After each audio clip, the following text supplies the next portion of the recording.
As Roberts's horse turned and galloped for dear life across the flat, 4 out of the 6 guns footnote. Of the other 2, one overturned and could not be righted, the other had the wheelers shot and could not be extricated from the tumult. It was officially stated that the guns of Kew Battery were halted 1,000 yards off the donga, but my impression was, from examining the ground, that it was not more than 600. Of Kew Battery and 1 gun, the rearmost, of U Battery swung round and dashed frantically for a place of safety. At the same instant, every Boer along the line of the donga sprang up and emptied his magazine into the mass of rushing, shouting soldiers, plunging horses, and screaming Kaffirs. It was for a few moments a sauve-qui-pute. Sergeant Major Martin of U, with a single driver on a wheeler, got away the last gun of his battery. The 4 guns which were extricated of Kew under Major Phipps Hornby whirled across the plain, pulled up, unlimbered, and opened a brisk fire of shrapnel from about 1,000 yards upon the donga. Had the battery gone on for double the distance, its action would have been more effective, for it would have been under a less deadly rifle fire, but in any case, its sudden change from flight to discipline and order steadied the whole force. Roberts's men sprang from their horses, and with the Burmese and New Zealanders flung themselves down in a skirmish line. The cavalry moved to the left to find some drift by which the donga could be passed, and out of chaos there came in a few minutes calm and a settled purpose. It was for Kew Battery to cover the retreat of the force, and most nobly it did it. A fortnight later a pile of horses, visible many hundreds of yards off across the plain, showed where the guns had stood. It was the Colenso of the horse gunners. In a devilish sleet of lead, they stood to their work, loading and firing, while a man was left. Some of the guns were left with 2 men to work them. One was loaded and fired by a single officer. When at last the order for retirement came, only 10 men, several of them wounded, were left upon their feet. With scratch teams from the limbers, driven by single gunners, the 12-pounders staggered out of action, and the skirmish line of mounted infantry sprang to their feet amid the hail of bullets to cheer them as they passed. It was no slight task to extricate that sorely stricken force from the close contact of an exultant enemy and to lead it across that terrible donga. Yet, thanks to the coolness of Broadwood and the steadiness of his rearguard, the thing was done. A practicable passage had been found 2 miles to the south by Captain Chestermaster of Remington's. This corps, with Roberts's, the New Zealanders, and the 3rd Mounted Infantry, covered the withdrawal in turn. It was one of those actions in which the horseman who is trained to fight upon foot did very much better than the regular cavalry. In 2 hours' time, the drift had been passed, and the survivors of the force found themselves in safety. The losses in this disastrous, but not dishonorable engagement were severe. About 30 officers and 500 men were killed, wounded, or missing. The prisoners came to more than 300. They lost 100 wagons, a considerable quantity of stores, and 7 12-pounder guns, 5 from U Battery and 2 from Kew of U Battery. Only Major Taylor and Sergeant Major Martin seemed to have escaped, the rest being captured en bloc. Of Kew Battery, nearly every man was killed or wounded. Roberts's horse, the New Zealanders, and the mounted infantry were the other corps which suffered most heavily. Among many brave men who died, none was a greater loss to the service than Major Booth of the Northumberland Fusiliers, serving in the mounted infantry. With 4 comrades, he held a position to cover the retreat and refused to leave it. Such men are inspired by the traditions of the past and pass on the story of their own deaths to inspire fresh heroes in the future. Broadwood, the instant that he had disentangled himself, faced about and brought his guns into action. He was not strong enough, however, nor were his men in a condition to seriously attack the enemy. Martyr's mounted infantry had come up, led by the Queenslanders, and at the cost of some loss to themselves, helped to extricate the disordered force. Colville's division was behind Bushman's Cop, only a few miles off, and there were hopes that it might push on and prevent the guns and wagons from being removed. Colville did make an advance, but slowly and in a flanking direction instead of dashing swiftly forward to retrieve the situation. It must be acknowledged, however, that the problem which faced this general was one of great difficulty. It was almost certain that before he could throw his men into the action, the captured guns would be beyond his reach, and it was possible that he might swell the disaster. With all charity, however, One cannot but feel that his return next morning, after a reinforcement during the night, without any attempt to force the Boer position, was lacking in enterprise. Footnote, it may be urged in General Carvel's defense that his division had already done a long march from Bloemfontein. A division, however, which contains two such brigades as MacDonald's and Smith-Dorrian's may safely be called upon for any exertions. The gunner officers in Carvel's division heard their comrades' guns in section fire and knew it to be the sign of a desperate situation. The victory left the Boers in possession of the waterworks, and Bloemfontein had to fall back upon her wells, a change which reacted most disastrously upon the enteric which was already decimating the troops. The effect of the Sanna's post-defeat was increased by the fact that only 4 days later, on Apeth, a second even more deplorable disaster befell our troops.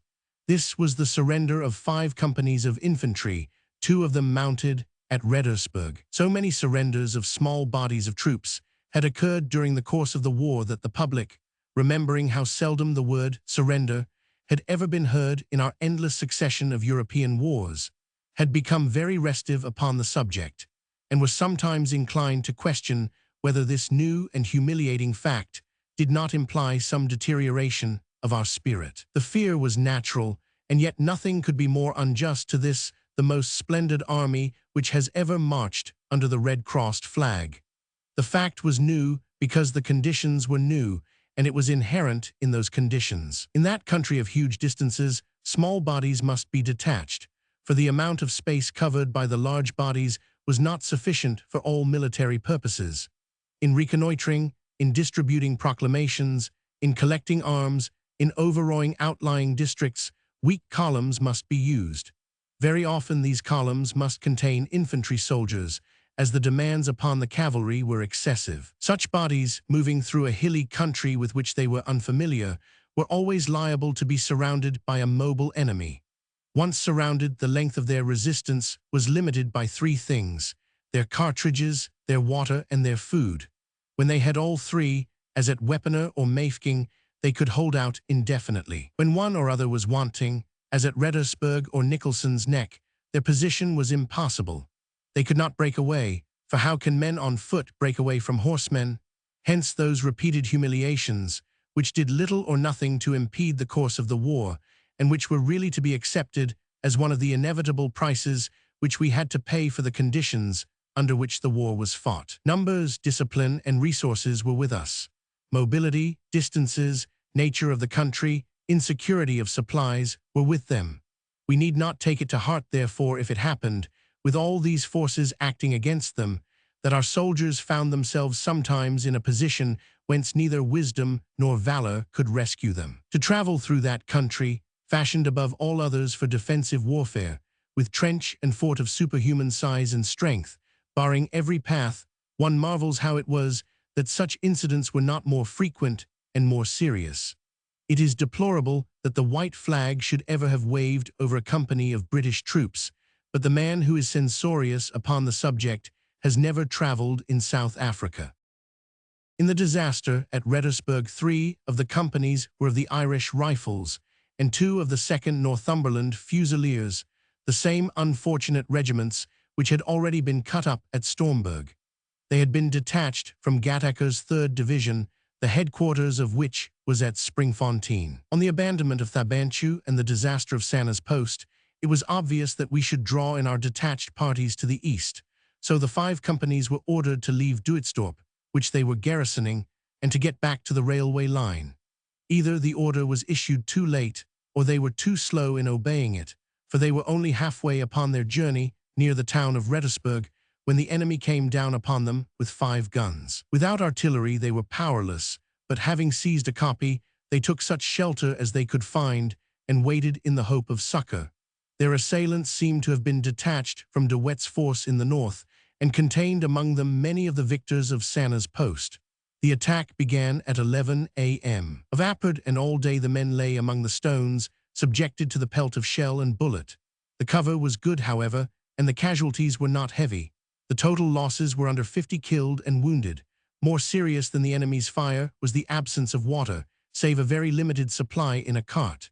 A message was passed through of the dire straits in which they found themselves, and by the late afternoon the news had reached headquarters. Lord Roberts instantly dispatched the Camerons, just arrived from Egypt, to Bethany, which is the nearest point upon the line, and telegraphed to Gattaca at Springfontein to take measures to save his compromised detachment. The telegram should have reached Gattaca early on the evening of the 3rd, and he had collected a force of 1,500 men, entrained it, journeyed 40 miles up the line, detrained it, and reached Reddersburg, which is 10 or 12 miles from the line, by 10:30 next morning. Already, however, it was too late, and the besieged force, unable to face a second day without water under that burning sun, had laid down their arms. No doubt the stress of thirst was dreadful, and yet one cannot say that the defense rose to the highest point of resolution. Knowing that help could not be far off, the garrison should have held on while they could lift a rifle. If the ammunition was running low, it was bad management which caused it to be shot away too fast. Captain McWhinney, who was in command, behaved with the utmost personal gallantry.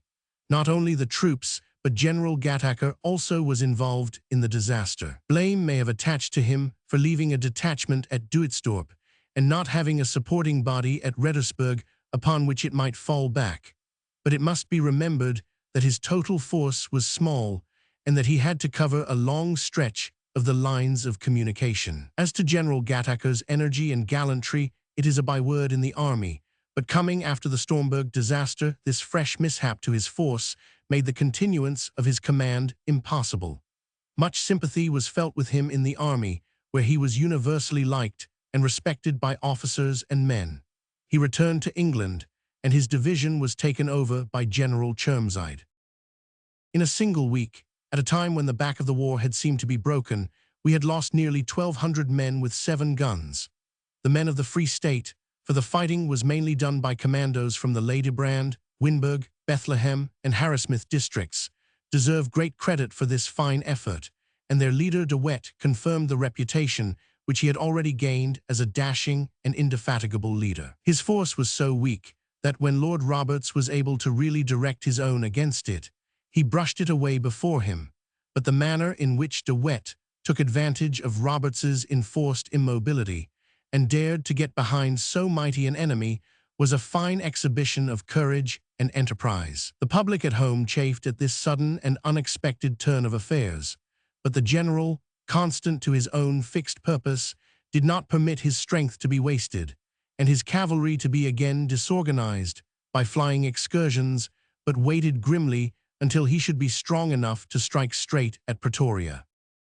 In this short period of depression, there came one gleam of light from the west. This was the capture of a commando of 60 Boers, or rather of 60 foreigners fighting for the Boers, and the death of the gallant Frenchman, de Villebois-Meruel, who appears to have had the ambition of playing Lafayette in South Africa to Kruger's Washington.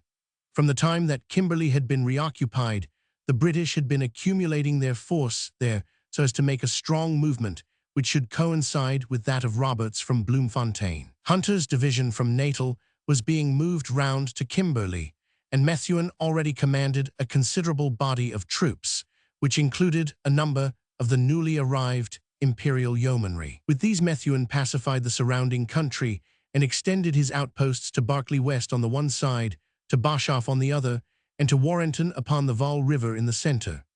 On Apeth news reached Boshoff that a Boer commando had been seen some 10 miles to the east of the town, and a force, consisting of yeomanry, Kimberley light horse, and half of Butcher's veteran 4th Battery, was sent to attack them. They were found to have taken up their position upon a kopje which, contrary to all Boer custom, had no other kopjes to support it.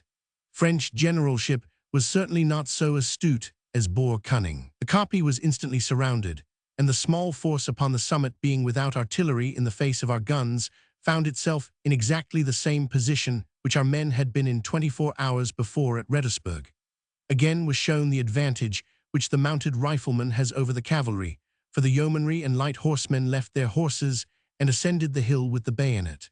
In 3 hours all was over, and the Boers had laid down their arms. Villebois was shot with 7 of his companions, and there were nearly 60 prisoners.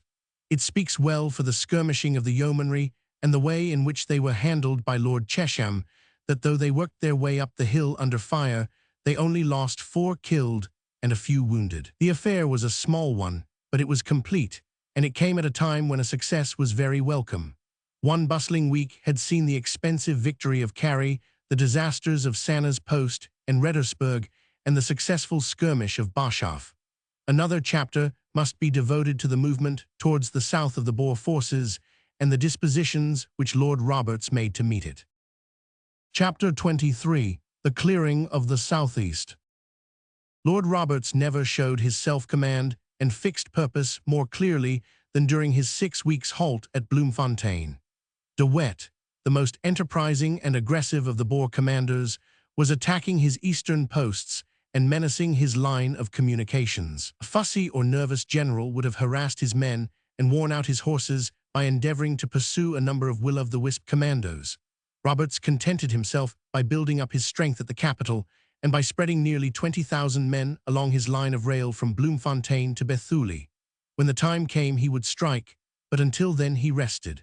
His army was not only being rehorsed and reshod, but in some respects was being reorganized. One powerful weapon, which was forged during those weeks, was the collection of the mounted infantry of the Central Army into one division, which was placed under the command of Ian Hamilton, with Hutton and Ridley as brigadiers. Hutton's brigade contained the Canadians, New South Wales men, West Australians, Queenslanders, New Zealanders, Victorians, South Australians, and Tasmanians, with 4 battalions of Imperial Mounted Infantry and several light batteries. Ridley's brigade contained the South African irregular regiments of cavalry, with some Imperial troops.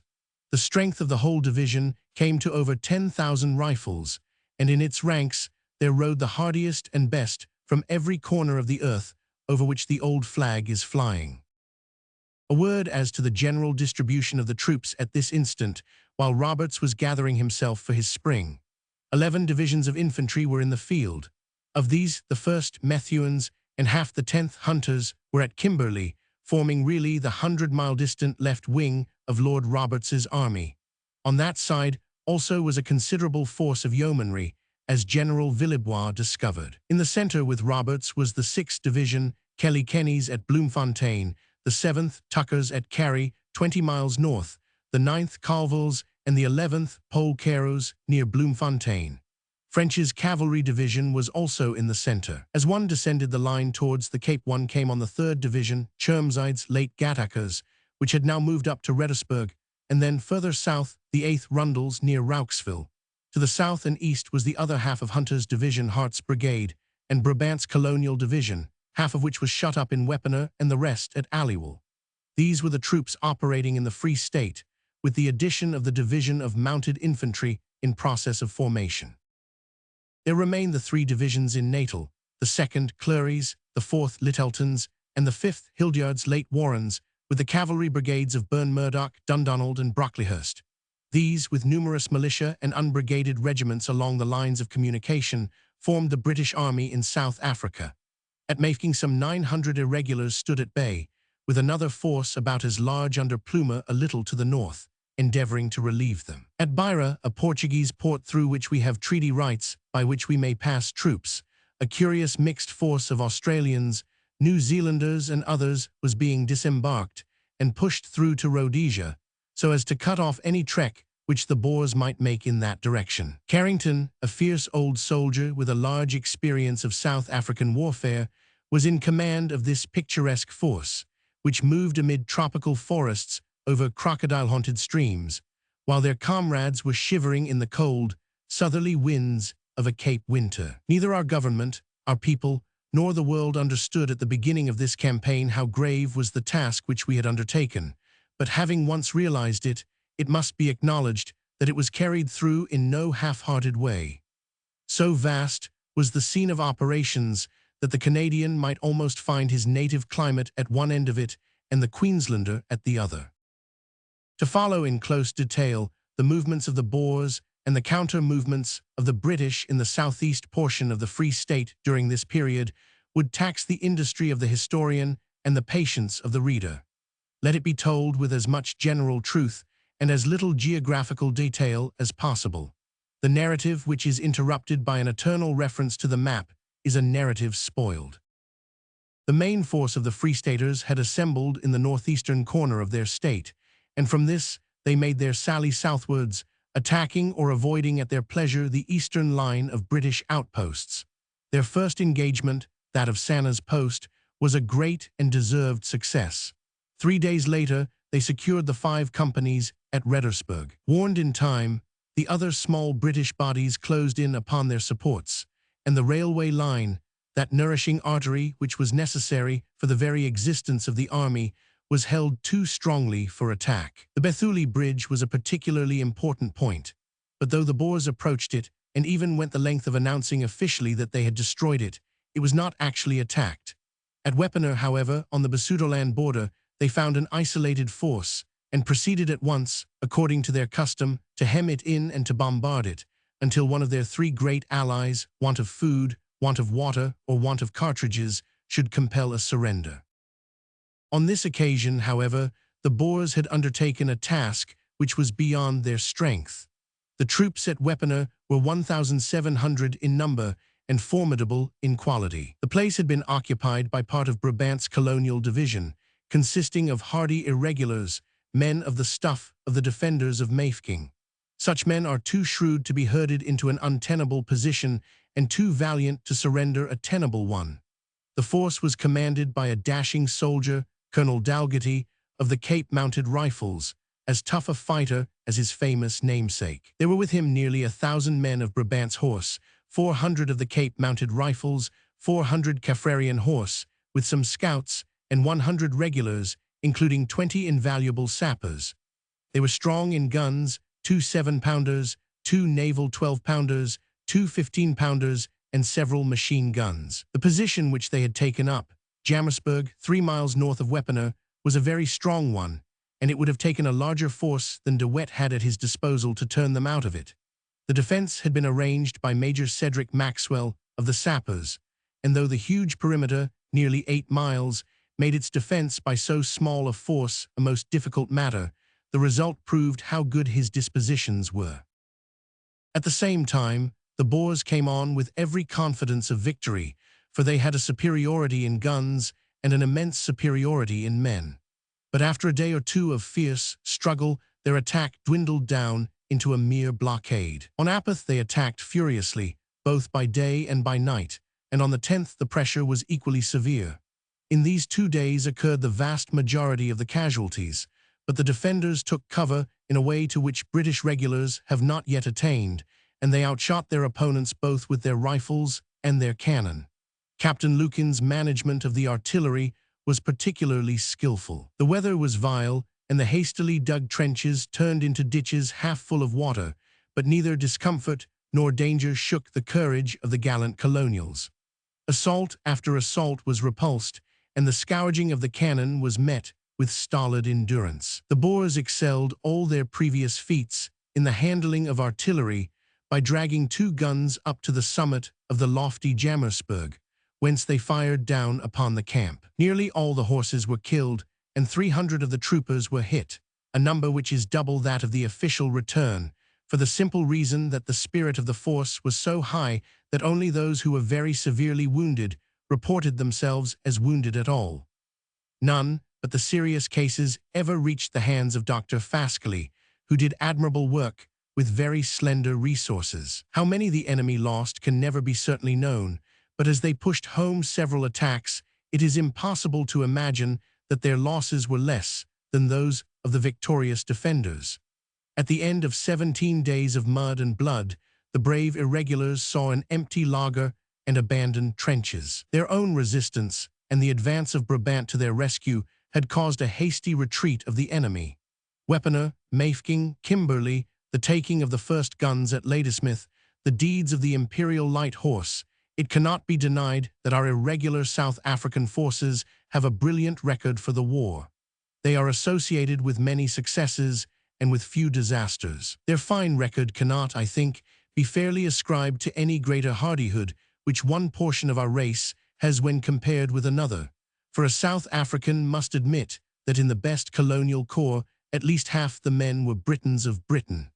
In the Imperial Light Horse, the proportion was very much higher. But what may fairly be argued is that their exploits have proved, what the American War proved long ago, that the German conception of discipline is an obsolete fetish, and that the spirit of free men, whose individualism has been encouraged rather than crushed, is equal to any feat of arms. The clerks and miners and engineers who went up a landlocked hill without bayonets, shoulder to shoulder with the Gordons, and who, according to Sir George White, saved Ladysmith on January 6th, have shown forever that with men of our race it is the spirit within, and not the drill or the discipline, that makes a formidable soldier. An intelligent appreciation of the fact might in the course of the next few years save us as much money as would go far to pay for the war. It may well be asked how for so long a period as 17 days the British could tolerate a force to the rear of them, when with their great superiority of numbers they could have readily sent an army to drive it away. The answer must be that Lord Roberts had dispatched his trusty lieutenant, Kitchener, to Aliwal, whence he had been in heliographic communication with Weaponer, that he was sure that the place could hold out, and that he was using it, as he did Kimberley, to hold the enemy while he was making his plans for their destruction. This was the bait to tempt them to their ruin. Had the trap not been a little slow in closing, the war in the Free State might have ended then and there. From the 9th to the 25th, the Boers were held in front of Weaponer. Let us trace the movements of the other British detachments during that time. Brabant's force, with Hart's brigade, which had been diverted on its way to Kimberley, where it was to form part of Hunter's division, was moving on the south towards Weaponer, advancing through Rauxville, but going slowly for fear of scaring the Boers away before they were sufficiently compromised. Chermside's 3rd Division approached from the northwest, moving out from the railway at Bethany and passing through Reddersburg towards Duitstorp, from which it would directly threaten the Boer line of retreat. The movement was made with reassuring slowness and gentleness, as when the curved hand approaches the unconscious fly. And then suddenly, on Appost, Lord Roberts let everything go. Had the action of the agents been as swift and as energetic as the mind of the planner, De Wet could not have escaped us. What held Lord Roberts's hand for some few days after he was ready to strike was the abominable weather. Rain was falling in sheets, and those who know South African roads, South African mud, and South African drifts will understand how impossible swift military movements are under those circumstances. But with the first clearing of the clouds, the hills to the south and east of Bloemfontein were dotted with our scouts. Rundle with his 8th Division was brought swiftly up from the south, united with Chermside to the east of Reddersburg, and the whole force, numbering 13,000 rifles with 30 guns, advanced upon Duitstorp, Rundle, as senior officer, being in command. As they marched, the blue hills of Weaponer lined the sky some 20 miles to the south, eloquent to every man of the aim and object of their march. On Appoth, Rundle, as he advanced, found a force with artillery across his path to Duitstorp. It is always difficult to calculate the number of hidden men and lurking guns which go to make up a Boer army, but with some knowledge of their total at Weaponer, it was certain that the force opposed to him must be very inferior to his own. At Constantia Farm, where he found them in position, it is difficult to imagine that there were more than 3,000 men. Their left flank was their weak point, as a movement on that side would cut them off from Weaponer and drive them up towards our main force in the north. One would have thought that a containing force of 3,000 men and a flanking movement from 8,000 would have turned them out, as it has turned them out so often before and since. Yet a long-range action began on Friday, Appoth, and lasted the whole of the 21st, the 22nd, and the 23rd, in which we sustained few losses but made no impression upon the enemy. 30 of the 1st Worcesters wandered at night into the wrong line and were made prisoners, but with this exception, the 4 days of noisy fighting does not appear to have cost either side 50 casualties. It is probable that the deliberation with which the operations were conducted was due to Rundle's instructions to wait until the other forces were in position. His subsequent movements showed that he was not a general who feared to strike. On Sunday night, Append, Polcaro sallied out from Bloemfontein on a line which would take him round the right flank of the Boers who were facing Rundle. The Boers had, however, occupied a strong position at Leo Kap, which barred his path, so that the Duitstorp Boers were covering the Weaponer Boers, and being in turn covered by the Boers of Leo Kaap. Before anything could be done, they must be swept out of the way. Portrayal is one of those finds which help to compensate us for the war. Handsome, dashing, debonair, he approaches a field of battle as a light-hearted schoolboy approaches a football field. On this occasion, he acted with energy and discretion. His cavalry threatened the flanks of the enemy, and Stephenson's brigade carried the position in front at a small cost. On the same evening, General French arrived and took over the force, which consisted now of Stephenson's and the Guards brigades, making up the 11th Division, with 2 brigades of cavalry and 1 corps of mounted infantry. The next day, the 23rd, the advance was resumed, the cavalry bearing the brunt of the fighting. That gallant corps, Roberts's horse, whose behavior at Sanna's post had been admirable, again distinguished itself, losing among others its colonel, Brazier Krieg.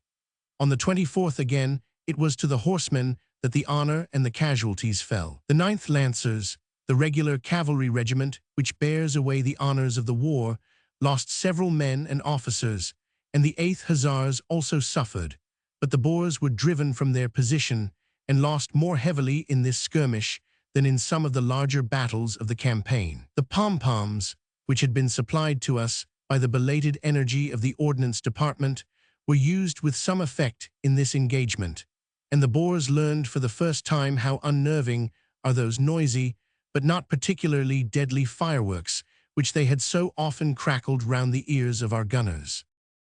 On the Wednesday morning, Rundle, with the addition of Portrayal's division, was strong enough for any attack, while French was in a position upon the flank. Every requisite for a great victory was there except the presence of an enemy. The Weaponer siege had been raised, and the force in front of Rundle had disappeared as only Boer armies can disappear. The combined movement was an admirable piece of work on the part of the enemy. Finding no force in front of them, the combined troops of French, Rundle, and Chermside occupied Duitsdorp, where the latter remained, while the others pushed on to Thabanchu, the storm center from which all our troubles had begun nearly a month before. All the way they knew that De Wet's retreating army was just in front of them, and they knew also that a force had been sent out from Bloemfontein to Thabanchu to head off the Boers. Lord Roberts might naturally suppose, when he had formed 2 cordons through which De Wet must pass, that one or other must hold him. But with extraordinary skill and mobility, De Wet, aided by the fact that every inhabitant was a member of his intelligence department, slipped through the double net which had been laid for him. The first net was not in its place in time, and the second was too small to hold him. While Rundle and French had advanced on Duitsdorp as described, the other force, which was intended to head off De Wet, had gone direct to Thabanchu. The advance began by a movement of Ian Hamilton on Append with 800 mounted infantry upon the waterworks. The enemy, who held the hills beyond, allowed Hamilton's force to come right down to the Modder before they opened fire from 3 guns. The mounted infantry fell back and encamped for the night out of range. Footnote: this was a remarkable exhibition of the harmlessness of shell fire against troops in open formation. I myself saw at least 40 shells, all of which burst, fall among the ranks of the mounted infantry, who retired at a contemptuous walk. There were no casualties. Before morning, they were reinforced by Smith Dorrien's brigade, Gordon's, Canadians, and Shropshire's. The Cornwalls had been left behind, and some more mounted infantry. With daylight, a fine advance was begun, the brigade moving up in very extended order, and the mounted men turning the right flank of the defense. By evening, we had regained the waterworks, a most important point for Bloemfontein, and we held all the line of hills which command it. This strong position would not have been gained so easily if it had not been for Portrayal's and French's actions 2 days before, on their way to join Rundle, which enabled them to turn it from the south. Ian Hamilton, who had already done good service in the war, having commanded the infantry at a Landslacht and been one of the most prominent leaders in the defense of Ladysmith, takes from this time onwards a more important and a more independent position. A thin, aquiline man, of soft voice and gentle manners, he had already proved more than once during his adventurous career that he not only possessed in a high degree the courage of the soldier, but also the equanimity and decision of the born leader. A languid elegance in his bearing covered a shrewd brain and a soul of fire. A distorted and half-paralyzed hand reminded the observer that Hamilton, as a young lieutenant, had known at Majuba what it was to face the Boer rifles.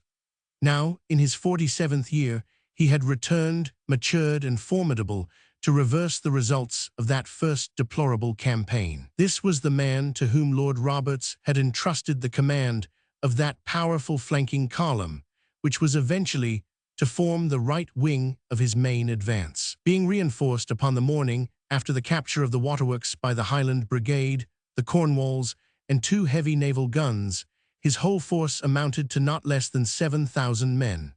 From these, he detached a garrison for the waterworks, and with the rest, he continued his march over the hilly country which lies between them and Thabanchu. One position, Israel's Put, a neck between 2 hills, was held against them on Apeth, but was gained without much trouble, the Canadians losing 1 killed and 2 wounded.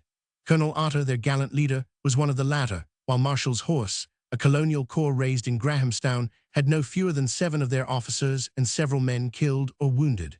Next morning, the town of Thabanchu was seized, and Hamilton found himself upon the direct line of the Boer retreat. He seized the pass which commands the road, and all next day he waited eagerly, and the hearts of his men beat high when at last they saw a long trail of dust winding up to them from the south. At last, the wily De Wet had been headed off. Deep in earnest were the curses when out of the dust there emerged a khaki column of horsemen, and it was realized that this was French's pursuing force, closely followed by Rundle's infantry from Duitstorp. The Boers had slipped round and were already to the north of us. It is impossible to withhold our admiration for the way in which the Boer force was maneuvered throughout this portion of the campaign. The mixture of circumspection and audacity, the way in which French and Rundle were hindered until the weaponer force had disengaged itself, the manner in which these covering forces were then withdrawn, and finally, the clever way in which they all slipped past Hamilton, make a brilliant bit of strategy. Louis Botha, the generalissimo, held all the strings in his hand, and the way in which he pulled them showed that his countrymen had chosen the right man for that high office, and that his was a master spirit even among those fine natural warriors who led the separate commandos. Having got to the north of the British forces, Botha made no effort to get away, and refused to be hustled by a reconnaissance developing into an attack, which French made upon Apeth. In a skirmish, the night before, Kitchener's Horse had lost 14 men, and the action of the 27th cost us about as many casualties. It served to show that the Boer force was a compact body some 6,000 or 7,000 strong, which withdrew in a leisurely fashion and took up a defensive position at Houtneck, some miles further on. French remained at Thabanchu, from which he afterwards joined Lord Roberts' advance, while Hamilton now assumed complete command of the flanking column, with which he proceeded to march north upon Winburg. The Houtneck position is dominated upon the left of the advancing British force by Thoba Mountain, and it was this point which was the center of Hamilton's attack. It was most gallantly seized by Kitchener's Horse, who were quickly supported by Smith Dorrien's men. The mountain became the scene of a brisk action, and night fell before the crest was cleared. At dawn upon May 1st, the fighting was resumed, and the position was carried by a determined advance of the Shropshires, the Canadians, and the Gordons. The Boers, escaping down the reverse slope of the hill, came under a heavy fire of our infantry, and 50 of them were wounded or taken. It was in this action, during the fighting on the hill, that Captain Toes, of the Gordons, though shot through the eyes and totally blind, encouraged his men to charge through a group of the enemy who had gathered round them. After this victory, Hamilton's men, who had fought for 7 days out of 10, halted for a rest at Jacobsrust, where they were joined by Broadwood's cavalry and Bruce Hamilton's infantry brigade. Ian Hamilton's column now contained 2 infantry brigades, Smith Dorrien's and Bruce Hamilton's, Ridley's mounted infantry, Broadwood's cavalry brigade, 5 batteries of artillery, 2 heavy guns, altogether 13,000 men. With this force in constant touch with Botha's rearguard, Ian Hamilton pushed on once more on May 4th. On May 5th, he fought a brisk cavalry skirmish, in which Kitchener's Horse and the 12th Lancers distinguished themselves, and on the same day he took possession of Winburg, thus covering the right of Lord Roberts's great advance. The distribution of the troops on the eastern side of the Free State was, At the time of this, the final advance of the main army, as follows: Ian Hamilton with his mounted infantry, Smith Dorrien's brigade, MacDonald's brigade, Bruce Hamilton's brigade, and Broadwood's cavalry were at Winburg. Rundle was at Thabanchu, and Brabant's colonial division was moving up to the same point. Chermside was at Duitsdorp, and had detached a force under Lord Castletown to garrison Wepener. Hart occupied Smithfield, whence he and his brigade were shortly to be transferred to the Kimberley force. Altogether, there could not have been fewer than 30,000 men engaged in clearing and holding down this part of the country. French's cavalry and Polcaro's division had returned to take part in the central advance. Before entering upon a description of that great and decisive movement, one small action calls for comment. This was the cutting off of 20 men of Lumsden's horse in a reconnaissance at Carey. The small post under Lieutenant Crane found themselves by some misunderstanding isolated in the midst of the enemy. Refusing to hoist the flag of shame, they fought their way out, losing half their number, while of the other half it is said that there was not one who could not show bullet marks upon his clothes or person. The men of this corps, volunteer Anglo-Indians, had abandoned the ease and even luxury of Eastern life for the hard fare and rough fighting of this most trying campaign.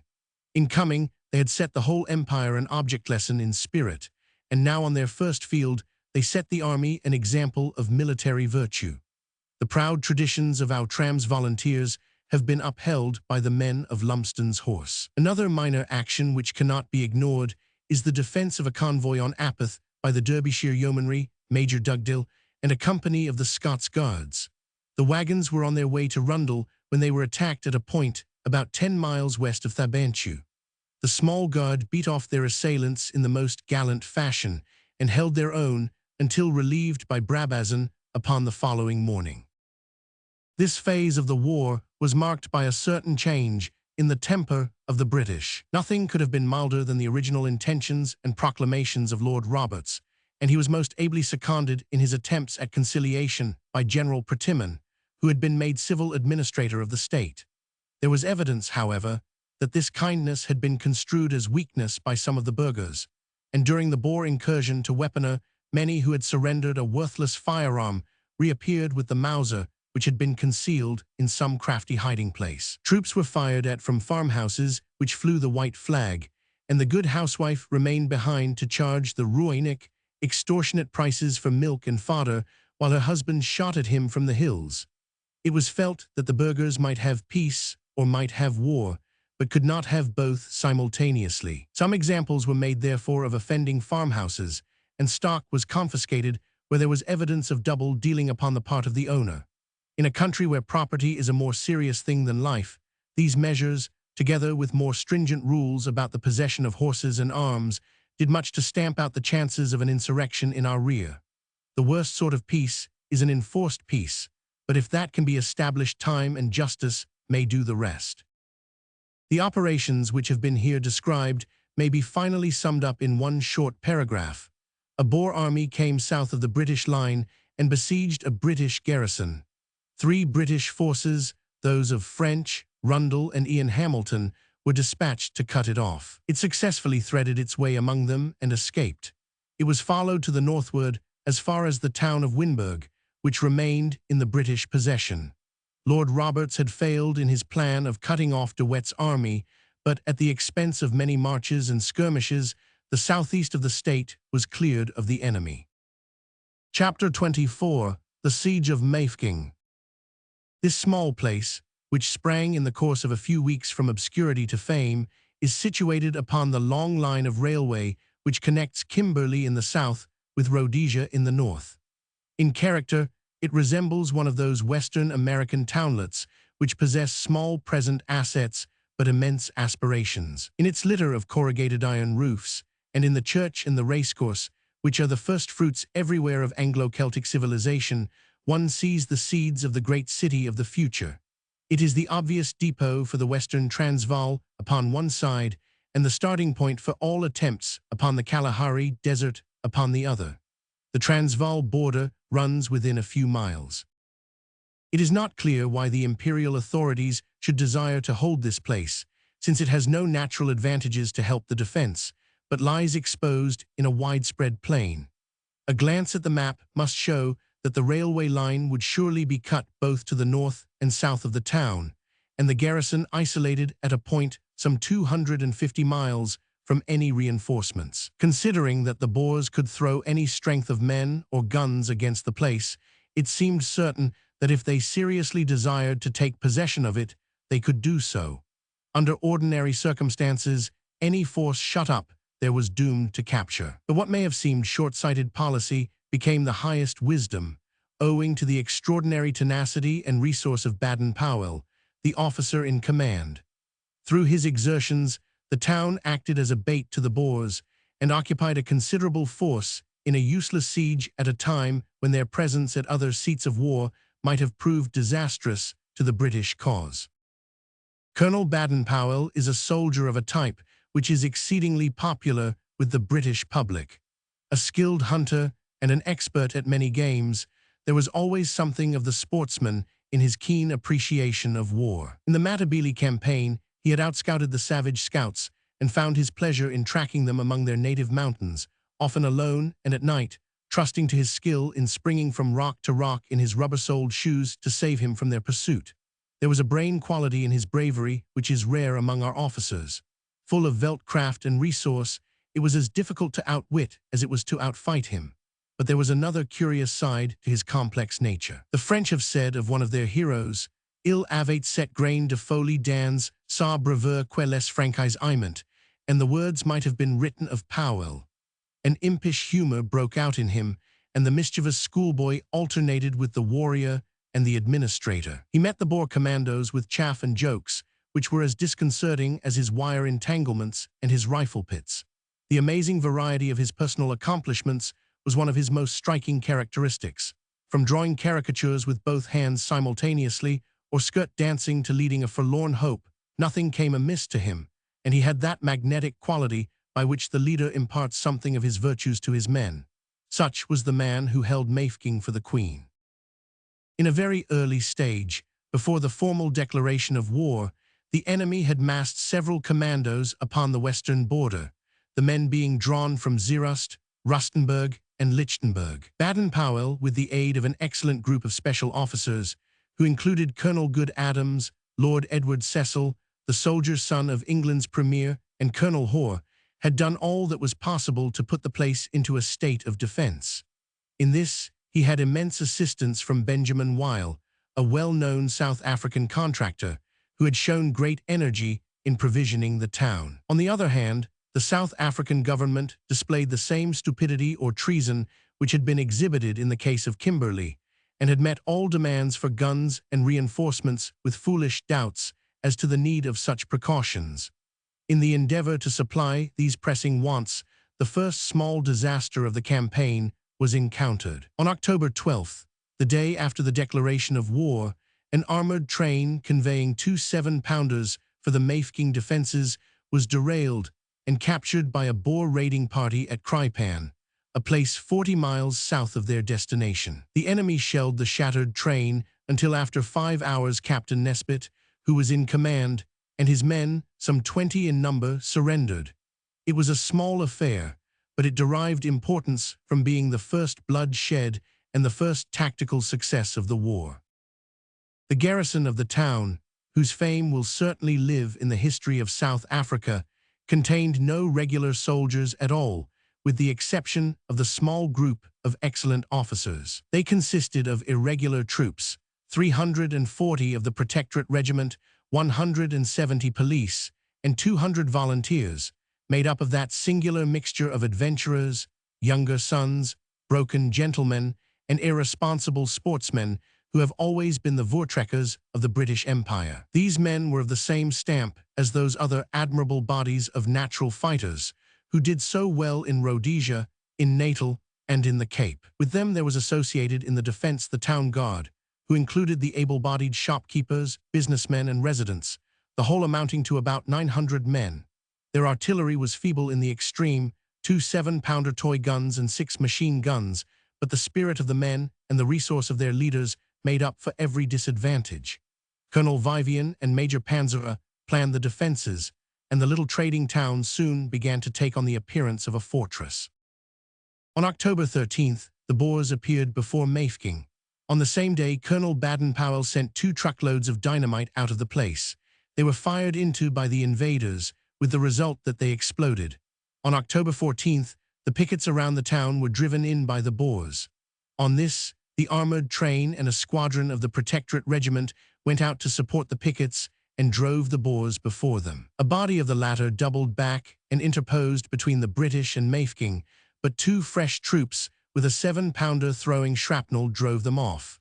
In this spirited little action, the garrison lost 2 killed and 14 wounded, but they inflicted considerable damage on the enemy. To Captain Williams, Captain Fitzclarence, and Lord Charles Bentinck, great credit is due for the way in which they handled their men, but the whole affair was ill-advised, for if a disaster had occurred, Mafeking must have fallen, being left without a garrison. No possible results which could come from such a sortie could justify the risk which was run. On October 16th, the siege began in earnest. On that date, the Boers brought up 2 12-pounder guns, and the first of that interminable flight of shells fell into the town. The enemy got possession of the water supply, but the garrison had already dug wells. Before October 20th, 5,000 Boers, under the formidable Cronje, had gathered round the town. Surrender to avoid bloodshed was his message. "When is the bloodshed going to begin?" asked Powell. When the Boers had been shelling the town for some weeks, the light-hearted colonel sent out to say that if they went on any longer, he should be compelled to regard it as equivalent to a declaration of war. It is to be hoped that Cronje also possessed some sense of humor, or else he must have been as sorely puzzled by his eccentric opponent as the Spanish generals were by the vagaries of Lord Peterborough. Among the many difficulties which had to be met by the defenders of the town, the most serious was the fact that the position had a circumference of 5 or 6 miles to be held by about 1,000 men against a force who, at their own time and their own place, could at any moment attempt to gain a footing. An ingenious system of small forts was devised to meet the situation. Each of these held from 10 to 40 riflemen and was furnished with bomb-proofs and covered ways. The central bomb-proof was connected by telephone with all the outlying ones so as to save the use of orderlies. A system of bells was arranged by which each quarter of the town was warned when a shell was coming in time to enable the inhabitants to scuttle off to shelter. Every detail showed the ingenuity of the controlling mind. The armored train, painted green and tied round with scrub, stood unperceived among the clumps of bushes which surrounded the town. On October 24th, a savage bombardment commenced, which lasted with intermissions for 7 months. The Boers had brought an enormous gun across from Pretoria, throwing a 96-pound shell, and this, with many smaller pieces, played upon the town. The result was as futile as our own artillery fire has so often been when directed against the Boers. As the Mafeking guns were too weak to answer the enemy's fire, the only possible reply lay in a sortie, and upon this Colonel Powell decided. It was carried out with great gallantry on the evening of October 27th, when about 100 men under Captain Fitzclarence moved out against the Boer trenches with instructions to use the bayonet only. The position was carried with a rush, and many of the Boers bayoneted before they could disengage themselves from the tarpaulins which covered them. The trenches behind fired wildly in the darkness, and it is probable that as many of their own men as of ours were hit by their rifle fire. The total loss in this gallant affair was 6 killed, 11 wounded, and 2 prisoners. The loss of the enemy, though shrouded as usual in darkness, was certainly very much higher. On October 31st, the Boers ventured upon an attack on Cannon Kopje, which is a small fort and eminence to the south of the town. It was defended by Colonel Walford of the British South African Police, with 57 of his men and 3 small guns. The attack was repelled with heavy loss to the Boers. The British casualties were 6 killed and 5 wounded.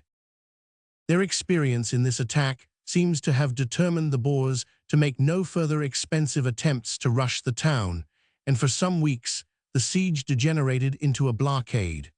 Cronje had been recalled for more important work, and Commandant Snyman had taken over the uncompleted task. From time to time, the great gun tossed its huge shells into the town, but boardwood walls and corrugated iron roofs minimized the dangers of a bombardment. On November 3rd, the garrison rushed the brickfields, which had been held by the enemy's sharpshooters, and on the 7th another small sally kept the game going. On the 18th, Powell sent a message to Snyman that he could not take the town by sitting and looking at it. At the same time, he dispatched a message to the Boer forces generally, advising them to return to their homes and their families. Some of the commandos had gone south to assist Cronje in his stand against Methuen, and the siege languished more and more, until it was woken up by a desperate sortie on December 26th, which caused the greatest loss which the garrison had sustained. Once more the lesson was to be enforced that with modern weapons and equality of forces, it is always long odds on the defense. On this date, a vigorous attack was made upon one of the Boer forts on the north. There seems to be little doubt that the enemy had some inkling of our intention, as the fort was found to have been so strengthened as to be impregnable without scaling ladders. The attacking force consisted of 2 squadrons of the Protectorate Regiment and one of the Bechuanaland Rifles, backed up by 3 guns. So desperate was the onslaught that of the actual attacking party, a forlorn hope, if ever there was one, 53 out of 80 were killed and wounded, 25 of the former and 28 of the latter. Several of that gallant band of officers who had been the soul of the defense were among the injured. Captain Fitzclarence was wounded, Vernon, Sanford, and Patton were killed, all at the very muzzles of the enemy's guns. It must have been one of the bitterest moments of Baden-Powell's life when he shut his field glass and said, "Let the ambulance go out." Even this heavy blow did not damp the spirits nor diminish the energies of the defense, though it must have warned Baden-Powell that he could not afford to drain his small force by any more expensive attempts at the offensive, and that from then onwards he must content himself by holding grimly on until Plumer from the north or Methuen from the south should at last be able to stretch out to him a helping hand. Vigilant and indomitable, throwing away no possible point in the game which he was playing, the new year found him and his hardy garrison sternly determined to keep the flag flying. January and February offer in their records that monotony of excitement which is the fate of every besieged town. On one day the shelling was a little more, on another a little less. Sometimes they escaped scatheless. Sometimes the garrison found itself the poorer by the loss of Captain Girdwood or Trooper Webb or some other gallant soldier. Occasionally they had their little triumph when a too curious Dutchman, peering for an instant from his cover to see the effect of his shot, was carried back in the ambulance to the lager. On Sunday, a truce was usually observed, and the snipers who had exchanged rifle shots all the week met occasionally on that day with good-humored chaff. Snyman, the Boer general, showed none of that chivalry at Mafeking which distinguished the gallant old Joubert at Ladysmith. Not only was there no neutral camp for women or sick, but it is beyond all doubt or question that the Boer guns were deliberately turned upon the women's quarters inside Mafeking in order to bring pressure upon the inhabitants. Many women and children were sacrificed to this brutal policy, which must in fairness be set to the account of the savage leader, and not of the rough but kindly folk with whom we were fighting. In every race there are individual ruffians, and it would be a political mistake to allow our action to be influenced or our feelings permanently embittered by their crimes. It is from the man himself, and not from his country, that an account should be exacted. The garrison, in the face of increasing losses and decreasing food, lost none of the high spirits which it reflected from its commander. The program of a single day of Jubilee, heaven only knows what they had to hold Jubilee over, shows a cricket match in the morning, sports in the afternoon, a concert in the evening, and a dance, given by the bachelor officers, to wind up. Baden-Powell himself seems to have descended from the eyrie from which, like a captain on the bridge, he rang bells and telephoned orders to bring the house down with a comic song and a humorous recitation. The ball went admirably, save that there was an interval to repel an attack which disarranged the program. Sports were zealously cultivated, and the grimy inhabitants of casemates and trenches were pitted against each other at cricket or football. Footnote: Sunday cricket so shocked Snyman that he threatened to fire upon it if it were continued. The monotony was broken by the occasional visits of a postman, who appeared or vanished from the vast barren lands to the west of the town, which could not all be guarded by the besiegers.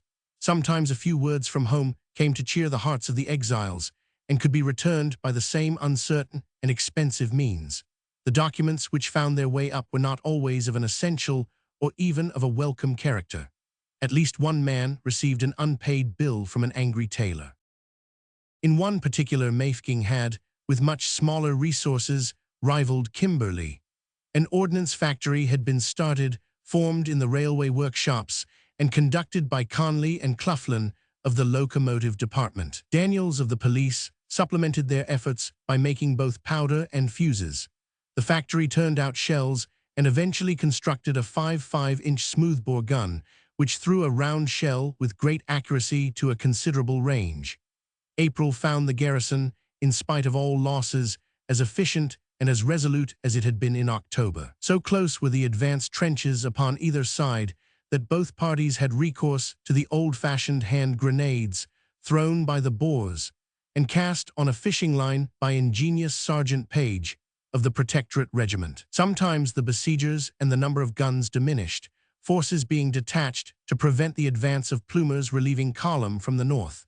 But as those who remained held their forts, which it was beyond the power of the British to storm, the garrison was now much the better for the alleviation. Putting Mafeking for Ladysmith and Plumer for Buller, the situation was not unlike that which had existed in Natal. At this point, some account might be given of the doings of that northern force, whose situation was so remote that even the ubiquitous correspondent hardly appears to have reached it. No doubt the book will eventually make up for the neglect of the journal, but some short facts may be given here of the Rhodesian column. Their action did not affect the course of the war, but they clung like bulldogs to a most difficult task, and eventually, when strengthened by the relieving column, made their way to Mafeking. The force was originally raised for the purpose of defending Rhodesia, and it consisted of fine material pioneers, farmers, and miners from the great new land, which had been added through the energy of Mr. Rhodes to the British Empire. Many of the men were veterans of the native wars, and all were imbued with a hardy and adventurous spirit. On the other hand, the men of the northern and western Transvaal, whom they were called upon to face the burghers of Watersburg and Zoutpansberg, were tough frontiersmen living in a land where a dinner was shot, not bought. Shaggy, hairy, half-savage men, handling a rifle as a medieval Englishman handled a bow, and skilled in every wile of veldt craft, they were as formidable opponents as the world could show. On the war breaking out, the first thought of the leaders in Rhodesia was to save as much of the line, which was their connection through Mafeking with the south, as was possible. For this purpose, an armored train was dispatched only 3 days after the expiration of the ultimatum to the point 400 miles south of Bulawayo, where the frontiers of the Transvaal and of Bechuanaland join. Colonel Holdsworth commanded the small British force. The Boers, 1,000 or so in number, had descended upon the railway, and an action followed in which the train appears to have had better luck than has usually attended these ill-fated contrivances. The Boer commando was driven back, and a number were killed. It was probably news of this affair, and not anything which had occurred at Mafeking, which caused those rumors of gloom at Pretoria very shortly after the outbreak of hostilities. An agency telegraphed that women were weeping in the streets of the Boer capital. We had not then realized how soon and how often we should see the same sight in Pall Mall. The adventurous armored train pressed on as far as Lobatsy, where it found the bridges destroyed, so it returned to its original position, having another brush with the Boer commandos, and again, in some marvelous way, escaping its obvious fate. From then until the new year, the line was kept open by an admirable system of patrolling to within 100 miles or so of Mafeking. An aggressive spirit and a power of dashing initiative were shown in the British operations at this side of the scene of war, such as have too often been absent elsewhere. At Sequani, on November 24th, a considerable success was gained by a surprise planned and carried out by Colonel Holdsworth. The Boer laager was approached and attacked in the early morning by a force of 120 frontiersmen, and so effective was their fire that the Boers estimated their numbers at several thousand. 30 Boers were killed or wounded, and the rest scattered. While the railway line was held in this way, there had been some skirmishing also on the northern frontier of the Transvaal. Shortly after the outbreak of the war, the gallant Blackburn, scouting with 6 comrades in thick bush, found himself in the presence of a considerable commando. The British concealed themselves by the path, but Blackburn's foot was seen by a keen-eyed Kaffir, who pointed it out to his masters. A sudden volley riddled Blackburn with bullets, but his men stayed by him and drove off the enemy. Blackburn dictated an official report of the action and then died. In the same region, a small force under Captain Hare was cut off by a body of Boers.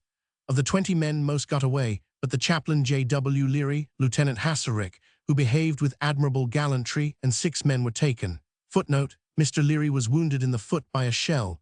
The German artillerist entered the hut in which he lay. "Here's a bit of your work," said Leary good-humoredly. "I wish it had been worse," said the amiable German gunner. The commando which attacked this party, and on the same day Colonel Spreckley's force, was a powerful one, with several guns. No doubt it was organized because there were fears among the Boers that they would be invaded from the north.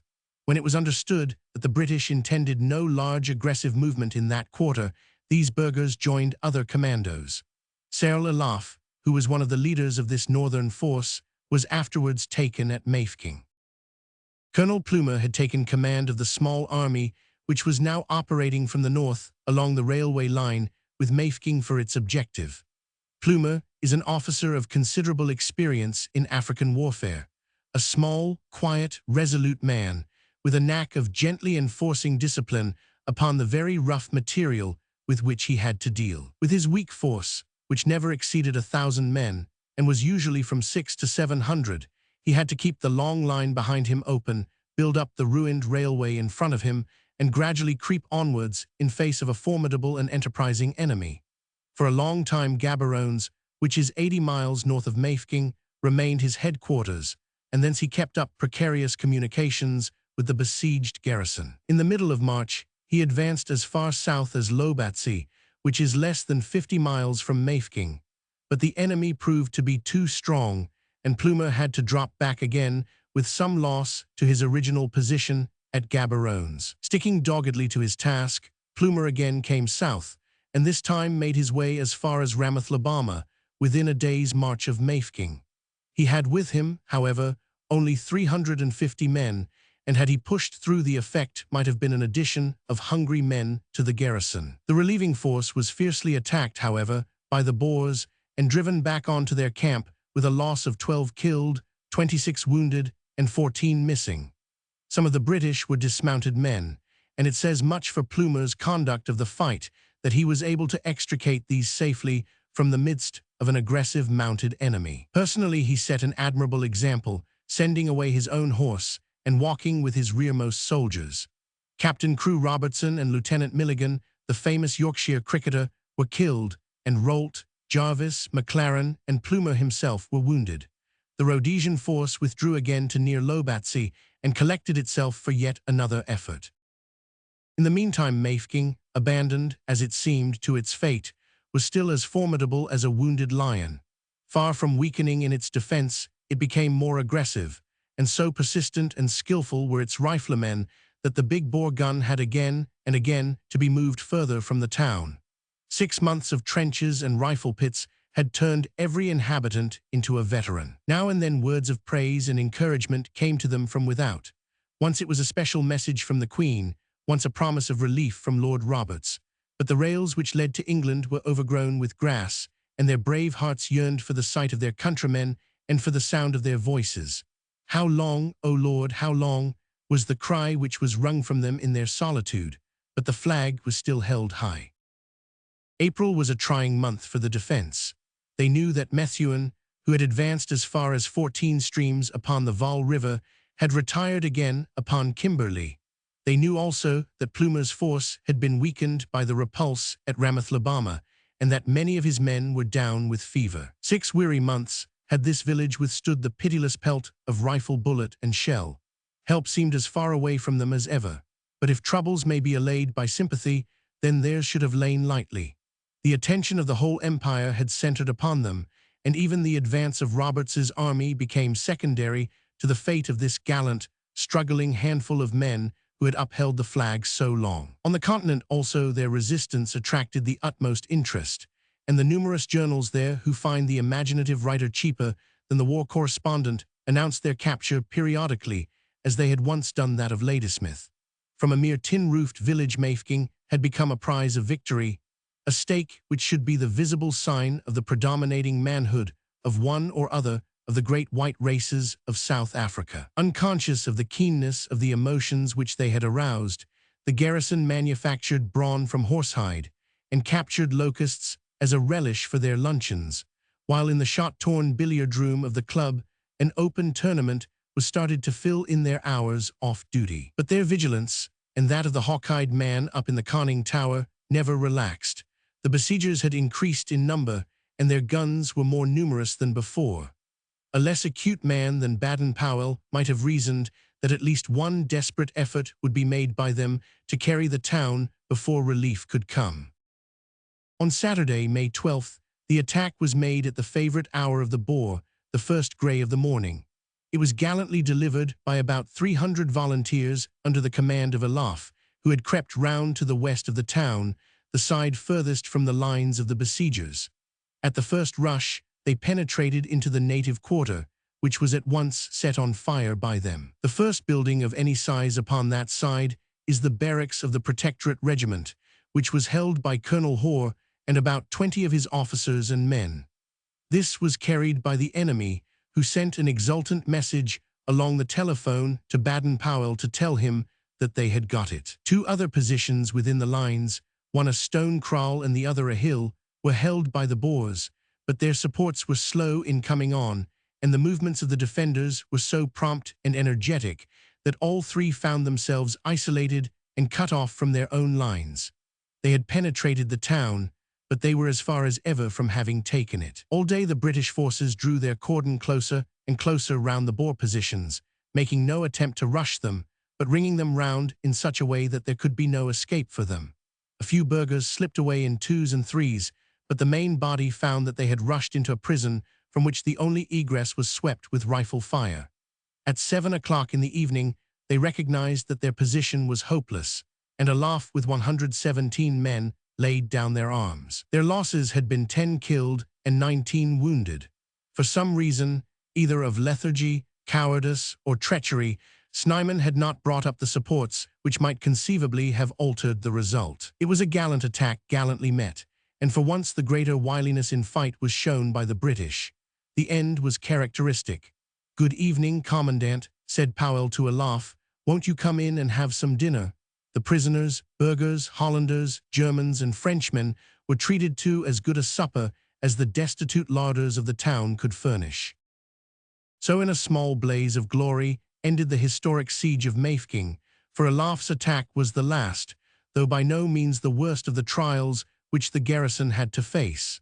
6 killed and 10 wounded were the British losses in this admirably managed affair. On May 17th, 5 days after the fight, the relieving force arrived, the besiegers were scattered, and the long-imprisoned garrison were free men once more. Many who had looked at their maps and saw this post isolated in the very heart of Africa had despaired of ever reaching their heroic fellow countrymen, and now one universal outbreak of joybells and bonfires from Toronto to Melbourne proclaimed that there is no spot so inaccessible that the long arm of the empire cannot reach it when her children are in peril.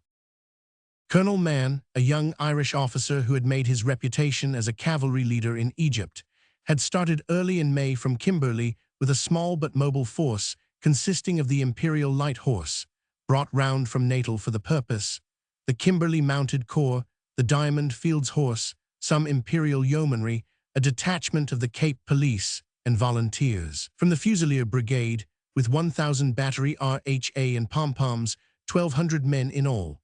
Whilst Hunter was fighting his action at Ruidam on May 4th, Mann with his men struck round the western flank of the Boers and moved rapidly to the northwards. On May 11th, they had left Vryburg, the halfway house, behind them, having done 120 miles in 5 days. They pushed on, encountering no opposition save that of nature, though they knew that they were being closely watched by the enemy. At Kudusrand, it was found that a Boer force was in position in front, but man avoided them by turning somewhat to the westward. His detour took him, however, into a bushy country, and here the enemy headed him off, opening fire at short range upon the ubiquitous Imperial Light Horse, who led the column. A short engagement ensued, in which the casualties amounted to 30 killed and wounded, but which ended in the defeat and dispersal of the Boers, whose force was certainly very much weaker than the British. On May 15th, the relieving column arrived without further opposition at Mazabai-Stad, 20 miles to the west of Mafeking. In the meantime, Plumer's force upon the north had been strengthened by the addition of 100 battery of 4 12-pounder guns of the Canadian artillery under Major Udon and a body of Queenslanders. These forces had been part of the small army which had come with General Carrington through Beira, and after a detour of thousands of miles, through their own wonderful energy, they had arrived in time to form portion of the relieving column. Foreign military critics, whose experience of warfare is to move troops across a frontier, should think of what the Empire has to do before her men go into battle. These contingents had been assembled by long railway journeys, conveyed across thousands of miles of ocean to Cape Town, brought round another 2,000 or so to Beira, transferred by a narrow-gauge railway to Bamboo Creek, changed to a broader gauge to Marandellas, sent on in coaches for hundreds of miles to Bulawayo, transferred to trains for another 400 or 500 miles to Utsi, and had finally a forced march of 100 miles, which brought them up a few hours. Before their presence was urgently needed upon the field, their advance, which averaged 25 miles a day on foot for 4 consecutive days over deplorable roads, was one of the finest performances of the war. With these high-spirited reinforcements, and with his own hardy Rhodesians, Plumer pushed on, and the two columns reached the hamlet of Mazabai-Stad within an hour of each other. Their united strength was far superior to anything which Snyman's force could place against them. But the gallant and tenacious Boers would not abandon their prey without a last effort. As the little army advanced upon Mafeking, they found the enemy waiting in a strong position. For some hours, the Boers gallantly held their ground, and their artillery fire was, as usual, most accurate. But our own guns were more numerous and equally well served, and the position was soon made untenable. The Boers retired past Mafeking and took refuge in the trenches upon the eastern side, but Baden-Powell, with his war-hardened garrison, sallied out, and, supported by the artillery fire of the relieving column, drove them from their shelter. With their usual admirable tactics, their larger guns had been removed, but one small cannon was secured as a souvenir by the townsfolk, together with a number of wagons and a considerable quantity of supplies. A long rolling trail of dust upon the eastern horizon told that the famous siege of Mafeking had at last come to an end. So ended a singular incident, the defense of an open town which contained no regular soldiers and a most inadequate artillery against a numerous and enterprising enemy with very heavy guns. All honor to the townsfolk who bore their trial so long and so bravely, and to the indomitable men who lined the trenches for 7 weary months. Their constancy was of enormous value to the Empire. In the all-important early month, at least 4,000 or 5,000 Boers were detained by them when their presence elsewhere would have been fatal. During all the rest of the war, 2,000 men and 8 guns, including one of the 4 big cruisats, had been held there. It prevented the invasion of Rhodesia, and it gave a rallying point for loyal whites and natives in the huge stretch of country from Kimberley to Bulawayo. All this had, at a cost of 200 lives, been done by this one devoted band of men, who killed, wounded, or took no fewer than 1,000 of their opponents. Critics may say that the enthusiasm in the Empire was excessive, but at least it was expended over worthy men and a fine deed of arms. 4 Southern Transvaal, 147 k. Chapter 25. The March on Pretoria. In the early days of May, when the season of the rains was past and the veldt was green, Lord Roberts's 6 weeks of enforced inaction came to an end. He had gathered himself once more for one of those tiger springs which should be as sure and as irresistible as that which had brought him from Belmont to Bloemfontein, or that other in olden days which had carried him from Kabul to Kandahar. His army had been decimated by sickness, and 8,000 men had passed into the hospitals, but those who were with the colors were of high heart, longing eagerly for action. Any change which would carry them away from the pest-ridden, evil-smelling capital which had revenged itself so terribly upon the invader must be a change for the better. Therefore it was with glad faces and brisk feet that the center column left Bloemfontein on May 1st and streamed, with bands playing, along the northern road. On May 3rd, the main force was assembled at Carry, 20 miles upon their way. 220 separated them from Pretoria, but in little more than a month from the day of starting, in spite of broken railway, a succession of rivers, and the opposition of the enemy, this army was marching into the main street of the Transvaal capital. Had there been no enemy there at all, it would still have been a fine performance, the more so when one remembers that the army was moving upon a front of 20 miles or more, each part of which had to be coordinated to the rest. It is with the story of this great march that the present chapter deals. Roberts had prepared the way by clearing out the southeastern corner of the state, and at the moment of his advance, his forces covered a semicircular front of about 40 miles, the right under Ian Hamilton near Thabanchu and the left at Carry. This was the broad net which was to be swept from south to north across the Free State, gradually narrowing as it went. The conception was admirable, and appears to have been an adoption of the Boers' own strategy, which had in turn been borrowed from the Zulus. The solid center could hold any force which faced it, while the mobile flanks, Hutton upon the left and Hamilton upon the right, could lap round and pin it, as Cronje was pinned at Paardeberg. It seems admirably simple when done upon a small scale. But when the scale is one of 40 miles, since your front must be broad enough to envelop the front which is opposed to it, and when the scattered wings have to be fed with no railway line to help, it takes such a master of administrative detail as Lord Kitchener to bring the operations to complete success. On May 3rd, the day of the advance from our most northern post, Carry, the disposition of Lord Roberts's army was briefly as follows. On his left was Hutton, with his mixed force of mounted infantry drawn from every quarter of the empire.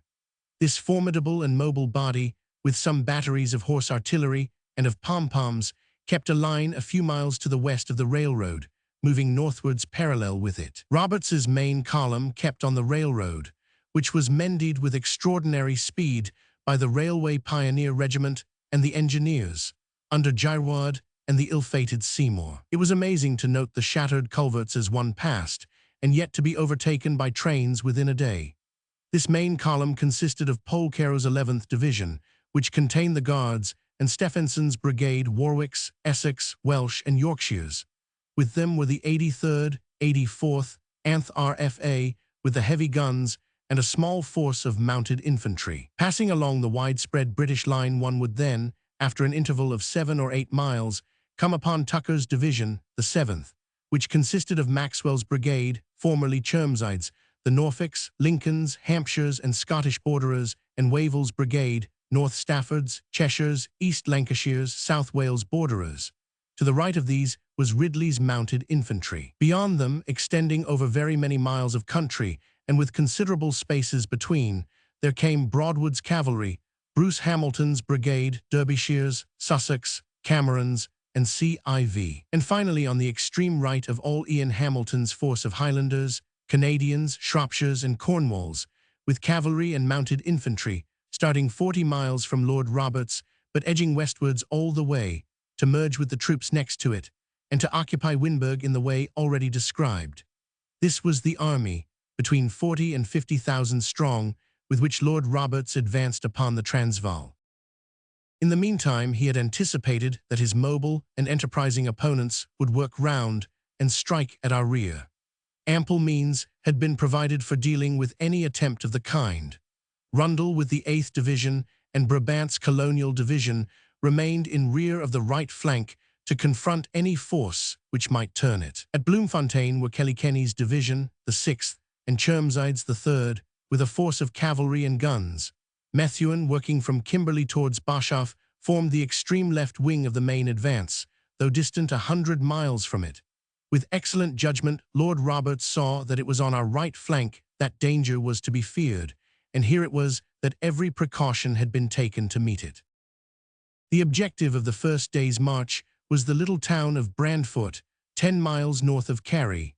The head of the main column faced it, while the left arms swept round and drove the Boer force from their position. Tucker's division upon the right encountered some opposition, but overbore it with artillery. May 4th was a day of rest for the infantry, but on the 5th they advanced, in the same order as before, for 20 miles, and found themselves to the south of the Vet River, where the enemy had prepared for an energetic resistance. A vigorous artillery duel ensued, the British guns in the open as usual against an invisible enemy. After 3 hours of a very hot fire, the mounted infantry got across the river upon the left and turned the Boer flank, on which they hastily withdrew. The first lodgment was effected by 2 bodies of Canadians and New Zealanders, who were energetically supported by Captain Anley's 3rd Mounted Infantry. The rushing of a copy by 23 West Australians was another gallant incident which marked this engagement, in which our losses were insignificant. A Maxim and 20 or 30 prisoners were taken by Hutton's men. The next day, May 6th, the army moved across the difficult drift of the Vet River and halted that night at Smaaldeel, some 5 miles to the north of it. At the same time, Ian Hamilton had been able to advance to Winburg, so that the army had contracted its front by about half, but had preserved its relative positions.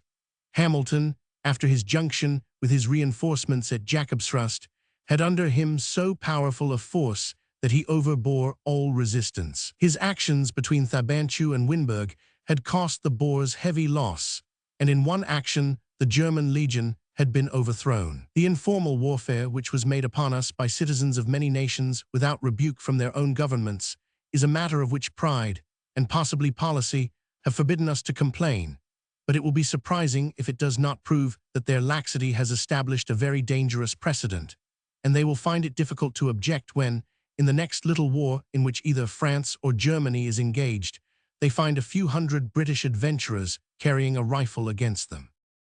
The record of the army's advance is now rather geographical than military, for it rolled northwards with never a check save that which was caused by the construction of the railway diversions, which atoned for the destruction of the larger bridges. The infantry now, as always in the campaign, marched excellently, for though 20 miles in the day may seem a moderate allowance to a healthy man upon an English road, it is a considerable performance under an African sun, with a weight of between 30 and 40 pounds to be carried. The good humor of the men was admirable, and they eagerly longed to close with the elusive enemy who flitted ever in front of them.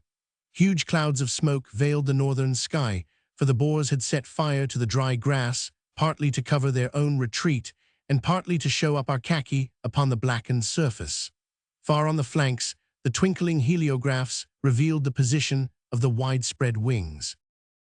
On May 10th, Lord Roberts's force, which had halted for 3 days at Smaaldeel, moved onwards to Welgelegen. French's cavalry had come up by road, and quickly strengthened the center and left wing of the army. On the morning of the 10th, the invaders found themselves confronted by a formidable position which the Boers had taken up on the northern bank of the Sand River. Their army extended over 20 miles of country, the 2 Bothas were in command, and everything pointed to a pitched battle. Had the position been rushed from the front, there was every material for a second Colenso, but the British had learned that it was by brains rather than by blood that such battles may be won. French's cavalry turned the Boers on one side and Bruce Hamilton's infantry on the other. Theoretically, we never passed the Boer flanks, but practically their line was so overextended that we were able to pierce it at any point. There was never any severe fighting, but rather a steady advance upon the British side and a steady retirement upon that of the Boers. On the left, the Sussex Regiment distinguished itself by the dash with which it stormed an important copy. The losses were slight, save among a detached body of cavalry which found itself suddenly cut off by a strong force of the enemy and lost Captain Elworthy killed, and Haig of the Inniskillings, Wilkinson of the Australian Horse, and 20 men prisoners. We also secured 40 or 50 prisoners, and the enemy's casualties amounted to about as many more. The whole straggling action, fought over a front as broad as from London to Woking, cost the British at the most a couple of hundred casualties, and carried their army over the most formidable defensive position which they were to encounter. The war in its later phases certainly has the pleasing characteristic of being the most bloodless, considering the number of men engaged and the amount of powder burned that has been known in history. It was at the expense of their boots and not of their lives that the infantry won their way. On May 11th, Lord Roberts's army advanced 20 miles to Geneva siding, and every preparation was made for a battle next day, as it was thought certain that the Boers would defend their new capital, Kroonstad. It proved, however, that even here they would not make a stand, and on May 12th, at 1 o'clock, Lord Roberts rode into the town. Steyn, Botha, and De Wet escaped, and it was announced that the village of Lindley had become the new seat of government. The British had now accomplished half their journey to Pretoria, and it was obvious that on the south side of the Vaal no serious resistance awaited them. Burghers were freely surrendering themselves with their arms and returning to their farms. In the southeast, Rundle and Brabant were slowly advancing, while the Boers who faced them fell back towards Lindley. On the west, Hunter had crossed the Vaal at Winsorten, and Barton's Fusilier Brigade had fought a sharp action at Ruidam, while Mann's Mafeking Relief Column had slipped past their flank, escaping the observation of the British public, but certainly not that of the Boers. The casualties in the Ruidam action were 9 killed and 30 wounded, but the advance of the Fusiliers was irresistible, and for once the Boer loss, as they were hustled from kopje to kopje, appears to have been greater than that of the British. The yeomanry had an opportunity of showing once more that there are few more high-mettled troops in South Africa than these good sportsmen of the Shires, who only showed a trace of their origin in their irresistible inclination to burst into a tally-ho when ordered to attack. The Boer forces fell back after the action along the line of the Vaal, making for Christiana and Bloemhof. Hunter entered into the Transvaal in pursuit of them, being the first to cross the border, with the exception of raiding Rhodesians early in the war.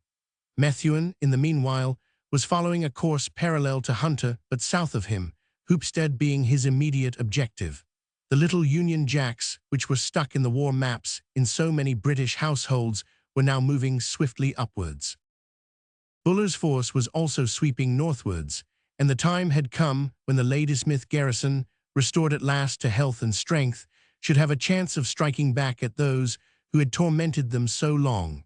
Many of the best troops had been drafted away to other portions of the seat of war. Hart's brigade and Barton's Fusilier brigade had gone with Hunter to form the 10th Division upon the Kimberley side, and the Imperial Light Horse had been brought over for the relief of Mafeking.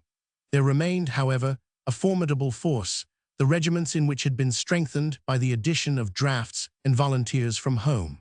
Not less than 20,000 sabres and bayonets were ready and eager for the passage of the Bigosberg Mountains. This line of rugged hills is pierced by only 3 passes, each of which was held in strength by the enemy. Considerable losses must have ensued from any direct attempt to force them. Buller, however, with excellent judgment, demonstrated in front of them with Hildyard's men, while the rest of the army, marching round, outflanked the line of resistance, and on May 15th pounced upon Dundee. Much had happened since that October day when Penn Simmons led his 3 gallant regiments up Talana Hill, but now at last, after 7 weary months, the ground was reoccupied which he had gained. His old soldiers visited his grave, and the national flag was raised over the remains of as gallant a man as ever died for the sake of it.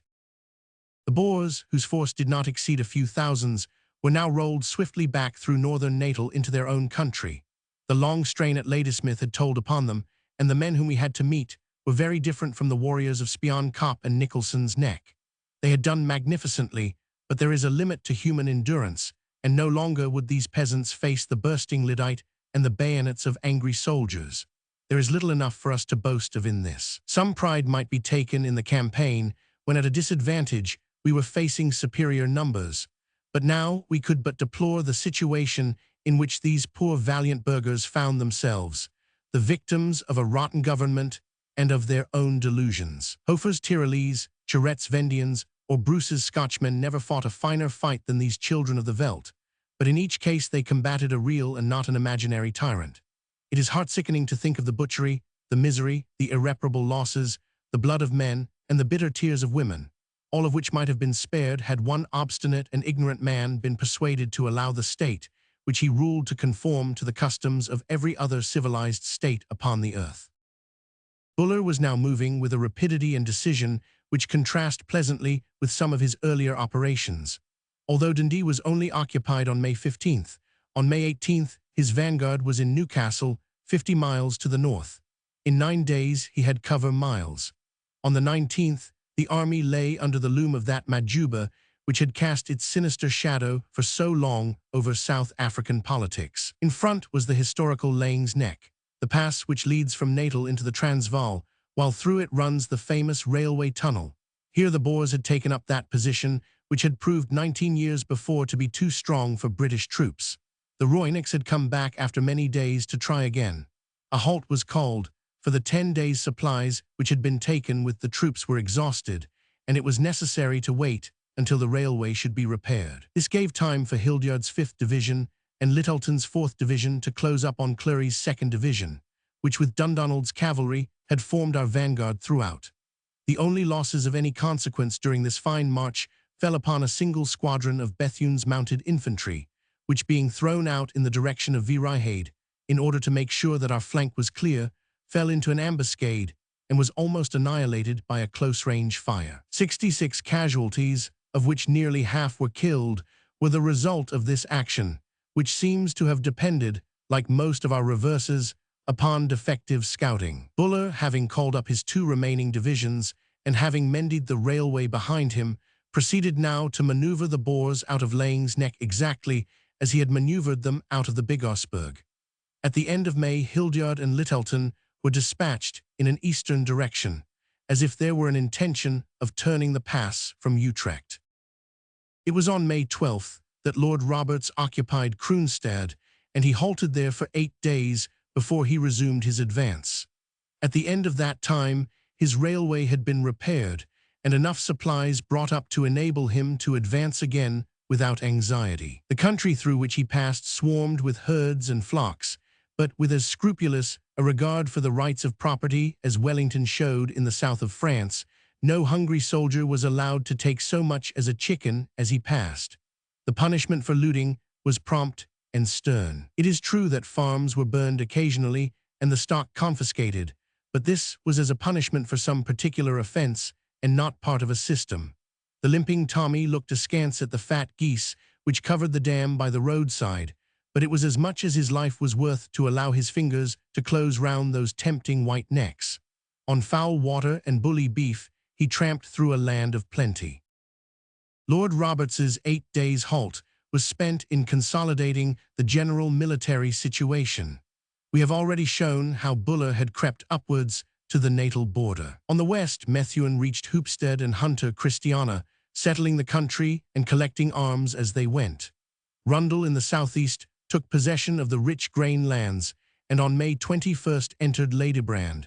In front of him lay that difficult hilly country about Senekal, Vicksburg, and Bethlehem, which was to delay him so long. Ian Hamilton was feeling his way northwards to the right of the railway line, and for the moment cleared the district between Lindley and Heilbronn, passing through both towns and causing Steyn to again change his capital, which became Vrede, in the extreme northeast of the state. During these operations, Hamilton had the 2 formidable De Wet brothers in front of him and suffered nearly 100 casualties in the continual skirmishing which accompanied his advance.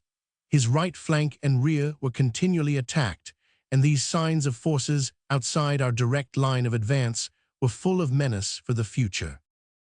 On May 22nd, the main army resumed its advance, moving forward 15 miles to Honing-Sprout. On the 23rd, another march of 20 miles over a fine rolling prairie brought them to Renoster River. The enemy had made some preparations for a stand, but Hamilton was near Heilbronn upon their left, and French was upon their right flank. The river was crossed without opposition. On the 24th, the army was at Vredefort Road, and on the 26th, the vanguard crossed the Vaal River at Viljoen's Drift, the whole army following on the 27th. Hamilton's force had been cleverly swung across from the right to the left flank of the British, so that the Boers were massed on the wrong side. Preparations for resistance had been made on the line of the railway, but the wide turning movements on the flanks by the indefatigable French and Hamilton rendered all opposition of no avail. The British columns flowed over and onwards without a pause, tramping steadily northwards to their destination. The bulk of the Free State forces refused to leave their own country and moved away to the eastern and northern portion of the state, where the British generals thought, incorrectly, as the future was to prove, that no further harm would come from them. The state which they were in arms to defend had really ceased to exist, for already it had been publicly proclaimed at Bloemfontein in the Queen's name that the country had been annexed to the Empire, and that its style henceforth was that of the Orange River Colony. Those who think this measure unduly harsh must remember that every mile of land, which the Free Staters had conquered in the early part of the war, had been solemnly annexed by them. At the same time, those Englishmen who knew the history of this state, which had once been the model of all that a state should be, were saddened by the thought that it should have deliberately committed suicide for the sake of one of the most corrupt governments which have ever been known. Had the Transvaal been governed as the Orange Free State was, such an event as the Second Boer War could never have occurred. Lord Roberts's tremendous march was now drawing to a close. On May 28th, the troops advanced 20 miles and passed Klip River without fighting. It was observed with surprise that the Transvaalers were very much more careful of their own property than they had been of that of their allies, and that the railway was not damaged at all by the retreating forces. The country had become more populous, and far away upon the low curves of the hills were seen high chimneys and gaunt iron pumps which struck the north of England soldier with a pang of homesickness. This long-distant hill was the famous Rand, and under its faded grasses lay such riches as Solomon never took from Ophir. It was the prize of victory, and yet the prize is not to the victor, for the dust-grimed officers and men looked with little personal interest at this treasure house of the world. Not one penny the richer would they be for the fact that their blood and their energy had brought justice and freedom to the gold fields. They had opened up an industry for the world. Men of all nations would be the better for their labors. The miner and the financier or the trader would equally profit by them. But the men in khaki would tramp on, unrewarded and uncomplaining, to India, to China, to any spot where the needs of their worldwide empire called them. The infantry, streaming up from the Vaal River to the famous Ridge of Gold, had met with no resistance upon the way, but great mist banks of cloud by day and huge, twinkling areas of flame by night showed the handiwork of the enemy. Hamilton and French, moving upon the left flank, found Boers thick upon the hills, but cleared them off in a well-managed skirmish which cost us a dozen casualties. On May 29th, pushing swiftly along, French found the enemy posted very strongly with several guns at Doornkop, a point west of Klip River Berg. The cavalry leader had with him at this stage 3 horse batteries, 4 pom-poms, and mounted men.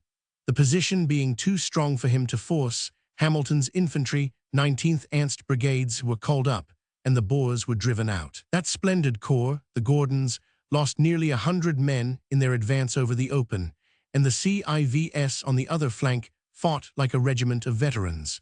There had been an inclination to smile at these citizen soldiers when they first came out, but no one smiled now save the general who felt that he had them at his back. Hamilton's attack was assisted by the menace rather than the pressure of French's turning movement on the Boer right, but the actual advance was as purely frontal as any of those which had been carried through at the beginning of the war. The open formation of the troops, the powerful artillery behind them, and perhaps also the lowered morale of the enemy combined to make such a movement less dangerous than of old. In any case, it was inevitable, as the state of Hamilton's commissariat rendered it necessary that at all hazards he should force his way through.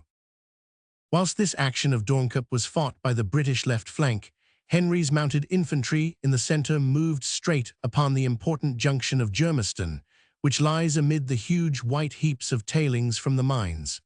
At this point, or near it, the lines from Johannesburg and from Natal join the line to Pretoria. Colonel Henry's advance was an extremely daring one, for the infantry were some distance behind, but after an irregular scrambling skirmish in which the Boer snipers had to be driven off the mine heaps and from among the houses, the 8th Mounted Infantry got their grip of the railway and held it. The exploit was a very fine one, and stands out the more brilliantly as the conduct of the campaign cannot be said to afford many examples of that well-considered audacity which deliberately runs the risk of the minor loss for the sake of the greater gain. Henry was much assisted by J Battery RHA, which was handled with energy and judgment. French was now on the west of the town, Henry had cut the railway on the east, and Roberts was coming up from the south. His infantry had covered miles in 7 days, but the thought that every step brought them nearer to Pretoria was as exhilarating as their fifes and drums. On May 30th, the victorious troops camped outside the city, while Botha retired with his army, abandoning without a battle the treasure house of his country. Inside the town were chaos and confusion. The richest mines in the world lay for a day or more at the mercy of a lawless rabble drawn from all nations. The Boer officials were themselves divided in opinion, Cross standing for law and order while Judge Kock advocated violence. A spark would have set the town blazing, and the worst was feared when a crowd of mercenaries assembled in front of the Robinson mine with threats of violence. By the firmness and tact of Mr. Tucker, the manager, and by the strong attitude of Commissioner Cross, the situation was saved and the danger passed. Upon May 31st, without violence to life or destruction to property, that great town which British hands have done so much to build found itself at last under the British flag. May it wave there so long as it covers just laws, honest officials, and clean-handed administrators, so long and no longer. And now the last stage of the great journey had been reached. 2 days were spent at Johannesburg while supplies were brought up, and then a move was made upon Pretoria, 30 miles to the north. Here was the Boer capital, the seat of government, the home of Kruger, the center of all that was anti-British, crouching amid its hills, with costly forts guarding every face of it. Surely at last the place had been found where that great battle should be fought, which should decide for all time whether it was with the Briton or with the Dutchman that the future of South Africa lay. On the last day of May, 200 Lancers, under the command of Major Hunter Weston, with Charles of the Sappers and Burnham the Scout, a man who has played the part of a hero throughout the campaign, struck off from the main army and endeavored to descend upon the Pretoria to Delagoa railway line with the intention of blowing up a bridge and cutting the Boer line of retreat. It was a most dashing attempt, but the small party had the misfortune to come into contact with a strong Boer commando who headed them off. After a skirmish, they were compelled to make their way back with a loss of 5 killed and 14 wounded.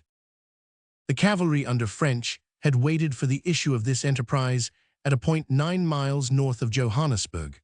On June 2nd, it began its advance with orders to make a wide sweep round to the westward, and so skirt the capital, cutting the Pietersburg Railway to the north of it. The country in the direct line between Johannesburg and Pretoria consists of a series of rolling downs which are admirably adapted for cavalry work, but the detour which French had to make carried him into the wild and broken district, which lies to the north of the Little Crocodile River. Here he was fiercely attacked on ground where his troops could not deploy, but with extreme coolness and judgment beat off the enemy. To cover 32 miles in a day and fight a way out of an ambuscade in the evening is an ordeal for any leader and for any troops. 2 killed and 7 wounded were our trivial losses in a situation which might have been a serious one. The Boers appear to have been the escort of a strong convoy which had passed along the road some miles in front. Next morning, both convoy and opposition had disappeared. The cavalry rode on amid a country of orange groves, the troopers standing up in their stirrups to pluck the golden fruit. There was no further fighting, and on June 4th French had established himself upon the north of the town, where he learned that all resistance had ceased. Whilst the cavalry had performed this enveloping movement, the main army had moved swiftly upon its objective, leaving 1 brigade behind to secure Johannesburg. Ian Hamilton advanced upon the left, while Lord Roberts's column kept the line of the railway, Colonel Henry's mounted infantry scouting in front. As the army topped the low curves of the veldt, they saw in front of them 2 well-marked hills, each crowned by a low, squat building. They were the famous southern forts of Pretoria. Between the hills was a narrow neck, and beyond the Boer capital. For a time, it appeared that the entry was to be an absolutely bloodless one, but the booming of cannon and the crash of Mauser fire soon showed that the enemy was in force upon the ridge. Botha had left a strong rearguard to hold off the British, while his own stores and valuables were being withdrawn from the town. The silence of the forts showed that the guns had been removed and that no prolonged resistance was intended. But in the meanwhile, fringes of determined riflemen, supported by cannon, held the approaches and must be driven off before an entry could be effected. Each fresh corps, as it came up, reinforced the firing line. Henry's mounted infantrymen, supported by the horse guns of J Battery and the guns of Tucker's division, began the action. So hot was the answer, both from cannon and from rifle, that it seemed for a time as if a real battle were at last about to take place. The Guards Brigade, Stephenson's brigade, and Maxwell's brigade streamed up and waited until Hamilton, who was on the enemy's right flank, should be able to make his presence felt. The heavy guns had also arrived, and a huge cloud of debris rising from the Praetorian forts told the accuracy of their fire.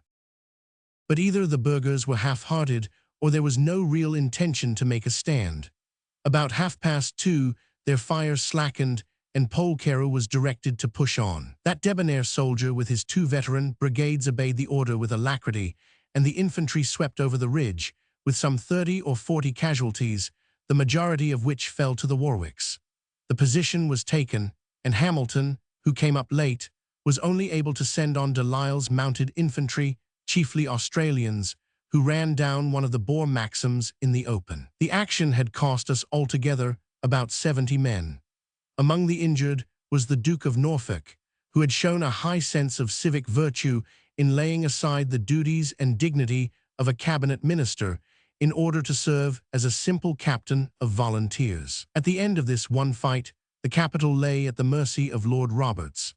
Consider the fight which they made for their chief city, compare it with that which the British made for the village of Mafeking, and say on which side is that stern spirit of self-sacrifice and resolution which are the signs of the better cause. In the early morning of June 5th, the Coldstream Guards were mounting the hills which commanded the town.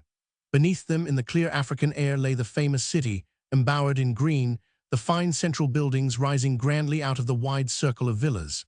Through the neck part of the Guards Brigade and Maxwell's brigade had passed and had taken over the station, from which at least one train laden with horses had steamed that morning. 2 others, both ready to start, were only just stopped in time. The first thought was for the British prisoners, and a small party headed by the Duke of Marlborough rode to their rescue. Let it be said once for all that their treatment by the Boers was excellent, and that their appearance would alone have proved it. 129 officers and 39 soldiers were found in the model schools, which had been converted into a prison. A day later, our cavalry arrived at Waterville, which is 14 miles to the north of Pretoria. Here were confined 3,000 soldiers, whose fare had certainly been of the scantiest, though in other respects they appear to have been well treated. Footnote: further information unfortunately shows that in the case of the sick and of the colonial prisoners, the treatment was by no means good. 900 of their comrades had been removed by the Boers, but Porter's cavalry was in time to release the others, under a brisk shell fire from a Boer gun upon the ridge. Many pieces of good luck we had in the campaign, but this recovery of our prisoners, which left the enemy without a dangerous lever for exacting conditions of peace, was the most fortunate of all.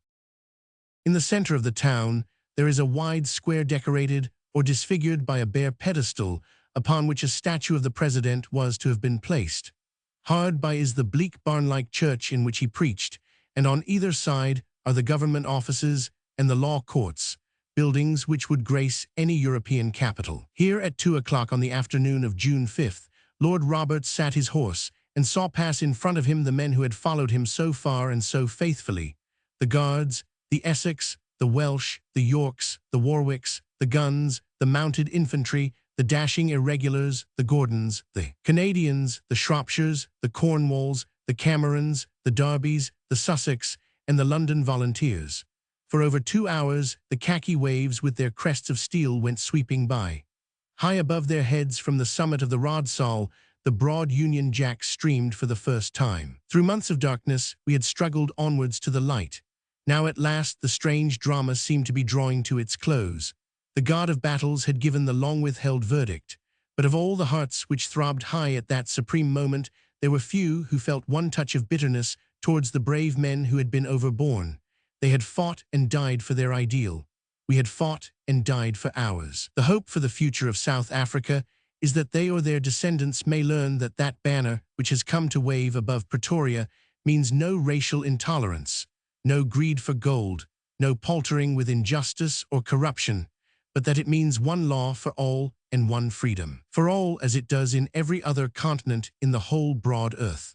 When that is learned, it may happen that even they will come to date a happier life and a wider liberty from that 5th of June, which saw the symbol of their nation pass forever from among the ensigns of the world. Chapter 26. Diamond Hill, Rundle's Operations. The military situation at the time of the occupation of Pretoria was roughly as follows. Lord Roberts, with some 30,000 men, was in possession of the capital, but had left his long line of communications very imperfectly guarded behind him. On the flank of this line of communications, in the eastern and northeastern corner of the Free State, was an energetic force of unconquered Free Staters who had rallied round President Steyn. There were some 8 or 10,000 in number, well horsed, with a fair number of guns, under the able leadership of De Wet, Prinsloo and Olivier. Above all, they had a splendid position, mountainous and broken, from which, as from a fortress, they could make excursions to the south or west. This army included the commandos of Vicksburg, Senekal, and Harrismith, with all the broken and desperate men from other districts who had left their farms and fled to the mountains. It was held in check as a united force by Rundle's division and the Colonial Division on the south, while Colville and afterwards Methuen endeavored to pen them in on the west. The task was a hard one, however, and though Rundle succeeded in holding his line intact, it appeared to be impossible in that wide country to coop up altogether an enemy so mobile. A strange game of hide-and-seek ensued, in which De Wet, who led the Boer raids, was able again and again to strike our line of rails and to get back without serious loss. The story of these instructive and humiliating episodes will be told in their order. The energy and skill of the guerrilla chief challenge our admiration, and the score of his successes would be amusing were it not that the points of the game are marked by the lives of British soldiers. General Buller had spent the latter half of May in making his way from Ladysmith to Laing's Nek, and the beginning of June found him with 20,000 men in front of that difficult position. Some talk of a surrender had arisen, and Christian Botha, who commanded the Boers, succeeded in gaining several days' armistice, which ended in nothing. The Transvaal forces at this point were not more than a few thousand in number, but their position was so formidable that it was a serious task to turn them out. Van Wyck's Hill, however, had been left unguarded, and as its possession would give the British the command of Botha's Pass, its unopposed capture by the South African Light Horse was an event of great importance. With guns upon this eminence, the infantry were able, on June 8th, to attack and to carry with little loss the rest of the high ground, and so to get the pass into their complete possession. Botha fired the grass behind him and withdrew sullenly to the north. On the 9th the convoys were passed over the pass, and on the 11th the main body of the army followed them. The operations were now being conducted in that extremely acute angle of Natal which runs up between the Transvaal and the Orange Free State. In crossing Botha's Pass, the army had really entered what was now the Orange River colony. But it was only for a very short time, as the object of the movement was to turn the Laing's Nek position and then come back into the Transvaal through a Lemons Pass. The gallant South African Light Horse led the way and fought hard at one point to clear a path for the army, losing 6 killed and 8 wounded in a sharp skirmish. On the morning of the 12th, the flanking movement was far advanced, and it only remained for the army to force a Lemons Nek, which would place it to the rear of Laing's Nek and close to the Transvaal town of Volksrust. Had the Boers been the men of Colenso and of Spion Kop, this storming of a Lemons Nek would have been a bloody business. The position was strong, the cover was slight, and there was no way round, but the infantry came on with the old dash without the old stubborn resolution being opposed to them. The guns prepared the way, and then the Dorsets, the Dublins, the Middlesex, the Queens, and the East Surrey did the rest, The door was open and the Transvaal lay before us. The next day Volksrust was in our hands. The whole series of operations were excellently conceived and carried out. Putting Colenso on one side, it cannot be denied that General Buller showed considerable power of maneuvering large bodies of troops.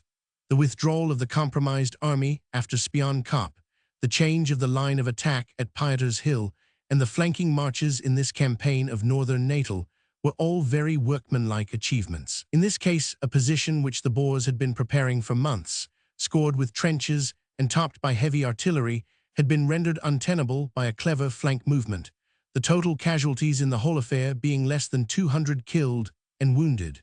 Natal was cleared of the invader, Buller's foot was on the high plateau of the Transvaal, and Roberts could count on 20,000 good men coming up to him from the southeast. More important than all, the Natal Railway was being brought up, and soon the Central British Army would depend upon Durban instead of Cape Town for its supplies, a saving of nearly two-thirds of the distance.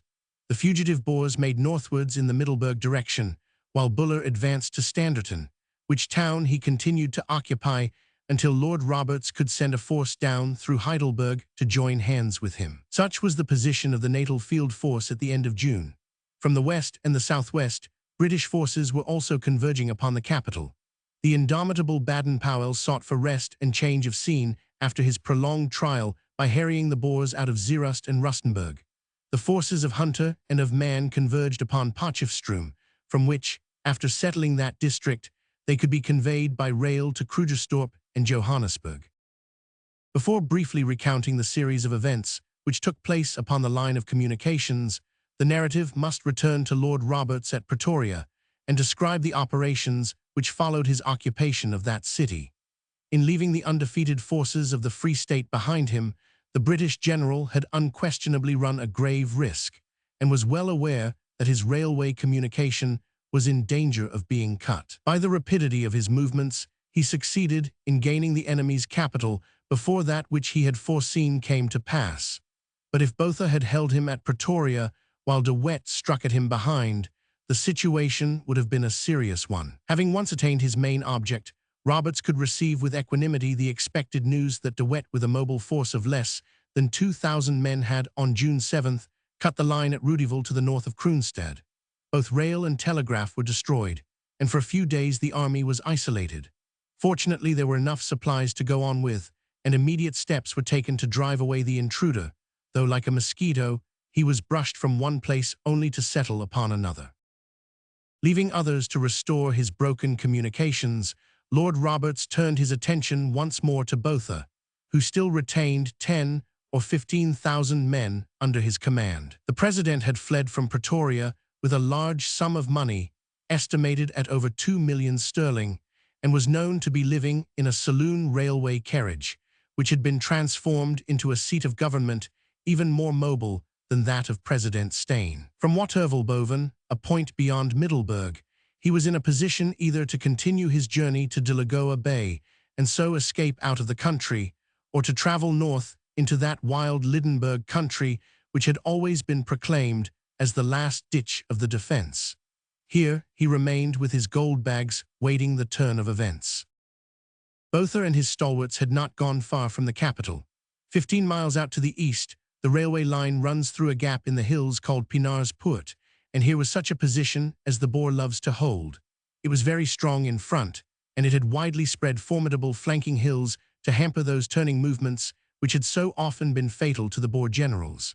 Behind was the uncut railway line along which the guns could in case of need be removed. The whole position was over 15 miles from wing to wing, and it was well known to the Boer general that Lord Roberts had no longer that preponderance of force which would enable him to execute wide turning movements as he had done in his advance from the south. His army had decreased seriously in numbers. The mounted men, the most essential branch of all, were so ill-horsed that brigades were not larger than regiments. One brigade of infantry, the 14th, had been left to garrison Johannesburg, and another, the 18th, had been chosen for special duty in Pretoria.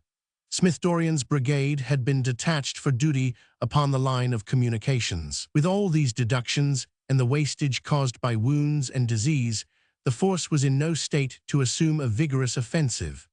So hard-pressed were they for men that the 3,000 released prisoners from Waterval were hurriedly armed with Boer weapons and sent down the line to help to guard the more vital points. Had Botha withdrawn to a safe distance, Lord Roberts would certainly have halted, as he had done at Bloemfontein, and waited for remounts and reinforcements. But the war could not be allowed to languish when an active enemy lay only 15 miles off, within striking distance of 2 cities and of the line of rail.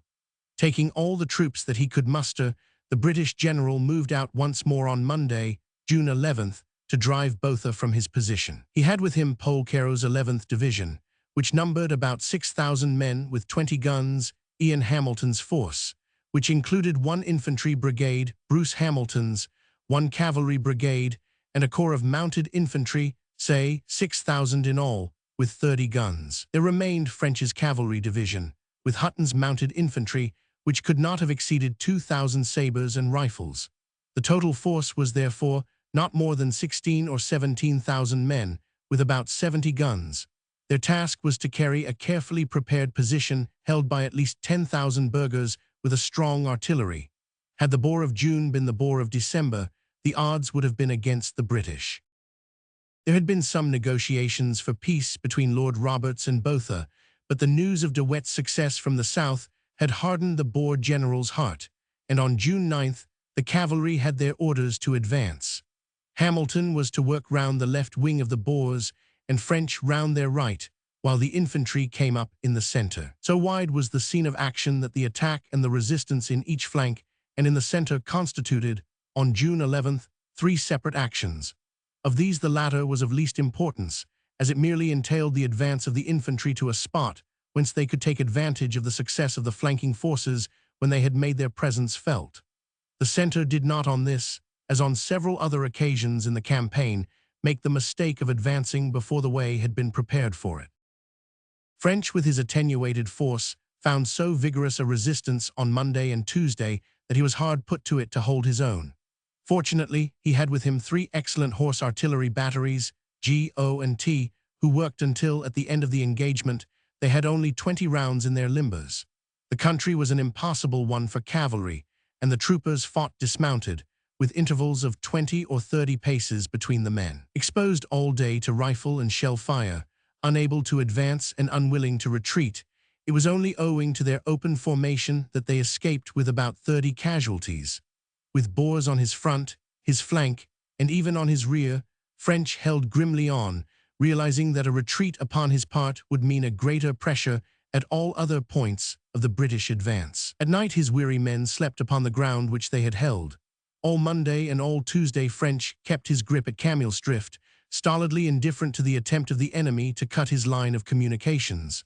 On Wednesday, Hamilton, upon the other flank, had gained the upper hand, and the pressure was relaxed. French then pushed forward, but the horses were so utterly beaten that no effective pursuit was possible. During the 2 days that French had been held up by the Boer right wing, Hamilton had also been seriously engaged upon the left, so seriously that at one time the action appeared to have gone against him. The fight presented some distinctive features, which made it welcome to soldiers who were weary of the invisible man with his smokeless gun upon the eternal kopje. It is true that man, gun, and kopje were all present upon this occasion, but in the endeavors to drive him off some new developments took place, which formed for 1 brisk hour a reversion to picturesque warfare. Perceiving a gap in the enemy's line, Hamilton pushed up the famous Q battery, the guns which had plucked glory out of disaster at Sanna's Post. For the second time in one campaign they were exposed and in imminent danger of capture. A body of mounted Boers with great dash and hardihood galloped down within close range and opened fire. Instantly, the 12th Lancers were let loose upon them. How they must have longed for their big-boned, long-striding English troop horses as they strove to raise a gallop out of their spiritless, overworked Argentines. For once, however, the lance meant more than 5 pounds dead weight and an encumbrance to the rider. The guns were saved, the Boers fled, and a dozen were left upon the ground. But a cavalry charge has to end in a reformation, and that is the instant of danger if any unbroken enemy remains within range. Now a sleet of bullets hissed through their ranks as they retired, and the gallant Lord Airlie, as modest and brave a soldier as ever drew sword, was struck through the heart. "Pray moderate your language," was his last characteristic remark made to a battle-drunken sergeant. 2 officers, 17 men, and 30 horses went down with their colonel, the great majority only slightly injured. In the meantime, the increasing pressure upon his right caused Broadwood to order a second charge of the Life Guards, this time to drive off the assailants. The appearance rather than the swords of the guards prevailed, and cavalry as cavalry had vindicated their existence more than they had ever done during the campaign. The guns were saved, the flank attack was rolled back, but one other danger had still to be met, for the Heidelberg Commando, a corps d'élite of the Boers, had made its way outside Hamilton's flank and threatened to get past him. With cool judgment, the British general detached a battalion and a section of a battery, which pushed the Boers back into a less menacing position. The rest of Bruce Hamilton's brigade were ordered to advance upon the hills in front, and aided by a heavy artillery fire, they had succeeded, before the closing in of the winter night, in getting possession of this first line of the enemy's defenses. Night fell upon an undecided fight, which, after swaying this way and that, had finally inclined to the side of the British. The Sussex and the City Imperial Volunteers were clinging to the enemy's left flank, while the 11th Division were holding them in front. All promised well for the morrow. By order of Lord Roberts, the Guards were sent round early on Tuesday, the 12th, to support the flank attack of Bruce Hamilton's infantry. It was afternoon before all was ready for the advance, and then the Sussex, the London Volunteers, and the Derbyshires won a position upon the ridge, followed later by the 3 regiments of Guards.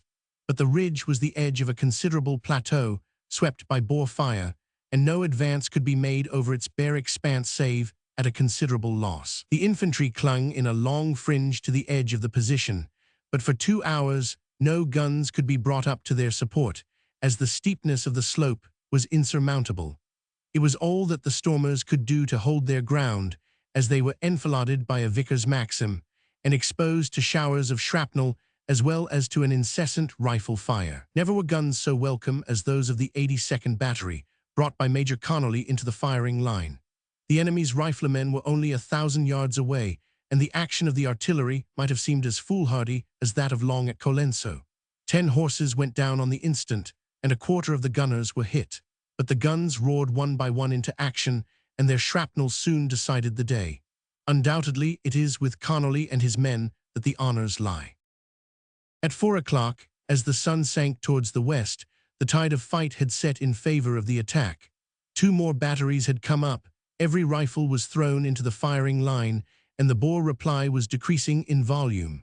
The temptation to an assault was great, but even now it might mean heavy loss of life, and Hamilton shrank from the sacrifice. In the morning his judgment was justified, for Botha had abandoned the position, and his army was in full retreat. The mounted men followed as far as Eland's River Station, which is 25 miles from Pretoria, but the enemy was not overtaken, save by a small party of Delisle's Australians and regular mounted infantry. This force, less than 100 in number, gained a kopje which overlooked a portion of the Boer army. Had they been more numerous, the effect would have been incalculable.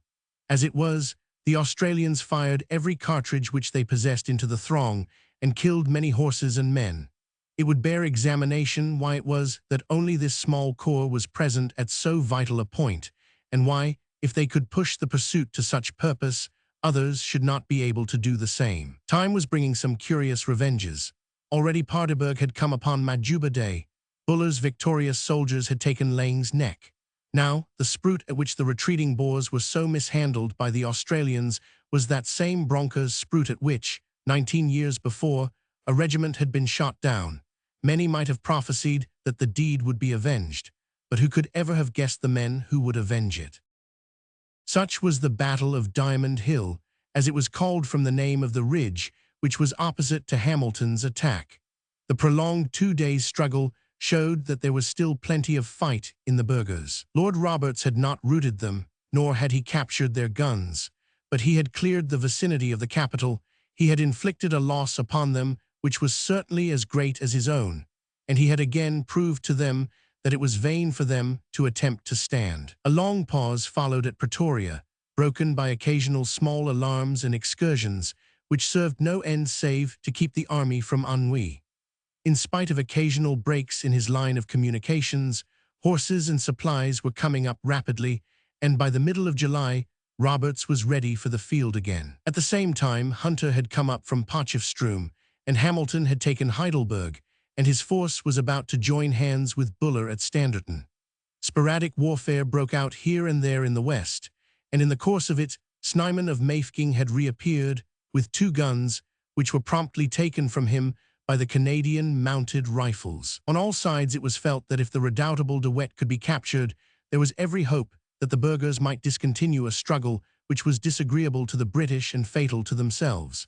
As a point of honor, it was impossible for Botha to give in while his ally held out. We will turn, therefore, to this famous guerrilla chief and give some account of his exploits. To understand them, some description must be given of the general military situation in the Free State. When Lord Roberts had swept past to the north, he had brushed aside the flower of the Orange Free State Army, who occupied the considerable quadrilateral which is formed by the northeast of that state. The function of Rundle's 8th Division and of Brabant's Colonial Division was to separate the sheep from the goats by preventing the fighting burghers from coming south and disturbing those districts which had been settled. For this purpose, Rundle formed a long line which should serve as a cordon. Moving up through Trammel and Claquelan, Vicksburg was occupied on May 25th by the Colonial Division, while Rundle seized Senecal 40 miles to the northwest. A small force of 40 yeomanry, who entered the town some time in advance of the main body, was suddenly attacked by the Boers, and the gallant Dalbiac, famous rider and sportsman, was killed, with 4 of his men. He was a victim, as so many have been in this campaign, to his own proud disregard of danger. The Boers were in full retreat, but now, as always, they were dangerous. One cannot take them for granted, for the very moment of defeat is that at which they are capable of some surprising effort. Rundle, following them up from Senecal, found them in strong possession of the kopjes at Biddulphsburg and received a check in his endeavor to drive them off. It was an action fought amid great grass fires, where the possible fate of the wounded was horrible to contemplate. The 2nd Grenadiers, the Scots Guards, the East Yorkshires, and the West Kents were all engaged, with the 2nd Anthfield batteries and a force of yeomanry. Our losses incurred in the open from unseen rifles were 30 killed and wounded, including Colonel Lloyd of the Grenadiers. 2 days later, Rundle, from Senecal, joined hands with Brabant from Vicksburg, and a defensive line was formed between those 2 places, which was held unbroken for 2 months, when the operations ended in the capture of the greater part of the force opposed to him. Clement's brigade, consisting of the 1st Royal Irish, the 2nd Bedfords, the 2nd Worcesters, and the 2nd Wiltshires, had come to strengthen Rundle, and altogether he may have had as many as 12,000 men under his orders. It was not a large force with which to hold a mobile adversary at least 8,000 strong, who might attack him at any point of his extended line. So well, however, did he select his positions that every attempt of the enemy, and there were many, ended in failure. Badly supplied with food, he and his half-starved men held bravely to their task, and no soldiers in all that great host deserve better of their country. At the end of May, then, the Colonial Division, Rundle's division, and Clement's brigade held the Boers from Vicksburg on the Basuto border to Senecal. This prevented them from coming south, but what was there to prevent them from coming west and falling upon the railway line? There was the weak point of the British position. Lord Methuen had been brought across from Boshoff and was available with 6,000 men. Colville was on that side also, with the Highland Brigade. A few details were scattered up and down the line, waiting to be gathered up by an enterprising enemy. Kroonstad was held by a single militia battalion. Each separate force had to be nourished by convoys with weak escorts. Never was there such a field for a mobile and competent guerrilla leader. And as luck would have it, such a man was at hand, ready to take full advantage of his opportunities. Chapter 27. The Lines of Communication. Christian de Wet, the elder of 2 brothers of that name, was at this time in the prime of life, a little over 40 years of age. He was a burly middle-sized bearded man, poorly educated, but endowed with much energy and common sense. His military experience dated back to Majuba Hill, and he had a large share of that curious race hatred which is intelligible in the case of the Transvaal, but inexplicable in a Free Stater who has received no injury from the British Empire. Some weakness of his sight compels the use of tinted spectacles, and he had now turned these, with a pair of particularly observant eyes behind them, upon the scattered British forces and the long exposed line of railway. De Wet's force was an offshoot from the army of Free Staters under de Villiers, Olivier, and Prinsloo, which lay in the mountainous northeast of the state.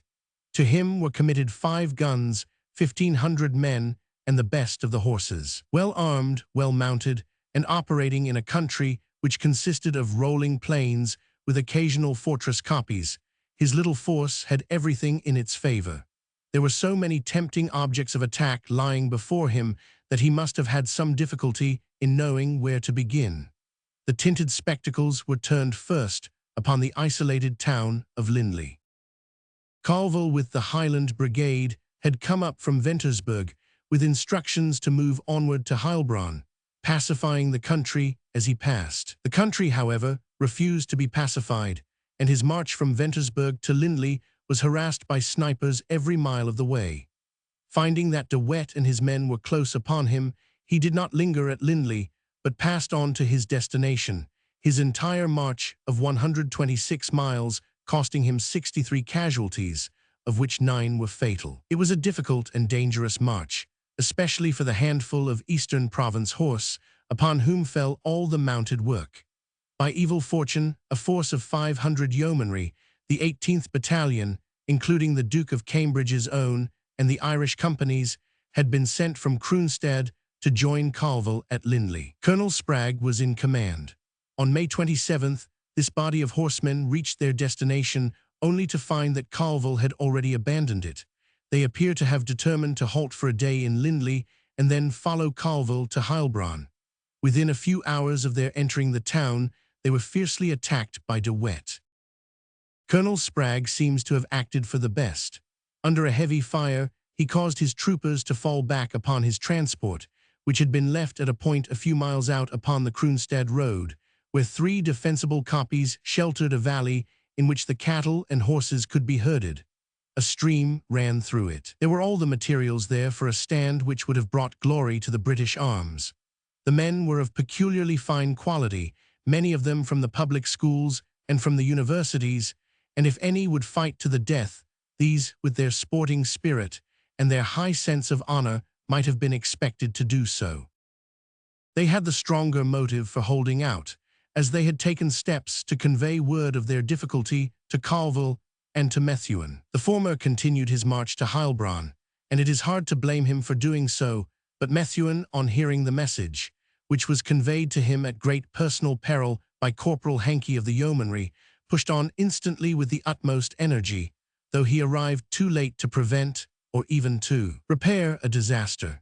It must be remembered that Colville was under orders to reach Heilbronn on a certain date, that he was himself fighting his way, and that the force which he was asked to relieve was much more mobile than his own. His cavalry at that date consisted of 100 men of the Eastern Province Horse.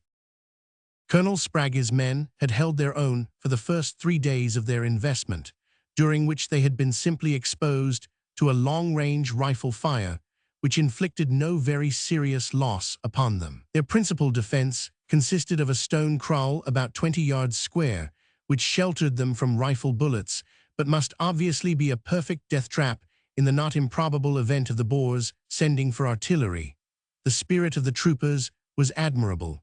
Several dashing sorties were carried out under the leadership of Captain Humby and Lord Longford. The latter was a particularly dashing business, ending in a bayonet charge which cleared a neighboring ridge. Early in the siege, the gallant Keith met his end. On the 4th day, the Boers brought up 5 guns. One would have thought that during so long a time as 3 days, it would have been possible for the officer in command to make such preparations against this obvious possibility as was so successfully taken at a later stage of the war by the handful who garrisoned Ladybrand. Surely in this period, even without engineers, it would not have been hard to construct such trenches as the Boers have again and again opposed to our own artillery. But the preparations which were made proved to be quite inadequate. One of the 2 smaller koppies was carried, and the garrison fled to the other. This also was compelled to surrender, and finally the main copy also hoisted the white flag. No blame can rest upon the men, for their presence there at all is a sufficient proof of their public spirit and their gallantry. But the lessons of the war seem to have been imperfectly learned, especially that very certain lesson that shell fire in a close formation is insupportable, while in an open formation with a little cover, it can never compel surrender. The casualty lists, 80 killed and wounded out of a force of 470, show that the yeomanry took considerable punishment before surrendering, but do not permit us to call the defense desperate or heroic. It is only fair to add that Colonel Spragg was acquitted of all blame by a court of inquiry, which agreed, however, that the surrender was premature, and attributed it to the unauthorized hoisting of a white flag upon one of the detached copies. With regard to the subsequent controversy as to whether General Colville might have returned to the relief of the yeomanry, it is impossible to see how that general could have acted in any other way than he did. Some explanation is needed of Lord Methuen's appearance upon the central scene of warfare, his division having, when last described, been at Boshoff, not far from Kimberley, where early in April he fought the successful action which led to the death of Villebois. Thence he proceeded along the Vaal and then south to Kroonstad, arriving there on May 28th. He had with him the 9th Brigade Douglases, which contained the troops which had started with him for the relief of Kimberley 6 months before. These were the Northumberland Fusiliers, Loyal North Lancashires, Northamptons, and Yorkshire Light Infantry. With him also were the Munsters, Lord Chesham's Yeomanry, 5 companies, with the 4th Anth Batteries, 2 howitzers, and 2 pom-poms. His total force was about 6,000 men. On arriving at Kroonstad, he was given the task of relieving Heilbronn, where Colville, with the Highland Brigade, some colonial horse, Lovett's scouts, 2 naval guns, and the 5th Battery, were short of food and ammunition.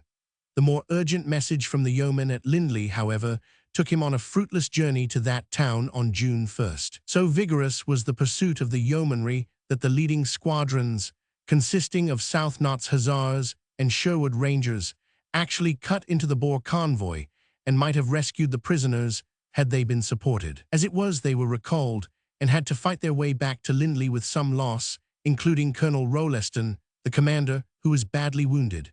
A garrison was left under Paget, and the rest of the force pursued its original mission to Heilbronn, arriving there on June 7th, when the Highlanders had been reduced to quarter rations. The Salvation Army was the nickname by which they expressed their gratitude to the relieving force. A previous convoy sent to the same destination had less good fortune. On June 1st, 55 wagons started from the railway line to reach Heilbronn.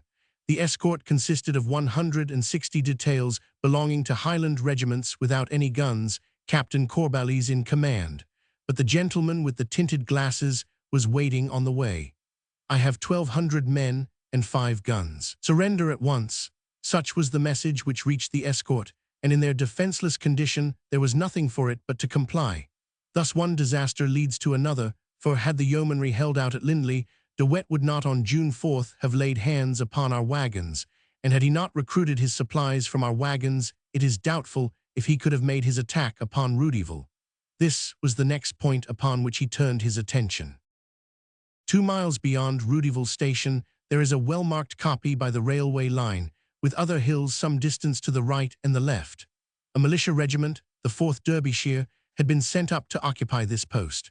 There were rumors of Boers on the line, and Major Haig, who with 1,000 details of various regiments commanded at Railhead, had been attacked on June 6th, but had beaten off his assailants. De Wet, acting sometimes in company with, and sometimes independently of, his Lieutenant Nell, passed down the line looking for some easier prey, and on the night of June 7th came upon the militia regiment, which was encamped in a position which could be completely commanded by artillery. It is not true that they had neglected to occupy the copy under which they lay, for 2 companies had been posted upon it. But there seems to have been no thought of imminent danger, and the regiment had pitched its tents and gone very comfortably to sleep without a thought of the gentleman in the tinted glasses. In the middle of the night, he was upon them with a hissing sleet of bullets. At the first dawn, the guns opened, and the shells began to burst among them. It was a horrible ordeal for raw troops. The men were miners and agricultural laborers, who had never seen more bloodshed than a cut finger in their lives. They had been 4 months in the country, but their life had been a picnic, as the luxury of their baggage shows. Now in an instant the picnic was ended, and in the grey cold dawn war was upon them, grim war with the whine of bullets, the screams of pain, the crash of shell, the horrible rending and riving of body and limb. In desperate straits, which would have tried the oldest soldiers, the brave miners did well. They never from the beginning had a chance save to show how gamely they could take punishment, but that at least they did. Bullets were coming from all sides at once, and yet no enemy was visible. They lined one side of the embankment, and they were shot in the back. They lined the other, and were again shot in the back. Bear Douglas, the colonel, vowed to shoot the man who should raise the white flag, and he fell dead himself before he saw the hated emblem. But it had to come. 140 of the men were down, many of them suffering from the horrible wounds which shell inflicts. The place was a shambles. Then the flag went up, and the Boers at last became visible. Outnumbered, outgeneraled, and without guns, there is no shadow of stain upon the good name of the one militia regiment which was ever seriously engaged during the war. Their position was hopeless from the first, and they came out of it with death, mutilation, and honor. 2 miles south of the Renoster Kopje stands Roodyville Station, in which, on that June morning, there stood a train containing the mails for the army, a supply of greatcoats, and a truck full of enormous shells. A number of details of various sorts, 100 or more, had alighted from the train, 20 of them post office volunteers, some of the Pioneer Railway Corps, a few Shropshires, and other waifs and strays. To them in the early morning came the gentleman with the tinted glasses, his hands still red with the blood of the Darbies. "I have 1,400 men and 4 guns. Surrender," said the messenger, "but it is not in nature for a postman to give up his postbag without a struggle." "Never," cried the valiant postman. But shell after shell battered the corrugated iron buildings about their ears, and it was not possible for them to answer the guns which were smashing the life out of them. There was no help for it but to surrender. De Wet added samples of the British volunteer and of the British regular to his bag of militia. The station and train were burned down, the greatcoats looted, the big shells exploded, and the mails burned. The latter was the one unsportsmanlike action which can up to that date be laid to De Wet's charge. 40,000 men to the north of him could forgo their coats and their food, but they yearned greatly for those home letters, charred fragments of which are still blowing about the veldt. Footnote: fragments continually met the eye, which must have afforded curious reading for the victors. "I hope you have killed all those Boers by now," was the beginning of one letter which I could not help observing. For 3 days De Wet held the line, and during all that time he worked his wicked will upon it. For miles and miles it was wrecked with most scientific completeness. The Renoster Bridge was destroyed. So, for the second time, was the Roodyville Bridge. The rails were blown upwards with dynamite until they looked like an unfinished line to heaven. De Wet's heavy hand was everywhere. Not a telegraph post remained standing within 10 miles. His headquarters continued to be the Kopje at Roodyville. On June 10th, 2 British forces were converging upon the point of danger. One was Methuen's from Heilbronn.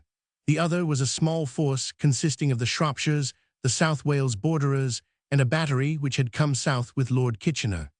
The energetic chief of the staff was always sent by Lord Roberts to the point where a strong man was needed, and it was seldom that he failed to justify his mission. Lord Methuen, however, was the first to arrive, and at once attacked De Wet, who moved swiftly away to the eastward. With a tendency to exaggeration, which has been too common during the war, the affair was described as a victory. It was really a strategic and almost bloodless move upon the part of the Boers. It is not the business of guerrillas to fight pitched battles. Methuen pushed for the south, having been informed that Kroonstad had been captured. Finding this to be untrue, he turned again to the eastward in search of De Wet. That wily and indefatigable man was not long out of our ken. On June 14th, he appeared once more at Renoster, where the construction trains, under the famous Gerard, were working furiously at the repair of the damage which he had already done. This time, the guard was sufficient to beat him off, and he vanished again to the eastward. He succeeded, however, in doing some harm, and very nearly captured Lord Kitchener himself. A permanent post had been established at Renoster under the charge of Colonel Spens of the Shropshires, with his own regiment and several guns. Smith Dorrien, one of the youngest and most energetic of the divisional commanders, had at the same time undertaken the supervision and patrolling of the line. An attack had at this period been made by a commando of some 100 Boers at the Sand River to the south of Kroonstad, where there is a most important bridge. The attempt was frustrated by the Royal Lancaster Regiment and the Railway Pioneer Regiment, helped by some mounted infantry and yeomanry. The fight was for a time a brisk one, and the pioneers, upon whom the brunt of it fell, behaved with great steadiness. The skirmish is principally remarkable for the death of Major Seymour of the Pioneers, a noble American who gave his services and at last his life for what, in the face of all slander and misrepresentation, he knew to be the cause of justice and of liberty. It was hoped now, after all these precautions, that the last had been seen of the gentleman with the tinted glasses, but on June 21st he was back in his old haunts once more. Honing Spruit Station, about midway between Kroonstad and Roodyville, was the scene of his new raid. On that date, his men appeared suddenly as a train waited in the station and ripped up the rails on either side of it. There were no guns at this point, and the only available troops were 300 of the prisoners from Pretoria, armed with Martini Henry rifles and obsolete ammunition. A good man was in command, however, the same Colonel Bullock of the Devons who had distinguished himself at Colenso, and every tattered, half-starved wastrel was nerved by a recollection of the humiliations which he had already endured. For 7 hours they lay helpless under the shell fire, but their constancy was rewarded by the arrival of Colonel Brookfield with 300 yeomanry and 4 guns of the 17th RFA, followed in the evening by a larger force from the south. The Boers fled, but left some of their number behind them, while of the British, Major Hobbs and 4 men were killed and 19 wounded. This defense of 300 half-armed men against 700 Boer riflemen, with 3 guns firing shell and shrapnel, was a very good performance. The same body of burghers immediately afterwards attacked a post held by Colonel Evans with 2 companies of the Shropshires and 50 Canadians. They were again beaten back with loss, the Canadians under Inglis especially distinguishing themselves by their desperate resistance in an exposed position. All these attacks, irritating and destructive as they were not able to hinder the general progress of the war. After the Battle of Diamond Hill, the captured position was occupied by the mounted infantry, while the rest of the forces returned to their camps round Pretoria, there to await the much-needed remounts. At other parts of the seat of war, the British cordon was being drawn more tightly round the Boer forces. Buller had come as far as Standerton, and Ian Hamilton, in the last week of June, had occupied Heidelberg. A week afterwards the 2 forces were able to join hands, and so to completely cut off the Free State from the Transvaal armies. Hamilton in these operations had the misfortune to break his collarbone, and for a time the command of his division passed to Hunter, the one man, perhaps, whom the army would regard as an adequate successor. It was evident now to the British commanders that there would be no peace and no safety for their communications, while an undefeated army of 7,000 or 8,000 men, under such leaders as De Wet and Olivier, was lurking amid the hills which flanked their railroad. A determined effort was made, therefore, to clear up that corner of the country. Having closed the only line of escape by the junction of Ian Hamilton and of Buller, the attention of 6 separate bodies of troops was concentrated upon the stalwart Free Staters. These were the divisions of Rundle and of Brabant from the south, the brigade of Clements on their extreme left, the garrison of Lindley under Paget, the garrison of Heilbronn under MacDonald, and most formidable of all, a detachment under Hunter which was moving from the north. A crisis was evidently approaching. The nearest Free State town of importance still untaken was Bethlehem, a singular name to connect with the operations of war. The country on the south of it forbade an advance by Rundle or Brabant, but it was more accessible from the west. The first operation of the British consisted, therefore, in massing sufficient troops to be able to advance from this side. This was done by effecting a junction between Clements from Senekal and Paget, who commanded at Lindley, which was carried out upon July 1st near the latter place. Clements encountered some opposition, but besides his excellent infantry regiments, the Royal Irish, Worcesters, Wiltshires, and Bedfords, he had with him the 2nd Brabant's Horse, with yeomanry, mounted infantry, two 5-inch guns, and the 38th RFA, aided by a demonstration on the part of Grenfell and of Brabant. He pushed his way through after 3 days of continual skirmish. On getting into touch with Clements, Paget sallied out from Lindley, leaving the Buffs behind to garrison the town. He had with him Brookfield's mounted brigade 1,000 strong, 8 guns, and 2 fine battalions of infantry, the Munster Fusiliers and the Yorkshire Light Infantry. On July 3rd, he found near Leo Cop a considerable force of Boers with 3 guns opposed to him, Clements being at that time too far off upon the flank to assist him. 4 guns of the 38th RFA Major Oldfield and 2 belonging to the City Volunteers came into action. The Royal Artillery guns appear to have been exposed to a very severe fire, and the losses were so heavy that for a time they could not be served. The escort was inadequate, insufficiently advanced, and badly handled, for the Boer riflemen were able, by creeping up a donga, to get right into the 38th Battery, and the gallant major, with Lieutenant Belcher, was killed in the defense of the guns. Captain Fitzgerald, the only other officer present, was wounded in 2 places, and 20 men were struck down, with nearly all the horses of one section. Captain Marks, who was brigade major of Colonel Brookfield's yeomanry, with the help of Lieutenant Keevil Davis and the 15th IY, came to the rescue of the disorganized and almost annihilated section. At the same time, the CIV guns were in imminent danger, but were energetically covered by Captain Budworth, adjutant of the battery. Soon, however, the infantry, Munster Fusiliers, and Yorkshire Light Infantry, which had been carrying out a turning movement, came into action, and the position was taken. The force moved onwards, and on July 6th they were in front of Bethlehem. The place is surrounded by hills, and the enemy was found strongly posted. Clements' force was now on the left, and Paget's on the right. From both sides, an attempt was made to turn the Boer flanks, but they were found to be very wide and strong. All day a long-range action was kept up, while Clements felt his way in the hope of coming upon some weak spot in the position. But in the evening, a direct attack was made by Paget's 2 infantry regiments upon the right, which gave the British a footing on the Boer position. The Munster Fusiliers and the Yorkshire Light Infantry lost 40 killed and wounded, including 4 officers, in this gallant affair, the heavier loss and the greater honor going to the men of Munster. The center of the position was still held, and on the morning of July 7th Clements gave instructions to the colonel of the Royal Irish to storm it if the occasion should seem favorable.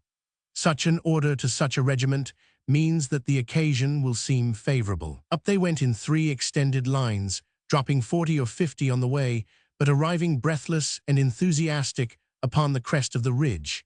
Below them, upon the further side, lay the village of Bethlehem. On the slopes beyond, hundreds of horsemen were retreating, and a gun was being hurriedly dragged into the town. For a moment it seemed as if nothing had been left as a trophy, but suddenly a keen-eyed sergeant raised a cheer, which was taken up again and again until it resounded over the veldt. Under the crest, lying on its side with a broken wheel, was a gun, one of the 15-pounders of Stormberg, which it was a point of honor to regain once more. Many a time had the gunners been friends in need to the infantry. Now it was the turn of the infantry to do something in exchange. That evening, Clements had occupied Bethlehem, and one more of their towns had passed out of the hands of the Free Staters. A word now as to that force under General Hunter, which was closing in from the north. The gallant and energetic Hamilton, lean, aquiline, and tireless, had, as already stated, broken his collarbone at Heidelberg, and it was as his lieutenant that Hunter was leading these troops out of the Transvaal into the Orange River colony. Most of his infantry was left behind at Heidelberg, but he took with him Broadwood's cavalry, 2 brigades, and Bruce Hamilton's 21st Infantry Brigade, with Ridley's mounted infantry, some 7,000 men in all. On the 2nd of July, this force reached Frankfurt in the north of the Free State without resistance, and on July 3rd they were joined there by MacDonald's force from Heilbronn, so that Hunter found himself with over 11,000 men under his command. Here was an instrument with which surely the coup de grace could be given to the dying state. Passing south, still without meeting serious resistance, Hunter occupied Rates and finally sent on Broadwood's cavalry to Bethlehem, where on July 8th they joined Paget and Clements. The net was now in position and about to be drawn tight, but at this last moment, the biggest fish of all dashed furiously out from it. Leaving the main Free State force in a hopeless position behind him, De Wet, with 1,500 well-mounted men and 5 guns, broke through Slabert's Neck between Bethlehem and Vicksburg and made swiftly for the northwest, closely followed by Pagot's and Broadwood's cavalry. It was on July 16th that he made his dash for freedom. On the 19th, Little, with the 3rd Cavalry Brigade, had come into touch with him near Lindley.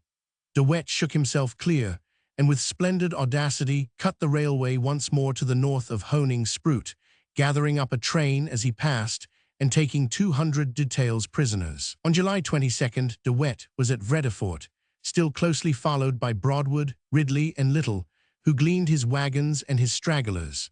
Thence he threw himself into the hilly country some miles to the south of the Vaal River, where he lurked for a week or more, while Lord Kitchener came south to direct the operations which would, as it was hoped, lead to a surrender. Leaving the indomitable guerrilla in his hiding place, the narrative must return to that drawing of the net which still continued, in spite of the escape of this one important fish. On all sides, the British forces had drawn closer, and they were both more numerous and more formidable in quality. It was evident now that by a rapid advance from Bethlehem in the direction of the Basuto border, all Boers to the north of Vicksburg would be hemmed in. On July 22nd, the columns were moving. On that date, Paget moved out of Bethlehem, and Rundle took a step forward from Vicksburg. Bruce Hamilton had already, at the cost of 20 Cameron Highlanders, got a grip upon a bastion of that rocky country in which the enemy lurked. On the 23rd, Hunter's force was held by the Boers at the strong pass of Redief's Neck, but on the 24th, they were compelled to abandon it, as the capture of Slabert's Neck by Clements threatened their rear. This latter pass was fortified most elaborately. It was attacked upon the 23rd by Brabant's Horse and the Royal Irish without success.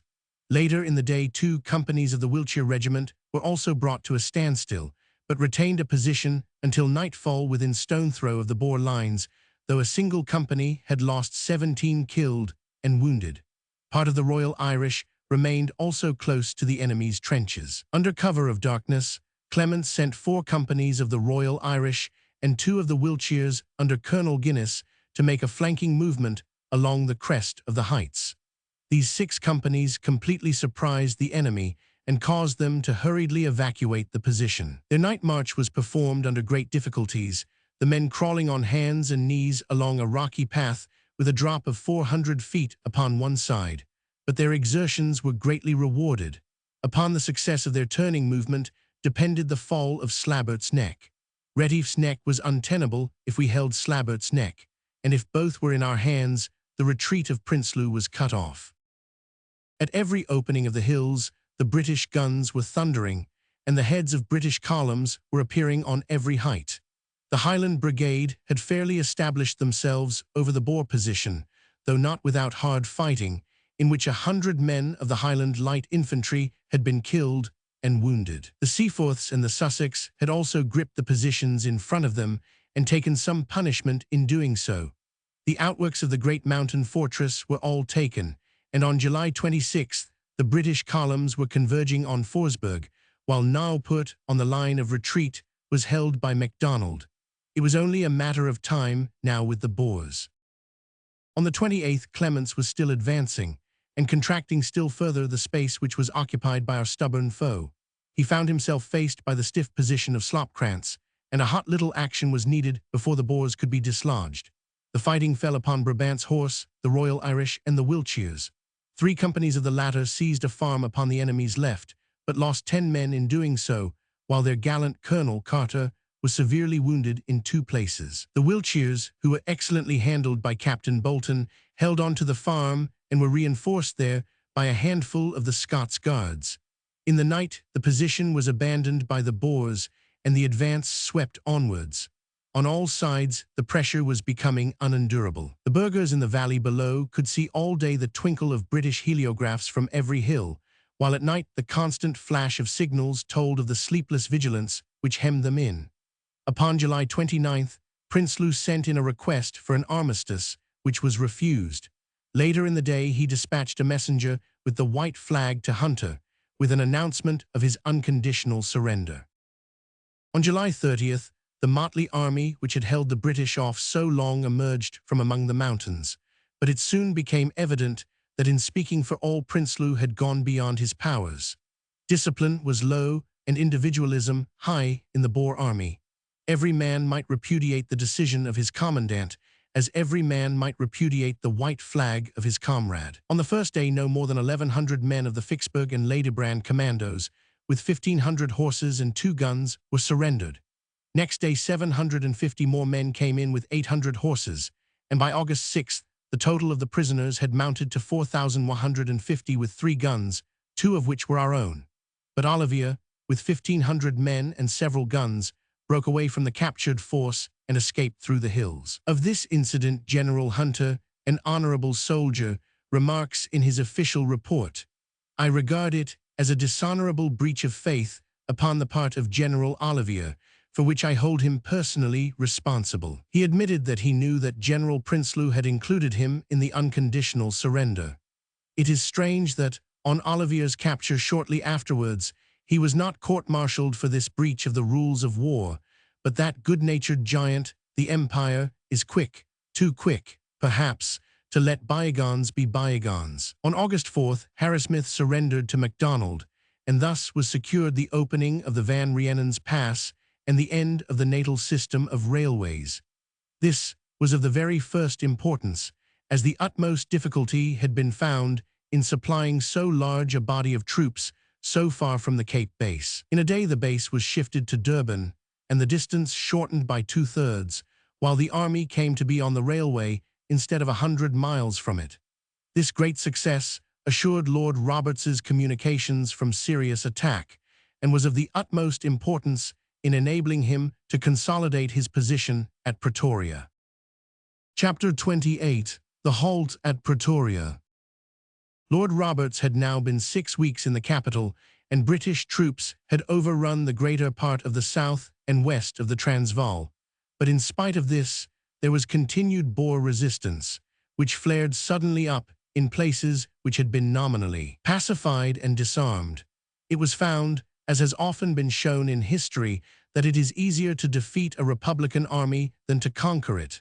From Klerksdorp, from Ventersdorp, from Rustenburg, came news of risings against the newly imposed British authority. The concealed Mauser and the bandolier were dug up once more from the trampled corner of the cattle kraal, and the farmer was a warrior once again. Vague news of the exploits of De Wet stimulated the fighting burghers and shamed those who had submitted. A letter was intercepted from the guerrilla chief to Cronje's son, who had surrendered near Rustenburg. De Wet stated that he had gained 2 great victories and had 1,500 captured rifles with which to replace those which the burghers had given up. Not only were the outlying districts in a state of revolt, but even round Pretoria, the Boers were inclined to take the offensive, while both that town and Johannesburg were filled with malcontents who were ready to fly to their arms once more. Already at the end of June, there were signs that the Boers realized how helpless Lord Roberts was until his remounts should arrive. The mosquitoes buzzed round the crippled lion. On June 29th, there was an attack upon springs near Johannesburg, which was easily beaten off by the Canadians. Early in July, some of the cavalry and mounted infantry patrols were snapped up in the neighborhood of the capital. Lord Roberts gave orders accordingly that Hutton and Mann should sweep the Boers back upon his right and push them as far as Bronkhorst Spruit. This was done on July 6th, the British advance meeting with considerable resistance from artillery as well as rifles. By this movement, the pressure upon the right was relieved, which might have created a dangerous unrest in Johannesburg, and it was done at the moderate cost of 34 killed and wounded, half of whom belonged to the Imperial Light Horse. This famous corps, which had come across with Mann from the relief of Mafeking, had a few days before ridden with mixed feelings through the streets of Johannesburg and passed, in many instances, the deserted houses which had once been their homes. Many weary months were to pass before the survivors might occupy them. On July 9th, the Boers again attacked, but were again pushed back to the eastward. It is probable that all these demonstrations of the enemy upon the right of Lord Roberts's extended position were really feints in order to cover the far-reaching plans which Botha had in his mind. The disposition of the Boer forces at this time appears to have been as follows. Botha with his army occupied a position along De Lagoa railway line, further east than Diamond Hill, whence he detached the bodies which attacked Hutton upon the extreme right of the British position to the southeast of Pretoria. To the north of Pretoria, a second force was acting under Grobler, while a third under de la Rey had been dispatched secretly across to the left wing of the British, northwest of Pretoria. While Botha engaged the attention of Lord Roberts by energetic demonstrations on his right, Grobler and de la Rey were to make a sudden attack upon his centre and his left, each point being 12 or 15 miles from the other. It was well devised and very well carried out, but the inherent defect of it was that, when subdivided in this way, the Boer force was no longer strong enough to gain more than a mere success of outposts. De la Rey's attack was delivered at break of day on July 11th at Uitval's Neck, a post some 18 miles west of the capital. This position could not be said to be part of Lord Roberts's line, but rather to be a link to connect his army with Rustenburg. It was weakly held by 3 companies of the Lincolns, with 2 others in support, 1 squadron of the Scots Greys, and 2 guns of O Battery RHA. The attack came with the first grey light of dawn, and for many hours the small garrison bore up against a deadly fire, waiting for the help which never came. All day they held their assailants at bay, and it was not until evening that their ammunition ran short and they were forced to surrender. Nothing could have been better than the behavior of the men, both infantry, cavalry, and gunners, but their position was a hopeless one. The casualties amounted to 80 killed and wounded. Nearly 200 were made prisoners, and the 2 guns were taken.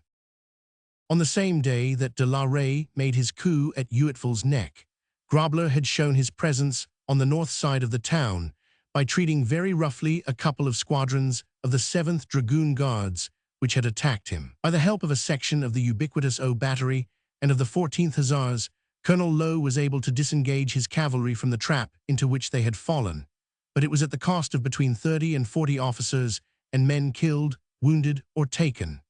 The Old Black Horse sustained their historical reputation and fought their way bravely out of an almost desperate situation where they were exposed to the fire of 1,000 riflemen and 4 guns. On this same day of skirmishes, July 11th, the Gordons had seen some hot work 20 miles or so to the south of Uitval's Neck. Orders had been given to the 19th Brigade, Smith-Dorians, to proceed to Krugersdorp and thence to make their way north. The Scottish Yeomanry and a section of the 78th RFA accompanied them. The idea seems to have been that they would be able to drive north any Boers in that district, who would then find the garrison of Uitval's Neck at their rear. The advance was checked, however, at a place called Dulverkrantz, which was strongly held by Boer riflemen. The 2 guns were insufficiently protected, and the enemy got within short range of them, killing or wounding many of the gunners. The lieutenant in charge, Mr. A.J. Turner, the famous Essex cricketer, worked the gun with his own hands until he also fell wounded in 3 places. The situation was now very serious, and became more so when news was flashed of the disaster at Uitval's Neck, and they were ordered to retire. They could not retire and abandon the guns, yet the fire was so hot that it was impossible to remove them. Gallant attempts were made by volunteers from the Gordons, Captain Younger and other brave men throwing away their lives in the vain effort to reach and to limber up the guns. At last, under the cover of night, the teams were harnessed and the 2 field pieces successfully removed, while the Boers who rushed in to seize them were scattered by a volley. The losses in the action were 36 and the gain nothing. Decidedly, July 11th was not a lucky day for the British arms. It was well known to Botha that every train from the south was bringing horses for Lord Roberts's army, and that it had become increasingly difficult for De Wet and his men to hinder their arrival. The last horse must win, and the Empire had the world on which to draw. Any movement which the Boers would make must be made at once, for already both the cavalry and the mounted infantry were rapidly coming back to their full strength once more. This consideration must have urged Botha to deliver an attack on July 16th, which had some success at first, but was afterwards beaten off with heavy loss to the enemy. The fighting fell principally upon Polcarrow and Hutton, the corps chiefly engaged being the Royal Irish Fusiliers, the New Zealanders, the Shropshires, and the Canadian Mounted Infantry. The enemy tried repeatedly to assault the position, but were beaten back each time with a loss of nearly 100 killed and wounded. The British loss was about 60 and included two gallant young Canadian officers, Borden and Birch, the former being the only son of the Minister of Militia. So ended the last attempt made by Botha upon the British positions round Pretoria. The end of the war was not yet, but already its futility was abundantly evident. This had become more apparent since the junction of Hamilton and of Buller had cut off the Transvaal army from that of the Free State. Unable to send their prisoners away, and also unable to feed them, the Free Staters were compelled to deliver up in Natal the prisoners whom they had taken at Lindley and Roodyville. These men, a ragged and starving battalion, emerged at Ladysmith, having made their way through Van Rhiennen's Pass. It is a singular fact that no parole appears on these and similar occasions to have been exacted by the Boers. Lord Roberts, having remounted a large part of his cavalry, was ready now to advance eastward and give Botha battle. The first town of any consequence along the Delagoa Railway is Middelburg, some 70 miles from the capital. This became the British objective, and the forces of Mann and Hamilton on the north, of Polkero in the center, and of French and Hutton to the south, all converged upon it. There was no serious resistance, though the weather was abominable, and on July 27th, the town was in the hands of the invaders. From that date until the final advance to the eastward, French held this advanced post, while Polkero guarded the railway line. Rumors of trouble in the west had convinced Roberts that it was not yet time to push his advantage to the east, and he recalled Ian Hamilton's force to act for a time upon the other side of the seat of the war. This excellent little army, consisting of Mann's and Pilcher's mounted infantry, 1,000 battery RHA, the Elswick battery, 2 5-inch and 2 4-7 guns, with the Berkshires, the Border Regiment, the Argyll and Sutherlands, and the Scottish Borderers, put in as much hard work in marching and in fighting as any body of troops in the whole campaign. The renewal of the war in the West had begun some weeks before, but was much accelerated by the transference of de la Rey and his burghers to that side. There is no district in the Transvaal which is better worth fighting for it is a fair countryside, studded with farmhouses and green with orange groves, with many clear streams running through it. The first sign of activity appears to have been on July 7th, when a commando with guns appeared upon the hills above Rustenburg. Hanbury Tracy, commandant of Rustenburg, was suddenly confronted with a summons to surrender. He had only 120 men and 1 gun, but he showed a bold front. Colonel Hoodsworth, at the first whisper of danger, had started from Zeerust with a small force of Australian bushmen and arrived at Rustenburg in time to drive the enemy away in a very spirited action. On the evening of July 8th, Baden-Powell took over the command, the garrison being reinforced by Plumer's command. The Boer Commando was still in existence, however, and it was reinforced and reinvigorated by de la Rey's success at Uitval's Neck. On July 18th, they began to close in upon Rustenburg again, and a small skirmish took place between them and the Australians. Methuen's division, which had been doing very arduous service in the north of the Free State during the last 6 weeks, now received orders to proceed into the Transvaal and to pass northwards through the disturbed districts en route for Rustenburg, which appeared to be the storm center. The division was transported by train from Kroonstad to Krugersdorp and advanced on the evening of July 18th upon its mission, through a bare and fire-blackened country. On the 19th, Lord Methuen maneuvered the Boers out of a strong position, with little loss to either side. On the 21st, he forced his way through Oliphant's Neck, in the Magaliesburg Range, and so established communication with Baden-Powell, whose valiant bushmen, under Colonel Airy, had held their own in a severe conflict near Magato Pass, in which they lost 6 killed, 19 wounded, and nearly 200 horses.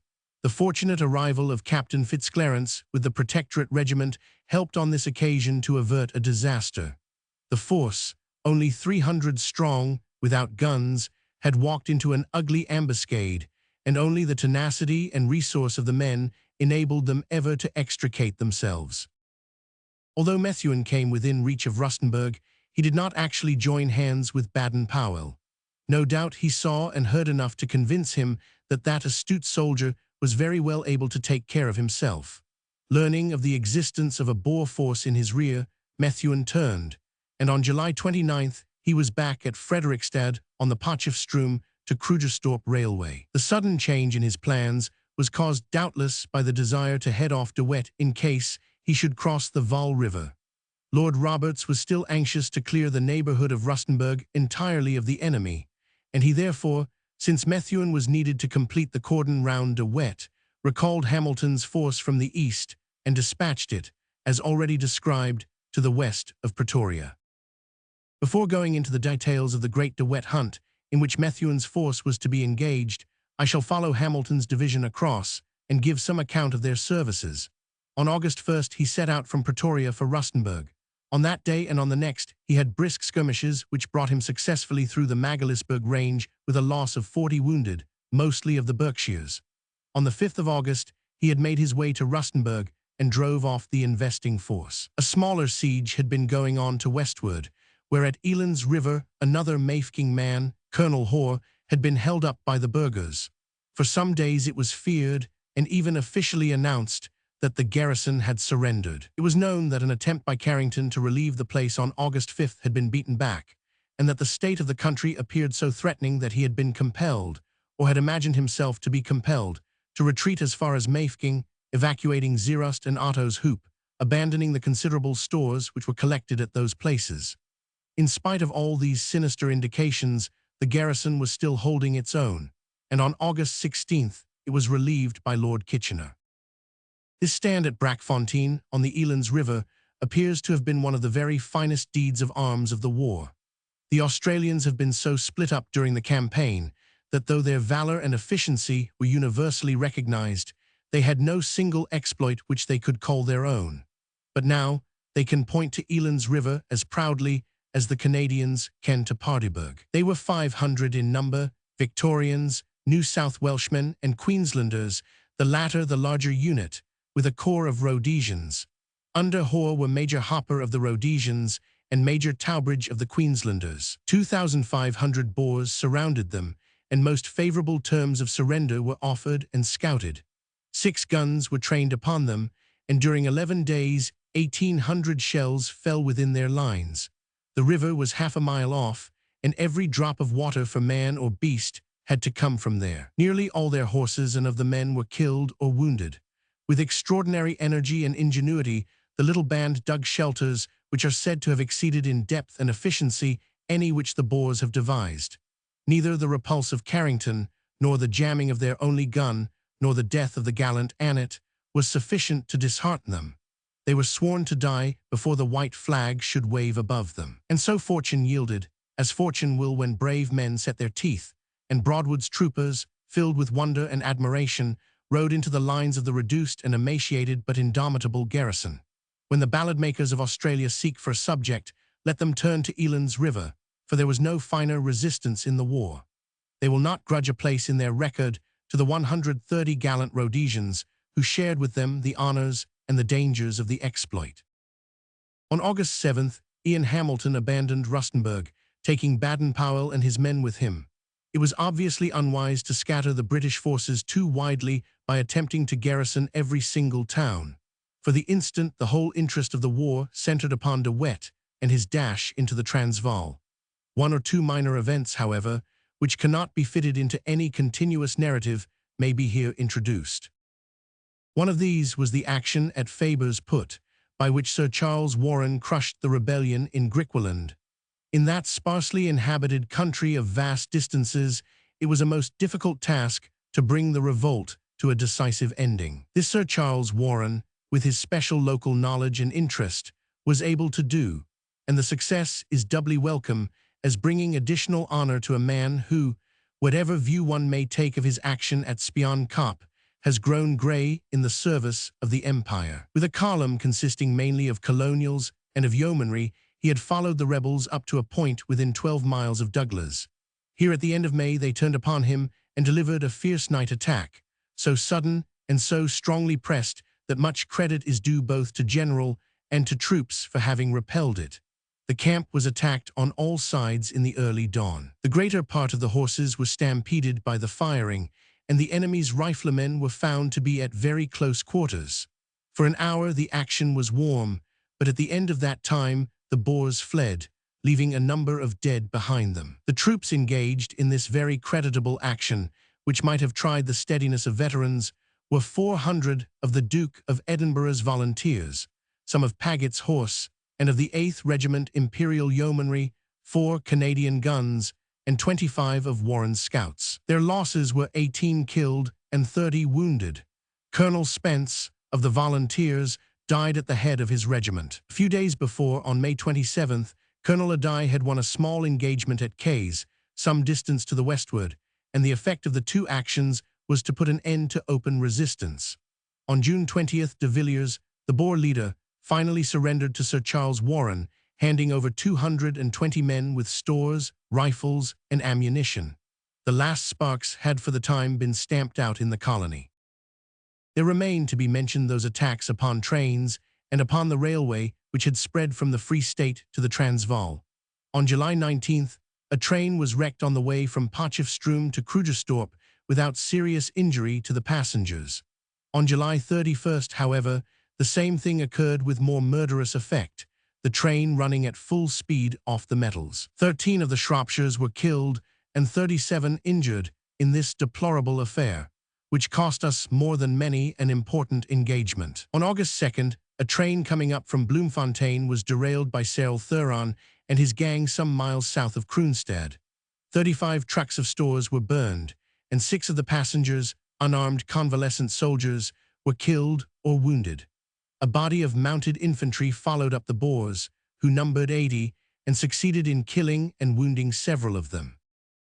On July 21st, the Boers made a determined attack upon the railhead at a point 13 miles east of Heidelberg, where over 100 Royal Engineers were engaged upon a bridge. They were protected by 300 Dublin Fusiliers under Major English. For some hours the little party was hard pressed by the burghers, who had 2 field pieces and a pom-pom. They could make no impression, however, upon the steady Irish infantry, and after some hours the arrival of General Hart with reinforcements scattered the assailants, who succeeded in getting their guns away in safety. At the beginning of August, it must be confessed that the general situation in the Transvaal was not reassuring. Springs near Johannesburg had in some inexplicable way, without fighting, fallen into the hands of the enemy. Klerksdorp, an important place in the southwest, had also been reoccupied, and a handful of men who garrisoned it had been made prisoners without resistance. Rustenburg was about to be abandoned, and the British were known to be falling back from Zeerust and Otto's Hoop, concentrating upon Mafeking. The sequel proved, however, that there was no cause for uneasiness in all this. Lord Roberts was concentrating his strength upon those objects which were vital and letting the others drift for a time. At present the two obviously important things were to hunt down De Wet and to scatter the main Boer army under Botha. The latter enterprise must wait upon the former, so for a fortnight all operations were in abeyance, while the flying columns of the British endeavored to run down their extremely active and energetic antagonist. At the end of July, De Wet had taken refuge in some exceedingly difficult country near Raitsburg, 7 miles south of the Vaal River. The operations were proceeding vigorously at that time against the main army at Forestburg, and sufficient troops could not be spared to attack him, but he was closely observed by Kitchener and Broadwood with a force of cavalry and mounted infantry. With the surrender of Prinsloo, a large army was disengaged, and it was obvious that if De Wet remained where he was, he must soon be surrounded. On the other hand, there was no place of refuge to the south of him. With great audacity, he determined to make a dash for the Transvaal in the hope of joining hands with de la Rey's force, or else of making his way across the north of Pretoria and so reaching Botha's army. President Steyn went with him, and a most singular experience it must have been for him to be harried like a mad dog through the country in which he had once been an honored guest. De Wet's force was exceedingly mobile, each man having a led horse, and the ammunition being carried in light Cape carts. In the first week of August, the British began to thicken round his lurking place, and De Wet knew that it was time for him to go. He made a great show of fortifying a position, but it was only a ruse to deceive those who watched him. Traveling as lightly as possible, he made a dash on August 7th at the drift, which bears his own name, and so won his way across the Vaal River, Kitchener thundering at his heels with his cavalry and mounted infantry. Methuen's force was at that time at Potchefstroom, and instant orders had been sent to him to block the drifts upon the northern side. It was found, as he approached the river, that the vanguard of the enemy was already across, and that it was holding the spurs of the hills which would cover the crossing of their comrades. By the dash of the Royal Welsh Fusiliers and the exertions of the artillery, ridge after ridge was carried. But before evening, De Wet, with supreme skill, had got his convoy across, and had broken away, first to the eastward, and then to the north. On the 9th, Methuen was in touch with him again, and the two savage little armies, Methuen worrying at the haunch, and De Wet snapping back over his shoulder, swept northward over the huge plains. Wherever there was ridge or kopje, the Boer riflemen staved off the eager pursuers. Where the ground lay flat and clear, the British guns thundered onwards and fired into the lines of wagons.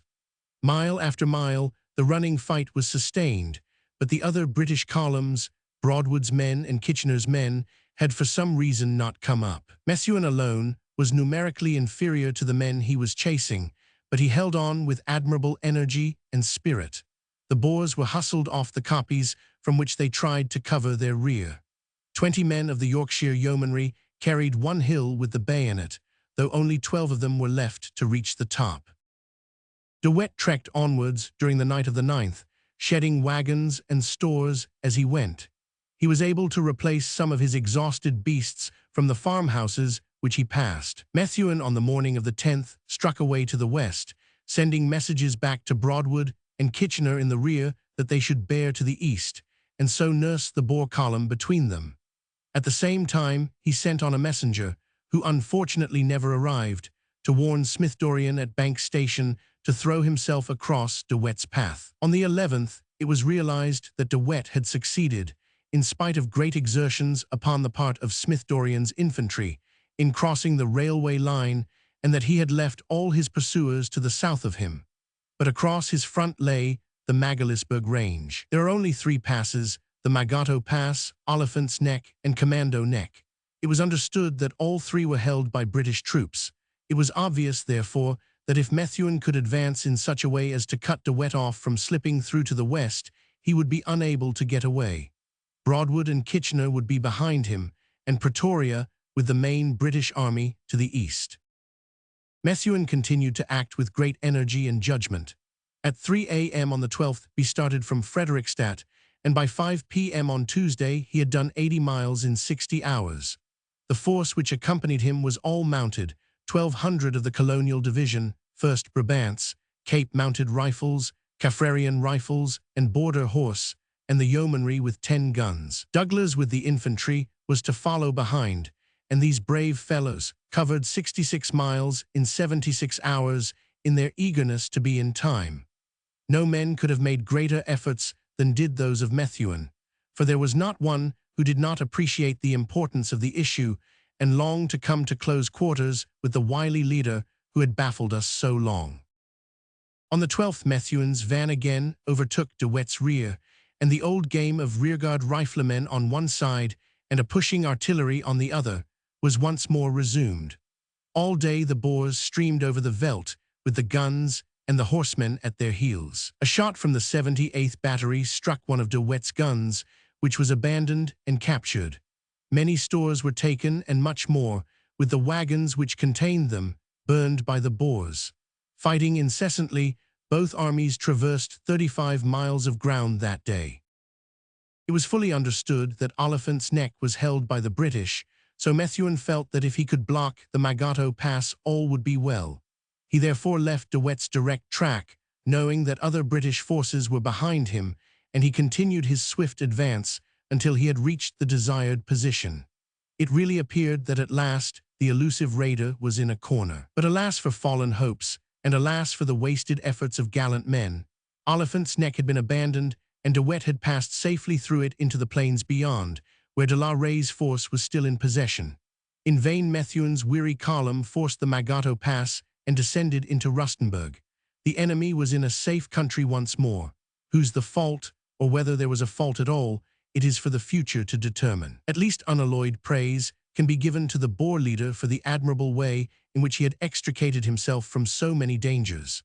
On the 17th, moving along the northern side of the mountains, he appeared at Commando Neck on the Little Crocodile River, where he summoned Baden-Powell to surrender and received some chaff in reply from that light-hearted commander. Then, swinging to the eastward, he endeavored to cross to the north of Pretoria.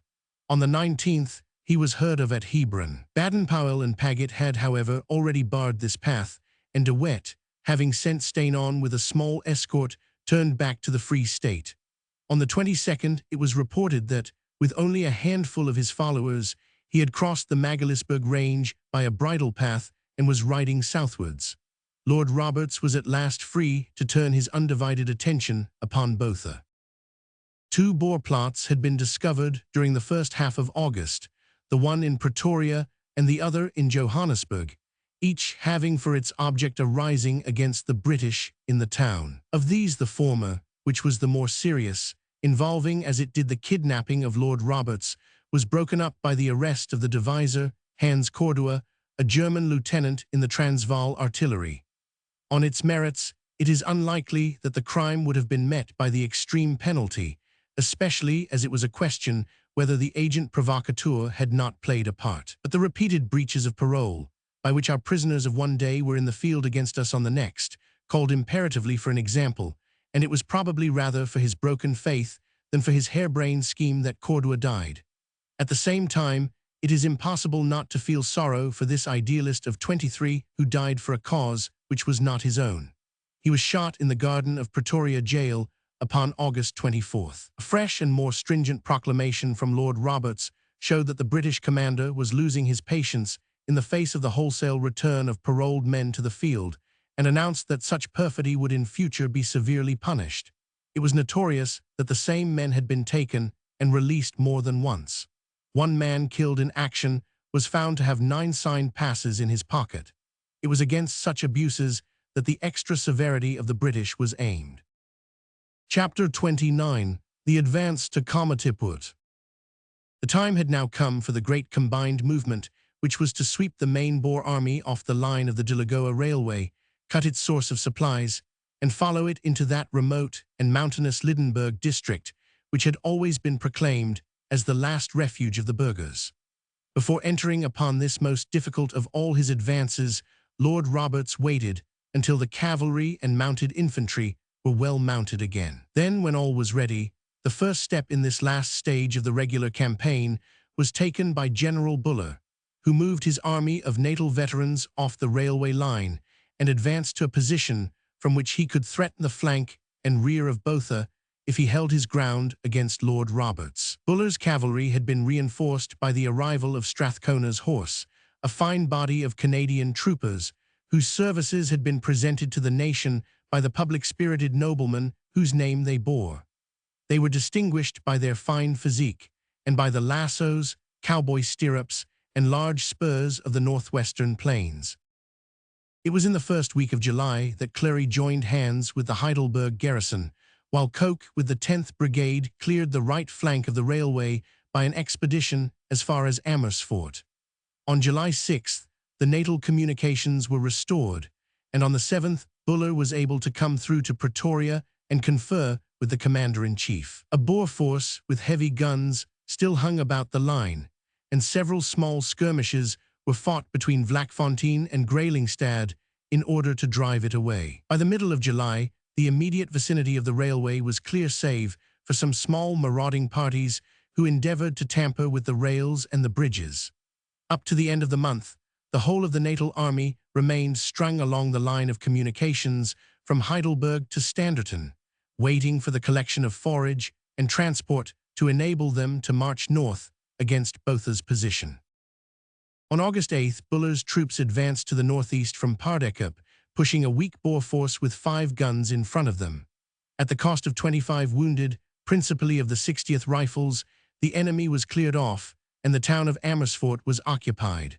On the 13th, moving on the same line, and meeting with very slight opposition, Buller took possession of Ermelo. His advance was having a good effect upon the district, for on the 12th the Standerton Commando, which number men, surrendered to Clury. On the 15th, still skirmishing, Buller's men were at Twyflar and had taken possession of Carolina. Here and there a distant horseman riding over the olive-colored hills showed how closely and incessantly he was watched, but save for a little sniping upon his flanks, there was no fighting. He was coming now within touch of French's cavalry, operating from Middelburg, and on the 14th heliographic communication was established with Gordon's brigade. Buller's column had come nearer to its friends, but it was also nearer to the main body of Boers who were waiting in that very rugged piece of country which lies between Belfast in the west and Machadodorp in the east. From this rocky stronghold they had thrown out mobile bodies to harass the British advance from the south, and every day brought Buller into closer touch with these advance guards of the enemy. On August 21st, he had moved 8 miles nearer to Belfast, French operating upon his left flank. Here he found the Boers in considerable numbers, but he pushed them northward with his cavalry, mounted infantry, and artillery, losing between 30 and 40 killed and wounded, the greater part from the ranks of the 18th Hussars and the Gordon Highlanders. This march brought him within 15 miles of Belfast, which lay due north of him. At the same time, Polcaru, with the central column of Lord Roberts's force, had advanced along the railway line, and on August 24th he occupied Belfast with little resistance. He found, however, that the enemy were holding the formidable ridges which lie between that place and Dalmanutha, and that they showed every sign of giving battle, presenting a firm front to Buller on the south, as well as to Roberts's army on the west. On the 23rd, some successes attended their efforts to check the advance from the south. During the day, Buller had advanced steadily, though under incessant fire. The evening found him only 6 miles to the south of Dalmanutha, the center of the Boer position. By some misfortune, however, after dark 2 companies of the Liverpool Regiment found themselves isolated from their comrades and exposed to a very heavy fire. They had pushed forward too far and were very near to being surrounded and destroyed. There were 56 casualties in their ranks, and 32, including their wounded captain, were taken. The total losses in the day were 121. On August 25th, it was evident that important events were at hand, for on that date Lord Roberts arrived at Belfast and held a conference with Buller, French, and Polcaru. The general communicated his plans to his 3 lieutenants, and on the 26th and following days, the fruits of the interview were seen in a succession of rapid maneuvers which drove the Boers out of this, the strongest position which they had held since they left the banks of the Tugela. The advance of Lord Roberts was made, as his wont is, with 2 widespread wings and a central body to connect them.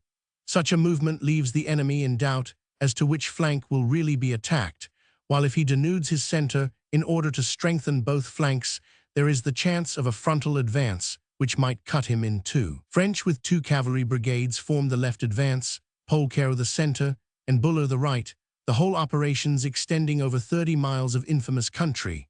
It is probable that Lord Roberts had reckoned that the Boer right was likely to be their strongest position, since if it were turned it would cut off their retreat upon Lydenburg, so his own main attack was directed upon their left.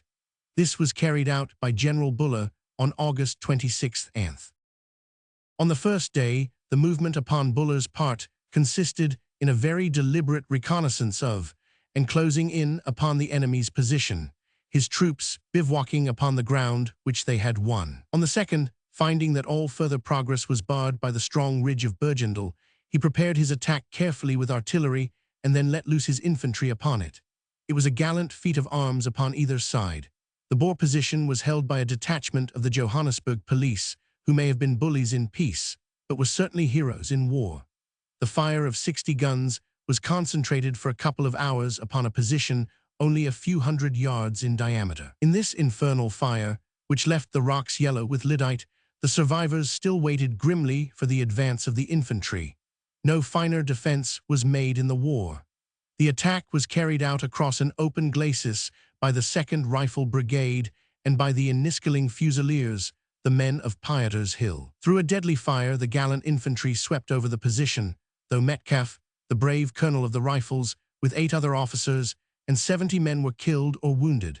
Lisley, Stewart, and Campbell were all killed in leading their companies, but they could not have met their deaths upon an occasion more honorable to their battalion. Great credit must also be given to A and B companies of the Enniskilling Fusiliers, who were actually the first over the Boer position. The cessation of the artillery fire was admirably timed. It was sustained up to the last possible instant. As it was, said the captain of the leading company, a 94-pound shell burst about 30 yards in front of the right of our lot. The smell of the lyddite was awful. A pom-pom and 20 prisoners, including the commander of the police, were the trophies of the day.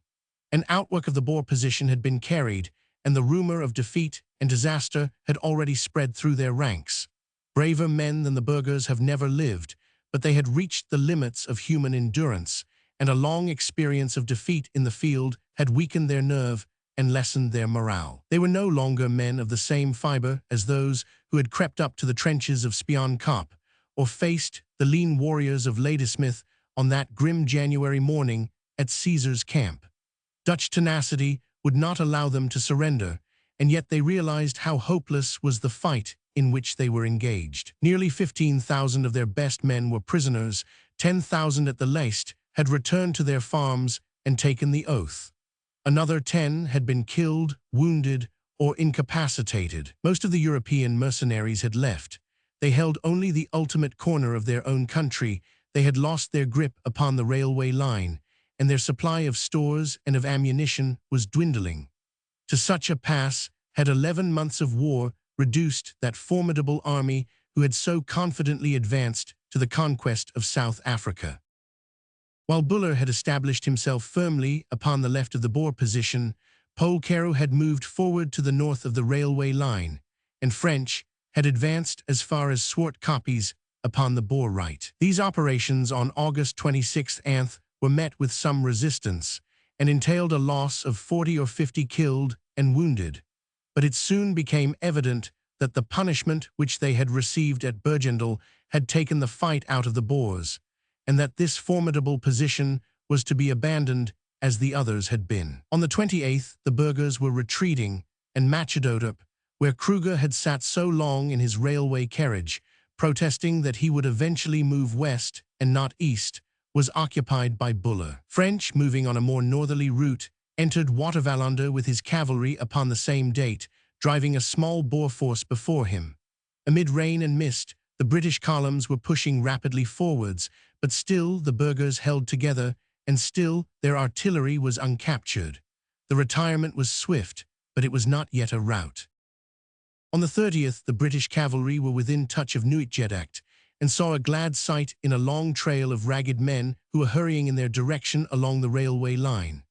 They were the British prisoners, 1,800 in number, half of whom had been brought from Waterval when Pretoria was captured, while the other half represented the men who had been sent from the south by De Wet, or from the west by De la Rey. Much allowance must be made for the treatment of prisoners by a belligerent who is himself short of food, but nothing can excuse the harshness which the Boers showed to the colonials who fell into their power, or the callous neglect of the sick prisoners at Waterval.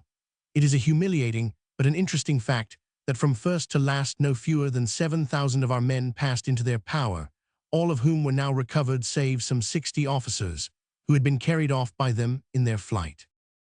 On September 1st, Lord Roberts showed his sense of the decisive nature of these recent operations by publishing the proclamation which had been issued as early as July 4th, by which the Transvaal became a portion of the British Empire. On the same day, General Buller, who had ceased to advance to the east and retraced his steps as far as Helvetia, began his northerly movement in the direction of Lydenburg, which is nearly 50 miles to the north of the railway line. On that date, his force made a march of 14 miles, which brought them over the Crocodile River to Bad Fontein. Here, on September 2nd, Buller found that the indomitable Botha was still turning back upon him, for he was faced by so heavy a shell fire, coming from so formidable a position, that he had to be content to wait in front of it until some other column should outflank it. The days of unnecessary frontal attacks were forever over, and his force, though ready for anything which might be asked of it, had gone through a good deal in the recent operations. Since August 21st, they had been under fire almost every day, and their losses, though never great on any one occasion, amounted in the aggregate during that time to 365. They had crossed the Tugela, they had relieved Ladysmith, they had forced Laing's Neck, and now it was to them that the honor had fallen of following the enemy into this last fastness. Whatever criticism may be directed against some episodes in the Natal campaign, it must never be forgotten that to Buller and to his men have fallen some of the hardest tasks of the war, and that these tasks have always in the end been successfully carried out. The controversy about the unfortunate message to White and the memory of the abandoned guns at Colenso must not lead us to the injustice of ignoring all that is to be set to the credit account. On September 3rd, Lord Roberts, finding how strong a position faced Buller, dispatched Ian Hamilton with a force to turn it upon the right. Brocklehurst's brigade of cavalry joined Hamilton in his advance.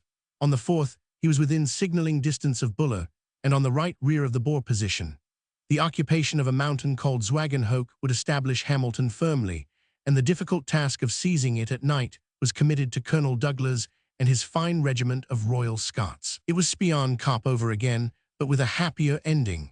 At break of day, the Boers discovered that their position had been rendered untenable and withdrew, leaving the road to Lydenburg clear to Buller. Hamilton and he occupied the town upon the 6th. The Boers had split into two parties, the larger one with the guns falling back upon Kruger's post and the others retiring to Pilgrim's Rest. Amid cloud-girt peaks and hardly passable ravines, the two long-enduring armies still wrestled for the final mastery. To the northeast of Lydenburg, between that town and Spitzkop, there is a formidable ridge called the Mochberg, and here again the enemy were found to be standing at bay. They were even better than their word, for they had always said that they would make their last stand at Lydenburg, and now they were making one beyond it. But the resistance was weakening. Even this fine position could not be held against the rush of the three regiments, the Devons, the Royal Irish, and the Royal Scots, who were let loose upon it. The artillery supported the attack admirably. They did nobly, said one who led the advance. It is impossible to overrate the value of their support. They ceased also exactly at the right moment.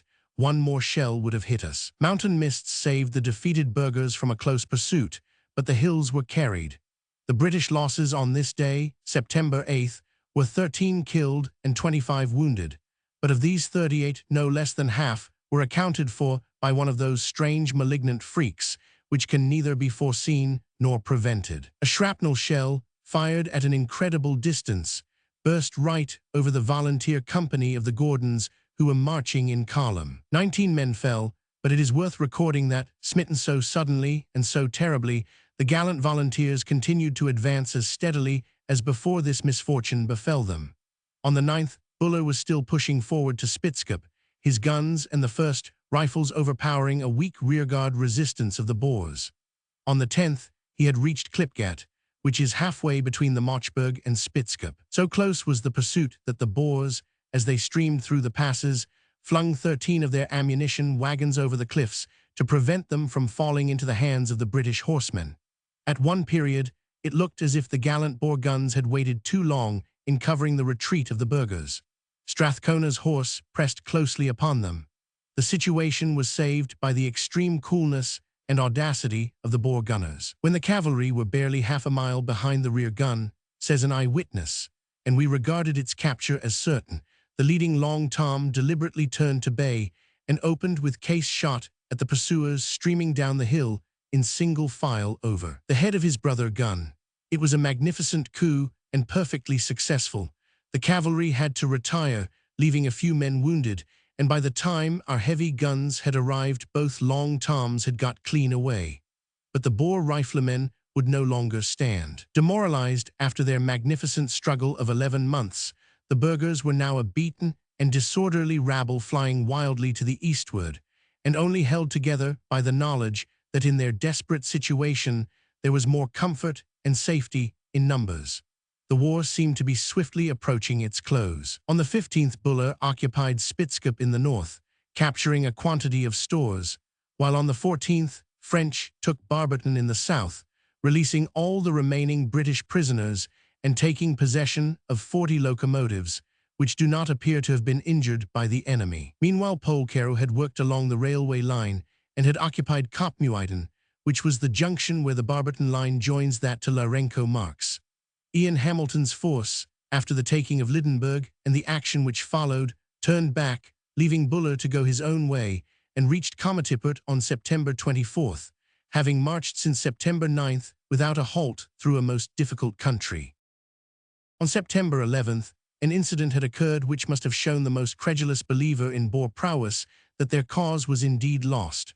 On that date, Paul Kruger, a refugee from the country which he had ruined, arrived at Lourenco Marx, abandoning his beaten commandos and his deluded burghers.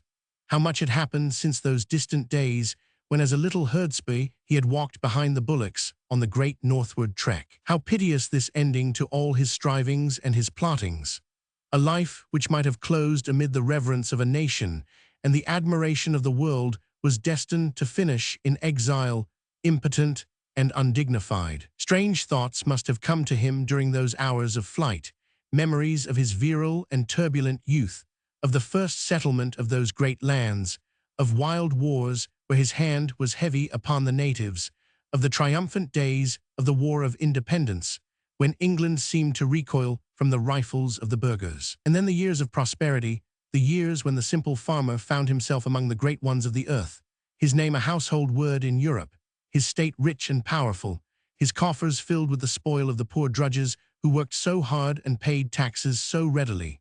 Those were his great days, the days when he hardened his heart against their appeals for justice and looked beyond his own borders to his kinsmen in the hope of a South Africa which should be all his own. And now what had come of it all? A handful of faithful attendants and a fugitive old man clutching in his flight at his papers and his money bags. The last of the old-world Puritans, he departed poring over his well-thumbed Bible and proclaiming that the troubles of his country arose not from his own narrow and corrupt administration, but from some departure on the part of his fellow burghers from the stricter tenets of the Dopper sect. So Paul Kruger passed away from the country which he had loved and ruined. Whilst the main army of Botha had been hustled out of their position at Machadodorp and scattered at Lydenburg and at Barberton, a number of other isolated events had occurred at different points of the seat of war, each of which deserves some mention. The chief of these was a sudden revival of the war in the Orange River colony, where the band of Olivier was still wandering in the northeastern districts. Hunter, moving northwards after the capitulation of Prinsloo at Forsberg, came into contact on August 15th with this force near Heilbronn and had 40 casualties, mainly of the Highland Light Infantry, in a brisk engagement. For a time, the British seemed to have completely lost touch with Olivier, who suddenly, on August 24th, struck at a small detachment consisting almost entirely of Queenstown Rifle volunteers under Colonel Ridley, who were reconnoitring near Winburg. The colonial troopers made a gallant defense, throwing themselves into the farmhouse of Helpmekaar and occupying every post of vantage around it. They held off more than 1,000 assailants, in spite of the 3 guns which the latter brought to bear upon them. 132 rounds were fired at the house, but the garrison still refused to surrender. Troopers who had been present at Wepener declared that the smaller action was the warmer of the two. Finally, on the morning of the 3rd day, a relief force arrived upon the scene and the enemy dispersed. The British losses were 32 killed and wounded. Nothing daunted by his failure, Olivier turned upon the town of Winburg and attempted to regain it, but was defeated again and scattered, he and his 3 sons being taken. The result was due to the gallantry and craft of a handful of the Queenstown volunteers, who laid an ambuscade in a donga and disarmed the Boers as they passed, after the pattern of Sanna's post. By this action, one of the most daring and resourceful of the Dutch leaders fell into the hands of the British. It is a pity that his record is stained by his dishonorable conduct in breaking the compact made on the occasion of the capture of Prinsloo. But for British magnanimity, a drumhead court-martial should have taken the place of the hospitality of the Ceylon planters. On September 2nd, another commando of Free State Boers under Fourie emerged from the mountain country on the Basuto border and fell upon Ladybrand, which was held by a feeble garrison consisting of 1 company of the Worcester Regiment and 43 men of the Wiltshire Yeomanry. The Boers, who had several guns with them, appear to have been the same force which had been repulsed at Winburg. Major White, a gallant Marine, whose fighting qualities do not seem to have deteriorated with his distance from salt water, had arranged his defences upon a hill after the weaponer model and held his own most stoutly. So great was the disparity of the forces that for days acute anxiety was felt lest another of those humiliating surrenders should interrupt the record of victories and encourage the Boers to further resistance. The point was distant, and it was some time before relief could reach them. But the dusky chiefs, who from their native mountains looked down on the military drama which was played so close to their frontier, were again, as on the Jammersburg, to see the Boer attack beaten back by the constancy of the British defence. The thin line of soldiers, 150 of them covering 1.5 miles of ground, endured a heavy shell and rifle fire with unshaken resolution, repulsed every attempt of the burghers, and held the flag flying until relieved by the forces under White and Bruce Hamilton.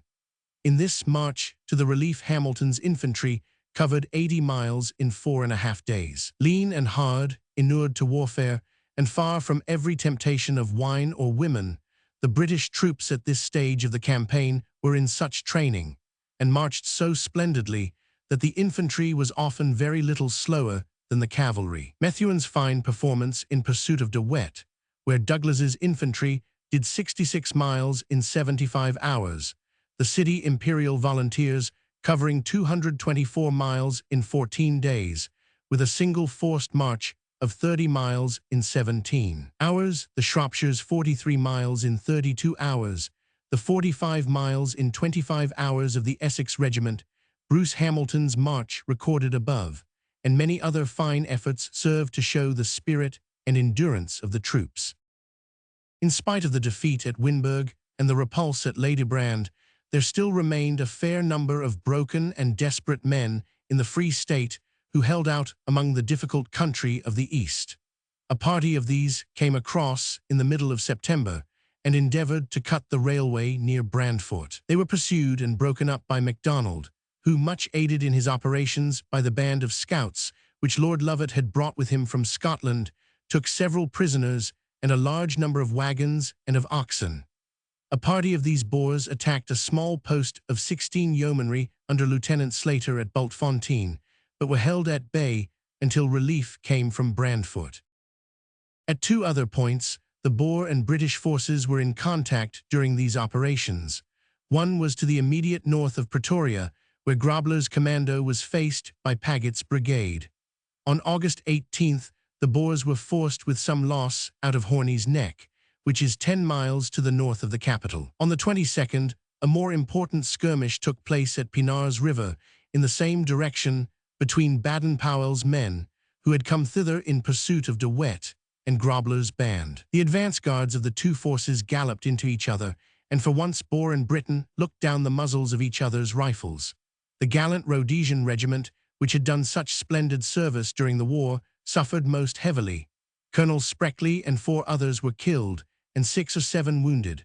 The Boers were broken, however, and fled, leaving 25 prisoners to the victors. Baden-Powell and Paget pushed forwards as far as Nilstrom, but finding themselves in wild and profitless country, they returned towards Pretoria and established the British northern posts at a place called Warm Baths. Here Paget commanded, while Baden-Powell shortly afterwards went down to Cape Town to make arrangements for taking over the police force of the conquered countries and to receive the enthusiastic welcome of his colonial fellow countrymen. Plumer, with a small force operating from Warm Baths, scattered a Boer commando on September 1st, capturing a few prisoners and a considerable quantity of munitions of war. On the 5th, there was another skirmish in the same neighbourhood, during which the enemy attacked a copy held by a company of Munster Fusiliers and was driven off with loss. Many thousands of cattle were captured by the British in this part of the field of operations and were sent into Pretoria, whence they helped to supply the army in the east. There was still considerable effervescence in the western districts of the Transvaal, and a mounted detachment met with fierce opposition at the end of August on their journey from Zeerust to Krugersdorp. Methuen, after his unsuccessful chase of De Wet, had gone as far as Zeerust, and had then taken his force on to Mafeking to refit. Before leaving Zeerust, however, he had dispatched Colonel Little to Pretoria with a column which consisted of his own 3rd Cavalry Brigade, 1st Brabants, the Kaffrarian Rifles, our battery of horse artillery, and 4 colonial guns. They were acting as guard to a very large convoy of returned empties.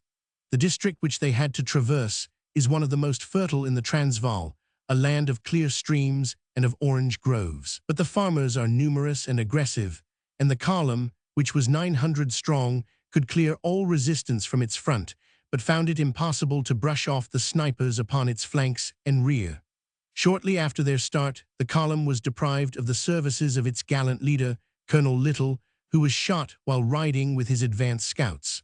Colonel Dalgetty took over the command. Numerous desultory attacks culminated in a fierce skirmish at Quaggafontein on August 31st, in which the column had 60 casualties.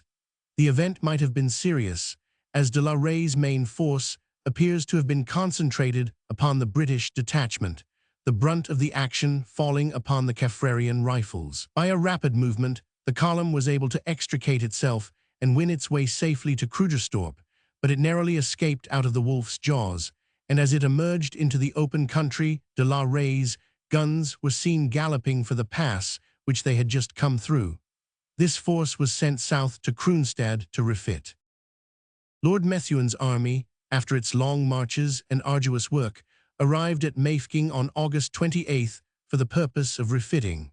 Since his departure from Boshoff on May 14th, his men had been marching with hardly a rest, and he had during that time fought 14 engagements. He was off upon the warpath once more, with fresh horses and renewed energy on September 8th, and on the 9th, with the cooperation of General Douglas, he scattered a Boer force at Malopo, capturing 30 prisoners and a great quantity of stores. On the 14th, he ran down a convoy and regained one of the Colenso guns and much ammunition. On the 20th, he again made large captures. If in the early phases of the war the Boers had given Paul Methuen some evil hours, he was certainly getting his own back again. At the same time, Clements was dispatched from Pretoria with a small mobile force for the purpose of clearing the Rustenburg and Krugersdorp districts, which had always been storm centers.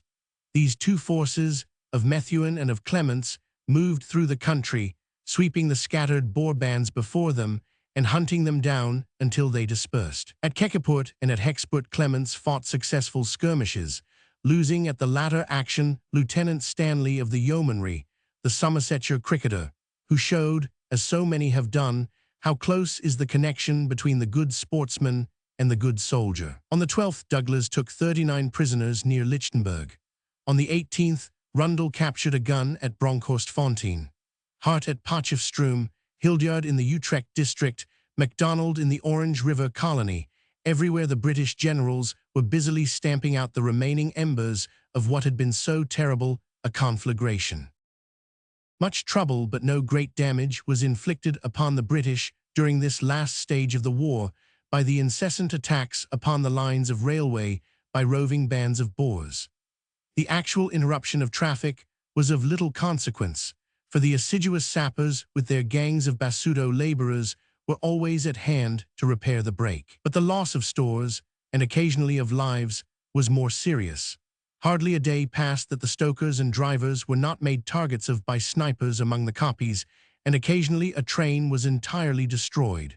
Footnote: it is to be earnestly hoped that those in authority will see that these men obtain the medal and any other reward which can mark our sense of their faithful service. One of them in the Orange River colony, after narrating to me his many hairbreadth escapes, prophesied bitterly that the memory of his services would pass with the need for them.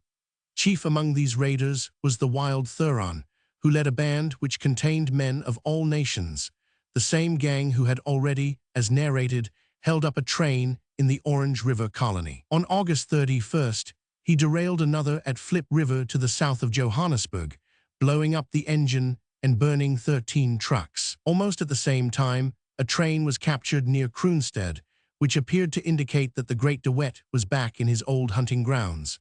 On the same day, the line was cut at Standerton. A few days later, however, the impunity with which these feats had been performed was broken, for in a similar venture near Krugerstorp, the dashing Thuron and several of his associates lost their lives. Two other small actions performed at this period of the war demand a passing notice. One was a smart engagement near Kraai railway station, in which Major Broke of the sappers with 100 men attacked a superior Boer force upon a kopje and drove them off with loss, a feat which it is safe to say he could not have accomplished 6 months earlier. The other was the fine defense made by 125 of the Canadian Mounted Rifles, who, while guarding the railway, were attacked by a considerable Boer force with 2 guns. They proved once more, as Ladybrand and Eland's River had shown, that with provisions, cartridges, and brains, the smallest force can successfully hold its own if it confines itself to the defensive. And now the Boer cause appeared to be visibly tottering to its fall. The flight of the President had accelerated that process of disintegration which had already set in. Schockburger had assumed the office of Vice President, and the notorious Ben Viljoen had become First Lieutenant of Louis Botha in maintaining the struggle. Lord Roberts had issued an extremely judicious proclamation in which he pointed out the uselessness of further resistance, declared that guerrilla warfare would be ruthlessly suppressed, and informed the burghers that no fewer than 15,000 of their fellow countrymen were in his hands as prisoners, and that none of these could be released until the last rifle had been laid down. From all sides in the 3rd week of September, the British forces were converging on Kamatiput, the frontier town. Already wild figures, stained and tattered after nearly a year of warfare, were walking the streets of Lourenço Marques, gazed at with wonder and some distrust by the Portuguese inhabitants. The exiled burghers moodily pacing the streets saw their exiled president seated in his corner of the governor's veranda, the well-known curved pipe still dangling from his mouth, the Bible by his chair.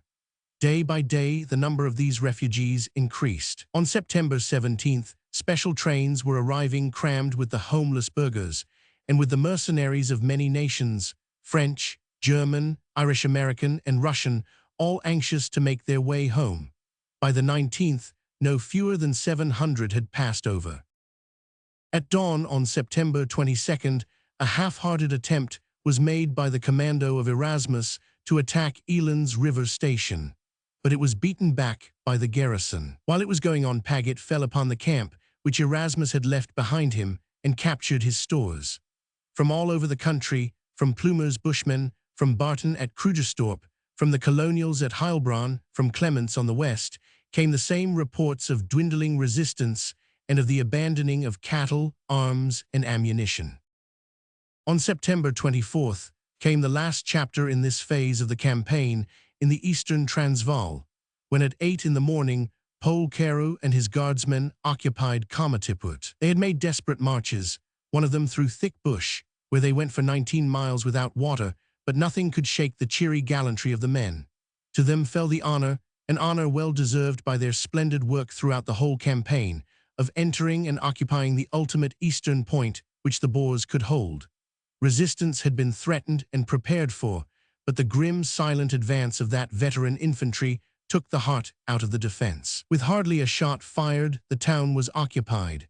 The bridge, which would enable the troops to receive their supplies from Lourenço Marques, was still intact. General Pienaar and the greater part of his force, amounting to over 2,000 men, had crossed the frontier and had been taken down to Delagoa Bay, where they met the respect and attention which brave men in misfortune deserve. Small bands had slipped away to the north and the south, but they were insignificant in numbers and depressed in spirit. For the time it seemed that the campaign was over, but the result showed that there was greater vitality in the resistance of the burghers and less validity in their oaths than anyone had imagined. One find of the utmost importance was made at Kamatiput and at Hector Spruit on the Crocodile River. That excellent artillery, which had fought so gallant a fight against our own more numerous guns, was found destroyed and abandoned. Polker at Kamatiput got one long tom, 96-pound, Crusaut, and one smaller gun. Ian Hamilton at Hector Spruit found the remains of many guns, which included 2 of our horse artillery 12-pounders, 2 large Crusaut guns, 2 Krupps, 1 Vickers Maxim quick-firer, 2 Pompums, and 4 mountain guns. Chapter 30. The Campaign of De Wet. It had been hoped that the dispersal of the main Boer army, the capture of its guns, and the expulsion of many both of the burghers and of the foreign mercenaries would have marked the end of the war. These expectations were, however, disappointed, and South Africa was destined to be afflicted, and the British Empire disturbed by a useless guerrilla campaign. After the great and dramatic events, which characterized the earlier phases of the struggle between the Briton and the Boer for the mastery of South Africa, it is somewhat of the nature of an anticlimax to turn one's attention to those scattered operations, which prolonged the resistance for a turbulent year, at the expense of the lives of many brave men on either side. These raids and skirmishes, which had their origin rather in the hope of vengeance than of victory, inflicted much loss and misery upon the country. But although we may deplore the desperate resolution which bids brave men prefer death to subjugation, it is not for us, the countrymen of Hereward or Wallace, to condemn it. In one important respect, these numerous, though trivial, conflicts differed from the battles in the earlier stages of the war. The British had learned their lessons so thoroughly that they often turned the tables upon their instructors. Again and again, the surprise was effected, not by the nation of hunters, but by those Roinics whose want of cunning and of Veldcraft had for so long been a subject of derision and merriment. A year of the Kopje and the Donga had altered all that, and in the proportion of casualties, another very marked change had occurred. Time was when in battle after battle, a tenth would have been a liberal estimate for the losses of the Boers compared with those of the Briton. So it was at Stormberg, so it was at Colenso, so it may have been at Magersfontein. But in this last stage of the war, the balance was rather in favor of the British. It may have been because they were now frequently acting on the defensive, or it may have been from an improvement in their fire, or it may have come from the more desperate mood of the burghers. But in any case, the fact remains that every encounter diminished the small reserves of the Boers rather than the ample forces of their opponents. One other change had come over the war, which caused more distress and searchings of conscience among some of the people of Great Britain than the darkest hours of their misfortunes. This lay in the increased bitterness of the struggle and in those more strenuous measures which the British commanders felt themselves entitled and compelled to adopt. Nothing could exceed the lenity of Lord Roberts's early proclamations in the Free State. But as the months went on and the struggle still continued, the war assumed a harsher aspect. Every farmhouse represented a possible fort and a probable depot for the enemy. The extreme measure of burning them down was only carried out after a definite offense, such as affording cover for snipers or as a deterrent to railway wreckers. But in either case, it is evident that the women or children, who were usually the sole occupants of the farm, could not by their own unaided exertions prevent the line from being cut or the riflemen from firing. It is even probable that the Boers may have committed these deeds in the vicinity of houses the destruction of which they would least regret.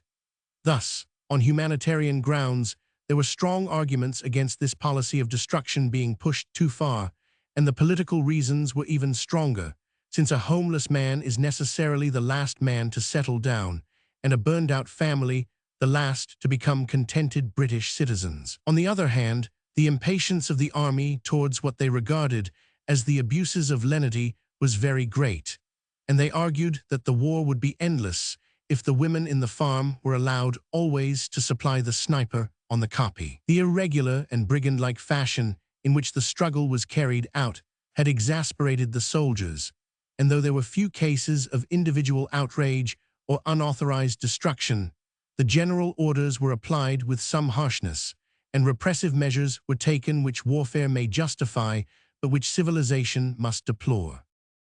After the dispersal of the main army at Comatipoort, there remained a considerable number of men in arms, some of them irreconcilable burghers, some of them foreign adventurers, and some of them Cape rebels, to whom British arms were less terrible than British law. These men, who were still well armed and well mounted, spread themselves over the country and acted with such energy that they gave the impression of a large force. They made their way into the settled districts and brought fresh hope and fresh disaster to many who had imagined that the war had passed forever away from them. Under compulsion from their irreconcilable countrymen, a large number of the farmers broke their parole, mounted the horses which British leniency had left with them, and threw themselves once more into the struggle, adding their honor to the other sacrifices which they had made for their country. In any account of the continual brushes between these scattered bands and the British forces, there must be such a similarity in procedure and result that it would be hard for the writer and intolerable for the reader if they were set forth in detail. As a general statement, it may be said that during the months to come, there was no British garrison in any one of the numerous posts in the Transvaal, and in that portion of the Orange River colony which lies east of the railway, which was not surrounded by prowling riflemen, there was no convoy sent to supply those garrisons which was not liable to be attacked upon the road, and there was no train upon any one of the 3 lines which might not find a rail up, and 100 raiders covering it with their Mausers. With some 2,000 miles of railroad to guard, so many garrisons to provide, and an escort to be furnished to every convoy, there remained out of the large body of British troops in the country only a moderate force who were available for actual operations. This force was distributed in different districts scattered over a wide extent of country, and it was evident that while each was strong enough to suppress local resistance, still at any moment a concentration of the Boer scattered forces upon a single British column might place the latter in a serious position. The distribution of the British in October and November was roughly as follows. Methuen was in the Rustenburg district, Barton at Krugersdorp, and operating down the line to Klerksdorp. Settle was in the west, Paget at Pienaars River, Clements in the Magalisburg, Hart at Potchefstroom, Littleton at Middelburg, Smith Dorian at Belfast, W. Kitchener at Lydenburg, French in the eastern Transvaal, Hunter, Rundle, Brabant, and Bruce Hamilton in the Orange River colony. Each of these forces was occupied in the same sort of work, breaking up small bodies of the enemy, hunting for arms, bringing in refugees, collecting supplies, and rounding up cattle. Some, however, were confronted with organized resistance, and some were not. A short account may be given in turn of each separate column. I would treat first the operations of General Barton, because they form the best introduction to that narrative of the doings of Christian de Wet, to which this chapter will be devoted. The most severe operations during the month of October fell to the lot of this British general, who, with some of the faithful Fusiliers whom he had led from the first days in Natal, was covering the line from Krugersdorp to Klerksdorp. It is a long stretch, and one which, as the result shows, is as much within striking distance of the Orange Free Staters as of the men of the Transvaal. Upon October 5th, Barton left Krugersdorp with a force which consisted of the Scots and Welsh Fusiliers, 500 mounted men, the 78th RFA, 3 pom-poms, and a 4.7 naval gun. For a fortnight, as the small army moved slowly down the line of the railroad, their progress was one continual skirmish. On October 6th, they brushed the enemy aside in an action in which the volunteer company of the Scots Fusiliers gained the applause of their veteran comrades. On the 8th, there was sharp skirmishing, the brunt of which on the latter date fell upon the Welsh Fusiliers, who had 3 officers and 11 men injured. The commandos of Douthwaite, Liebenberg, and Van der Merwe seem to have been occupied in harassing the column during their progress through the Gatsrand range. On the 15th, the desultory sniping freshened again into a skirmish in which the honors and the victory belonged mainly to the Welshmen and to that very keen and efficient body, the Scottish yeomanry. 6 Boers were left dead upon the ground.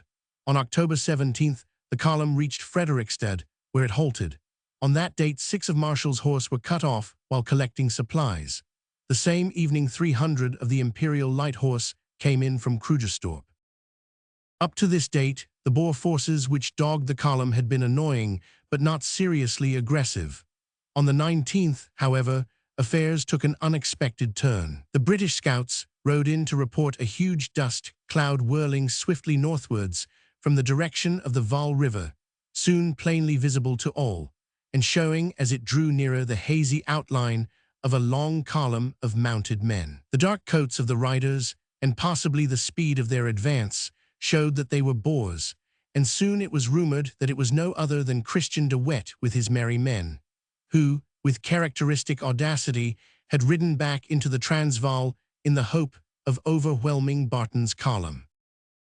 It is some time since we have seen anything of this energetic gentleman with the tinted glasses, but as the narrative will be much occupied with him in the future, a few words are needed to connect him with the past. It has been already told how he escaped through the net which caught so many of his countrymen at the time of the surrender of Prinsloo, and how he was chased at furious speed from the Vaal River to the mountains of Magaliesburg. Here he eluded his pursuers, separated from Steyn, who desired to go east to confer with Kruger, and by the end of August was back again in his favorite recruiting ground in the north of the Orange River colony. Here for nearly 2 months he had lain very quiet, refitting and reassembling his scattered force, until now, ready for action once more, and fired by the hope of cutting off an isolated British force, he rode swiftly northwards with 2,000 men under that rolling cloud which had been spied by the watchers of Frederikstad. The problem before him was a more serious one, however, than any which he had ever undertaken, for this was no isolated regiment or ill-manned post, but a complete little field force very ready to do battle with him. De Wet's burghers, as they arrived, sprang from their ponies and went into action in their usual invisible but effective fashion, covered by the fire of several guns. The soldiers had thrown up lines of sangars, however, and were able, though exposed to a very heavy fire coming from several directions, to hold their own until nightfall, when the defences were made more secure. On the 20th, 21st, 22nd, 23rd, the cordon of the attack was drawn gradually closer, the Boers entirely surrounding the British force, and it was evident that they were feeling round for a point at which an assault might be delivered. The position of the defenders upon the morning of October 25th was as follows. The Scots Fusiliers were holding a ridge to the south.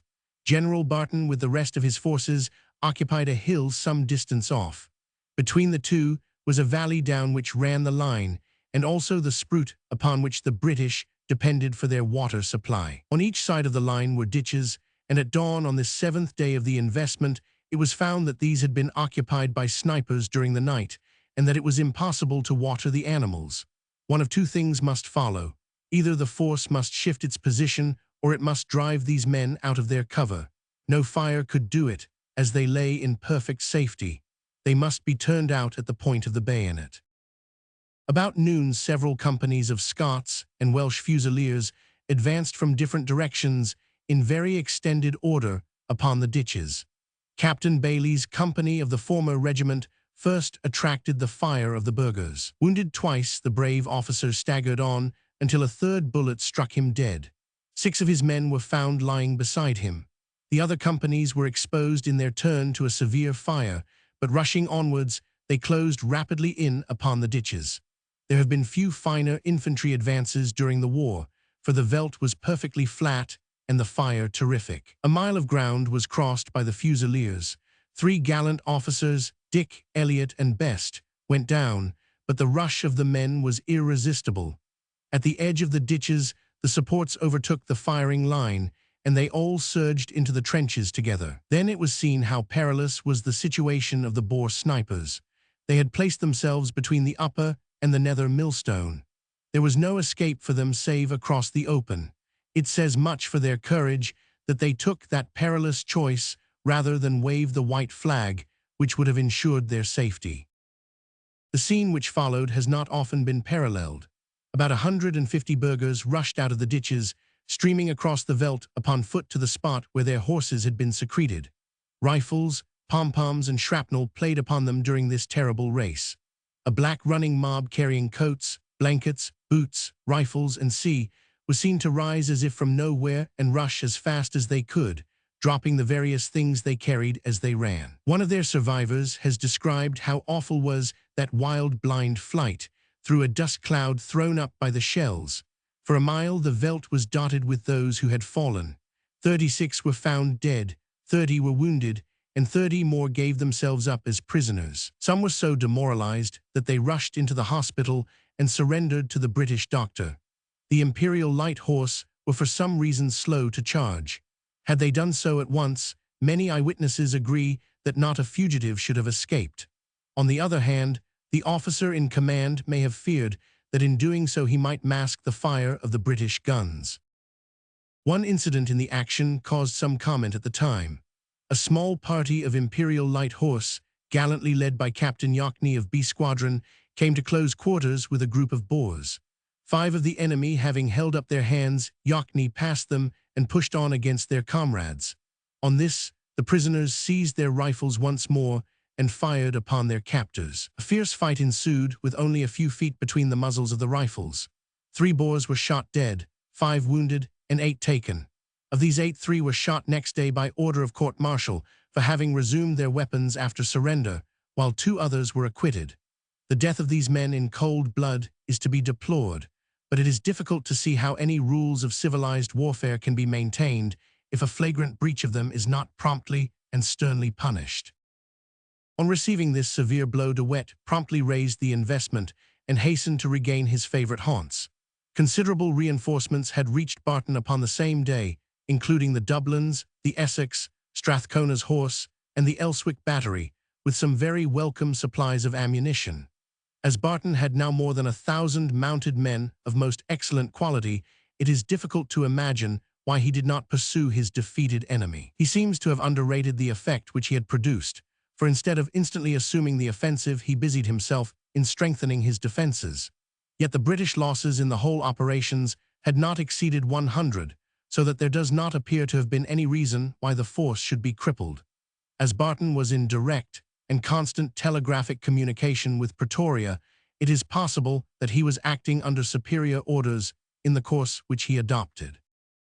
It was not destined, however, that De Wet should be allowed to escape with his usual impunity.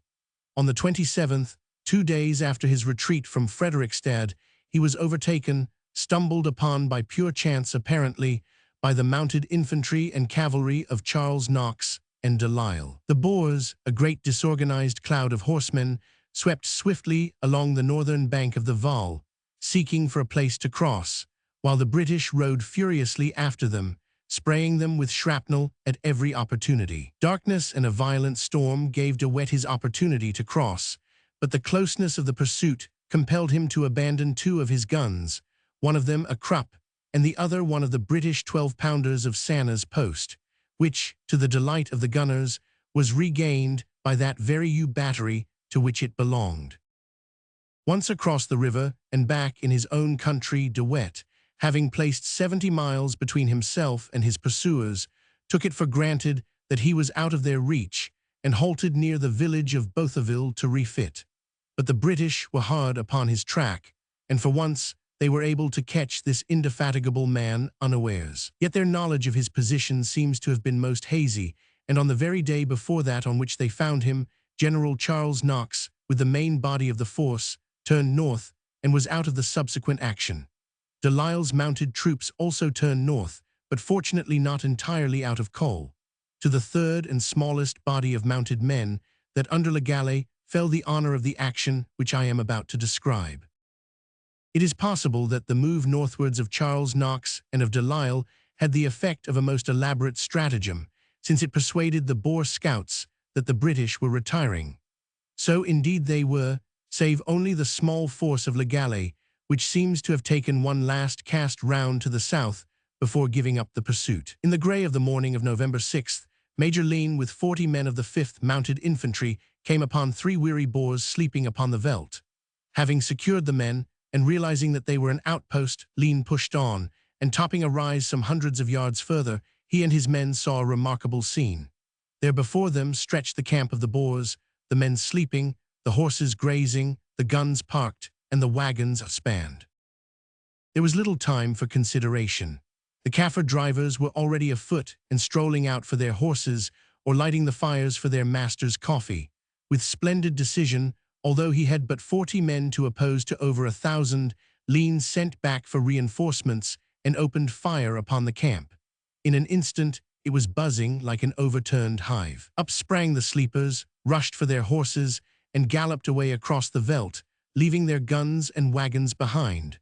A few stalwarts remained, however, and their numbers were increased by those whose horses had stampeded, and who were, therefore, unable to get away. They occupied an enclosed kraal and a farmhouse in front of the British, whence they opened a sharp fire. At the same time, a number of the Boers who had ridden away came back again, having realized how weak their assailants were, and worked round the British flanks upon either side. Le Gallais with his men had come up, but the British force was still far inferior to that which it was attacking. A section of U Battery was able to unlimber and open fire at 400 yards from the Boer position. The British made no attempt to attack, but contented themselves with holding on to the position from which they could prevent the Boer guns from being removed. The burghers tried desperately to drive off the stubborn fringe of riflemen. A small stone shed in the possession of the British was the center of the Boer fire, and it was within its walls that Ross of the Durhams was horribly wounded by an explosive ball, and that the brave Jerseyman, Le Gallais, was killed. Before his fall, he had dispatched his staff officer, Major Hickey, to hurry up men from the rear. On the fall of Ross and Le Gallais, the command fell upon Major Taylor of U Battery. The position at that time was sufficiently alarming. The Boers were working round each flank in considerable numbers, and they maintained a heavy fire from a stone enclosure in the center. The British forces actually engaged were insignificant, consisting of 40 men of the 5th Mounted Infantry and 2 guns in the center, 46 men of the 17th Anth Imperial Yeomanry upon the right, and of the 8th Mounted Infantry on the left, or 191 rifles in all. The flanks of this tiny force had to extend to half a mile to hold off the Boer flank attack, but they were heartened in their resistance by the knowledge that their comrades were hastening to their assistance. Taylor, realizing that a great effort must be made to tide over the crisis, sent a messenger back with orders that the convoy should be parked, and every available man sent up to strengthen the right flank, which was the weakest. The enemy got close on to one of the guns and swept down the whole detachment, but a handful of the Suffolk Mounted Infantry under Lieutenant Peebles most gallantly held them off from it. For an hour the pressure was extreme. Then 2 companies of the 7th Mounted Infantry came up and were thrown on to each flank. Shortly afterwards Major Welch, with 2 more companies of the same corps, arrived, and the tide began slowly to turn. The Boers were themselves outflanked by the extension of the British line and were forced to fall back. At 8:30 de Lisle, whose force had trotted and galloped for 12 miles, arrived with several companies of Australians, and the success of the day was assured. The smoke of the Prussian guns at Waterloo was not a more welcome sight than the dust of de Lisle's horsemen. But the question now was whether the Boers, who were in the walled enclosure and farm which formed their center, would manage to escape. The place was shelled, but here, as often before, it was found how useless a weapon is shrapnel against buildings. There was nothing for it but to storm it, and a grim little storming party of 50 men, half British, half Australian, was actually waiting with fixed bayonets for the whistle which was to be their signal, when the white flag flew out from the farm, and all was over. Warned by many a tragic experience, the British still lay low in spite of the flag. Come out, they shouted. 82 unwounded Boers filed out of the enclosure, and the total number of prisoners came to 114, while between 20 and 30 Boers were killed. 6 guns, a pom-pom, and head of cattle were the prizes of the victors. This excellent little action showed that the British Mounted Infantry had reached a point of efficiency at which they were quite able to match the Boers at their own game. For hours they held them with an inferior force, and finally, when the numbers became equal, were able to drive them off and capture their guns. The credit is largely due to Major Lean for his prompt initiative on discovering their laager, and to Major Taylor for his handling of the force during a very critical time. Above all, it was due to the dead leader, Le Gallais, who had infected every man under him with his own spirit of reckless daring. "If I die, tell my mother that I die happy, as we got the guns," said he with his failing breath. The British total losses were 12 killed, 4 officers, and 33 wounded, 7 officers. Major Welch, a soldier of great promise, much beloved by his men, was one of the slain. Following closely after the repulse at Frederickstead, this action was a heavy blow to De Wet. At last, the British were beginning to take something off the score which they owed the bold raider, but there was to be many an item on either side before the long reckoning should be closed.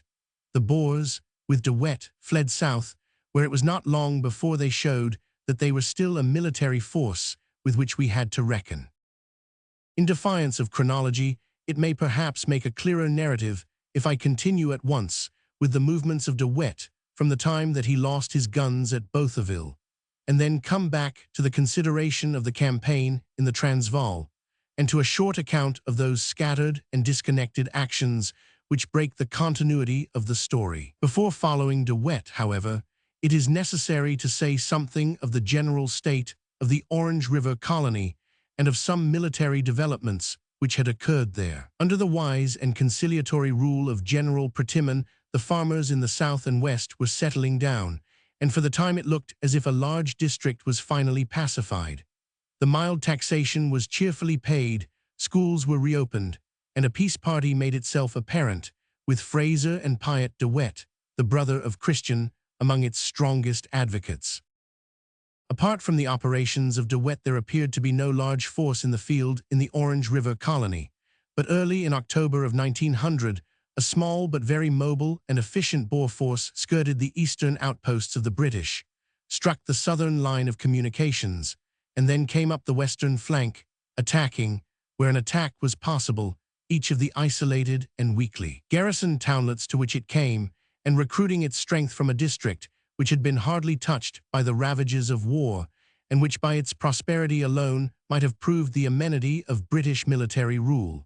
This force seems to have skirted Wepener without attacking a place of such evil omen to their cause. Their subsequent movements are readily traced by a sequence of military events. On October 1st, Rauxville was threatened. On the 9th, an outpost of the Cheshire militia was taken, and the railway cut for a few hours in the neighborhood of Bethune. A week later, the Boer riders were dotting the country round Philippopolis, Springfontein, and Jagersfontein, the latter town being occupied upon October 16th, while the garrison held out upon the nearest kopje. The town was retaken from the enemy by King Hall and his men, who were Seaforth Highlanders and police.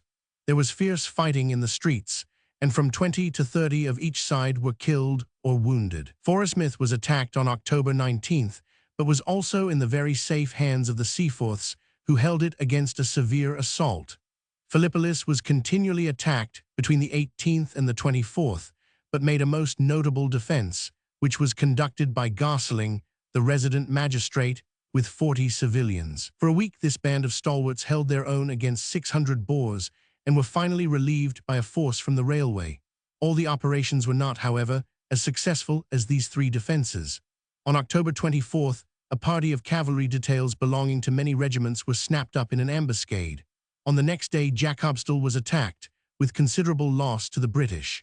The place was entered in the night, and the enemy occupied the houses which surrounded the square. The garrison, consisting of about 60 men of the Cape Town Highlanders, had encamped in the square, and were helpless when fire was opened upon them in the morning. There was practically no resistance, and yet for hours a murderous fire was kept up upon the tents in which they cowered, so that the affair seems not to have been far removed from murder. 2/3 of the little force were killed or wounded. The number of the assailants does not appear to have been great, and they vanished upon the appearance of a relieving force from Modder River. After the disaster at Jacobsdal, the enemy appeared on November 1st near Kimberley and captured a small convoy. The country round was disturbed, and Settle was sent south with a column to pacify it.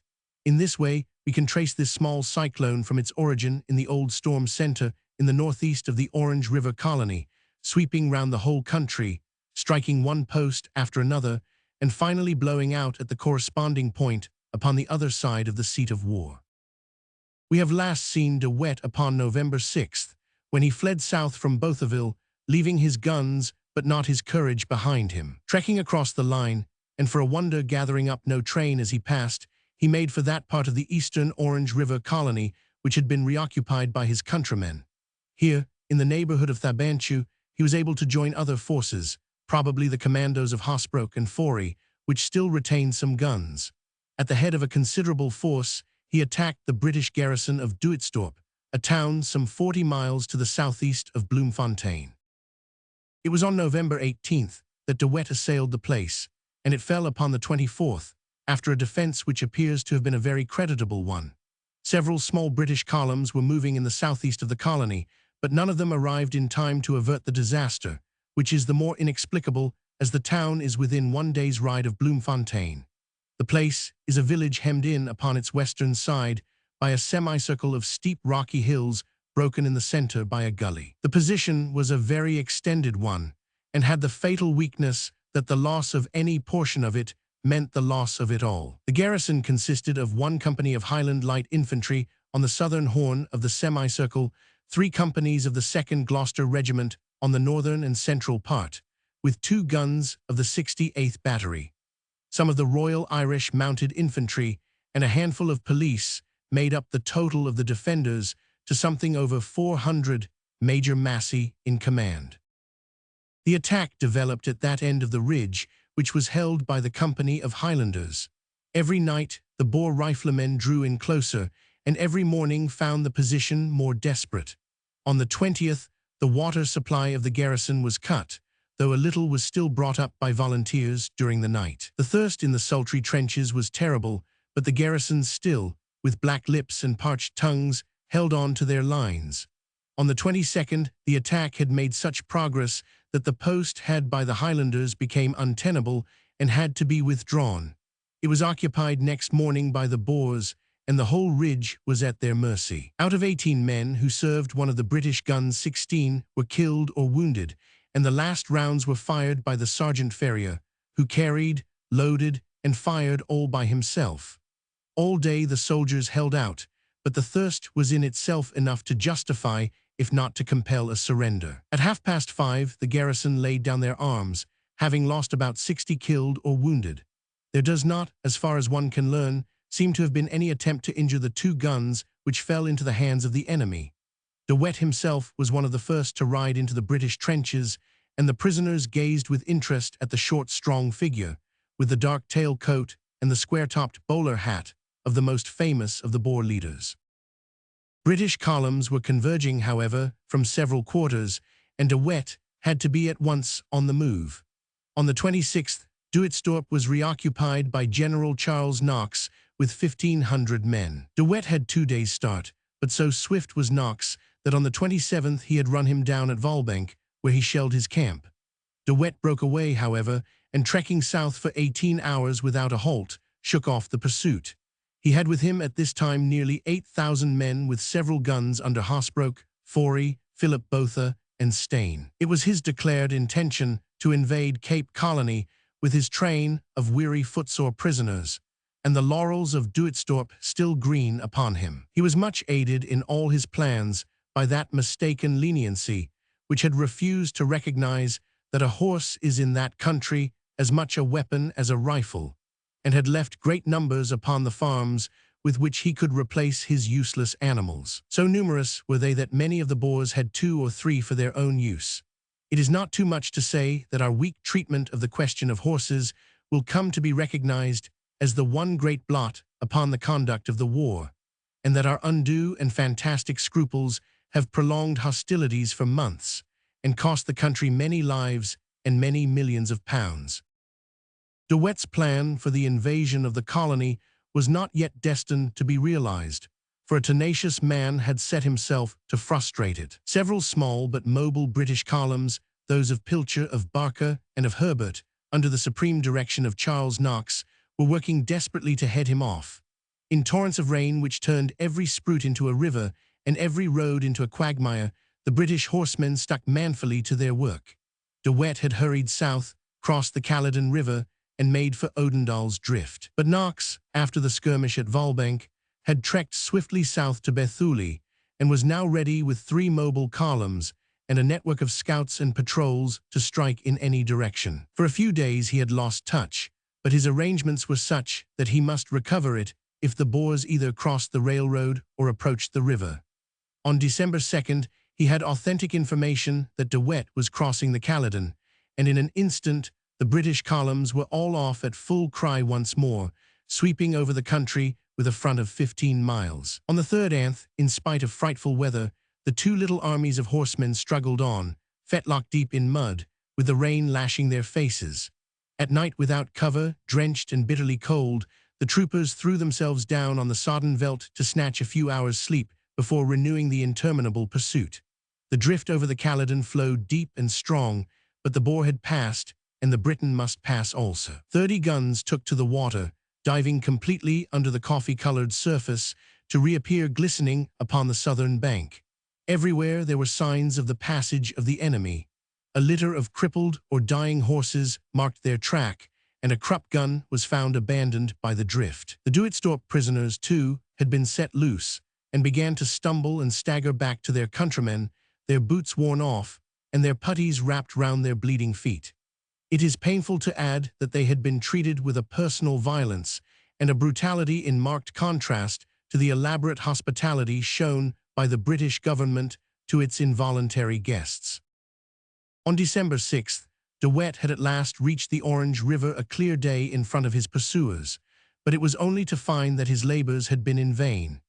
At Odendaal, where he had hoped to cross, the river was in spate, the British flag waved from a post upon the further side, and a strong force of expectant guardsmen eagerly awaited him there. Instantly recognizing that the game was up, the Boer leader doubled back for the north and safety. At Rauxville he hesitated as to whether he should snap up the small garrison, but the commandant, Rundle, showed a bold face, and De Wet passed on to the Kumasi bridge over the Caledon.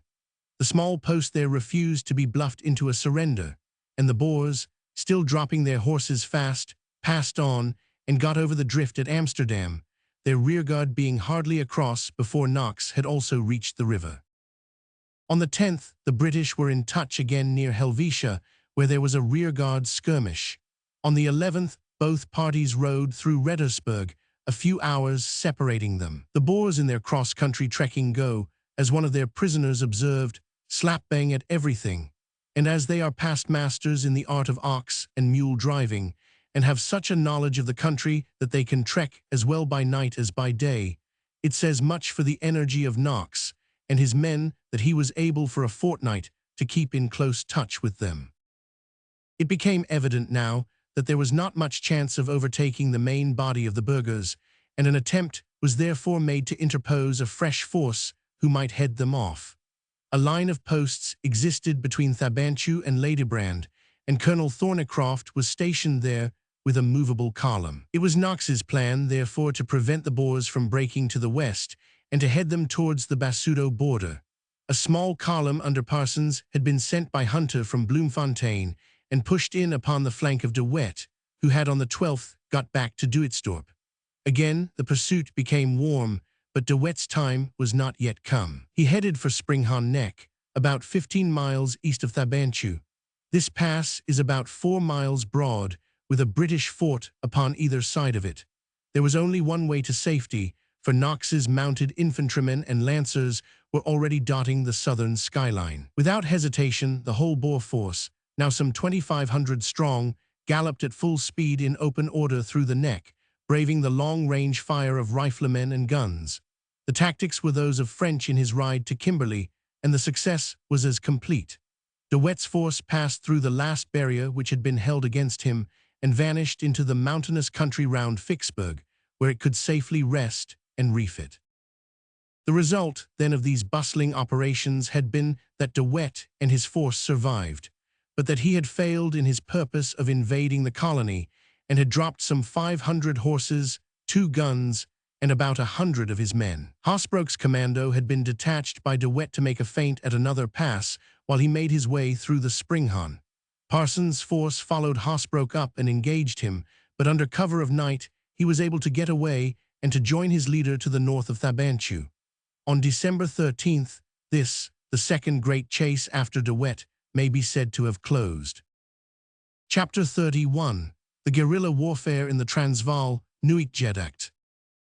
Leaving De Wet in the Vicksburg Mountains, where he lurked until after the opening of the new year, the story of the scattered operations in the Transvaal may now be carried down to the same point, a story comprising many skirmishes and one considerable engagement, but so devoid of any central thread that it is difficult to know how to approach it. From Lichtenberg to Komati, a distance of 400 miles, there was sporadic warfare everywhere, attacks upon scattered posts, usually beaten off but occasionally successful, attacks upon convoys, attacks upon railway trains, attacks upon anything and everything which could harass the invaders.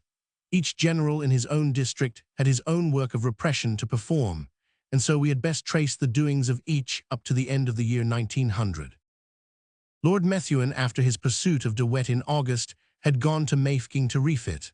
From that point, with a force which contained a large proportion of yeomanry and of Australian bushmen, he conducted a long series of operations in the difficult and important district, which lies between Rustenburg, Lichtenberg, and Zeerust. Several strong and mobile Boer commandos with guns moved about in it, and an energetic, though not very deadly warfare raged between Lemmer, Snyman, and de la Rey on the one side, and the troops of Methuen, Douglas, Broadwood, and Lord Errol upon the other. Methuen moved about incessantly through the broken country, winning small skirmishes and suffering the indignity of continual sniping. From time to time he captured stores, wagons, and small bodies of prisoners. Early in October he and Douglas had successes. On the 15th, Broadwood was engaged. On the 20th, there was a convoy action. On the 25th, Methuen had a success and 28 prisoners. On November 9th, he surprised Snyman and took 30 prisoners. On the 10th, he got a pom-pom. Early in this month, Douglas separated from Methuen and marched south from Zeerust through Ventersdorp to Klerksdorp, passing over a country which had been hardly touched before and arriving at his goal with much cattle and some prisoners. Towards the end of the month, a considerable stock of provisions were conveyed to Zeerust, and a garrison left to hold that town so as to release Methuen's column for service elsewhere. Hart's sphere of action was originally round Potchefstroom. On September 9th, he made a fine forced march to surprise this town, which had been left some time before with an entirely inadequate garrison to fall into the hands of the enemy. His infantry covered 36 and his cavalry 54 miles in 15 hours. The operation was a complete success, the town with 80 Boers falling into his hands with little opposition. On September 30th, Hart returned to Krugersdorp, where, save for one skirmish upon the Gatsrand on November 22nd, he appears to have had no actual fighting to do during the remainder of the year.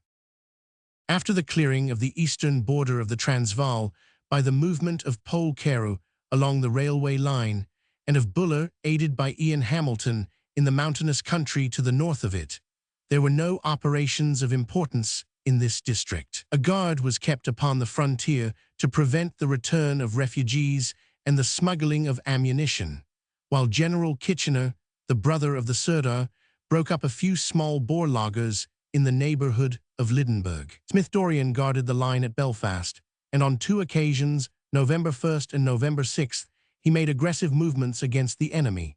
The first, which was a surprise executed in concert with Colonel Spens of the Shropshires, was frustrated by a severe blizzard, which prevented the troops from pushing home their success.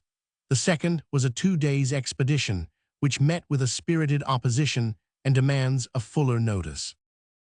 This was made from Belfast, and the force, which consisted of about 1,400 men, advanced south to the Komati River. The infantry were Suffolks and Shropshires, the cavalry Canadians Anth Lancers, with 2 Canadian guns and 4 of the 84th Battery. All day the Boer snipers clung to the column, as they had done to French's cavalry in the same district. Mere route marches, without a very definite and adequate objective, appear to be rather exasperating than overawing. For so long as the column is moving onwards, the most timid farmer may be tempted into long-range fire from the flanks or rear. The river was reached, and the Boers driven from a position which they had taken up, but their signal fires brought mounted riflemen from every farm, and the retreat of the troops was pressed as they returned to Belfast. There was all the material for a South African Lexington. The most difficult of military operations, the covering of a detachment from a numerous and aggressive enemy, was admirably carried out by the Canadian gunners and dragoons under the command of Colonel Lessard.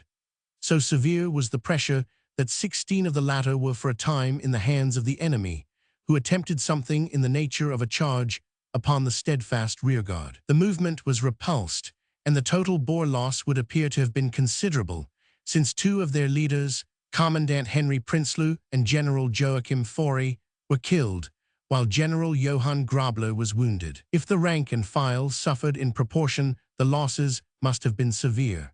The British casualties in the 2 days amounted to 8 killed and 30 wounded, a small total when the arduous nature of the service is considered. The Canadians and the Shropshires seem to have borne off the honors of these trying operations. In the second week of October, General French, with 3 brigades of cavalry, Dixons, Gordons, and Manns, started for a cross-country ride from Machadodorp. 3 brigades may seem an imposing force, but the actual numbers did not exceed 2 strong regiments, or about 1,500 sabres in all. A wing of the Suffolk Regiment went with them. On October 13th, Mann's brigade met with a sharp resistance and lost 10 killed and 29 wounded.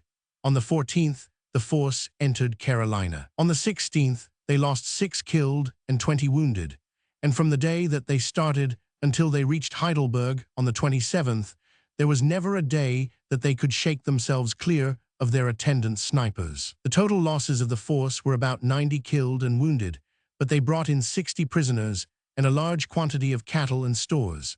The march had at least the effect of making it clear that the passage of a column of troops encumbered with baggage through a hostile country is an inefficient means for quelling a popular resistance.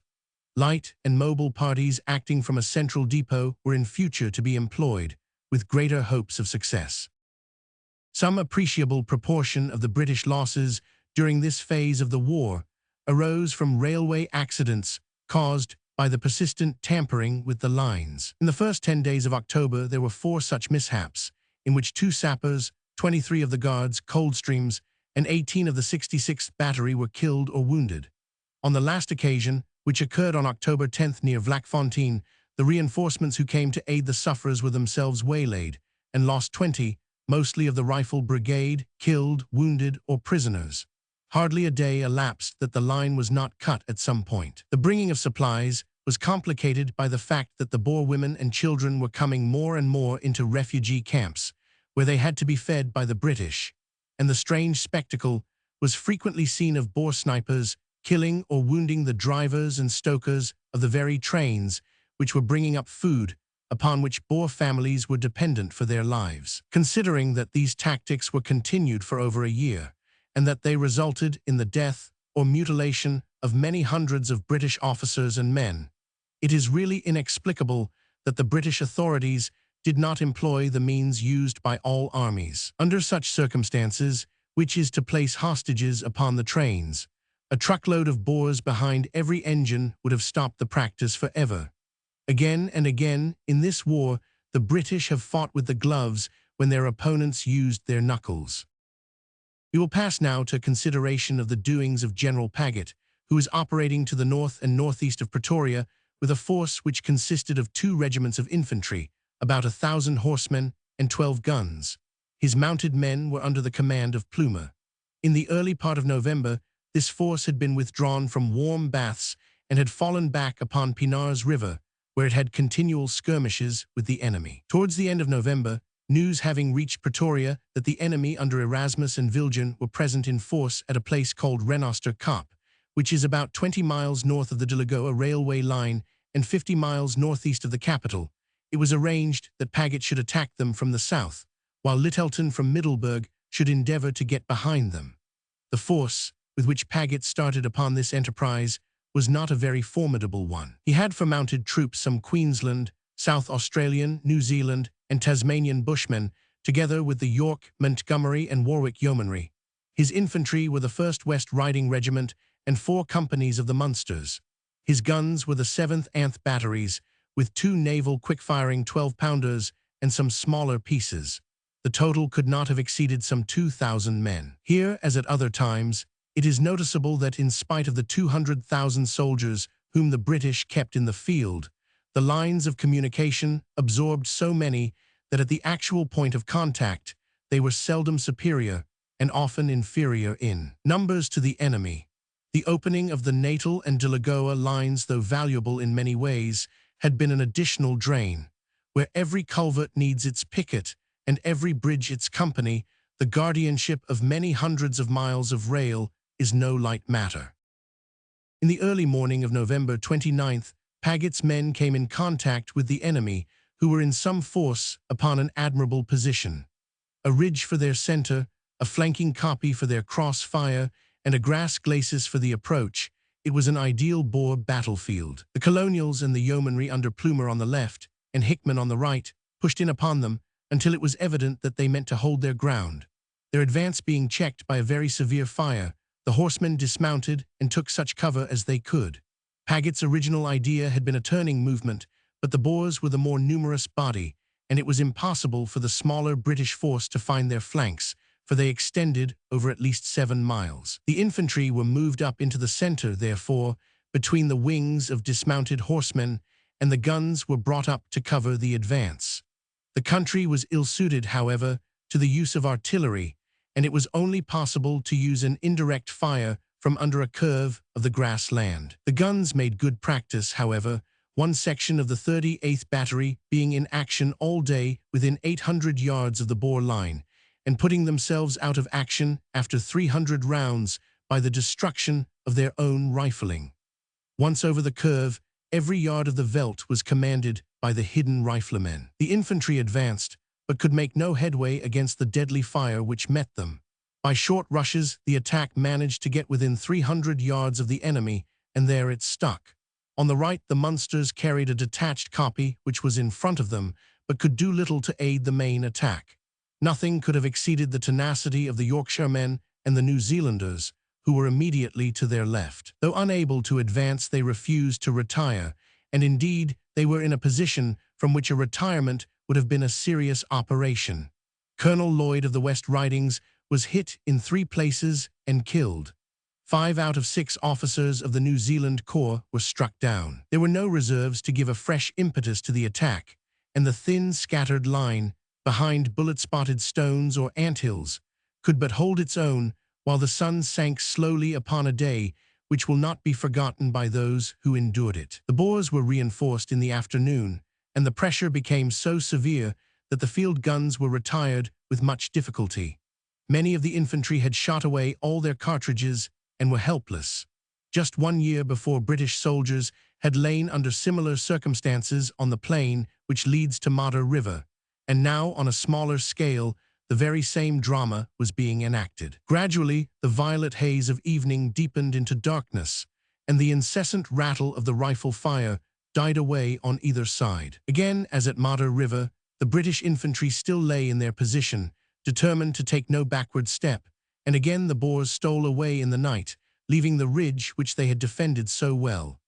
100 killed and wounded was the price paid by the British for that line of rock-studded hills, a heavier proportion of losses than had befallen Lord Methuen in the corresponding action. Of the Boer losses, there was as usual no means of judging, but several grave mounds, newly dug, showed that they also had something to deplore. Their retreat, however, was not due to exhaustion, but to the demonstration which Lyttelton had been able to make in their rear. The gunners and the infantry had all done well in a most trying action, but by common consent, it was with the men from New Zealand that the honours lay. It was no empty compliment when Sir Alfred Milner telegraphed to the Premier of New Zealand his congratulations upon the distinguished behaviour of his fellow countrymen. From this time onwards, there was nothing of importance in this part of the seat of war. It is necessary now to turn from the northeast to the northwest of Pretoria, where the presence of de la Rey and the cover afforded by the Magaliesberg Mountains had kept alive the Boer resistance.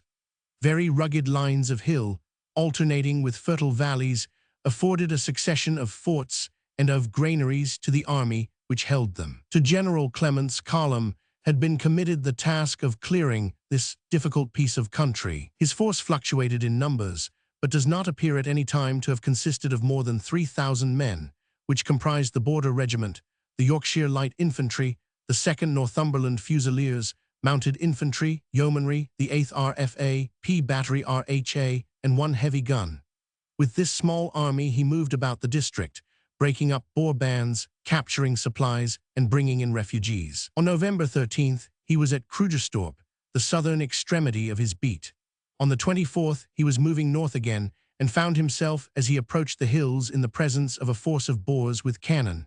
This was the redoubtable de la Rey, who sometimes operated in Methuen's country to the north of the Magaliesberg, and sometimes to the south. He had now apparently fixed upon Clements as his definite opponent. De la Rey was numerically inferior, and Clements had no difficulty in this first encounter in forcing him back with some loss. On November 26th, Clements was back at Krugersdorp again with cattle and prisoners. In the early days of December, he was moving northwards once more, where a serious disaster awaited him. Before narrating the circumstances connected with the Battle of Nuanced, there is one incident which occurred in this same region which should be recounted. This consists of the determined attack made by a party of de la Rey's men, upon December 3rd, on a convoy which was proceeding from Pretoria to Rustenburg and had got as far as Buffels Hoek. The convoy was a very large one, consisting of 150 wagons, which covered about 3 miles upon the march. It was guarded by 2 companies of the West Yorkshires, 2 guns of the 75th Battery, and a handful of the Victoria mounted rifles. The escort appears entirely inadequate when it is remembered that these stores, which were of great value, were being taken through a country which was known to be infested by the enemy. What might have been foreseen occurred. 500 Boers suddenly rode down upon the helpless line of wagons and took possession of them. The escort rallied, however, upon a kopje, and though attacked all day, succeeded in holding their own until help arrived. They prevented the Boers from destroying or carrying off as much of the convoy as was under their guns, but the rest was looted and burned. The incident was a most unfortunate one, as it supplied the enemy with a large quantity of stores, of which they were badly in need. It was the more irritating as it was freely rumored that a Boer attack was pending, and there is evidence that a remonstrance was addressed from the convoy before it left Rietfontein to the general of the district, pointing out the danger to which it was exposed. The result was the loss of 120 wagons and of more than half the escort. The severity of the little action and the hardihood of the defense are indicated by the fact that the small body who held the kopje lost 15 killed and 22 wounded, the gunners losing 9 out of 15. A relieving force appeared at the close of the action, but no vigorous pursuit was attempted, although the weather was wet and the Boers had actually carried away 60 loaded wagons, which could only go very slowly. It must be confessed that from its feckless start to its spiritless finish, the story of the Buffels Hoek convoy is not a pleasant one to tell.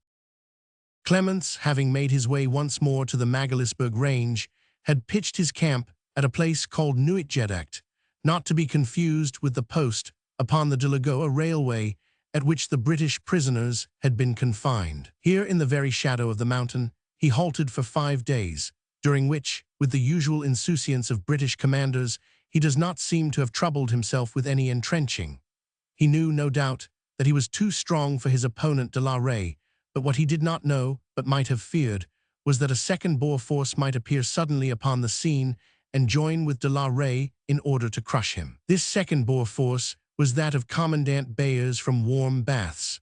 By a sudden and skillful movement, the two united and fell like a thunderbolt upon the British column, which was weakened by the absence of the border regiment. The result was such a reverse as the British had not sustained since Sanna's post, a reverse which showed that, though no regular Boer army might exist, still a sudden coalition of scattered bands could at any time produce a force which would be dangerous to any British column which might be taken at a disadvantage.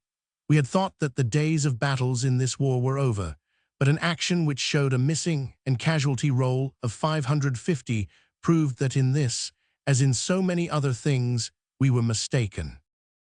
As already stated, the camp of Clements lay under a precipitous cliff, upon the summit of which he had placed 4 companies of the 2nd Northumberland Fusiliers. This strong post was 1,000 feet higher than the camp. Below lay the main body of the force, 2 more companies of Fusiliers, 4 of Yorkshire Light Infantry, the 2nd Mounted Infantry, Kitchener's Horse, Yeomanry, and the artillery. The latter consisted of 1 heavy naval gun, 4 guns of the 8th RFA, and P Battery RHA. The whole force amounted to about 1,500 men. It was just at the first break of dawn, the hour of fate in South African warfare, that the battle began. The mounted infantry post between the camp and the mountains were aware of moving figures in front of them. In the dim light, they could discern that they were clothed in grey, and that they wore the broad-brimmed hats and feathers of some of our own irregular corps. They challenged, and the answer was a shattering volley, instantly returned by the survivors of the picket. So hot was the Boer attack that before help could come, every man save one of the picket was on the ground. The sole survivor, Daly of the Dublins, took no backward step, but continued to steadily load and fire until help came from the awakened camp. There followed a savage conflict at point-blank range. The mounted infantrymen, rushing half-clad to the support of their comrades, were confronted by an ever-thickening swarm of Boer riflemen who had already, by working round on the flank, established their favorite cross-fire. Legg, the leader of the mounted infantry, a hard little Egyptian veteran, was shot through the head, and his men lay thick around him. For some minutes it was as hot a corner as any in the war. But Clements himself had appeared upon the scene, and his cool gallantry turned the tide of fight. An extension of the line checked the crossfire and gave the British in turn a flanking position. Gradually the Boer riflemen were pushed back, until at last they broke and fled for their horses in the rear. A small body were cut off, many of whom were killed and wounded, while a few were taken prisoners. This stiff fight of an hour had ended in a complete repulse of the attack, though at a considerable cost. Both Boers and British had lost heavily. Nearly all the staff were killed or wounded, though General Clements had come through untouched. 50 or 60 of both sides had fallen. But it was noted as an ominous fact that in spite of shell fire the Boers still lingered upon the western flank. Were they coming on again? They showed no signs of it, and yet they waited in groups and looked up towards the beetling crags above them. What were they waiting for? The sudden crash of a murderous Mauser fire upon the summit, with the rolling volleys of the British infantry, supplied the answer. Only now must it have been clear to Clements that he was not dealing merely with some spasmodic attack from his old enemy de la Rey, but that this was a largely conceived movement, in which a force at least double the strength of his own had suddenly been concentrated upon him. His camp was still menaced by the men whom he had repulsed, and he could not weaken it by sending reinforcements up the hill. But the roar of the musketry was rising louder and louder. It was becoming clearer that there was the main attack. It was a Majuba Hill action up yonder, a thick swarm of skirmishers closing in from many sides upon a central band of soldiers. But the Fusiliers were hopelessly outnumbered, and this rock fighting is that above all others in which the Boer has an advantage over the regular. A helio on the hill cried for help. The losses were heavy, it said, and the assailants numerous. The Boers closed swiftly in upon the flanks, and the Fusiliers were no match for their assailants. Till the very climax, the helio still cried that they were being overpowered, and it is said that even while working it, the soldier in charge was hurled over the cliff by the onrush of the victorious Boers. The fight of the mounted infantrymen had been at 4:30. At 6, the attack upon the hill had developed, and Clements, in response to those frantic flashes of light, had sent up 100 men of the yeomanry from the Fife and Devon squadrons as a reinforcement. To climb a precipitous 1,000 feet with rifle, bandolier, and spurs is no easy feat, yet that roar of battle above them heartened them upon their way. But in spite of all their efforts, they were only in time to share the general disaster. The head of the line of hard-breathing yeomen reached the plateau just as the Boers, sweeping over the remnants of the Northumberland Fusiliers, reached the brink of the cliff.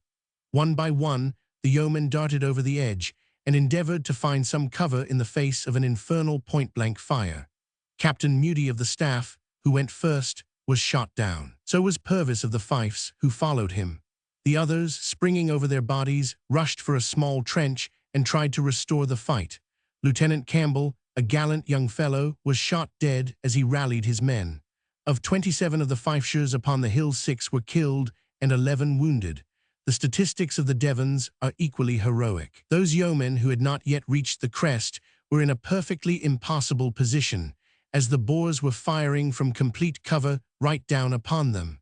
There was no alternative for them but surrender. By 7 o'clock, every British soldier upon the hill, yeoman or fusilier, had been killed, wounded, or taken.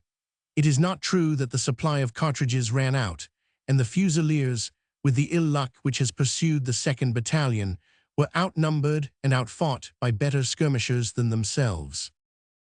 Seldom has a general found himself in a more trying position than Clements, or extricated himself more honorably.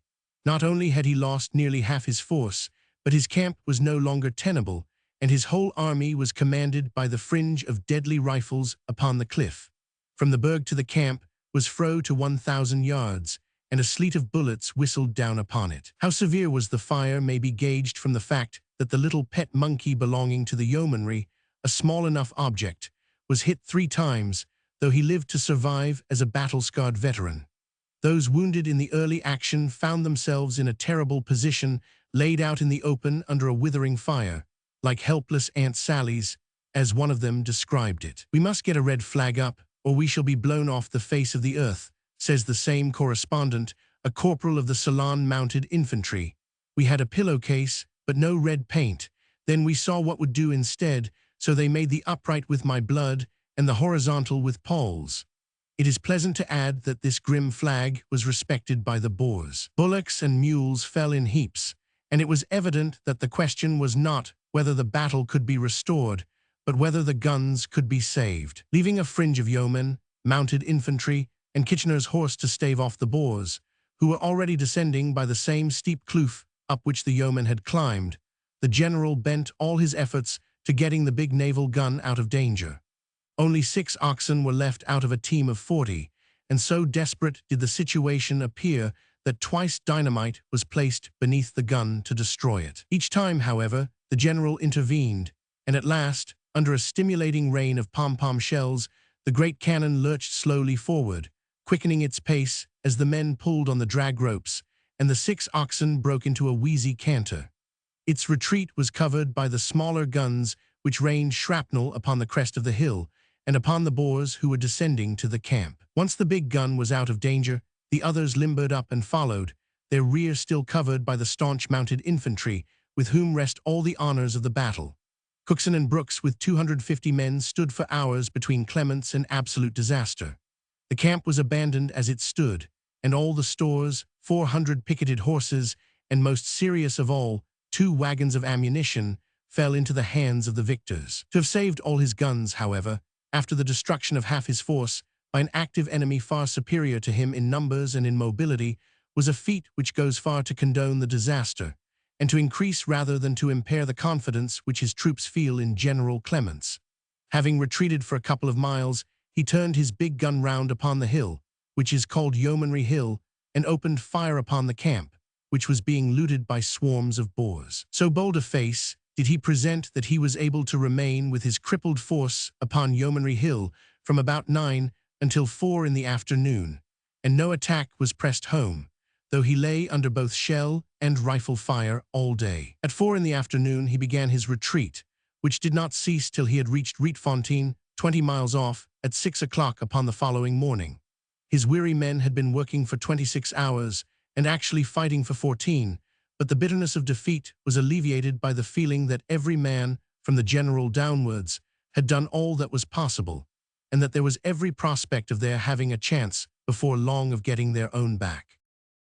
The British losses at the Battle of Nuanced amounted to 60 killed, 180 wounded, and prisoners, all of whom were delivered up a few days later at Rustenburg. Of the Boer losses it is, as usual, impossible to speak with confidence, but all the evidence points to their actual casualties being as heavy as those of the British. There was the long struggle at the camp in which they were heavily punished, the fight on the mountain, where they exposed themselves with unusual recklessness, and the final shelling from shrapnel and from lyddite. All accounts agree that their attack was more open than usual. They were mowed down in 20s that day, but it had no effect. They stood like fanatics, says one who fought against them. From first to last, their conduct was most gallant, and great credit is due to their leaders for the skillful sudden concentration by which they threw their whole strength upon the exposed force. Some 80 miles separate warm baths from Nuanced, and it seems strange that our intelligence department should have remained in ignorance of so large a movement. General Broadwood's 2nd Cavalry Brigade had been stationed to the north of Magaliesburg, some 12 miles westward of Clements, and formed the next link in the long chain of British forces. Broadwood does not appear, however, to have appreciated the importance of the engagement, and made no energetic movement to take part in it. If Colville is open to the charge of having been slow to march upon the cannon at Sanna's post, it might be urged that Broadwood in turn showed some want of energy and judgment upon this occasion. On the morning of the 13th, His force could hear the heavy firing to the eastward, and could even see the shells bursting on the top of the Magaliesberg. Was but 10 or 12 miles distant, and as his Elswick guns have a range of nearly 5, a very small advance would have enabled him to make a demonstration against the flank of the Boers, and so to relieve the pressure upon Clements. It is true that his force was not large, but it was exceptionally mobile. Whatever the reasons, no effective advance was made by Broadwood. On hearing the result, he fell back upon Rustenburg, the nearest British post, his small force being dangerously isolated. Those who expected that General Clements would get his own back had not long to wait. In a few days, he was in the field again. The remains of his former force had, however, been sent into Pretoria to refit, and nothing remained of it save the 8th RFA and the indomitable cowgun still parked with the bullets of Nuanced. He had also F Battery RHA, the Inniskillings, the Border Regiment, and a force of mounted infantry under Alderson.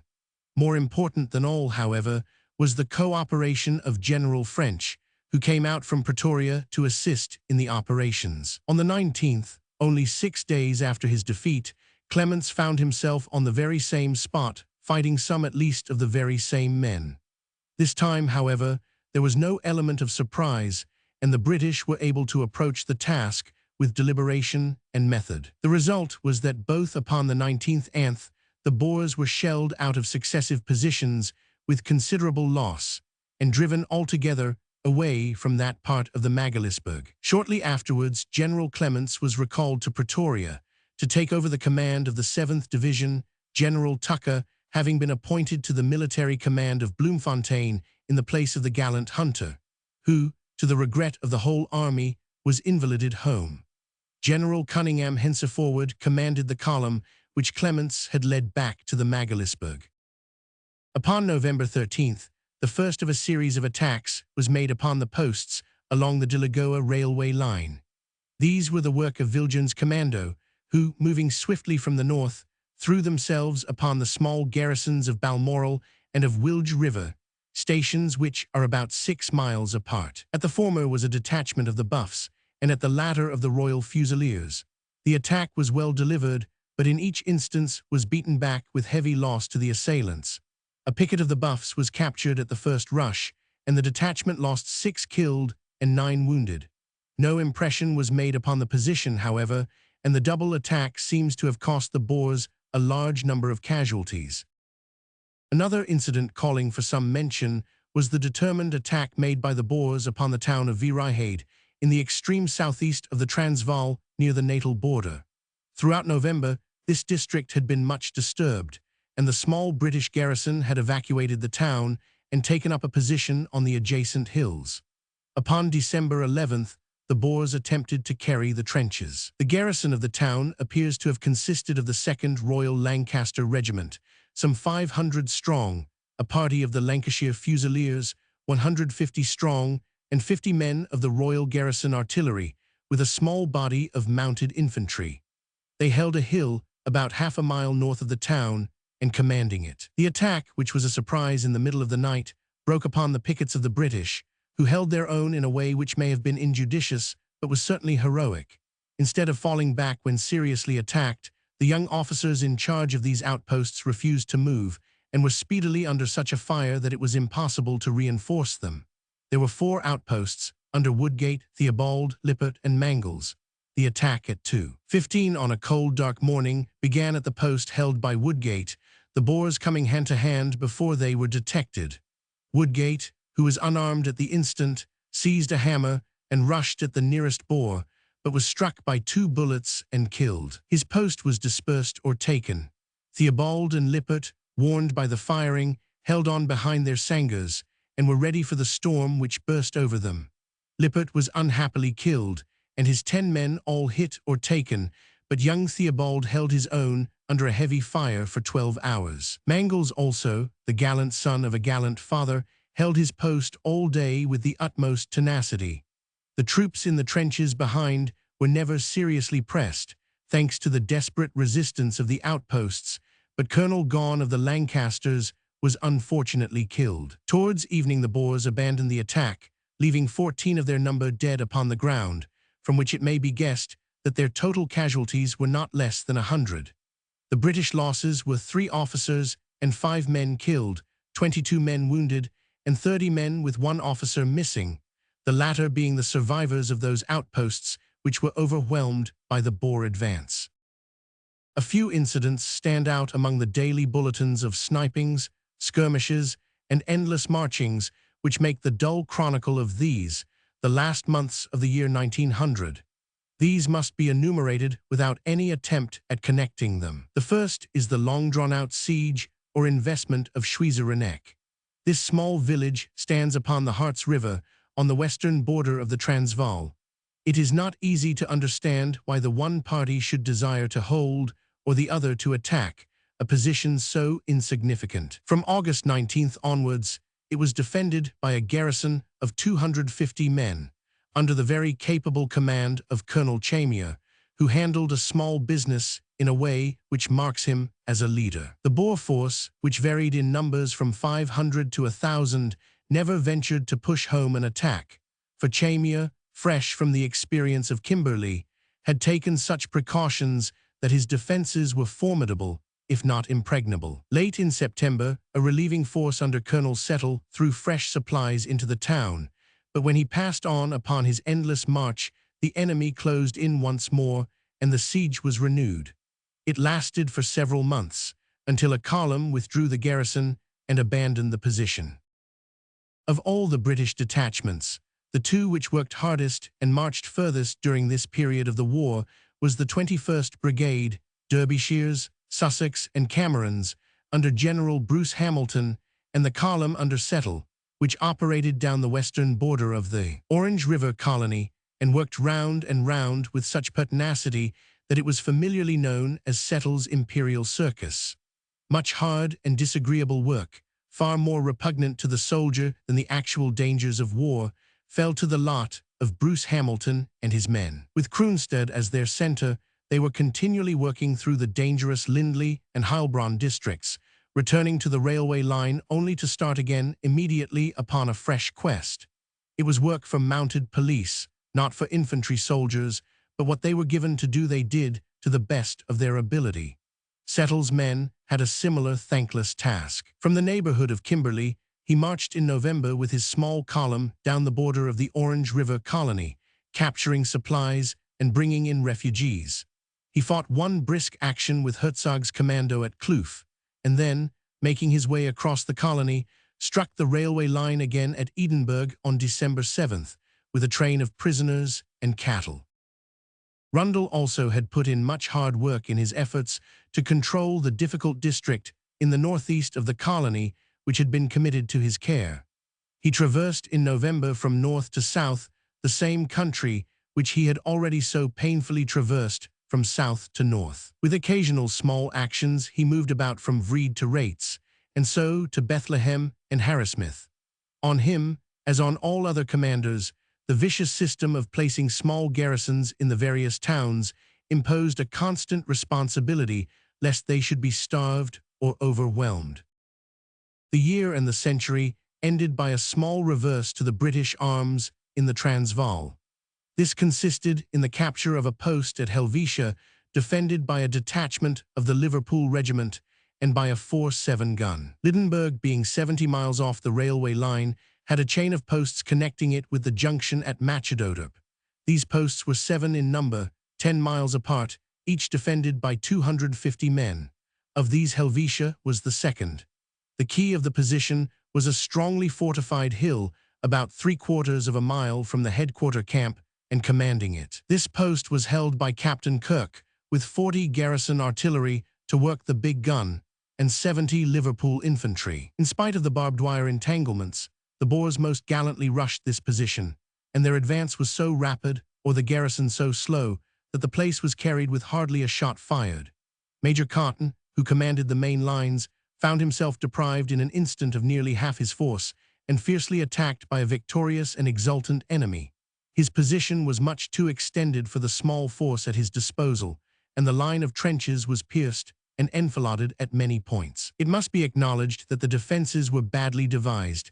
Little barbed wire, frail walls, large loopholes, and the outposts so near the trenches that the assailants could reach them as quickly as the supports.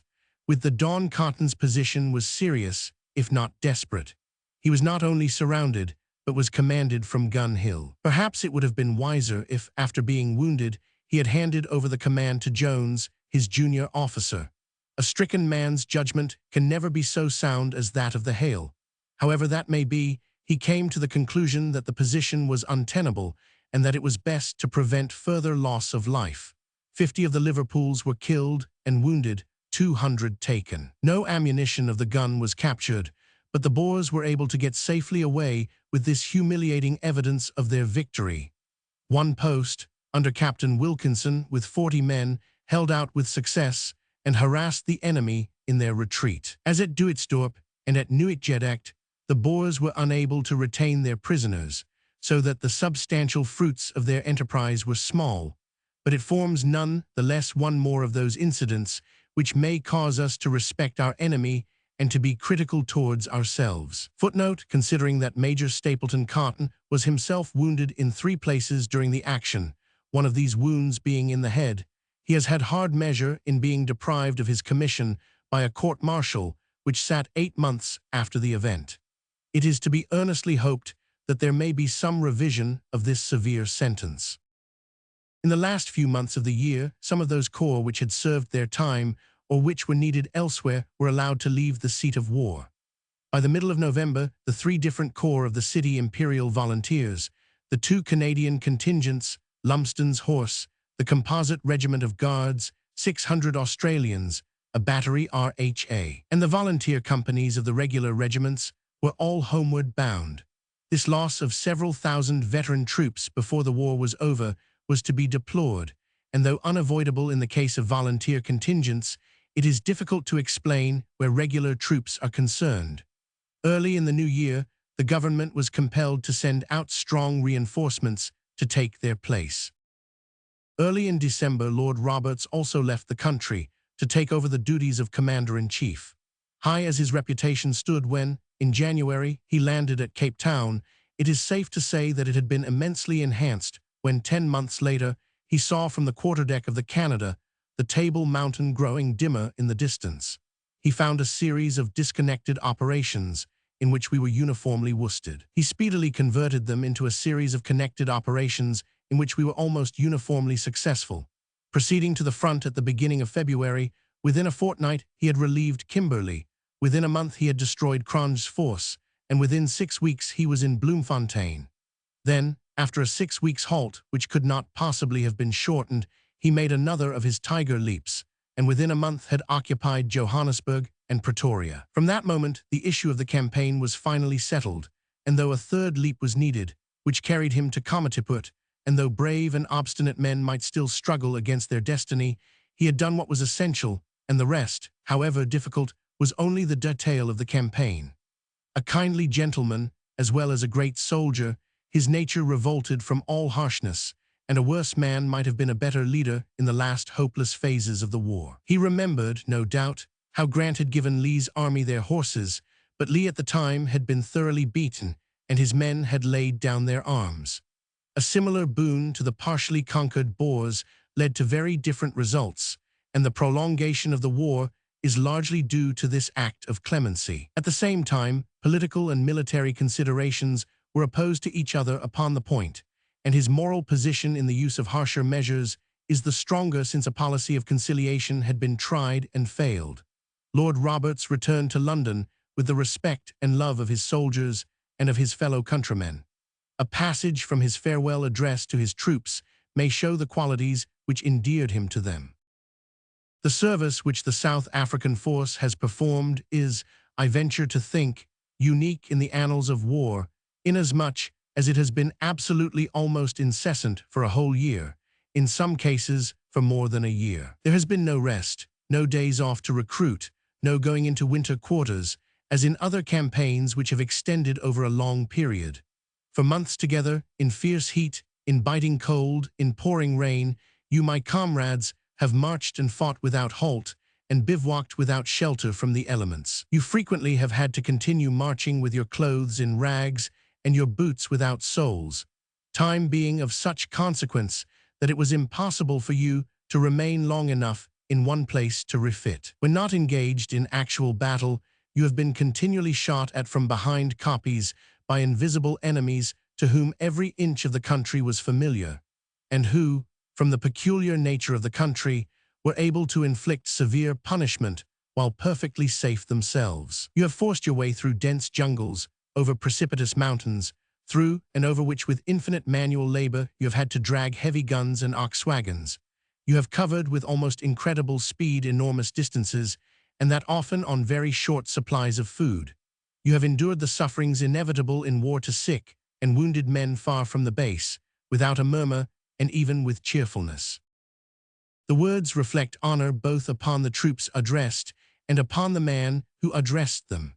From the middle of December 1900, Lord Kitchener took over the control of the campaign. Chapter 32. The Second Invasion of Cape Colony. December 1900 to April.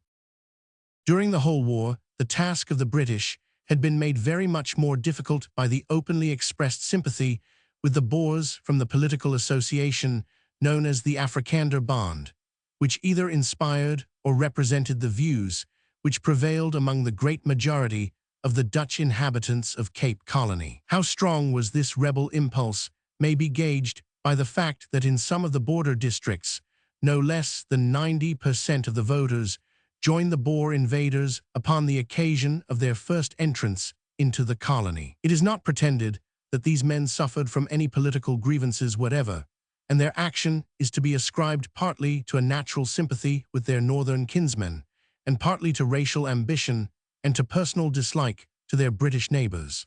The liberal British policy towards the natives had especially alienated the Dutch, and had made as well-marked a line of cleavage in South Africa as the slave question had done in the States of the Union. With the turn of the war, the discontent in Cape Colony became less obtrusive, if not less acute, but in the later months of the year 1900, it increased to a degree which became dangerous. The fact of the farm burning in the conquered countries and the fiction of outrages by the British troops raised a storm of indignation. The annexation of the republics, meaning the final disappearance of any Dutch flag from South Africa, was a racial humiliation which was bitterly resented. The Dutch papers became very violent, and the farmers much excited. The agitation culminated in a conference at Worcester upon December 6, at which some thousands of delegates were present. It is suggestive of the imperial nature of the struggle that the assembly of Dutch Afrikaners was carried out under the muzzles of Canadian artillery and closely watched by Australian cavalry. Had violent words transformed themselves into deeds, all was ready for the crisis. Fortunately, the good sense of the assembly prevailed, and the agitation, though bitter, remained within those wide limits which a British constitution permits. 3 resolutions were passed, one asking that the war be ended, a second that the independence of the republics be restored, and a third protesting against the actions of Sir Alfred Milner. A deputation which carried these to the governor received a courteous but an uncompromising reply. Sir Alfred Milner pointed out that the home government, all the great colonies, and half the Cape were unanimous in their policy, and that it was folly to imagine that it could be reversed on account of a local agitation. All were agreed in the desire to end the war, but the last way of bringing this about was by encouraging desperate men to go on fighting in a hopeless cause. Such was the general nature of the governor's reply, which was, as might be expected, entirely endorsed by the British government and people. Had De Wet, in the operations which have already been described, evaded Charles Knox and crossed the Orange River, his entrance into the colony would have been synchronous with the Congress at Worcester, and the situation would have become more acute.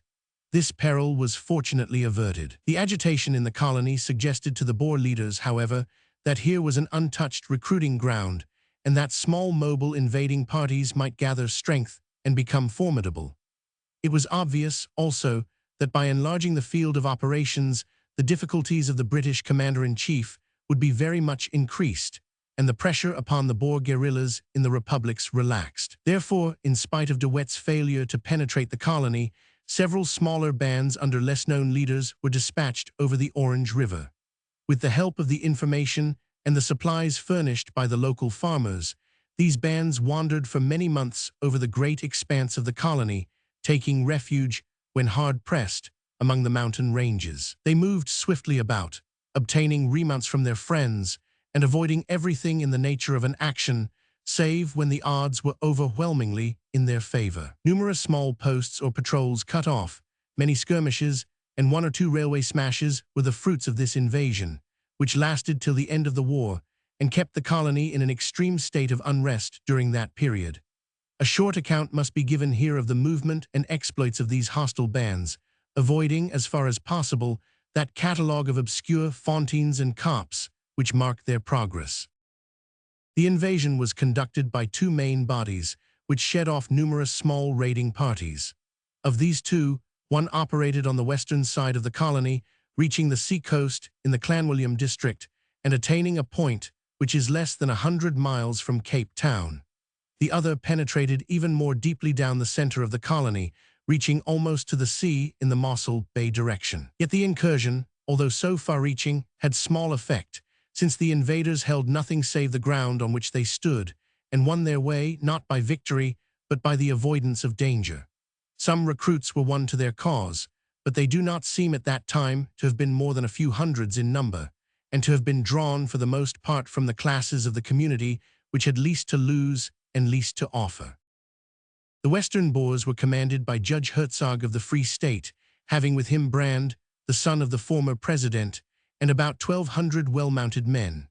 Crossing the Orange River at Sanddrift, north of Colesberg, upon December 16th, they paused at Camelfontein to gather up a small post of 30 yeomen and guardsmen under Lieutenant Fletcher, the well-known Orr. Meeting with a stout resistance, and learning that British forces were already converging upon them, they abandoned the attack, and turning away from Colesberg, they headed west, cutting the railway line 20 miles to the north of De Aar. On the 22nd, they occupied Britstown, which is 80 miles inside the border, and on the same day they captured a small body of yeomanry who had been following them. These prisoners were released again some days later. Taking a sweep round towards Prieska and Stridenberg, they pushed south again. At the end of the year, Herzog's column was 150 miles deep in the colony, sweeping through the barren and thinly inhabited western lands, heading apparently for Fraserburg and Beaufort West. The second column was commanded by Kritzinger, a burgher of Zastron in the Orange River colony. His force was about 800 strong. Crossing the border at Renosterhoek upon December 16th, they pushed for Burgerstorp, but were headed off by a British column. Passing through Venterstad, they made for Stainsburg, fighting two indecisive skirmishes with small British forces. The end of the year saw them crossing the railroad at Sherburn, north of Rosmead Junction, where they captured a train as they passed, containing some colonial troops. At this time, they were 100 miles inside the colony and nearly 300 from Herzog's western column.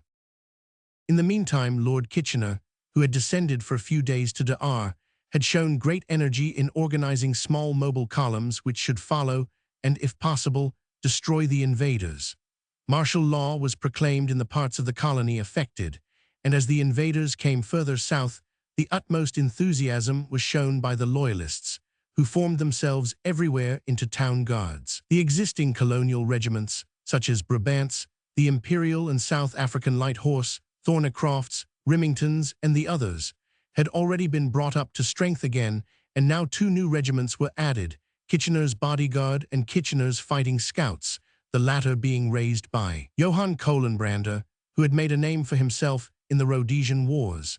At this period of the war, between 20 and 30,000 Cape colonists were under arms.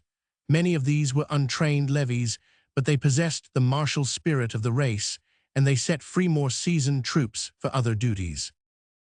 It will be most convenient and least obscure to follow the movements of the Western force, Herzog's, and afterwards to consider those of the Eastern Kritzingers. The opening of the year saw the mobile column of Free Staters 150 miles over the border, pushing swiftly south over the barren surface of the Karoo. It is a country of scattered farms and scanty population, desolate plains curving upwards until they rise into still more desolate mountain ranges. Moving in a very loose formation over a wide front, the Boers swept southwards. On or about January 4th, they took possession of the small town of Calvinia, which remained their headquarters for more than a month. From this point, their roving bands made their way as far as the seacoast in the Clanwilliam direction, for they expected at Lambert's Bay to meet with a vessel with mercenaries and guns from Europe. They pushed their outposts also as far as Sutherland and Beaufort West in the south. On January 15th, strange horsemen were seen hovering about the line at Taos River, and the citizens of Cape Town learned with amazement that the war had been carried to within 100 miles of their own doors. Whilst the Boers were making this daring raid, a force consisting of several mobile columns was being organized by General Settle to arrest and finally to repel the Western invasion. The larger body was under the command of Colonel Delisle, an officer who brought to the operations of war the same energy and thoroughness with which he had made the polo team of an infantry regiment the champions of the whole British Army. His troops consisted of the 6th Mounted Infantry, the New South Wales Mounted Infantry, the Irish Yeomanry, a section of our Battery RHA, and a pom-pom. With this small but mobile and hardy force, he threw himself in front of Hertzog's line of advance. On January 13th, he occupied Pickeburg, 80 miles south of the Boer headquarters. On the 23rd, he was at Clanwilliam, 50 miles southwest of them. To his right were 3 other small British columns under Bethune, Thornycroft, and Henniker, the latter resting upon the railway at Matjesfontein, and the whole line extending over 120 miles, barring the southern path to the invaders. Though Hertzog at Calvinia and Delisle at Clanwilliam were only 50 miles apart, the intervening country is among the most broken and mountainous in South Africa. Between the 2 points, and nearer to Delisle than to Hertzog, flows the Dorne River. The Boers advancing from Calvinia came into touch with the British scouts at this point and drove them in upon January 21st. On the 28th, Delisle, having been reinforced by Bethune's column, was able at last to take the initiative. Bethune's force consisted mainly of colonials and included Kitchener's fighting scouts, the Cape Mounted Police, Cape Mounted Rifles, Brabant's Horse, and the Diamond Field Horse. At the end of January, the united forces of Bethune and of Delisle advanced upon Calvinia. The difficulties lay rather in the impassable country than in the resistance of an enemy who was determined to refuse battle. On February 6th, after a fine march, Delisle and his men took possession of Calvinia, which had been abandoned by the Boers. It is painful to add that during the month that they had held the town, they appear to have behaved with great harshness, especially to the Kaffirs. The flogging and shooting of a colored man named Essen forms one more incident in the dark story of the Boer and his relations to the native. The British were now sweeping north on a very extended front. Colenbrander had occupied Van Rinsdorp to the east of Calvinia, while Bethune's force was operating to the west of it. Delisle hardly halted at Calvinia, but pushed onwards to Williston, covering 72 miles of broken country in 48 hours, one of the most amazing performances of the war. Quick as he was, the Boers were quicker still, and during his northward march, he does not appear to have actually come into contact with them. Their line of retreat lay through Carnarvon, and upon February 22nd, they crossed the railway line to the north of De Aar, and joined upon February 26th the new invading force under De Wet, who had now crossed the Orange River. Delisle, who had passed over 500 miles of barren country since he advanced from Pickeburg, made for the railway at Victoria West, and was dispatched from that place on February 22nd to the scene of action in the north. From all parts, Boer and Britain were concentrating in their effort to aid or to repel the inroad of the famous guerrilla. Before describing this attempt, it would be well to trace the progress of the Eastern invasion, Kritzinger's, a movement which may be treated rapidly since it led to no particular military result at that time, though it lasted long after Hertzog's force had been finally dissipated. Several small columns, those of Williams, Byng, Grenfell, and Lowe, all under the direction of Haig, were organized to drive back these commandos. But so nimble were the invaders, so vast the distances, and so broken the country, that it was seldom that the forces came into contact. The operations were conducted over a portion of the colony which is strongly Dutch in sympathy, and the enemy, though they do not appear to have obtained any large number of recruits, were able to gather stores, horses, and information wherever they went.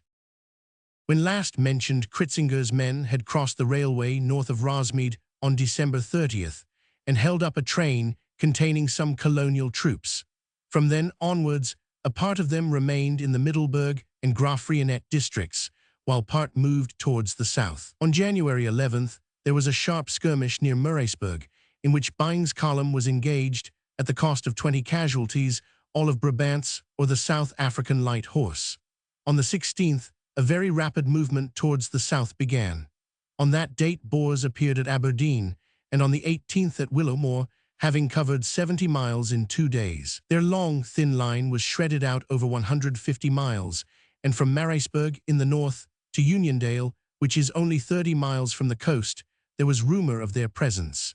In this wild district, and in that of Oudtshoorn, the Boer vanguard flitted in and out of the hills, Haig's column striving hard to bring them to an action. So well informed were the invaders that they were always able to avoid the British concentrations, while if a British outpost or patrol was left exposed, it was fortunate if it escaped disaster. On February 6th, a small body of 25 of the 7th King's Dragoon Guards and of the West Australians under Captain Oliver were overwhelmed at Kliplat after a very fine defence, in which they held their own against 200 Boers for 8 hours and lost nearly 50% of their number. On the 12th, a patrol of yeomanry was surprised and taken near Willowmore. The coming of De Wet had evidently been the signal for all the Boer raiders to concentrate, for in the second week of February, Critzinger also began to fall back, as Hertzog had done in the west, followed closely by the British columns. He did not, however, actually join De Wet, and his evacuation of the country was never complete, as was the case with Hertzog's force. On the 19th, Critzinger was at Bethesda, with Gorringe and Lowe at his heels. On the 23rd, an important railway bridge at Fish River, north of Cradock, was attacked, but the attempt was foiled by the resistance of a handful of Cape Police and Lancasters. On March 6th, a party of Boers occupied the village of Pierston, capturing a few rifles and some ammunition. On the same date, there was a skirmish between Colonel Parsons' column and a party of the enemy to the north of Aberdeen. The main body of the invading force appears to have been lurking in this neighbourhood, as they were able upon Apeth to cut off a strong British patrol, consisting of 100 lancers and yeomanry, 75 of whom remained as temporary prisoners in the hands of the enemy. With this success, we may for the time leave Critzinger and his lieutenant, Scheepers, who commanded that portion of his force which had penetrated to the south of the colony. The two invasions which have been here described, that of Hertzog in the west and of Critzinger in the Midlands, would appear in themselves to be unimportant military operations, since they were carried out by small bodies of men whose policy was rather to avoid than to overcome resistance. Their importance, however, is due to the fact that they were really the forerunners of a more important incursion upon the part of De Wet. The object of these two bands of raiders was to spy out the land, so that on the arrival of the main body, all might be ready for that general rising of their kinsmen in the colony, which was the last chance, not of winning, but of prolonging the war. It must be confessed that however much their reason might approve of the government under which they lived, the sentiment of the Cape Dutch had been cruelly, though unavoidably, hurt in the course of the war. The appearance of so popular a leader as De Wet, with a few thousand veterans in the very heart of their country, might have stretched their patience to the breaking point. Inflamed as they were by that racial hatred which had always smoldered, and had now been fanned into a blaze by the speeches of their leaders and by the fictions of their newspapers, they were ripe for mischief, while they had before their eyes an object lesson of the impotence of our military system in those small bands who had kept the country in a ferment for so long. All was propitious, therefore, for the attempt which Steyn and De Wet were about to make to carry the war into the enemy's country. We last saw De Wet when, after a long chase, he had been headed back from the Orange River, and winning clear from Knox's pursuit, had in the 3rd week of December passed successfully through the British cordon between Thabanchu and Ladybrand. Thence he made his way to Senekal, and proceeded, in spite of the shaking which he had had, to recruit and recuperate in the amazing way which a Boer army has. There is no force so easy to drive and so difficult to destroy. The British columns still kept in touch with De Wet, but found it impossible to bring him to an action in the difficult district to which he had withdrawn. His force had split up into numerous smaller bodies, capable of reuniting at a signal from their leader. These scattered bodies, mobile as ever, vanished if seriously attacked, while keenly on the alert to pounce upon any British force which might be overpowered before assistance could arrive. Such an opportunity came to the commando led by Philip Botha, and the result was another petty reverse to the British arms. Upon January 3rd, Colonel White's small column was pushing north, in cooperation with those of Knox, Pilcher, and the others. Upon that date, it had reached a point just north of Lindley, a district which has never been a fortunate one for the invaders. A patrol of Kitchener's newly raised bodyguard, under Colonel Lang, 120 strong, was sent forward to reconnoiter upon the road from Lindley to Rates. The scouting appears to have been negligently done, there being only 2 men out upon each flank.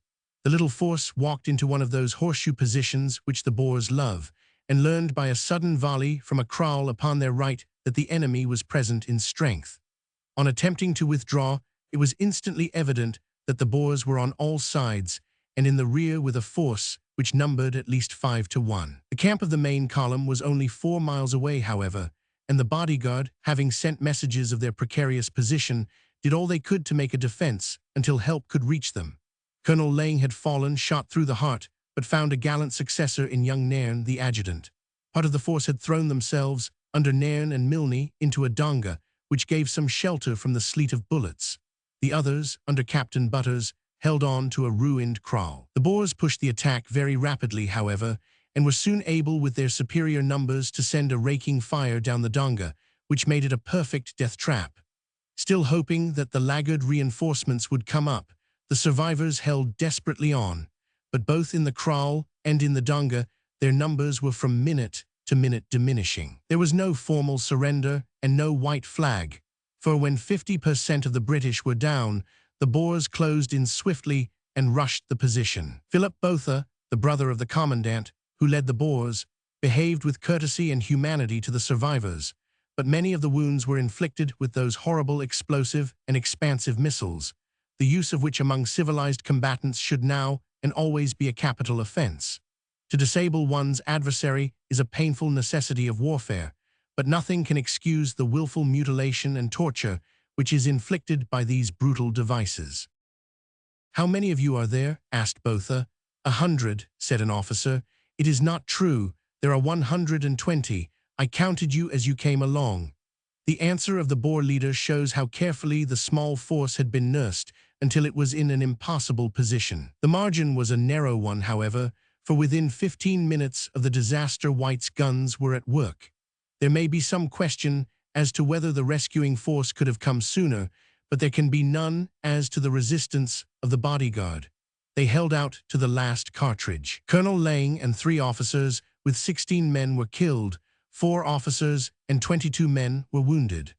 The high proportion of fatal casualties can only be explained by the deadly character of the Boer bullets. Hardly a single horse of the bodyguard was left unwounded, and the profit to the victors, since they were unable to carry away their prisoners, lay entirely in the captured rifles.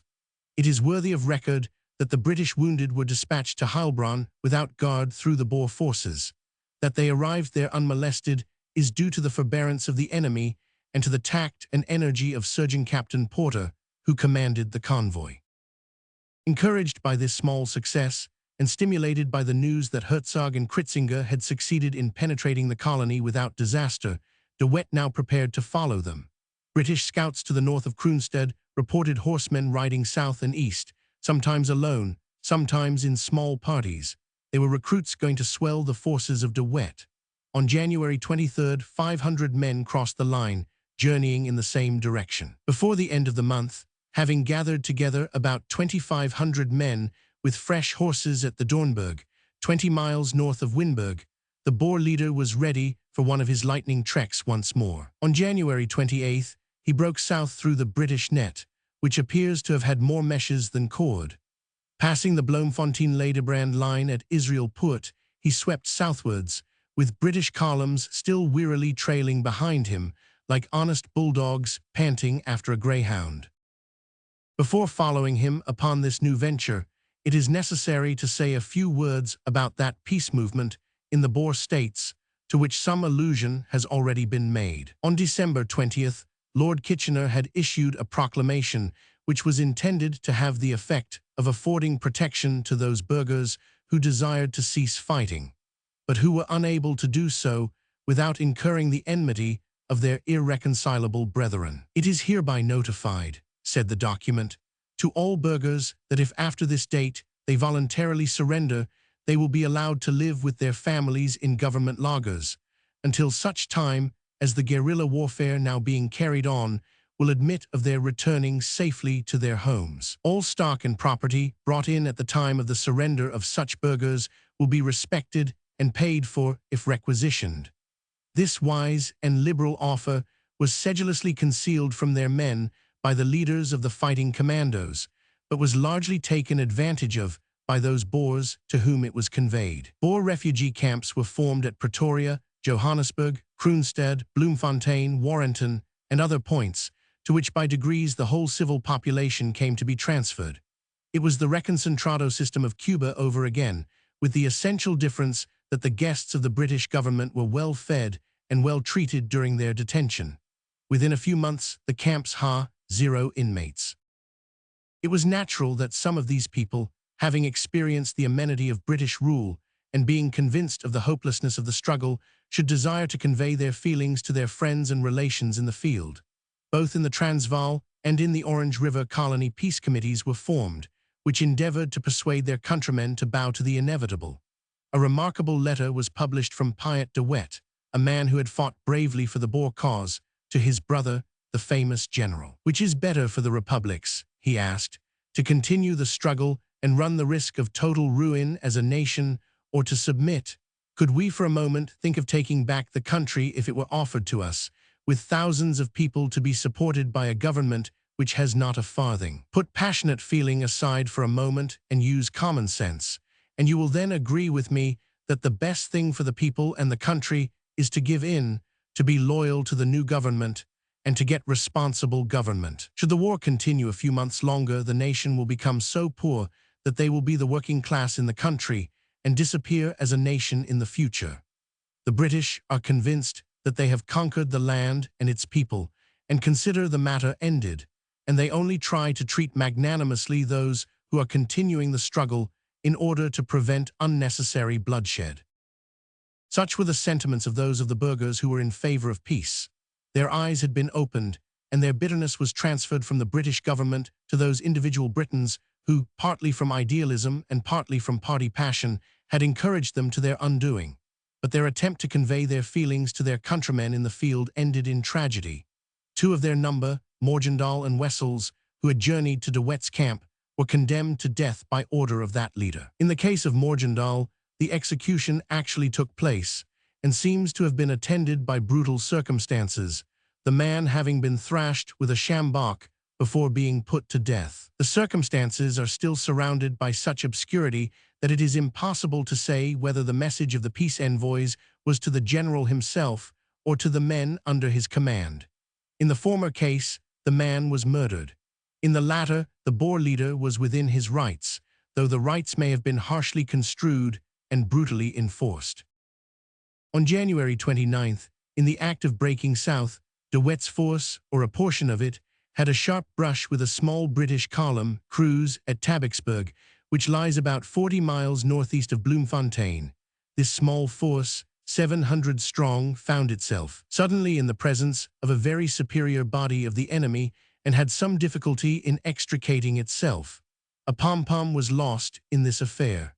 Crew fell back upon Knox, and the combined columns made for Bloemfontein, whence they could use the rails for their transport. De Wet meanwhile moved south as far as Smithfield, and then, detaching several small bodies to divert the attention of the British, he struck due west and crossed the track between Springfontein and Jagersfontein Road, capturing the usual supply train as he passed. On February 9th, he had reached Philippolis, well ahead of the British pursuit, and spent a day or two in making his final arrangements before carrying the war over the border.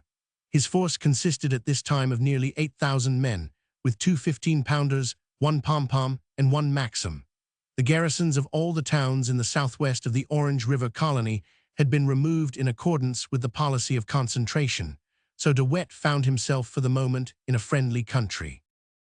The British, realizing how serious a situation might arise should De Wet succeed in penetrating the colony and in joining Hertzog and Kritzinger, made every effort both to head him off and to bar his return.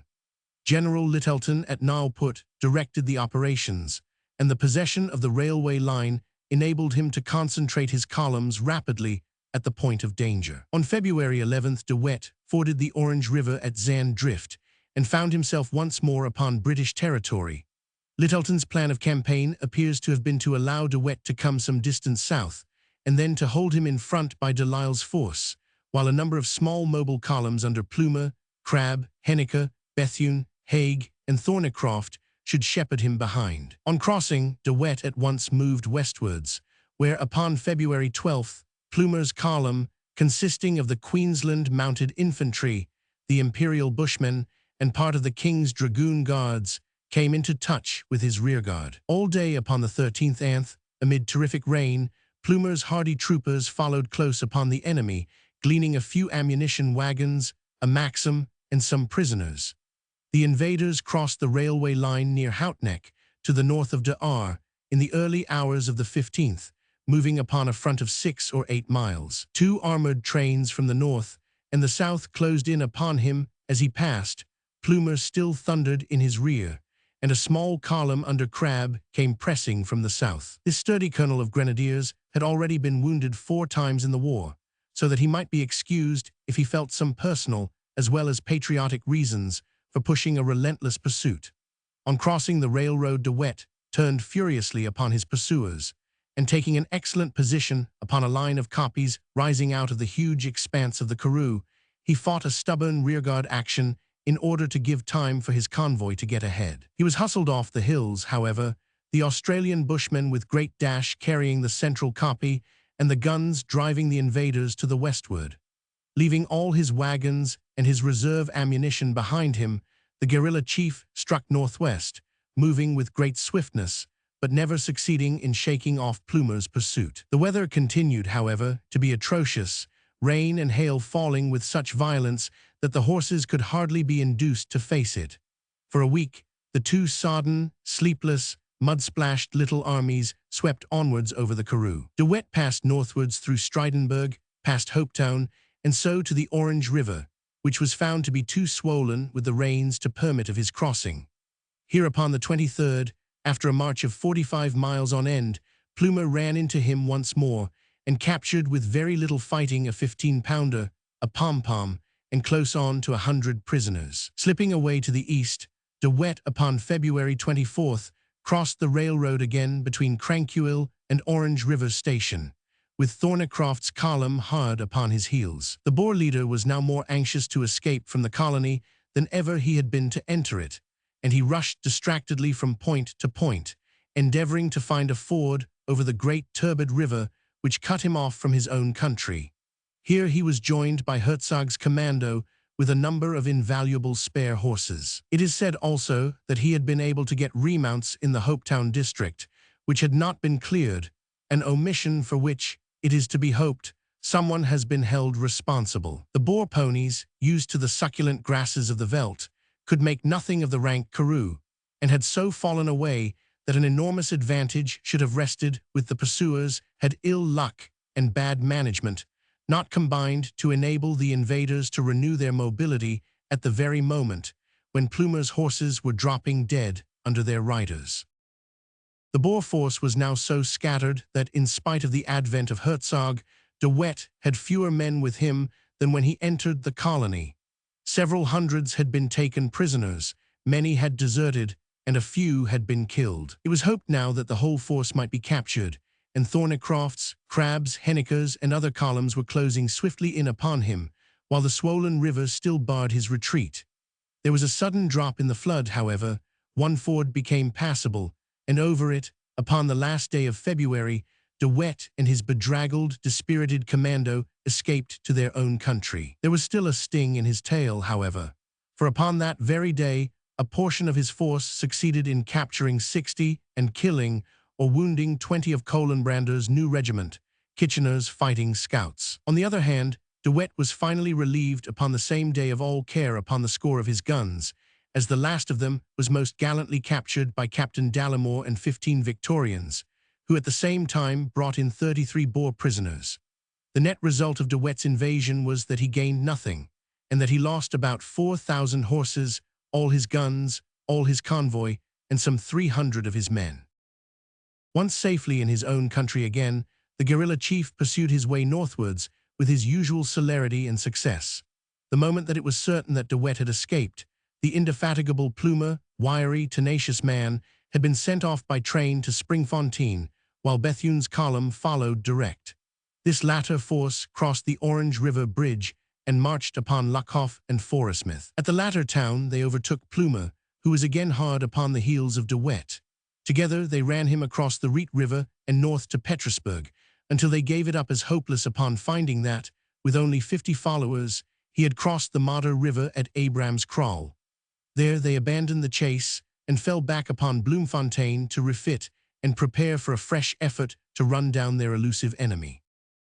While Plumer and Bethune were following upon the track of De Wet until he left them behind at the Modder, Littleton was using the numerous columns which were ready to his hand in effecting a drive up the southeastern section of the Orange River colony. It was disheartening to remember that all this large stretch of country had from April to November been as peaceful and almost as prosperous as Kent or Yorkshire. Now the intrusion of the guerrilla bands and the pressure put by them upon the farmers had raised the whole country once again, and the work of pacification had to be set about once more, with harsher measures than before. A continuous barrier of barbed wire fencing had been erected from Bloemfontein to the Basuto border, a distance of 80 miles, and this was now strongly held by British posts. From the south Bruce Hamilton, Hickman, Thornycroft, and Haig swept upwards, stripping the country as they went in the same way that French had done in the eastern Transvaal, while Pilcher's column waited to the north of the barbed wire barrier. It was known that Forey, with a considerable commando, was lurking in this district, but he and his men slipped at night between the British columns and escaped. Pilcher, Bethune, and Byng were able, however, to send in 200 prisoners and very great numbers of cattle.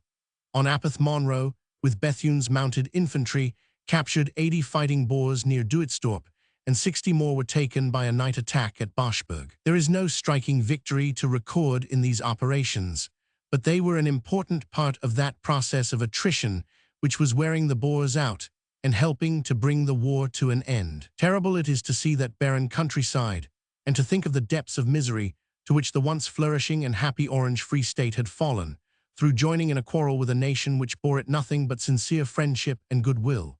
With nothing to gain and everything to lose, the part played by the Orange Free State in this South African drama is one of the most inconceivable things in history.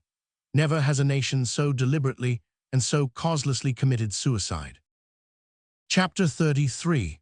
The Northern Operations from January to April 1901. 3 consecutive chapters have now given some account of the campaign of De Wet, of the operations in the Transvaal up to the end of the year 1900, and of the invasion of Cape Colony up to Ypres. The present chapter will deal with the events in the Transvaal from the beginning of the new century.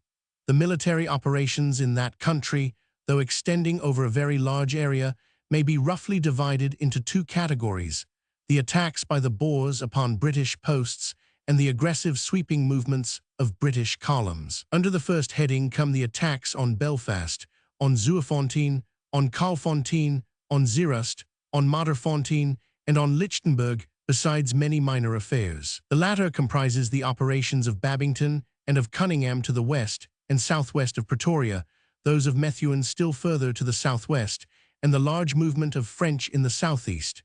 In no direction did the British forces in the field meet with much active resistance. So long as they moved, the gnats did not settle. It was only when quiet that they buzzed about and occasionally stung. The early days of January 1901 were not fortunate for the British arms. as the check in which Kitchener's bodyguard was so roughly handled, near Lindley, was closely followed by a brisk action at Naupoort or Zanfontein, near the Magaliesberg, in which de la Rey left his mark upon the Imperial Light Horse. The Boer commandos, having been driven into the mountains by French and Clements in the latter part of December, were still on the lookout to strike a blow at any British force which might expose itself. Several mounted columns had been formed to scour the country, one under Kekwitch, one under Gordon, and one under Babington. The two latter, meeting in a mist upon the morning of January 5th, actually turned their rifles upon each other, but fortunately without any casualties resulting. A more deadly rencontre was, however, awaiting them. A force of Boers were observed, as the mist cleared, making for a ridge which would command the road along which the convoy and guns were moving. 2 squadrons B and 100 of the light horse were instantly detached to seize the point. They do not appear to have realized that they were in the immediate presence of the enemy, and they imagined that the ground over which they were passing had been already reconnoitered by a troop of the 14th Hussars. It is true that 4 scouts were thrown forward, but as both squadrons were cantering, there was no time for these to get ahead. Presently 100 Squadron, which was behind, was ordered to close up upon the left of B Squadron, and the 150 horsemen in one long line swept over a low grassy ridge. Some hundreds of de la Rey's men were lying in the long grass upon the further side, and their first volley, fired at a 50-yard range, emptied a score of saddles. It would have been wiser, if less gallant, to retire at once in the presence of a numerous and invisible enemy, but the survivors were ordered to dismount and return the fire. This was done, but the hail of bullets was terrific and the casualties were numerous. Captain Norman, of 100 Squadron, then retired his men, who withdrew in good order. B Squadron, having lost Yochney, its brave leader, heard no order, so they held their ground until few of them had escaped the driving sleet of lead. Many of the men were struck 3 and 4 times. There was no surrender, and the extermination of B Company added another laurel, even at a moment of defeat, to the regiment whose reputation was so grimly upheld. The Boer victors walked in among the litter of stricken men and horses. Practically all of them were dressed in khaki and had the water bottles and haversacks of our soldiers. One of them snatched a bayonet from a dead man and was about to dispatch one of our wounded when he was stopped in the nick of time by a man in a black suit, who, I afterwards heard, was de la Rey himself. The feature of the action was the incomparable heroism of our dear old Colonel Wools Sampson. So wrote a survivor of B Company, himself shot through the body. It was 4 hours before a fresh British advance reoccupied the ridge, and by that time the Boers had disappeared. Some 70 killed and wounded, many of them terribly mutilated, were found on the scene of the disaster. It is certainly a singular coincidence that at distant points of the seat of war, 2 of the crack irregular corps should have suffered so severely within 3 days of each other. In each case, however, their prestige was enhanced rather than lowered by the result. These incidents tend, however, to shake the belief that scouting is better performed in the colonial than in the regular forces.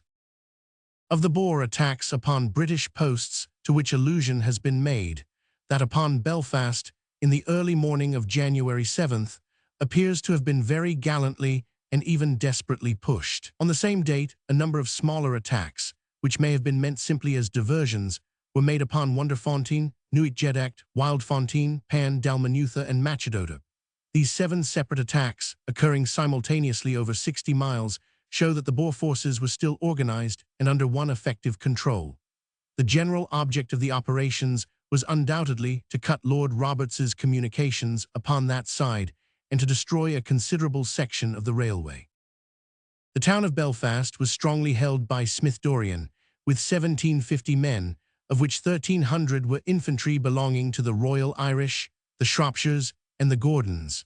The perimeter of defense, however, was 15 miles, and each little fort too far from its neighbor for mutual support, though connected with headquarters by telephone. It is probable that the leaders and burghers engaged in this very gallant attack were in part the same as those concerned in the successful attempt at Helvetia upon December 29th, for the assault was delivered in the same way, at the same hour, and apparently with the same primary object. This was to gain possession of the big 5-inch gun, which is as helpless by night as it is formidable by day. At Helvetia, they attained their object and even succeeded not merely in destroying, but in removing their gigantic trophy. At Belfast, they would have performed the same feat had it not been for the foresight of General Smith Dorrien, who had the heavy gun trundled back into the town every night. The attack broke first upon Monument Hill, a post held by Captain Fosbury with 83 Royal Irish.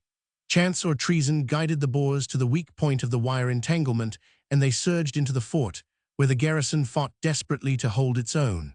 There was thick mist and driving rain, and the rush of vague and shadowy figures amid the gloom was the first warning of the onslaught. The Irishmen were overborne by a swarm of assailants, but they nobly upheld their traditional reputation. Fosbury met his death like a gallant gentleman, but not more heroically than Barry, the humble private, who, surrounded by Boers, thought neither of himself nor of them, but smashed at the Maxim gun with a pickaxe until he fell riddled with bullets. Half the garrison were on the ground before the post was carried. A second post upon the other side of the town was defended by Lieutenant Marshall with 20 men, mostly Shropshires.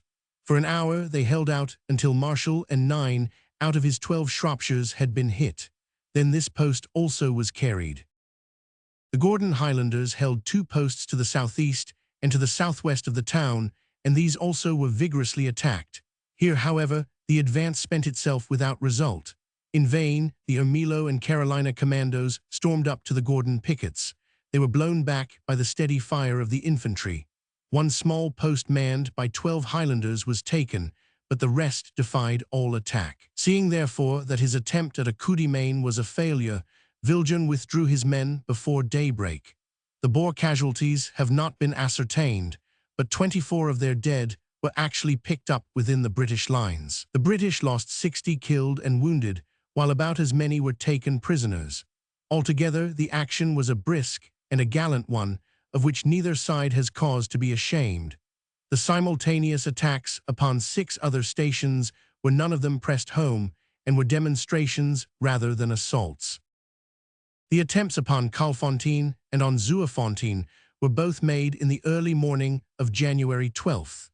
These 2 places are small stations upon the line between Johannesburg and Pretoria. It is clear that the Boers were very certain of their own superior mobility before they ventured to intrude into the very heart of the British position, and the result showed that they were right in supposing that even if their attempt were repulsed, they would still be able to make good their escape.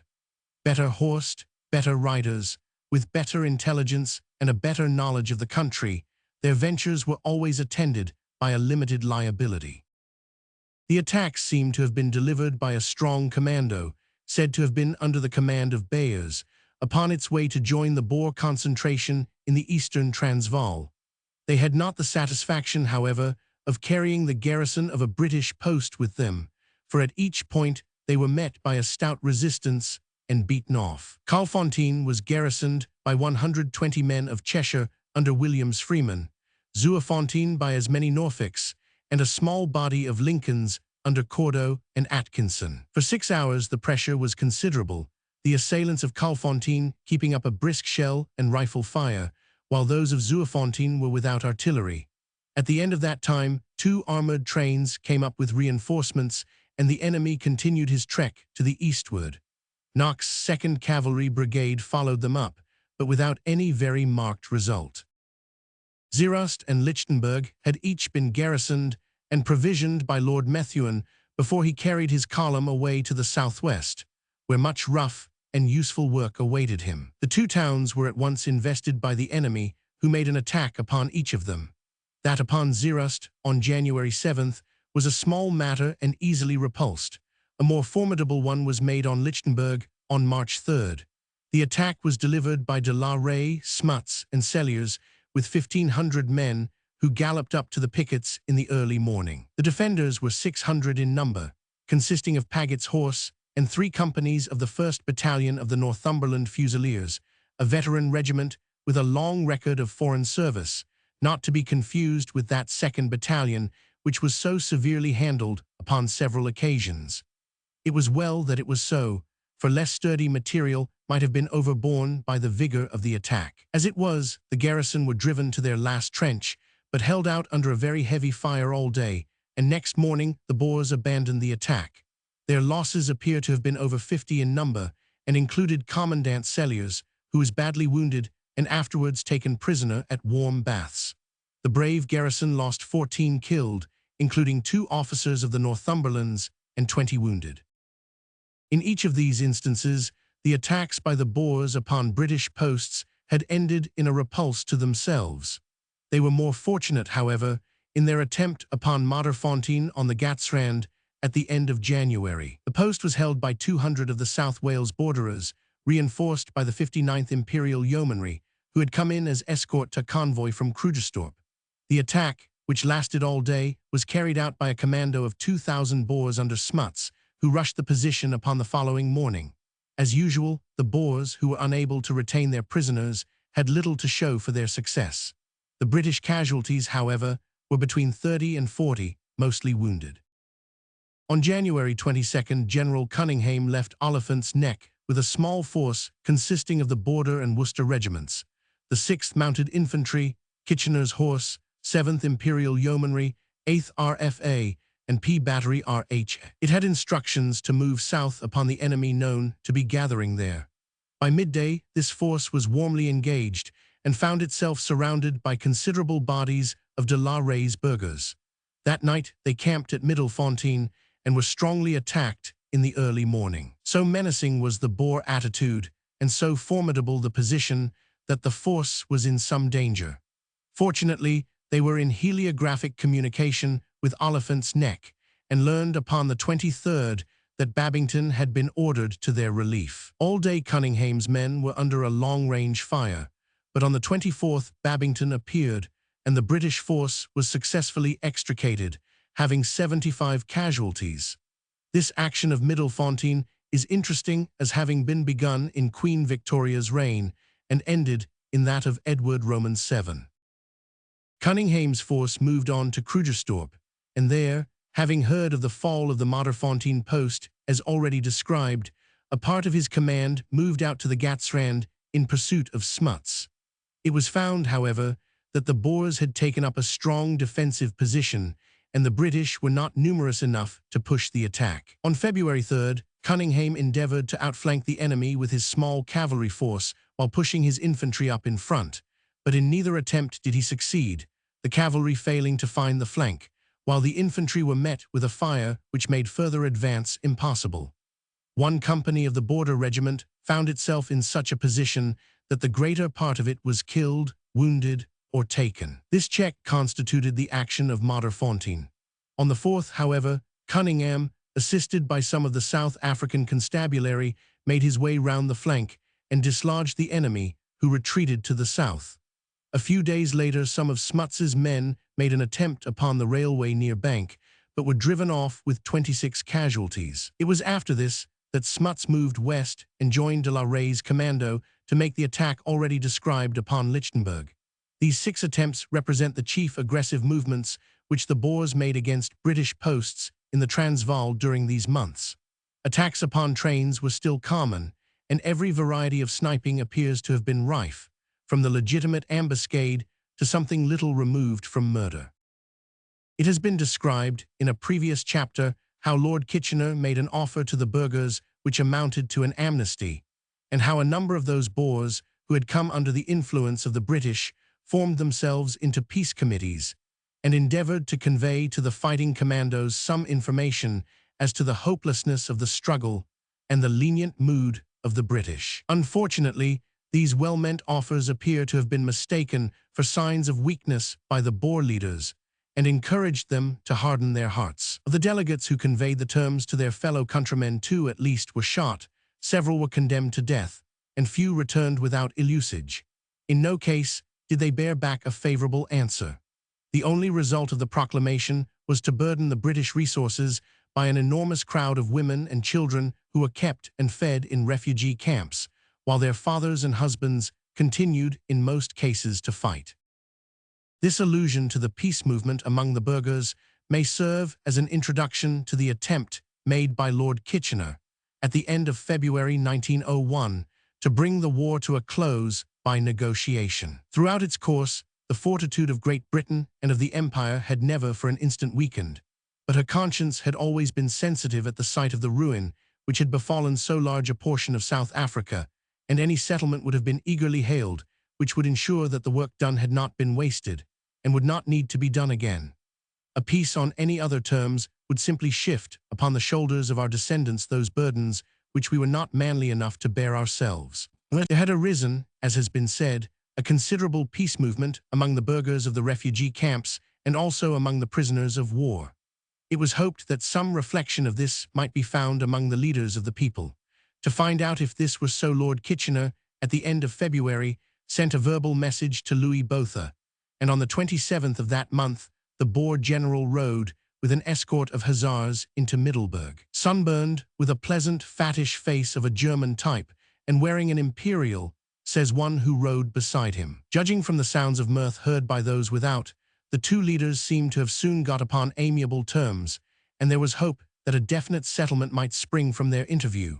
From the beginning, Lord Kitchener explained that the continued independence of the two republics was an impossibility, but on every other point, the British government was prepared to go great lengths in order to satisfy and conciliate the burghers. On March 7th, Lord Kitchener wrote to Botha from Pretoria, recapitulating the points which he had advanced. The terms offered were certainly as far as, and indeed rather further than, the general sentiment of the Empire would have gone. If the Boers laid down their arms, there was to be a complete amnesty, which was apparently to extend to rebels also so long as they did not return to Cape Colony or Natal. Self-government was promised after a necessary interval, during which the two states should be administered as crown colonies. Law courts should be independent of the executive from the beginning, and both languages be official.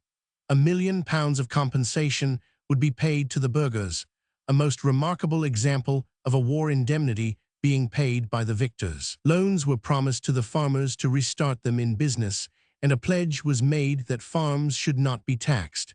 The Kaffirs were not to have the franchise, but were to have the protection of law.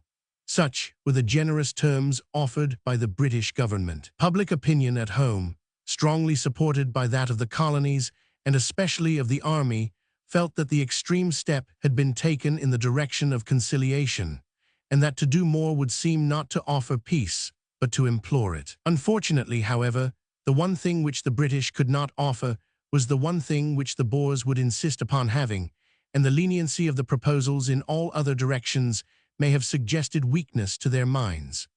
On March 15th, an answer was returned by General Botha to the effect that nothing short of total independence would satisfy them, and the negotiations were accordingly broken off. There was a disposition, however, upon the Boer side to renew them, and upon May 10th General Botha applied to Lord Kitchener for permission to cable to President Kruger and to take his advice as to the making of peace. The stern old man at The Hague was still, however, in an unbending mood. His reply was to the effect that there were great hopes of a successful issue of the war, and that he had taken steps to make proper provision for the Boer prisoners and for the refugee women. These steps, and very efficient ones too, were to leave them entirely to the generosity of that government which he was so fond of reviling. On the same day upon which Botha applied for leave to use the British cable, a letter was written by Rates, State Secretary of the Transvaal, to Steyn, in which the desperate condition of the Boers was clearly set forth. This document explained that the burghers were continually surrendering, that the ammunition was nearly exhausted, the food running low, and the nation in danger of extinction. "The time has come to take the final step," said the Secretary of State. Steyn wrote back a reply in which, like his brother President, he showed a dour resolution to continue the struggle, prompted by a fatalist conviction that some outside interference would reverse the result of his appeal to arms. His attitude and that of Kruger determined the Boer leaders to hold out for a few more months, a resolution which may have been injudicious, but was certainly heroic. "It's a fight to a finish this time," said the two combatants in the Punch cartoon which marked the beginning of the war. It was indeed so, as far as the Boers were concerned. As the victors, we can afford to acknowledge that no nation in history has ever made a more desperate and prolonged resistance against a vastly superior antagonist. A Briton may well pray that his own people may be as staunch when their hour of adversity comes round. The British position at this stage of the war was strengthened by a greater centralization. Garrisons of outlying towns were withdrawn so that fewer convoys became necessary. The population was removed also and placed near the railway lines, where they could be more easily fed. In this way, the scene of action was cleared, and the Boer and British forces left face to face. Convinced of the failure of the peace policy and morally strengthened by having tried it, Lord Kitchener set himself to finish the war by a series of vigorous operations which should sweep the country from end to end. For this purpose, mounted troops were essential, and an appeal from him for reinforcements was most nobly answered. 5,000 horsemen were dispatched from the colonies, and 20,000 cavalry, mounted infantry, and yeomanry were sent from home. 10,000 mounted men had already been raised in Great Britain, South Africa, and Canada for the constabulary force, which was being organized by Baden-Powell. Altogether, the reinforcements of horsemen amounted to more than 35,000 men, all of whom had arrived in South Africa before the end of April. With the remains of his old regiments, Lord Kitchener had under him at this final period of the war between 50 and 60,000 cavalry, such a force as no British general in his happiest dream had ever thought of commanding, and no British war minister in his darkest nightmare had ever imagined himself called upon to supply. Long before his reinforcements had come to hand, while his yeomanry was still gathering in long queues upon the London pavement to wait their turn at the recruiting office, Lord Kitchener had dealt the enemy several shrewd blows which materially weakened their resources in men and material. The chief of these was the great drive down the eastern Transvaal undertaken by 7 columns under the command of French. Before considering this, however, a few words must be devoted to the doings of Methuen in the southwest. This hard-working general, having garrisoned Zeerust and Lichtenberg, had left his old district and journeyed with a force which consisted largely of bushmen and yeomanry to the disturbed parts of Bechuanaland, which had been invaded by de Villiers. Here he cleared the country as far as Vryburg, which he had reached in the middle of January, working round to Kuruman and thence to Tongs. From Tongs, his force crossed the Transvaal border and made for Klerksdorp, working through an area which had never been traversed and which contained the difficult Massacani Hills. He left Tongs upon February 2nd, fighting skirmishes at Uitville's Kop, Paardefontein and Liliefontein, in each of which the enemy was brushed aside. Passing through Walmerandstad, Methuen turned to the north, where at Hartbeestefontein, on February 19th, he fought a brisk engagement with a considerable force of Boers under de Villiers and Liebenberg. On the day before the fight, he successfully outwitted the Boers, for learning that they had left their laager in order to take up a position for battle. He pounced upon the laager and captured 0 head of cattle, 43 wagons, and 40 prisoners. Stimulated by this success, he attacked the Boers next day, and after 5 hours of hard fighting forced the pass which they were holding against him. As Methuen had but 1,500 men and was attacking a force which was as large as his own in a formidable position, the success was a very creditable one. The yeomanry all did well, especially the 5th Anth battalions. So also did the Australians and the loyal North Lancashires. The British casualties amounted to 16 killed and 34 wounded, while the Boers left 18 of their dead upon the position which they had abandoned. Lord Methuen's little force returned to Klerksdorp, having deserved right well of their country. From Klerksdorp, Methuen struck back westwards to the south of his former route, and on March 14th, he was reported at Warrenton. Here also in April came Errol's small column, bringing with it the garrison and inhabitants of Hoopstead, a post which it had been determined, in accordance with Lord Kitchener's policy of centralization, to abandon. In the month of January 1901, there had been a considerable concentration of the Transvaal Boers into that large triangle which is bounded by the Delagoa railway line upon the north, the Natal railway line upon the south, and the Swazi and Zulu frontiers upon the east. The bushveld is at this season of the year unhealthy both for man and beast, so that for the sake of their herds, their families, and themselves, the burghers were constrained to descend into the open veldt. There seemed the less objection to their doing so, since this tract of country, though traversed once both by Buller and by French, had still remained a stronghold of the Boers and a storehouse of supplies. Within its borders are to be found Carolina, Ermelo, Vryheid, and other storm centers. Its possession offers peculiar strategical advantages. As a force lying there can always attack either railway and might even make, as was indeed intended, a descent into Natal. For these mingled reasons of health and of strategy, a considerable number of burghers united in this district under the command of the Bothas and of Smuts. Their concentration had not escaped the notice of the British military authorities, who welcomed any movement which might bring to a focus that resistance which had been so nebulous and elusive. Lord Kitchener, having once seen the enemy fairly gathered into this huge cover, undertook the difficult task of driving it from end to end. For this enterprise General French was given the chief command, and had under his orders no fewer than 7 columns, which started from different points of the Delagoa and of the Natal railway lines, keeping in touch with each other and all trending south and east.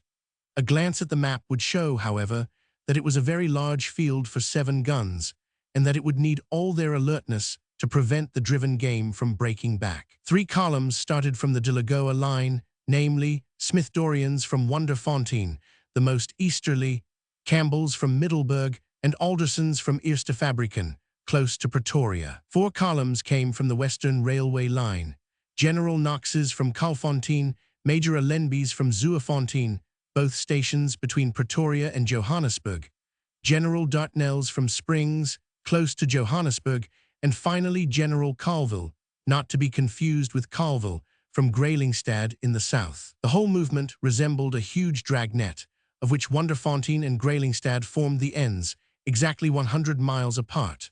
On January 27th, the net began to be drawn. Some thousands of Boers with a considerable number of guns were known to be within the enclosure, and it was hoped that even if their own extreme mobility enabled them to escape, it would be impossible for them to save their transport and their cannon. Each of the British columns was about 2,000 strong, making a total of 14,000 men with about 50 guns engaged in the operations.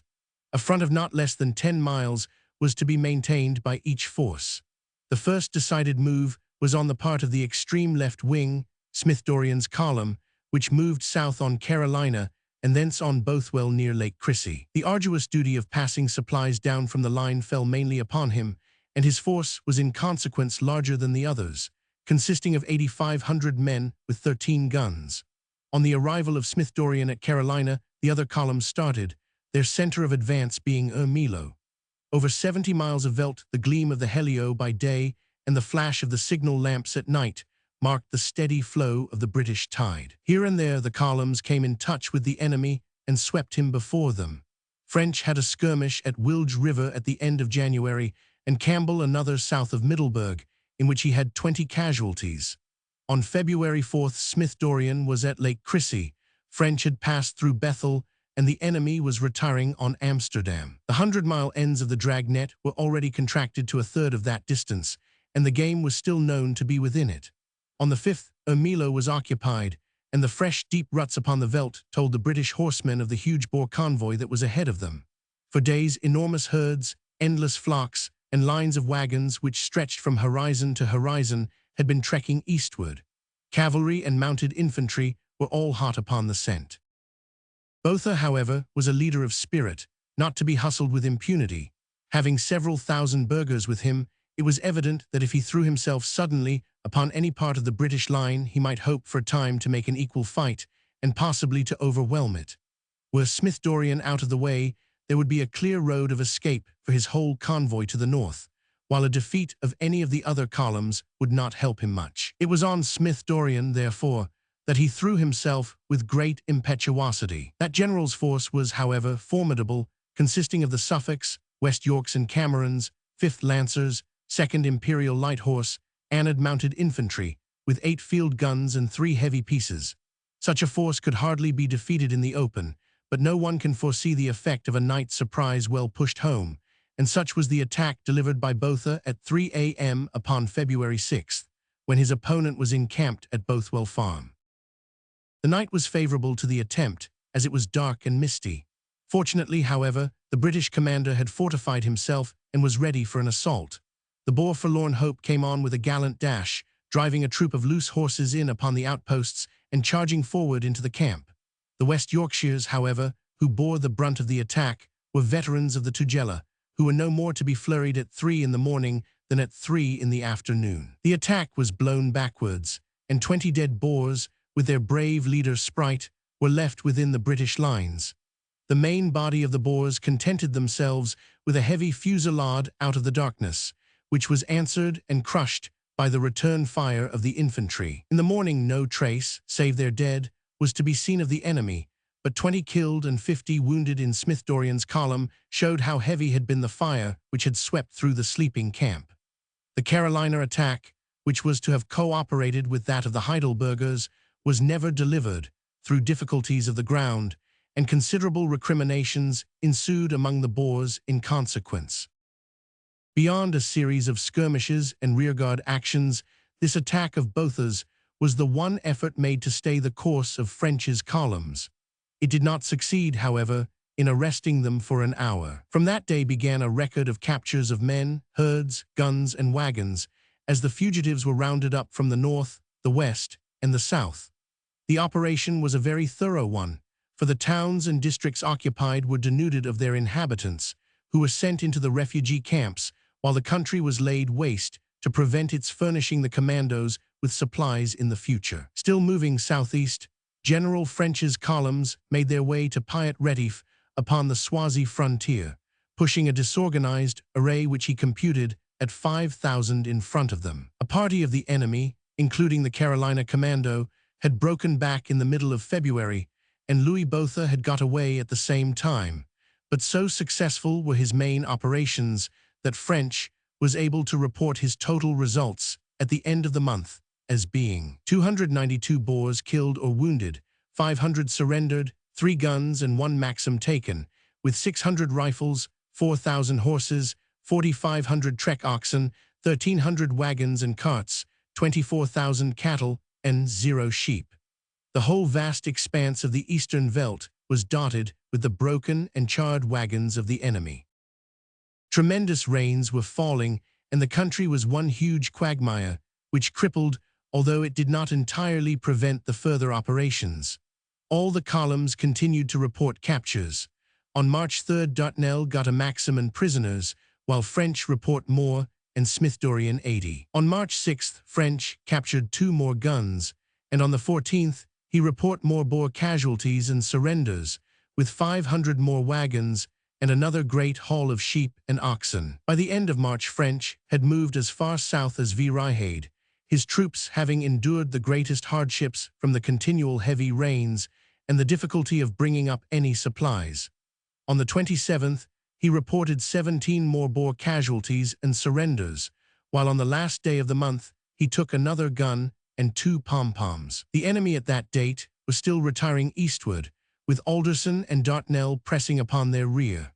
On Apeth, French announced the capture of the last piece of artillery which the enemy possessed in that region. The rest of the Boer forces doubled back at night between the columns and escaped over the Zululand border, where 200 of them surrendered. The total trophies of French's drive down the eastern Transvaal amounted to 1,100 of the enemy killed, wounded, or taken, the largest number in any operation since the surrender of Prinsloo. There is no doubt that the movement would have been even more successful had the weather been less boisterous, but this considerable loss of men, together with the capture of all the guns in that region and of such enormous quantities of wagons, munitions, and stock, inflicted a blow upon the Boers from which they never wholly recovered. On Apeth, French was back in Johannesburg once more. While French had run to earth the last Boer gun in the southeastern corner of the Transvaal, de la Rey, upon the western side, had still managed to preserve a considerable artillery with which he flitted about the passes of the Magaliesberg or took refuge in the safe districts to the southwest of it. This part of the country had been several times traversed, but had never been subdued by British columns. The Boers, like their own veldt grass, need but a few sparks to be left behind to ensure a conflagration breaking out again. It was into this inflammable country that Babington moved in March with Klerksdorp for his base. On March 21st, he had reached Hartbeesfontein, the scene not long before of a successful action by Methuen. Here he was joined by Shackleton's mounted infantry, and his whole force consisted of these, with the 1st Imperial Light Horse, the 6th Imperial Bushmen, the New Zealanders, a squadron of the 14th Hussars, a wing each of the Somerset Light Infantry and of the Welsh Fusiliers, with Carter's guns and 4 pom-poms. With this mobile and formidable little force, Babington pushed on in search of Smuts and de la Rey, who were known to be in the immediate neighborhood. As a matter of fact, the Boers were not only there, but were nearer and in greater force than had been anticipated. On the 22nd, 3 squadrons of the Imperial Light Horse under Major Briggs rode into 1,500 of them, and it was only by virtue of their steadiness and gallantry that they succeeded in withdrawing themselves and their pom-pom without a disaster. With Boers in their front and Boers on either flank, they fought an admirable rearguard action. So hot was the fire that a squadron alone had 22 casualties. They faced it out, however, until their gun had reached a place of safety, when they made an orderly retirement towards Babington's camp, having inflicted as heavy a loss as they had sustained. With a landslacht, Wagon Hill, the relief of Mafeking, Nauput, and Hartbeesfontein upon their standards, the Imperial Light Horse, should they take a permanent place in the army list, will start with a record of which many older regiments might be proud. If the Light Horse had a few bad hours on March 22nd at the hands of the Boers, they and their colonial comrades were soon able to return the same with interest. On March 23rd, Babington moved forward through Kaffir Kraal, the enemy falling back before him. Next morning, the British again advanced, and as the New Zealanders and Bushmen, who formed the vanguard under Colonel Grey, emerged from a pass, they saw upon the plain in front of them the Boer force with all its guns moving towards them. Whether this was done of set purpose, or whether the Boers imagined that the British had turned and were intending to pursue them, cannot now be determined. But whatever the cause, it is certain that for almost the first time in the campaign, a considerable force of each side found themselves in the open and face to face. It was a glorious moment. Setting spurs to their horses, officers and men with a yell dashed forward at the enemy. One of the Boer guns unlimbered and attempted to open fire, but was overwhelmed by the wave of horsemen. The Boer riders broke and fled, leaving their artillery to escape as best it might. The guns dashed over the veldt in a mad gallop, but wilder still was the rush of the fiery cavalry behind them. For once the brave and cool-headed Dutchmen were fairly panic-stricken. Hardly a shot was fired at the pursuers, and the riflemen seemed to have been only too happy to save their own skins. 2 field guns, 1 pom-pom, 6 Maxims, 56 wagons, and prisoners were the fruits of that one magnificent charge, while 54 stricken Boers were picked up after the action. The pursuit was reluctantly abandoned when the spent horses could go no farther. While the vanguard had thus scattered the main body of the enemy, a detachment of riflemen had ridden round to attack the British rear and convoy. A few volleys from the escort drove them off, however, with some loss. Altogether, what with the loss of 9 guns and of at least 200 men, the rout of Hartbeesfontein was a severe blow to the Boer cause. A week or two later, Sir H. Rawlinson's column, acting with Babington, rushed Smuts's laager at daylight and effected a further capture of 2 guns and 30 prisoners. Taken in conjunction with French's successes in the east and Plumer's in the north, these successive blows might have seemed fatal to the Boer cause, but the weary struggle was still destined to go on until it seemed that it must be annihilation rather than incorporation which would at last bring a tragic peace to those unhappy lands. All over the country, small British columns had been operating during these months, operations which were destined to increase in scope and energy as the cold weather drew in. The weekly tale of prisoners and captures, though small for any one column, gave the aggregate result of a considerable victory.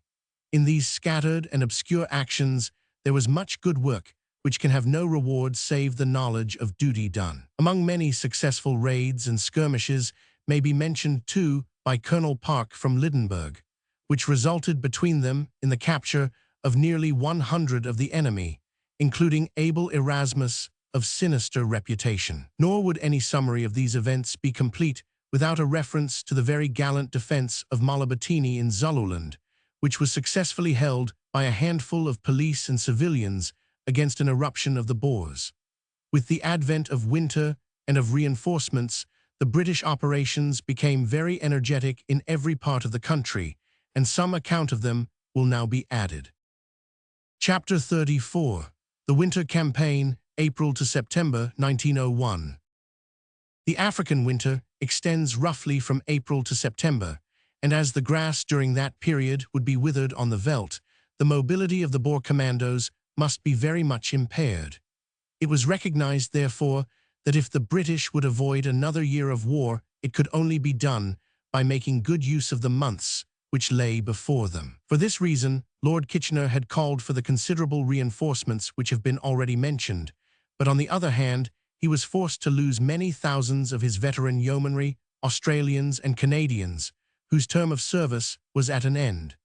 The volunteer companies of the infantry returned also to England, and so did 9 militia battalions, whose place was taken, however, by an equal number of newcomers. The British position was very much strengthened during the winter by the adoption of the blockhouse system. These were small square or hexagonal buildings made of stone up to 9 feet with corrugated iron above it. They were loopholed for musketry fire and held from 6 to 30 men. These little forts were dotted along the railways at points not more than 2,000 yards apart, and when supplemented by a system of armored trains, they made it no easy matter for the Boers to tamper with or to cross the lines. So effective did these prove that their use was extended to the more dangerous portions of the country, and lines were pushed through the Magaliesburg district to form a chain of posts between Krugersdorp and Rustenburg. In the Orange River Colony and on the northern lines of the Cape Colony, the same system was extensively applied.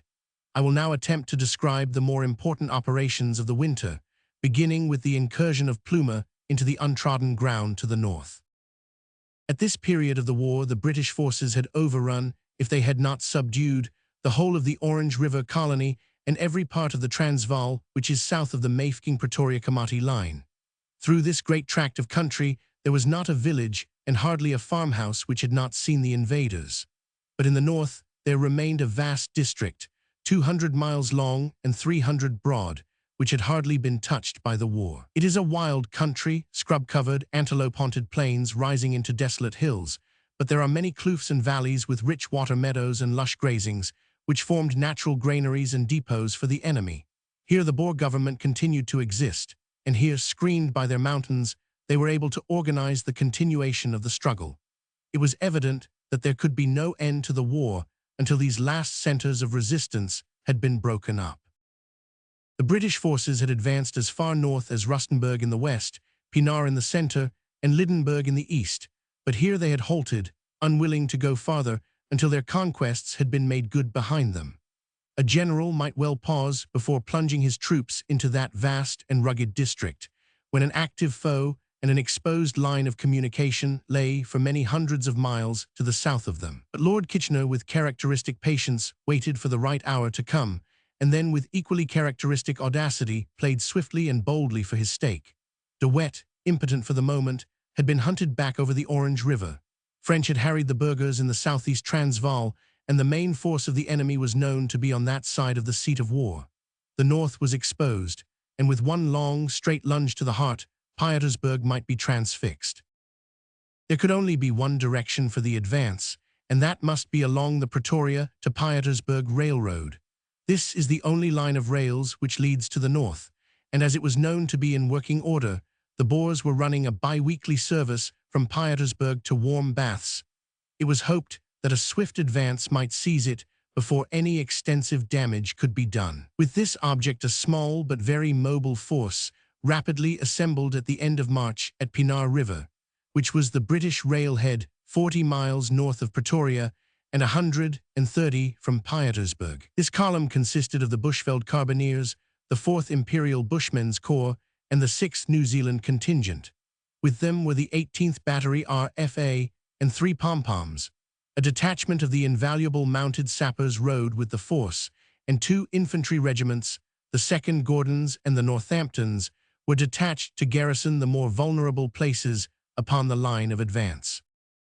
Upon March 29th, the untiring Plumer, called off from the chase of De Wet, was loosed upon this fresh line and broke swiftly away to the north. The complete success of his undertaking has obscured our estimate of its danger, but it was no light task to advance so great a distance into a bitterly hostile country with a fighting force of 2,000 rifles. As an enterprise, it was in many ways not unlike man's dash on Mafeking, but without any friendly force with which to join hands at the end. However, from the beginning, all went well. On the 30th, the force had reached Warm Baths, where a great isolated hotel already marks the site of what will be a rich and fashionable spa. On Apist, the Australian scouts rode into Nilstrom, 50 more miles upon their way. There had been sufficient sniping to enliven the journey, but nothing which could be called an action. Gleaning up prisoners and refugees as they went, with the railway engineers working like bees behind them, the force still swept unchecked upon its way. On Apith Piat Potatarsrust was entered, another 50-mile stage, and on the morning of the 8th, the British vanguard rode into Pietersburg. Kitchener's judgment and Plumer's energy had met with their reward.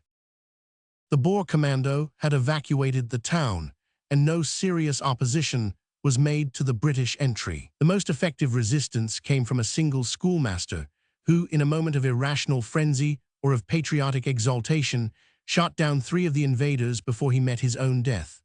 Some rolling stock, 1 small gun, and something under 100 prisoners were the trophies of the capture, but the Boer arsenal and the printing press were destroyed, and the government sped off in a couple of Cape carts in search of some new capital. Pietersburg was principally valuable as a base from which a sweeping movement might be made from the north at the same moment as one from the southeast. A glance at the map will show that a force moving from this point in conjunction with another from Lydenburg might form the 2 crooked claws of a crab to enclose a great space of country, in which smaller columns might collect whatever was to be found. Without an instant of unnecessary delay, the dispositions were made, and no fewer than 8 columns slipped upon the chase. It will be best to continue to follow the movements of Plumer's force, and then to give some account of the little armies which were operating from the south, with the results of their enterprise. It was known that Viljoen and a number of Boers were within the district, which lies north of the line in the Middelburg district. An impenetrable bushveld had offered them a shelter from which they made their constant sallies to wreck a train or to attack a post. This area was now to be systematically cleared up. The first thing was to stop the northern line of retreat. The Oliphant River forms a loop in that direction, and as it is a considerable stream, it would, if securely held, prevent any escape upon that side. With this object, Plumer, on Apith, the 6th day after his occupation of Pietersburg, struck east from that town and trekked over the veldt, through the formidable Chunnies Pass, and so to the north bank of the Oliphant, picking up 30 or 40 Boer prisoners upon the way. His route lay through a fertile country dotted with native kraals. Having reached the river which marked the line which he was to hold, Plumer, upon Apith, spread his force over many miles, so as to block the principal drifts. The flashes of his helio were answered by flash after flash from many points upon the southern horizon. What these other forces were, and whence they came, must now be made clear to the reader. General Binden Blood, a successful soldier, had confirmed in the Transvaal a reputation which he had won on the northern frontier of India. He and General Elliot were 2 of the late comers who had been spared from the Great Eastern Dependency to take the places of some of those generals who had returned to England for a well-earned rest. He had distinguished himself by his systematic and effective guardianship of the Delagoa railway line, and he was now selected for the supreme control of the columns which were to advance from the south and sweep the Rue-Senecal district. There were 7 of them, which were arranged as follows. 2 columns started from Middelburg under Beetson and Benson, which might be called the left wings of the movement. The object of Beetson's column was to hold the drifts of the Crocodile River, while Benson's was to seize the neighboring hills called the Bothersburg. This, it was hoped, would pin the Boers from the west, while Kitchener from Lydenburg advanced from the east in 3 separate columns. Pulteney and Douglas would move up from Belfast in the center, with Dulstum for their objective. It was the familiar dragnet of French, but facing north instead of south. On Apeth the southern columns were started, but already the British preparations had alarmed the Boers, and Botha, with his main commandos, had slipped south across the line into that very district from which he had been so recently driven. Viljoen's commandos still remained to the north, and the British troops, pouring in from every side, converged rapidly upon it. The success of the operations was considerable, though not complete. The Tantisberg, which had been the rallying point of the Boers, was occupied, and Roosendaal, their latest capital, was taken, with their state papers and treasure. Viljoen, with a number of followers, slipped through between the columns, but the greater part of the burghers, dashing furiously about like a shoal of fish when they become conscious of the net, were taken by one or other of the columns. 100 of the Boksburg commando surrendered en masse, 50 more were taken at Roosendaal. 41 of the formidable Zarps with Schroeder, their leader, were captured in the north by the gallantry and wit of a young Australian officer named Reed. 60 more were hunted down by the indefatigable Viles, leader of the Bushmen. From all parts of the district came the same story of captures and surrenders. Knowing, however, that Botha and Viljoen had slipped through to the south of the railway line, Lord Kitchener determined to rapidly transfer the scene of the operations to that side. At the end of April, after a fortnight's work, during which this large district was cropped, but by no means shaved, the troops turned south again. The results of the operation had been 1,100 prisoners, almost the same number as French had taken in the southeast, together with a broken Krupp, a pom-pom, and the remains of the big naval gun taken from us at Helvetia. It was determined that Plumer's advance upon Pietersburg should not be a mere raid, but that steps should be taken to secure all that he had gained and to hold the lines of communication. With this object, the 2nd Gordon Highlanders and the 2nd Wiltshires were pushed up along the railroad, followed by Kitchener's fighting scouts. These troops garrisoned Pietersburg and took possession of Chunny's Poort and other strategic positions. They also furnished escorts for the convoys which supplied Plumer on the Oliphant River, and they carried out some spirited operations themselves in the neighborhood of Pietersburg. Grenfell, who commanded the force, broke up several lagers and captured a number of prisoners, operations in which he was much assisted by Colenbrander and his men. Finally, the last of the great Creusot guns, the formidable Long Toms, was found mounted near Heinertsburg. It was the same piece which had in succession scourged Mafeking and Kimberley. The huge gun, driven to bay, showed its powers by opening an effective fire at 10,000 yards. The British galloped in upon it, the Boer riflemen were driven off, and the gun was blown up by its faithful gunners. So by suicide died the last of that iron brood, the 4 sinister brothers who had wrought much mischief in South Africa. They and their lesson will live in the history of modern artillery. The sweeping of the Roosendaal district being over, Plumer left his post upon the River of the Elephants, a name which, like Renoster, Zico, Camelfontein, Leo Kop, Tigerfontein, Eland's River, and so many more, serves as a memorial to the great mammals which once covered the land. On Apeth the force turned south, and on May 4th they had reached the railroad at Eerste Fabrieken close to Pretoria. They had come in touch with a small Boer force upon the way, and the indefatigable Viles hounded them for 80 miles, and tore away the tail of their convoy with 30 prisoners. The main force had left Pretoria on horseback on March 28th and found themselves back once again upon foot on May 5th.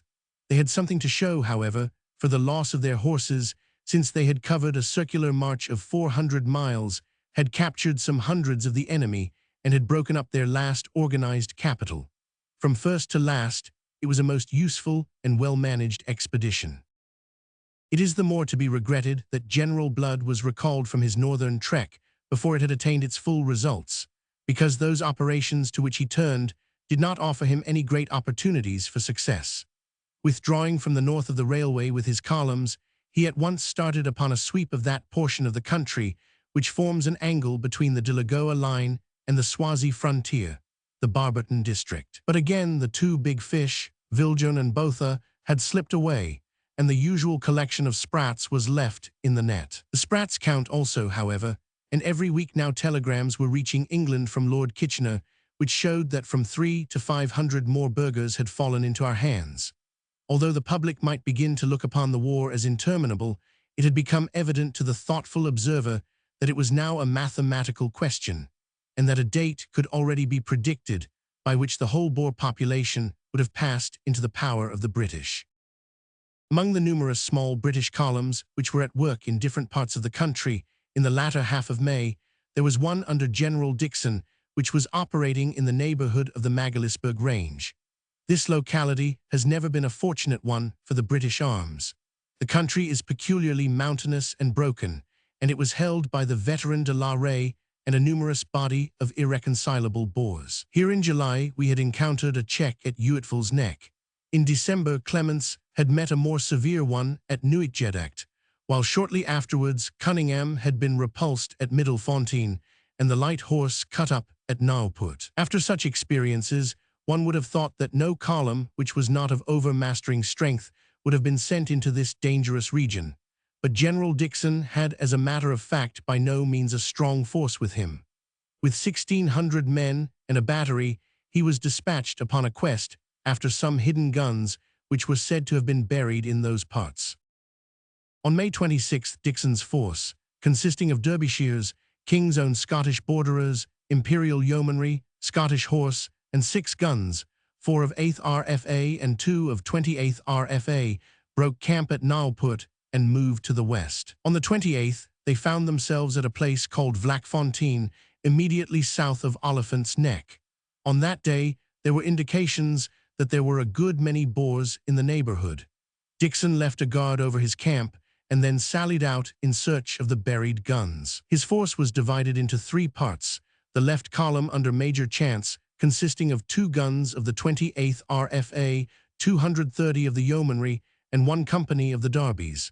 The center comprised 2 guns, 8th RFA, 1 howitzer, 2 companies of the Scottish Borderers, and 1 of the Darbies, while the right was made up of 2 guns, 8th RFA, 200 Scottish Horse, and 2 companies of Borderers.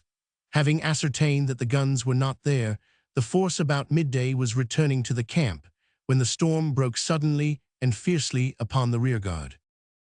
There had been some sniping during the whole morning, but no indications of the determined attack which was about to be delivered. The force in retiring upon the camp had become divided, and the rearguard consisted of the small column under Major Chance, which had originally formed the left wing.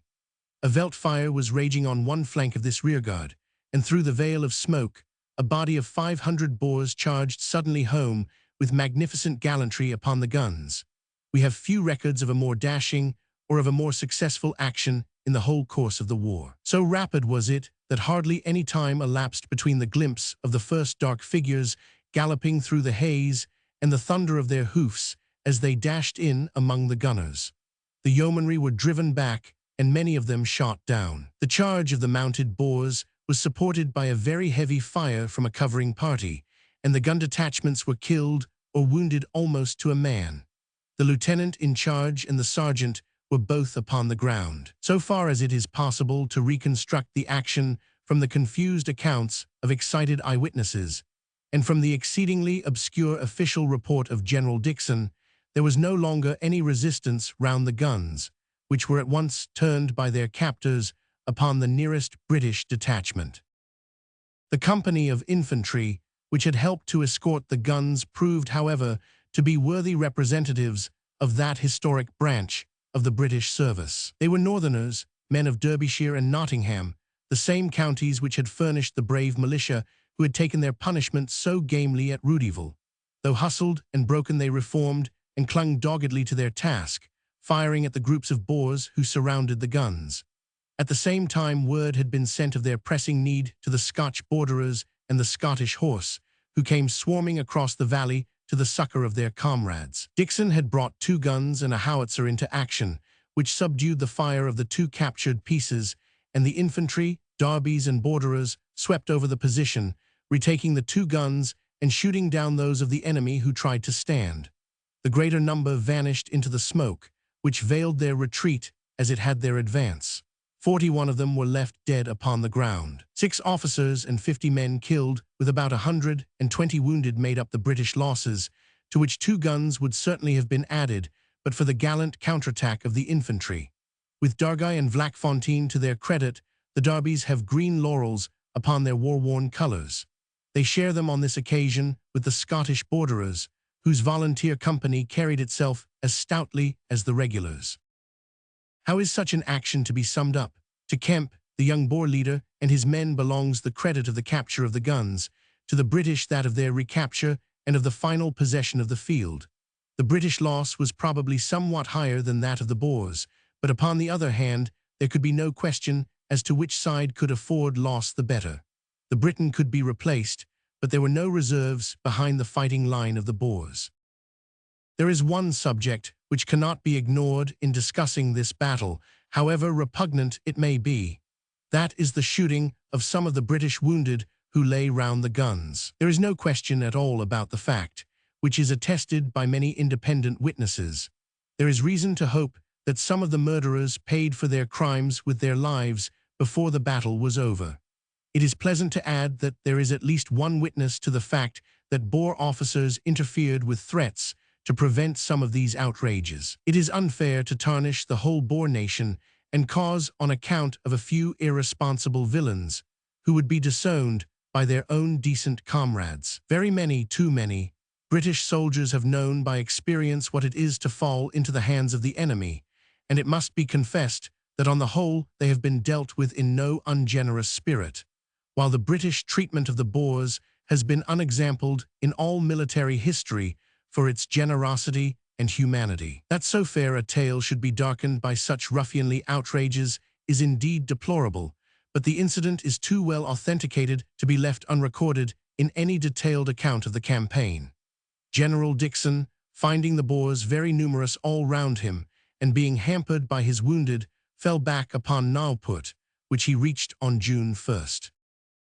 In May, Sir Bindon Blood, having returned to the line to refit, made yet another cast through that thrice-harried belt of country which contains Ermelo, Bethel, and Carolina, in which Botha, Viljoen, and the fighting Boers had now concentrated. Working over the blackened veldt, he swung round in the Barberton direction, and afterwards made a westerly drive in conjunction with small columns commanded by Walter Kitchener, Douglas, and Campbell of the Rifles, while Colville, Garnett, and Bullock co-operated from the Natal line. Again, the results were disappointing when compared with the power of the instrument employed.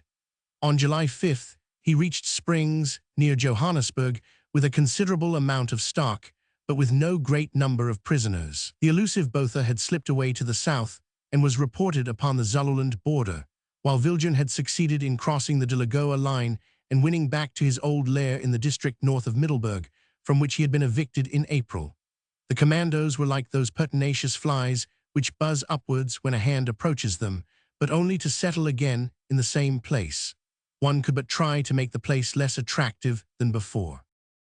Before Viljoen's force made its way over the line, it had its revenge for the long harrying it had undergone by a well-managed night attack, in which it surprised and defeated a portion of Colonel Beatson's column at a place called Wilmansrust, due south of Middelburg, and between that town and Bethel, Beatson had divided his force, and this section consisted of 850 of the 5th Victorian Mounted Rifles, with 30 gunners and 2 pom-poms, the whole under the command of Major Morris.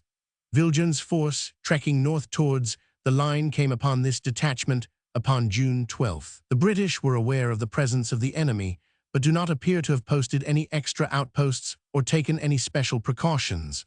Long months of commando chasing had imbued them too much with the idea that these were fugitive sheep, and not fierce and wily wolves, whom they were endeavoring to catch. It is said that 700 yards separated the 4 pickets. With that fine eye for detail which the Boer leaders possess, they had started a veldt fire upon the west of the camp, and then attacked from the east, so that they were themselves invisible while their enemies were silhouetted against the light. Creeping up between the pickets, the Boers were not seen until they opened fire at point-blank range upon the sleeping men. The rifles were stacked, another noxious military tradition, and many of the troopers were shot down while they rushed for their weapons. Surprised out of their sleep and unable to distinguish their antagonists, the brave Australians did as well as any troops could have done who were placed in so impossible a position. Captain Watson, the officer in charge of the pom-poms, was shot down, and it proved to be impossible to bring the guns into action. Within 5 minutes, the Victorians had lost 20 killed and 40 wounded when the survivors surrendered. It is pleasant to add that they were very well treated by the victors, but the high-spirited colonials felt their reverse most bitterly. "It is the worst thing that ever happened to Australia," says one in the letter in which he describes it. The actual number of Boers who rushed the camp was only 180, but 400 more had formed a cordon round it. To Viljoen and his Lieutenant Muller great credit must be given for this well-managed affair, which gave them a fresh supply of stores and clothing at a time when they were hard-pressed for both. These same Boer officers had led the attack upon Helvetia, where the 4.7 gun was taken. The victors succeeded in getting away with all their trophies, and having temporarily taken one of the blockhouses on the railway near Brugsproet, they crossed the line in safety and returned, as already said, to their old quarters in the north, which had been harried but not denuded by the operations of general blood.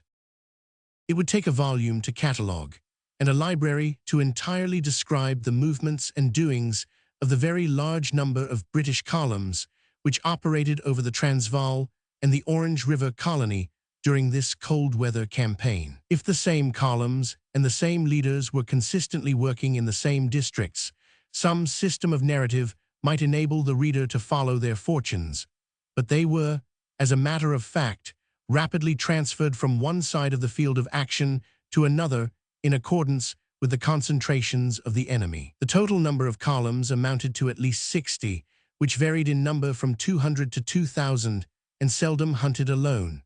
Could their movements be marked in red upon a chart, the whole of that huge district would be crisscrossed, from Tongs to Komati and from Taos River to Pietersburg, with the track of our weary but indomitable soldiers. Without attempting to enter into details which would be unbecoming to the modesty of a single volume, one may indicate what the other more important groupings were during the course of these months, and which were the columns that took part in them. Of French's drive in the southeast, and of Blood's incursion into the Rue Senecal district, some account has been given, and of his subsequent sweeping of the south. At the same period, Babington, Dixon, and Rawlinson were co-operating in the Klerksdorp district, though the former officer transferred his services suddenly to Blood's combination, and afterwards to Elliott's column in the north of Orange River colony. Williams and Featherstone Hall came later to strengthen this Klerksdorp district, in which, after the clearing of the Magaliesburg, de la Rey had united his forces to those of Smuts. This very important work of getting a firm hold upon the Magaliesburg was accomplished in July by Barton, Allenby, Kekwich, and Lord Basing, who penetrated into the wild country and established blockhouses and small forts in very much the same way as Cumberland and Wade in 1746 held down the Highlands. The British position was much strengthened by the firm grip obtained of this formidable stronghold of the enemy, which was dangerous not only on account of its extreme strength, but also of its proximity to the centers of population and of wealth. De la Rey, as already stated, had gone down to the Klerksdorp district, whence, for a time at least, he seems to have passed over into the north of the Orange River colony. The British pressure at Klerksdorp had become severe, and thither in May came the indefatigable Methuen, whom we last traced to Warrenton. From this point on May 1st, he railed his troops to Mafeking, whence he trekked to Lichtenberg, and south as far as his old fighting ground of Hartbeesfontein, having one skirmish upon the way and capturing a Boer gun. Thence he returned to Mafeking, where he had to bid adieu to those veteran yeomanry who had been his comrades on so many a weary march. It was not their fortune to be present at any of the larger battles of the war, but few bodies of troops have returned to England with a finer record of hard and useful service. No sooner, however, had Methuen laid down one weapon than he snatched up another. Having refitted his men and collected some of the more efficient of the new yeomanry, he was off once more for a 3-week circular tour in the direction of Zeerust. It is difficult to believe that the oldest inhabitant could have known more of the western side of the Transvaal, for there was hardly a track which he had not traversed or a copy from which he had not been sniped. Early in August, he had made a fresh start from Mafeking, dividing his force into two columns, the command of the second being given to von Donop. Having joined hands with Featherstone, he moved through the southwest and finally halted at Klerksdorp. The harried Boers moved 100 miles north to Rustenburg, followed by Methuen, Featherstone, Hamilton, Kekwich, and Allenby, who found the commandos of de la Rey and Kemp to be scattering in front of them and hiding in the kloofs and dongas, whence in the early days of September no less than 200 were extracted. On September 6th, Methuen engaged the main body of de la Rey in the valley of the Great Marico River, which lies to the northwest of Rustenburg. In these two actions, he pushed the Boers in front of him with a loss of 18 killed and 41 prisoners, but the fighting was severe, and 15 of his men were killed and 30 wounded before the position had been carried. The losses were almost entirely among the newly raised yeomanry, who had already shown on several occasions that, having shed their weaker members and had some experience of the field, they were now worthy to take their place beside their veteran comrades. The only other important operation undertaken by the British columns in the Transvaal during this period was in the north, where Beyers and his men were still harried by Grenfell, Colenbrander, and Wilson. A considerable proportion of the prisoners, which figured in the weekly lists, came from this quarter. On May 30th, there was a notable action, the truth of which was much debated but finally established, in which Kitchener's scouts under Wilson surprised and defeated a Boer force under Pretorius, killing and wounding several and taking 40 prisoners. On July 1st, Grenfell took nearly 100 of Beyers' men with a considerable convoy. North, south, east, and west, the tale was ever the same, but so long as Botha, de la Rey, Steyn, and de Wet remained uncaptured, the embers might still at any instant leap into a flame. It only remains to complete this synopsis of the movements of columns within the Transvaal that I should add that, after the conclusion of Blood's movement in July, several of his columns continued to clear the country and to harass Viljoen in the Lydenburg and Dulstrom districts. Park, Kitchener, Spens, Beetson, and Benson were all busy at this work, never succeeding in forcing more than a skirmish, but continually whittling away wagons, horses, and men from that nucleus of resistance which the Boer leaders still held together. Though much hampered by the want of forage for their horses, the Boers were ever watchful for an opportunity to strike back, and the long list of minor successes gained by the British was occasionally interrupted by a petty reverse. Such a one befell the small body of South African constabulary stationed near Vereeniging, who encountered upon July 13th a strong force of Boers supposed to be the main commando of de Wet. The constabulary behaved with great gallantry, but were hopelessly outnumbered, and lost their 7-pounder gun, 4 killed, 6 wounded, and 24 prisoners. Another small reverse occurred at a far distant point of the seat of war, for the irregular corps known as Steinecker's Horse was driven from its position at Bremersdorp in Swaziland upon July 24th, and had to fall back 16 miles, with a loss of 10 casualties and 30 prisoners. Thus, in the heart of a native state, the two great white races of South Africa were to be seen locked in a desperate conflict. However unavoidable, the sight was certainly one to be deplored. To the Boer credit, or discredit, are also to be placed those repeated train wreckings, which cost the British during this campaign the lives and limbs of many brave soldiers who were worthy of some less ignoble fate. It is true that the laws of war sanction such enterprises, but there is something indiscriminate in the results which is repellent to humanity, and which appears to justify the most energetic measures to prevent them. Women, children, and sick must all travel by these trains and are exposed to a common danger, while the assailants enjoy a safety which renders their exploit a peculiarly inglorious one. Two Boers, Trichard and Hindon, the one a youth of 22, the other a man of British birth, distinguished or disgraced, themselves by this unsavory work upon the De Lagoa line, but with the extension of the blockhouse system, the attempts became less successful. There was one, however, upon the northern line near Nabomspruit, which cost the lives of Lieutenant Best and 8 Gordon Highlanders, while 10 were wounded. The party of Gordons continued to resist after the smash and were killed or wounded to a man. The painful incident is brightened by such an example of military virtue, and by the naive reply of the last survivor, who, on being questioned why he continued to fight until he was shot down, answered with fine simplicity, "Because I am a Gordon Highlander." Another train disaster of an even more tragic character occurred near Waterville, 15 miles north of Pretoria, upon the last day of August. The explosion of a mine wrecked the train, and 100 Boers who lined the banks of the cutting opened fire upon the derailed carriages. Colonel Vanderloor, an officer of great promise, was killed, and 20 men, chiefly of the West Riding Regiment, were shot. Nurse Page was also among the wounded.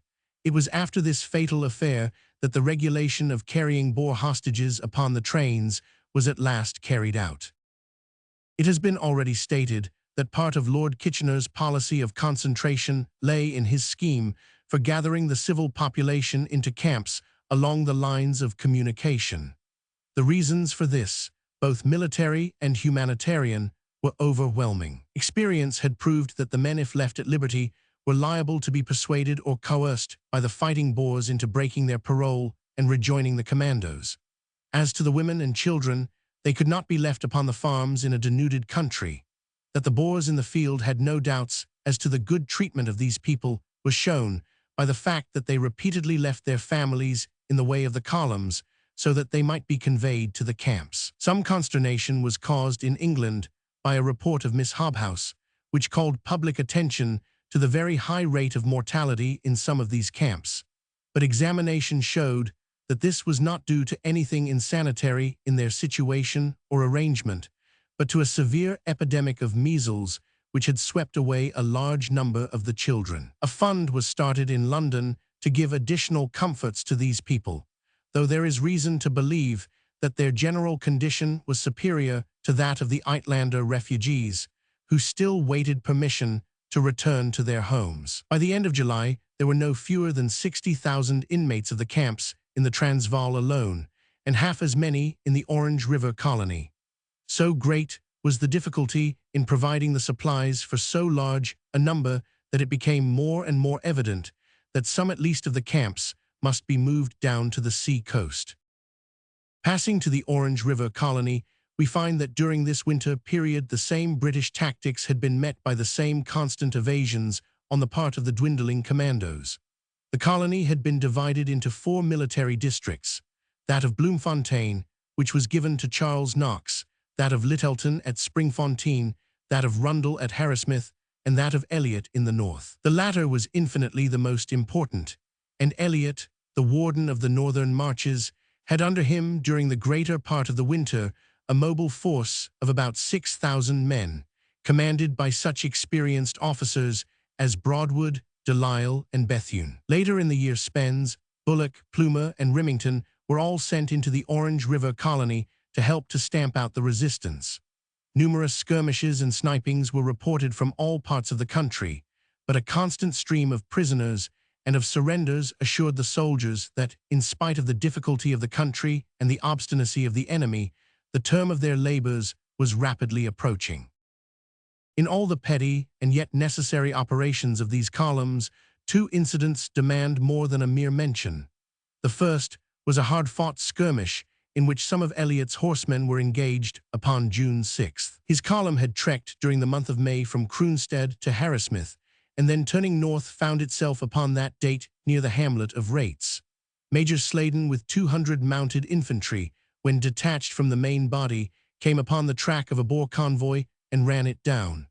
Over 100 vehicles with 45 prisoners were the fruits of their enterprise. Well satisfied with his morning's work, the British leader dispatched a party of his men to convey the news to Delisle, who was behind, while he established himself with his loot and his prisoners in a convenient kraal.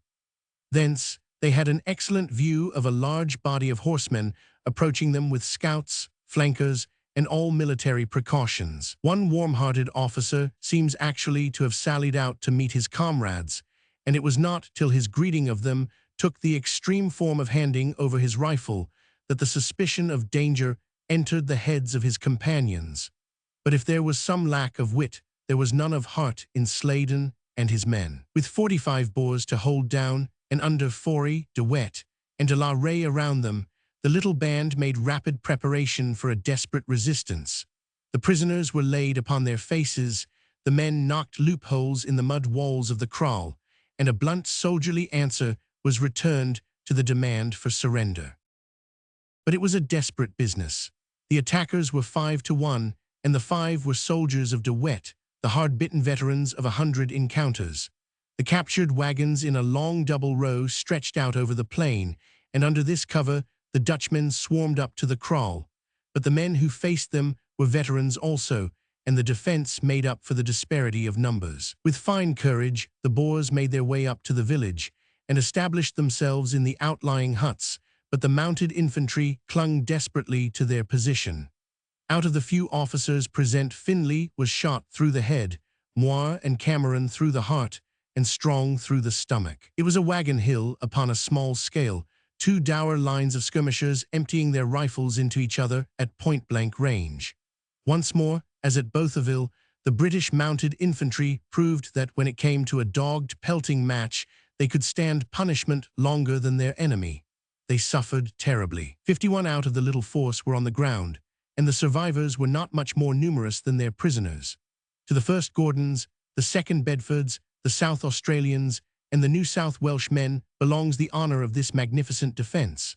For 4 hours the fierce battle raged, until at last the parched and powder-stained survivors breathed a prayer of thanks as they saw on the southern horizon the vanguard of De Lisle riding furiously to the rescue. For the last hour, since they had despaired of carrying the kraal, the Boers had busied themselves in removing their convoy. But now, for the 2nd time in one day, the drivers found British rifles pointed at their heads, and the oxen were turned once more and brought back to those who had fought so hard to hold them. 28 killed and 26 wounded were the losses in this desperate affair. Of the Boers, 17 were left dead in front of the kraal, and the 45 had not escaped from the bulldog grip which held them.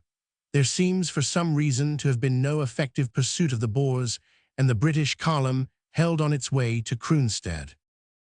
The second incident, which stands out amid the dreary chronicle of hustlings and snipings, is the surprise visit paid by Broadwood with a small British column to the town of Rates upon July 11th, which resulted in the capture of nearly every member of the late government of the Free State, save only the one man, whom they particularly wanted. The column consisted of 200 yeomen, 200 of the 7th Dragoon Guards, and 2 guns. Starting at 11 p.m., the raiders rode hard all night and broke with the dawn upon the sleeping village. Racing into the main street, they secured the startled Boers as they rushed from the houses. It is easy to criticize such an operation from a distance and to overlook the practical difficulties in the way, but on the face of it, it seems a pity that the holes had not been stopped before the ferret was sent in. A picket at the farther end of the street would have barred Staines' escape. As it was, he flung himself upon his horse and galloped half-clad out of the town. Sergeant Cobb of the Dragoons snapped a rifle at close quarters upon him, but the cold of the night had frozen the oil on the striker, and the cartridge hung fire. On such trifles do the large events of history turn. 2 Boer generals, 2 commandants, Staines' brother, his secretary, and several other officials were among the 29 prisoners. The treasury was also captured, but it is feared that the yeomen and dragoons will not be much the richer from their share of the contents.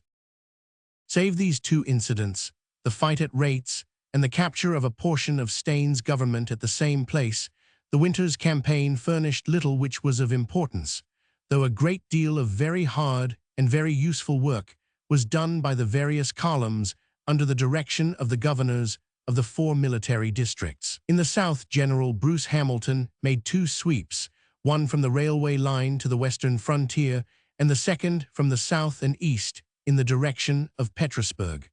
The result of the 2 operations was about 300 prisoners. At the same time, Monro and Hickman recleared the already twice cleared districts of Rauxville and Smithfield.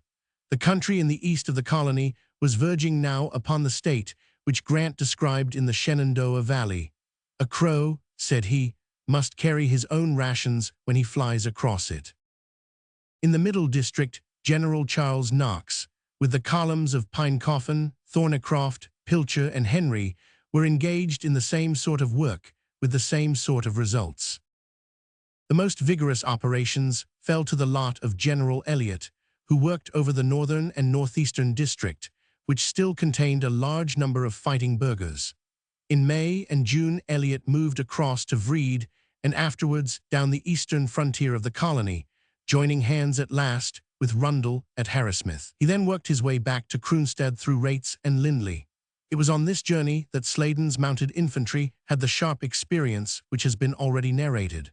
Western's column, working independently, cooperated with Elliot in this clearing of the northeast. In August, there were very large captures by Broadwood's force, which had attained considerable mobility, 90 miles being covered by it on one occasion in 2 days. Of General Rundle, there is little to be said, as he was kept busy in exploring the rough country in his own district, the same district which had been the scene of the operations against Prinsloo and the Forsberg surrender. Into this district, Kritzinger and his men trekked after they were driven from the colony in July, and many small skirmishes and snipings among the mountains showed that the Boer resistance was still alive. July and August were occupied in the Orange River colony by energetic operations of Spens and Remington's columns in the Midland districts, and by a considerable drive to the northeastern corner, which was shared by 3 columns under Elliot and 2 under Plumer, with 1 under Henry and several smaller bodies. A considerable number of prisoners and a large amount of stock were the result of the movement, but it was very evident that there was a waste of energy in the employment of such forces for such an end. The time appeared to be approaching when a strong force of military police stationed permanently in each district might prove a more efficient instrument. One interesting development of this phase of the war was the enrollment of a burgher police among the Boers who had surrendered. These men, well paid, well mounted, and well armed, were an efficient addition to the British forces. The movement spread until before the end of the war there were several thousand burghers under such well-known officers as Celliers, Villeneuve, and young Crange, fighting against their own guerrilla countrymen, who, in 1899, could have prophesied such a phenomenon as that. Lord Kitchener's proclamation issued upon August 9th marked one more turn in the screw upon the part of the British authorities. By it, the burghers were warned that those who had not laid down their arms by September 15th would, in the case of the leaders, be banished, and in the case of the burghers, be compelled to support their families in the refugee camps. As many of the fighting burghers were men of no substance, the latter threat did not affect them much, but the other, though it had little result at the time, may be useful for the exclusion of firebrands during the period of Reconstruction. Some increase was noticeable in the number of surrenders after the proclamation, but on the whole it had not the result which was expected, and its expediency is very open to question. This date may be said to mark the conclusion of the winter campaign and the opening of a new phase in the struggle. Chapter 35. The Guerrilla Operations in Cape Colony. In the account which has been given in a preceding chapter of the invasion of Cape Colony by the Boer forces, it was shown that the western bands were almost entirely expelled, or at least that they withdrew, at the time when De Wet was driven across the Orange River.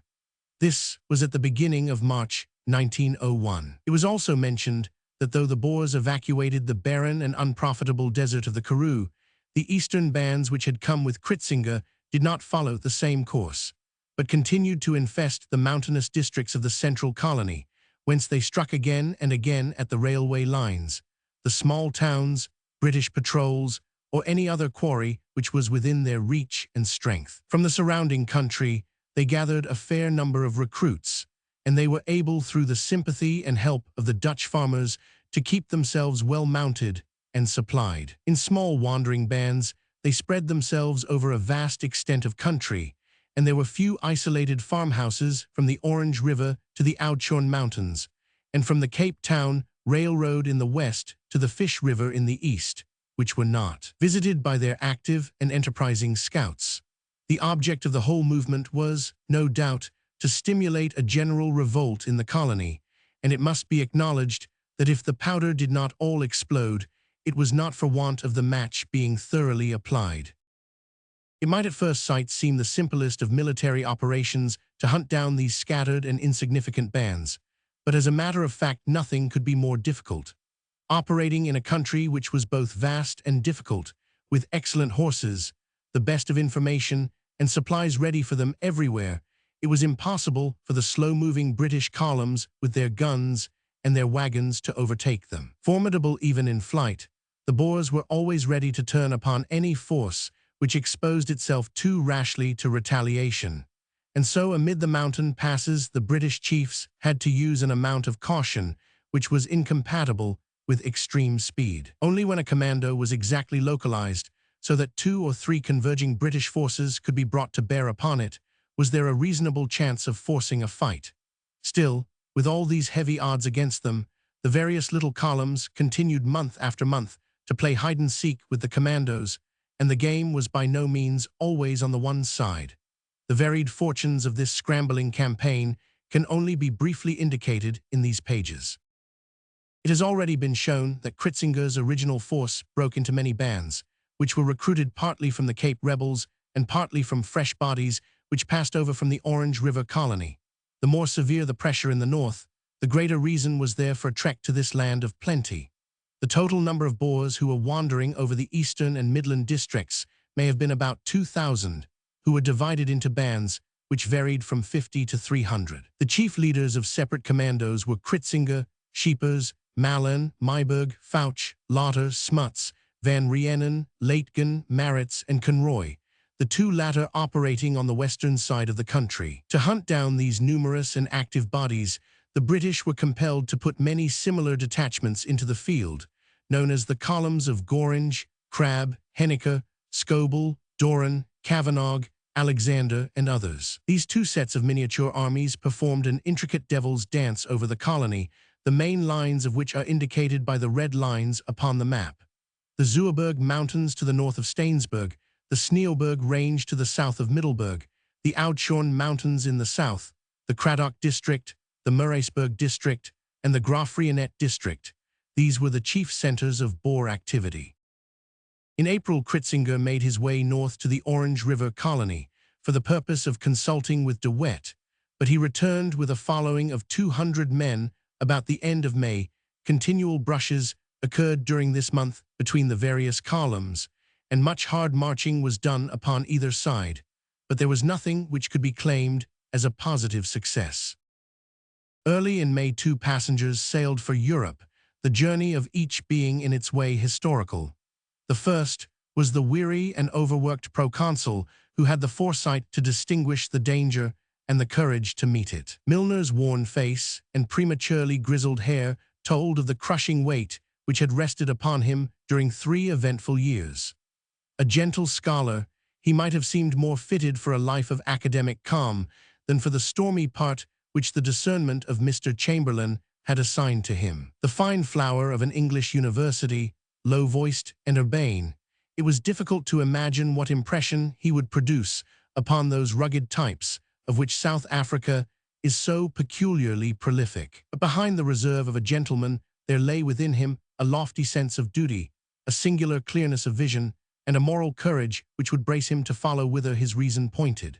His visit to England for 3 months' rest was the occasion for a striking manifestation of loyalty and regard from his fellow countrymen. He returned in August as Lord Milner to the scene of his labors, with the construction of a united and loyal Commonwealth of South Africa as the task of his life. The second traveller who sailed within a few days of the governor was Mrs. Botha, the wife of the Boer general, who visited Europe for private as well as political reasons. She bore to Kruger an exact account of the state of the country and of the desperate condition of the burghers. Her mission had no immediate or visible effect, and the weary war, exhausting for the British but fatal for the Boers, went steadily on. To continue the survey of the operations in the Cape, the first point scored was by the invaders, for Mallan's commando succeeded upon May 13th in overwhelming a strong patrol of the Midland Mounted Rifles, the local colonial corps to the south of Maritzburg. 6 killed, 11 wounded, and 41 prisoners were the fruits of his little victory, which furnished him also with a fresh supply of rifles and ammunition. On May 21st, Crabbe's column was in touch with Lauter and with Leitgen, but no very positive result came from the skirmish. The end of May showed considerable Boer activity in the Cape Colony, that date corresponding with the return of Kritzinger from the north. Haig had for the moment driven Scheepers back from the extreme southerly point which he had reached, and he was now in the Graaf-Reinet district. But on the other side of the colony Conroy had appeared near Kenhardt, and upon May 23rd he fought a sharp skirmish with a party of border scouts. The main Boer force under Kritzinger was in the Midlands, however, and had concentrated to such an extent in the Cradock district that it was clear that some larger enterprise was on foot. This soon took shape, for on June 2nd, after a long and rapid march, the Boer leader threw himself upon Jamestown, overwhelmed the 60 townsmen who formed the guard, and looted the town, from which he drew some welcome supplies and horses. British columns were full cry upon his heels, however, and the Boers after a few hours left the gutted town and vanished into the hills once more. On June 6th, the British had a little luck at last, for on that date Scobell and Lucan in the Berkeley East District surprised a laager and took 20 prisoners, 166 horses, and much of the Jamestown loot. On the same day, Wyndham treated Van Rieenen in a similar rough fashion near Stainsburg and took 22 prisoners. On June 8th, the supreme command of the operations in Cape Colony was undertaken by General French, who from this time forward maneuvered his numerous columns upon a connected plan with the main idea of pushing the enemy northwards. It was some time, however, before his disposition bore fruit, for the commandos were still better mounted and lighter than their pursuers. On June 13th, the youthful and dashing Scheepers, who commanded his own little force at an age when he would have been a junior lieutenant of the British Army, raided Murraysburg and captured a patrol. On June 17th, Monro with Lovett's scouts and Bethune's mounted infantry had some slight success near Tarkastad, but 3 days later, the ill-fated Midland mounted rifles were surprised in the early morning by Kritzinger at Waterkloof, which is 30 miles west of Cradock, and were badly mauled by him. They lost 10 killed, 11 wounded, and 66 prisoners in this unfortunate affair. Again, the myth that colonial alertness is greater than that of regular troops seems to have been exposed. At the end of June, Fouch, one of the most enterprising of the guerrilla chiefs, made a dash from Berkeley East into the native reserves of the Transkei in order to obtain horses and supplies. It was a desperate measure, as it was vain to suppose that the warlike Kaffirs would permit their property to be looted without resistance, and if once the assegais were reddened, no man could say how far the mischief might go. With great loyalty, the British government, even in the darkest days, had held back those martial races, Zulus, Swazis, and Basutos, who all had old grudges against the Amaboon. Fouch's raid was stopped, however, before it led to serious trouble. A handful of Griqualand mounted rifles held it in front, while Dalgety and his colonial veterans, moving very swiftly, drove him back northwards. Though balked, Fouch was still formidable, and on July 14th, he made a strong attack in the neighborhood of Jamestown upon a column of Connaught Rangers who were escorting a convoy. Major Moore offered a determined resistance, and eventually, after some hours of fighting, drove the enemy away and captured their laager. 7 killed and 17 wounded were the British losses in this spirited engagement. On July 10th, General French, surveying from a lofty mountain peak the vast expanse of the field of operations, with his heliograph calling up responsive twinkles over 100 miles of country, gave the order for the convergence of 4 columns upon the valley in which he knew Scheepers to be lurking. We have it from one of his own letters that his commando at the time consisted of 240 men, of whom 40 were Free Staters and the rest colonial rebels. Crewe, Wyndham, Doran, and Scobell each answered to the call, but the young leader was a man of resource, and a long kloof up the precipitous side of the hill gave him a road to safety. Yet the operations showed a new mobility in the British columns, which shed their guns and their baggage in order to travel faster. The main commando escaped, but 25 laggards were taken. The action took place among the hills 30 miles to the west of Graaf-Reinet.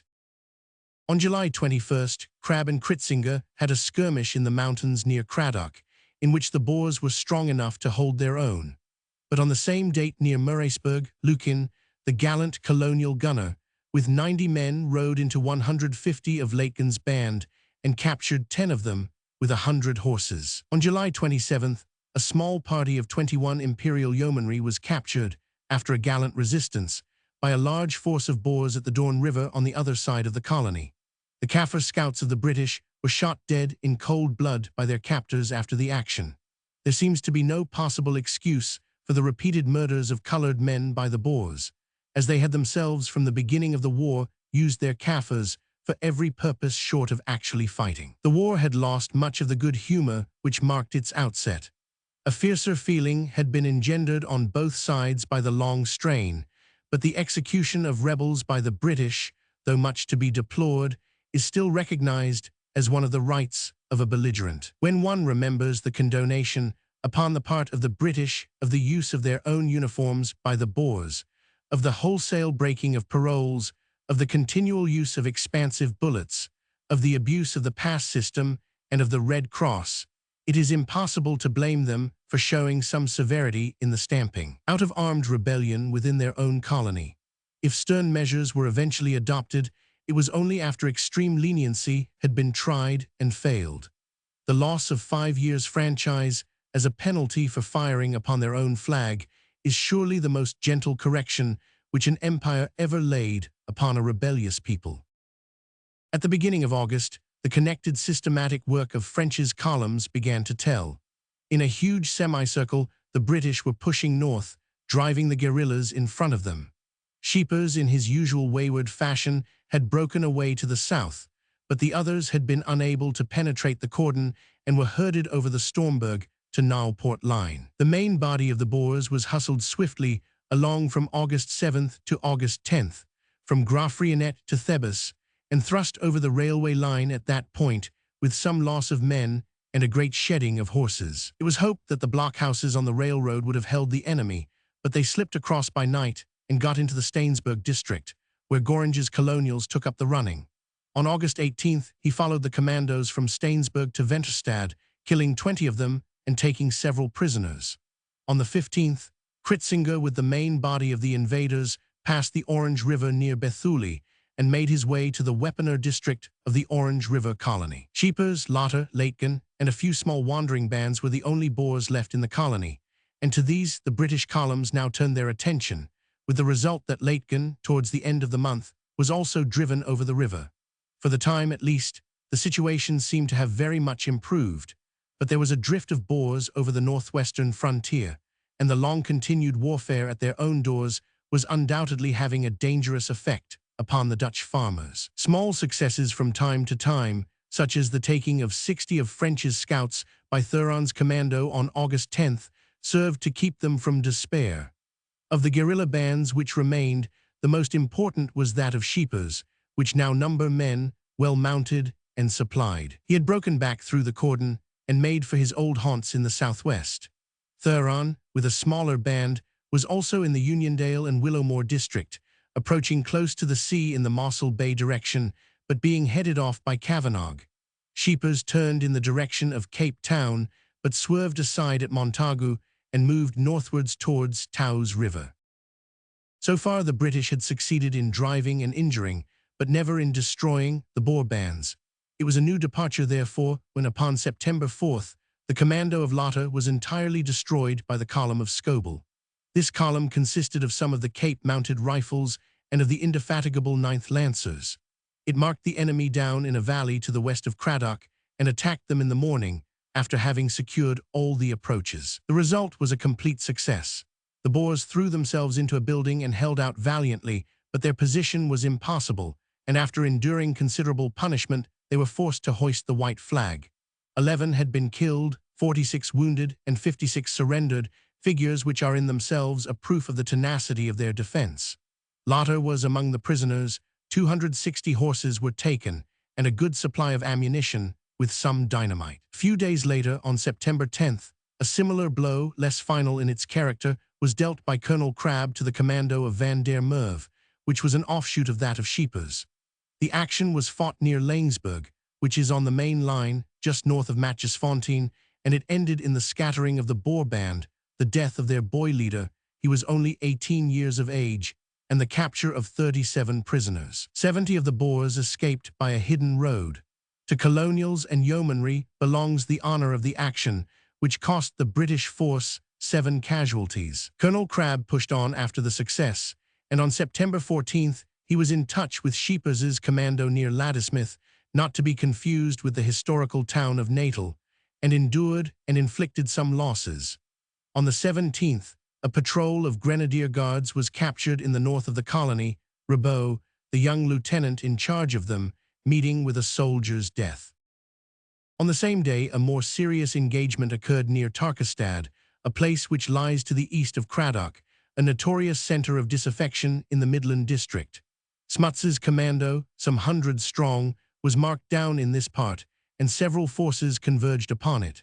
One of the outlets, Eland's River Poort, was guarded by a single squadron of the 17th Lancers. Upon this, the Boers made a sudden and very fierce attack, their approach being facilitated partly by the mist and partly by the use of khaki, a trick which seems never to have grown too stale for successful use. The result was that they were able to ride up to the British camp before any preparations had been made for resistance, and to shoot down a number of the Lancers before they could reach their horses.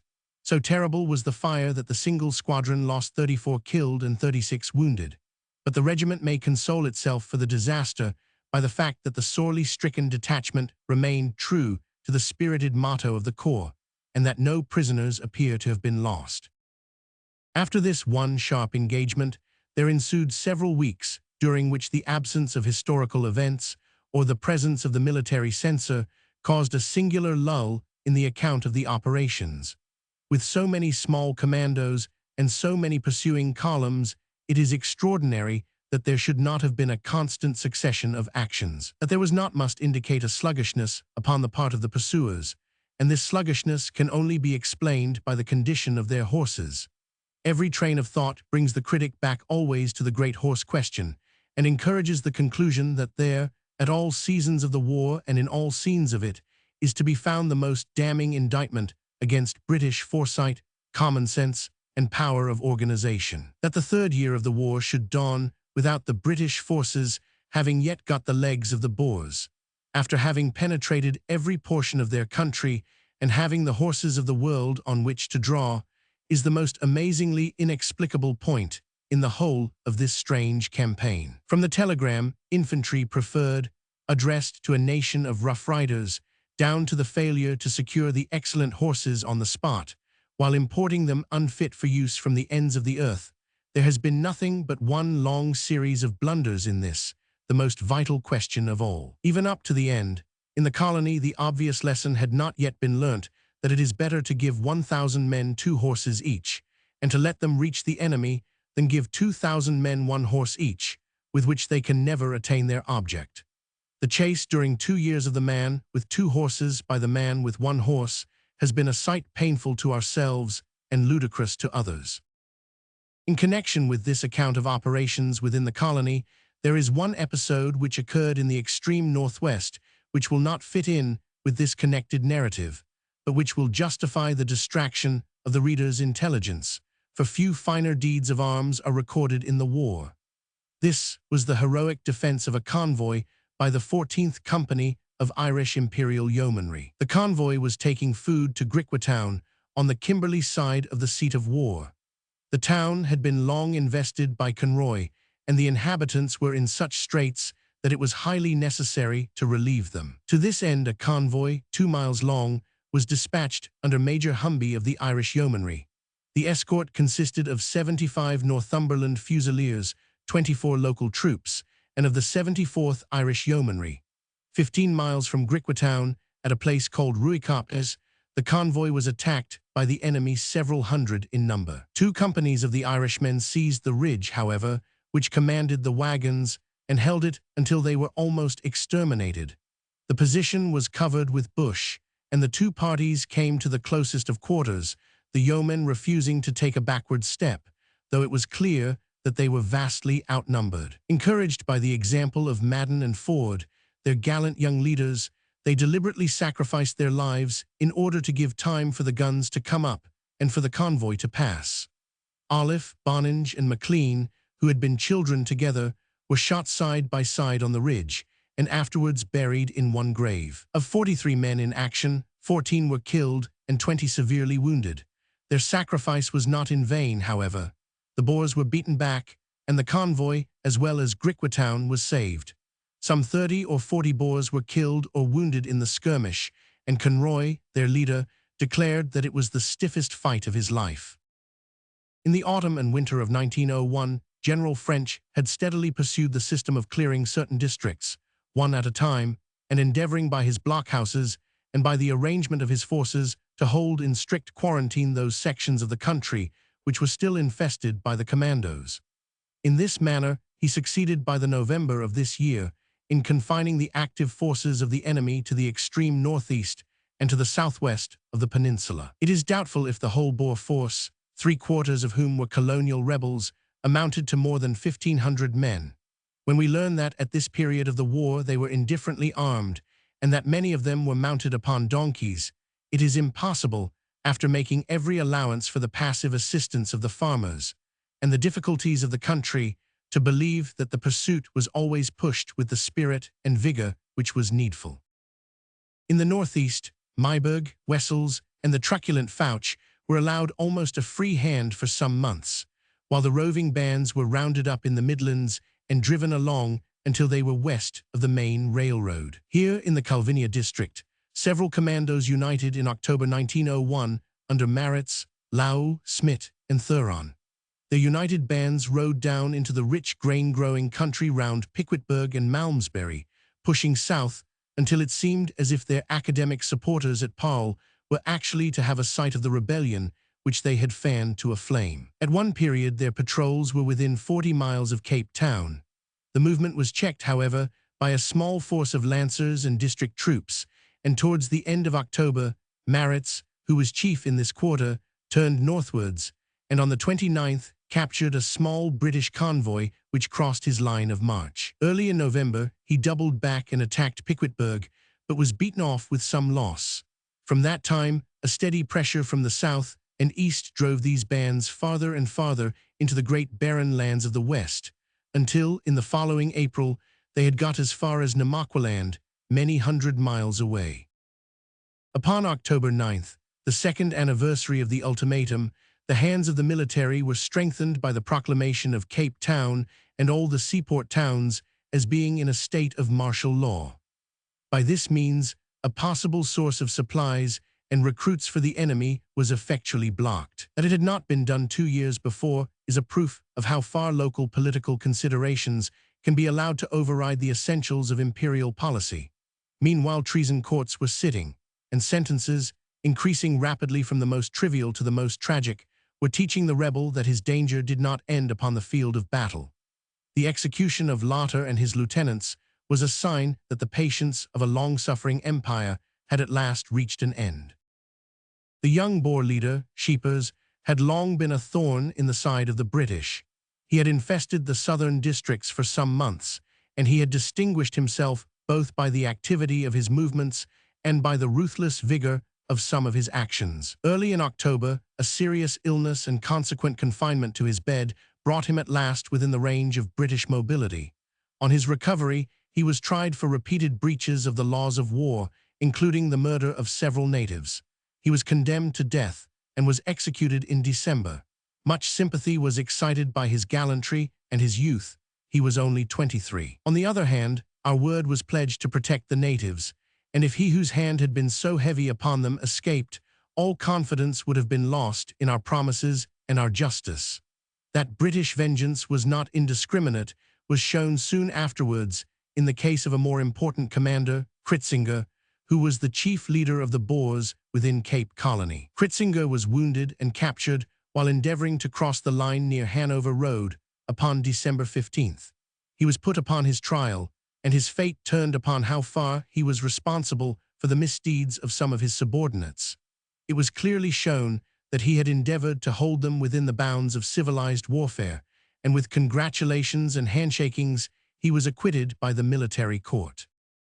In the last 2 months of the year 1901, a new system was introduced into the Cape Colony campaign by placing the colonial and district troops immediately under the command of colonial officers and of the colonial government. It had long been felt that some devolution was necessary, and the change was justified by the result. Without any dramatic incident, an inexorable process of attrition caused by continual pursuit and hardship wore out the commandos. Large bands had become small ones, and small ones had vanished. Only by the union of several bodies could any enterprise higher than the looting of a farmhouse be successfully attempted. Such a union occurred, however, in the early days of February 1902, when Smuts, Mallan, and several other Boer leaders showed great activity in the country round Calvinia. Their commandos seemed to have included a proportion of veteran Republicans from the north, who were more formidable fighting material than the raw colonial rebels. It happened that several dangerously weak British columns were operating within reach at that time, and it was only owing to the really admirable conduct of the troops that a serious disaster was averted. Two separate actions, each of them severe, were fought on the same date, and in each case, the Boers were able to bring very superior numbers into the field. The first of these was the fight in which Colonel Doran's column extricated itself with severe loss from a most perilous plight. The whole force under Doran consisted of 350 men with 2 guns, and this handful was divided by an expedition which he, with 150 men, undertook in order to search a distant farm.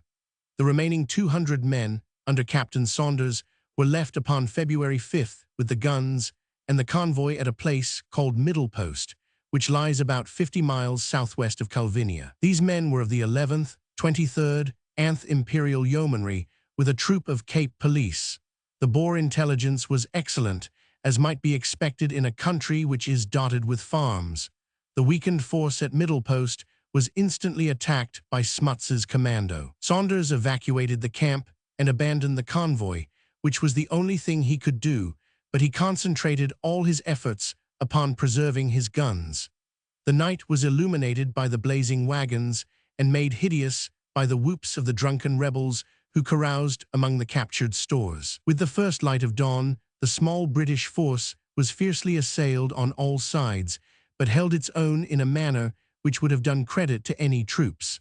The much criticized yeomen fought like veterans. A considerable position had to be covered, and only a handful of men were available at the most important points. One ridge, from which the guns would be enfiladed, was committed to the charge of Lieutenants Tabor and Chichester with 11 men of the 11th Imperial Yeomanry, their instructions being to hold it to the death. The order was obeyed with the utmost heroism. After a desperate defense, the ridge was only taken by the Boers when both officers had been killed and 9 out of 11 men were on the ground.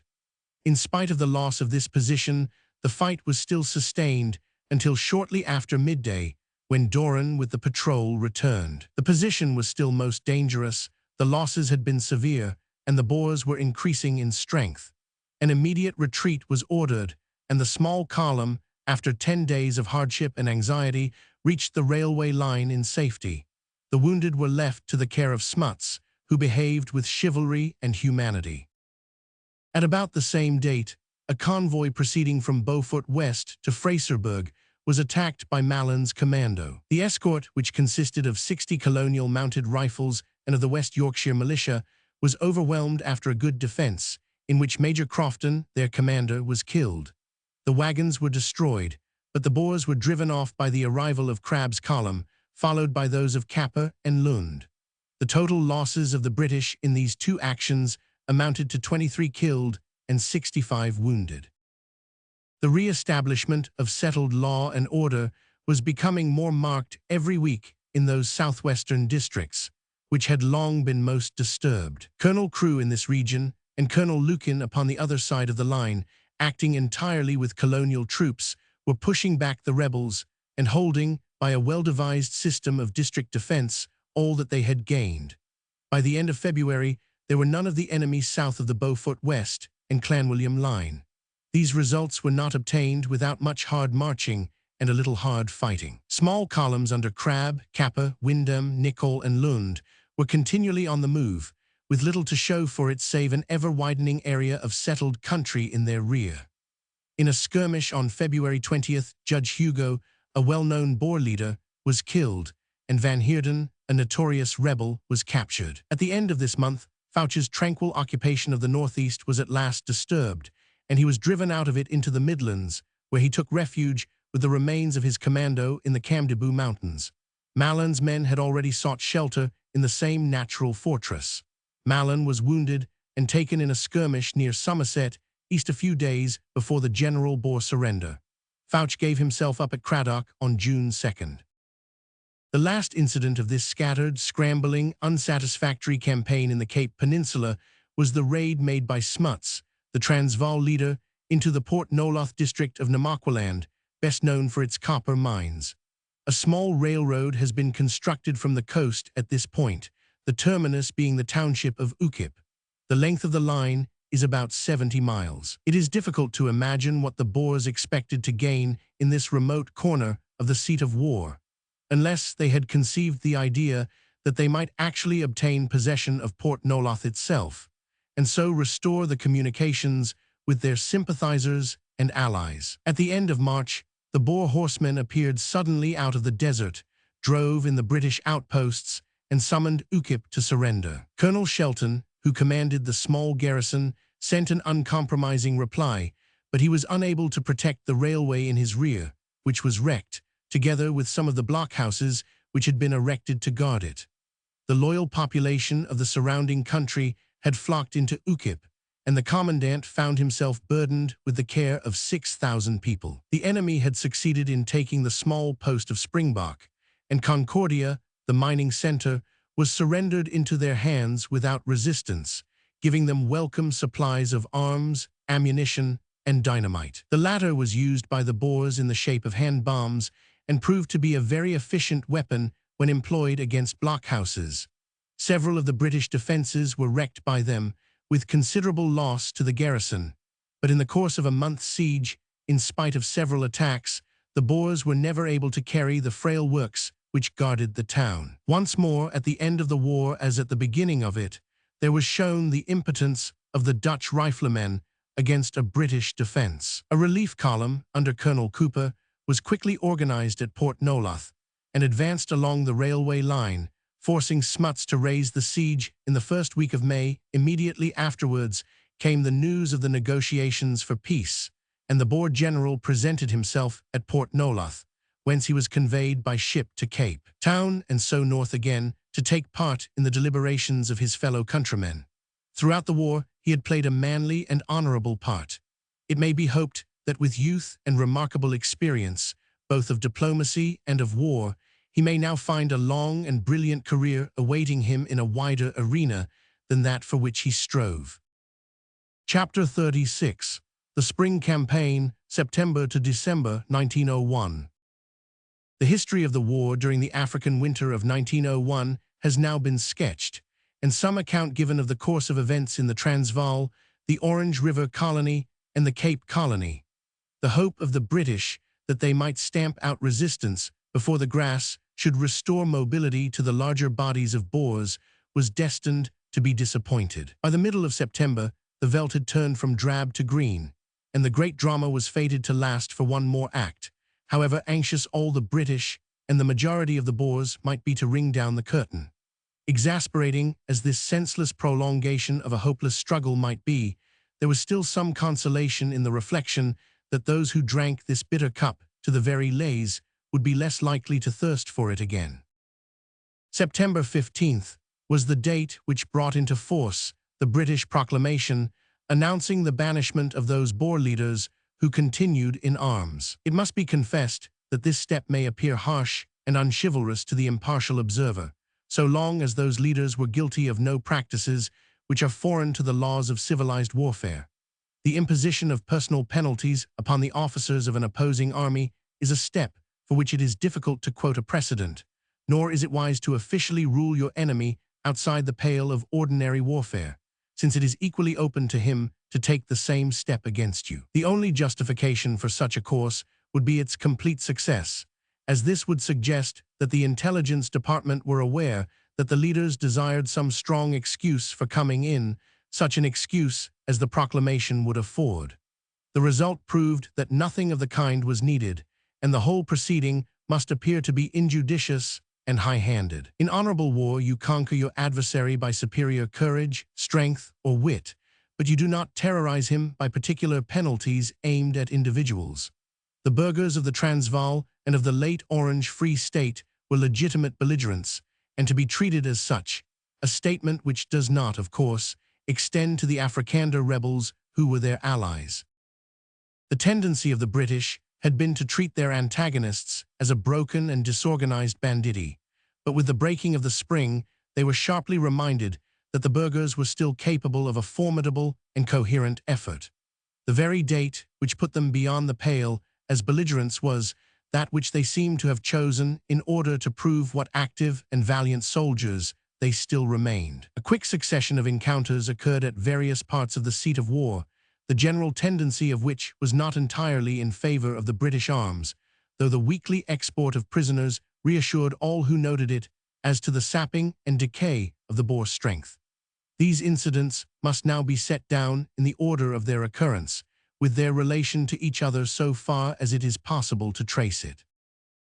General Louis Botha, with the double intention of making an offensive move and of distracting the wavering burghers from a close examination of Lord Kitchener's proclamation, assembled his forces in the second week of September in the Ermelo district.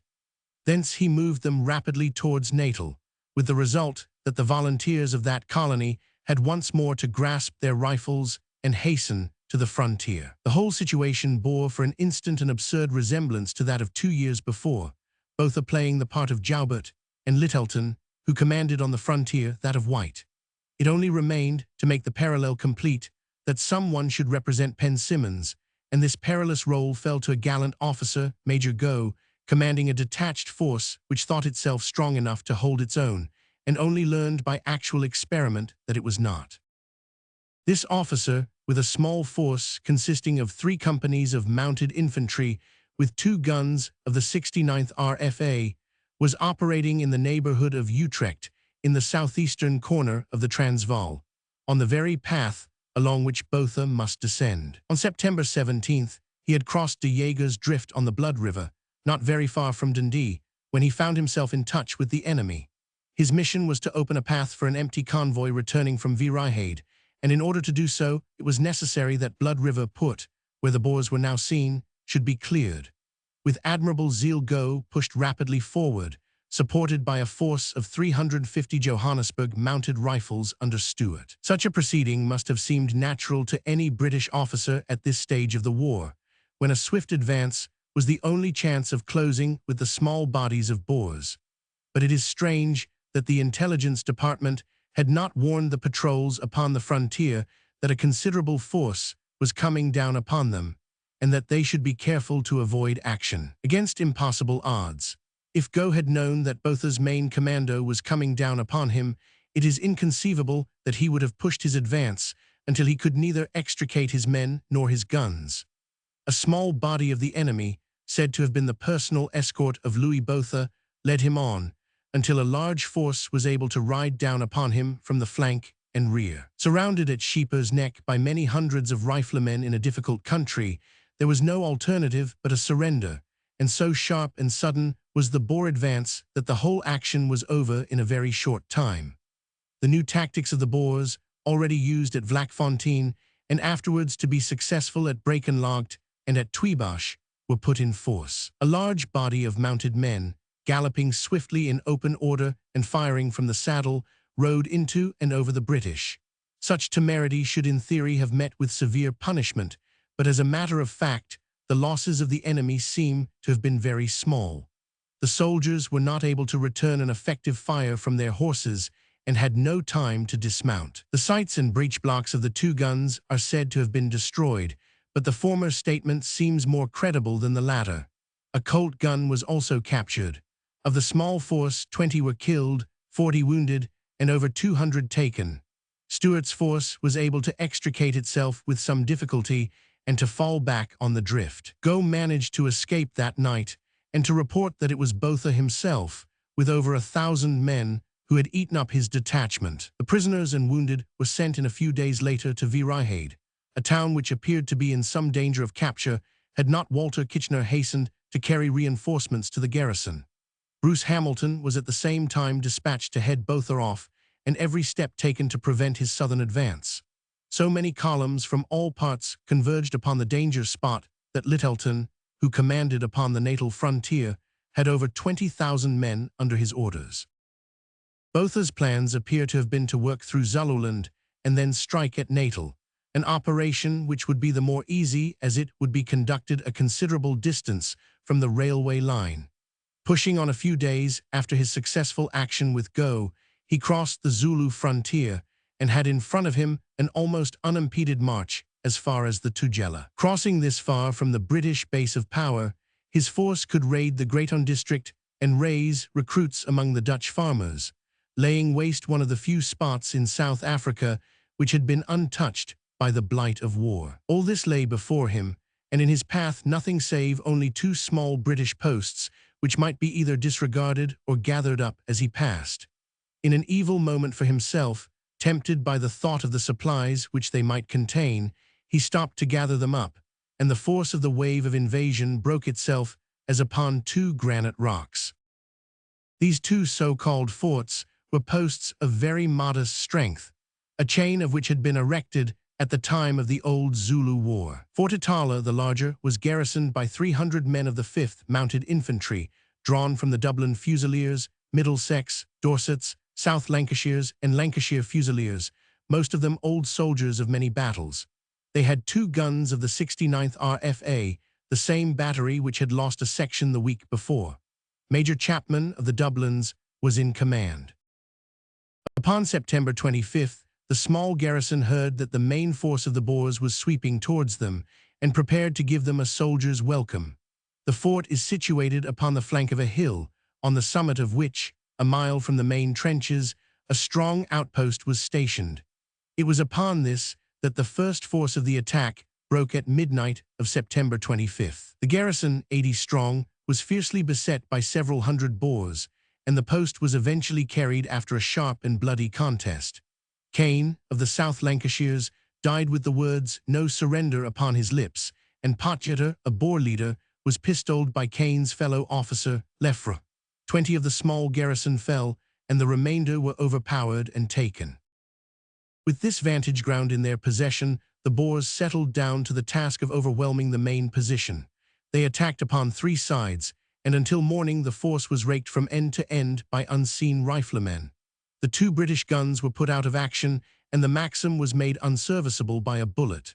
At dawn, there was a pause in the attack, but it recommenced and continued without intermission until sunset. The span betwixt the rising of the sun and its last red glow in the west is a long one for the man who spends it at his ease, but how never-ending must have seemed the hours to this handful of men, outnumbered, surrounded, pelted by bullets, parched with thirst, torn with anxiety, holding desperately on, with dwindling numbers to their frail defenses.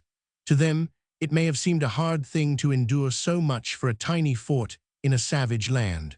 The larger view of its vital importance could have scarcely come to console the regimental officer, far less the private. But duty carried them through, and they wrought better than they knew, for the brave Dutchmen, exasperated by so disproportionate a resistance, stormed up to the very trenches and suffered as they had not suffered for many a long month. There have been battles with 10,000 British troops hotly engaged in which the Boer losses have not been so great as in this obscure conflict against an isolated post. When at last, baffled and disheartened, they drew off with the waning light, it is said that no fewer than 100 of their dead and 200 of their wounded attested the severity of the fight. So strange are the conditions of South African warfare that this loss, which would have hardly made a skirmish memorable in the slogging days of the peninsula, was one of the most severe blows which the burghers had sustained in the course of a 2 years' warfare against a large and aggressive army. There is a conflict of evidence as to the exact figures, but at least they were sufficient to beat the Boer army back and to change their plan of campaign. Whilst this prolonged contest had raged round Fort Etala, a similar attack upon a smaller scale was being made upon Fort Prospect, some 15 miles to the eastward. This small post was held by a handful of Durham artillery militia and of Dorsets. The attack was delivered by Grobler with several hundred burghers, but it made no advance, although it was pushed with great vigor and repeated many times in the course of the day. Captain Rowley, who was in command, handled his men with such judgment that 1 killed and 8 wounded represented his casualties during a long day's fighting. Here again the Boer losses were in proportion to the resolution of their attack, and are said to have amounted to 60 killed and wounded. Considering the impossibility of replacing the men and the fruitless waste of valuable ammunition, September 26th was an evil day for the Boer cause. The British casualties amounted to 73. The water of the garrison of Fort Itala had been cut off early in the attack, and their ammunition had run low by evening. Chapman withdrew his men and his guns therefore to Enkandla, where the survivors of his gallant garrison received the special thanks of Lord Kitchener. The country around was still swarming with Boers, and on the last day of September, a convoy from Melmoth fell into their hands and provided them with some badly needed supplies. But the check which he had received was sufficient to prevent any important advance upon the part of Botha, while the swollen state of the rivers put an additional obstacle in his way. Already the British commanders, delighted to have at last discovered a definite objective, were hurrying to the scene of action. Bruce Hamilton had reached Fort Itala upon September 28th, and Walter Kitchener had been dispatched to Vryheid. Two British forces, aided by smaller columns, were endeavoring to surround the Boer leader. On October 6th, Botha had fallen back to the northeast of Vryheid, whither the British forces had followed him. Like De Wet's invasion of the Cape, Botha's advance upon Natal had ended in placing himself and his army in a critical position. On October 9th, he had succeeded in crossing the Privon River, a branch of the Pongalo, and was pushing north in the direction of Pyat Retief, much helped by misty weather and incessant rain.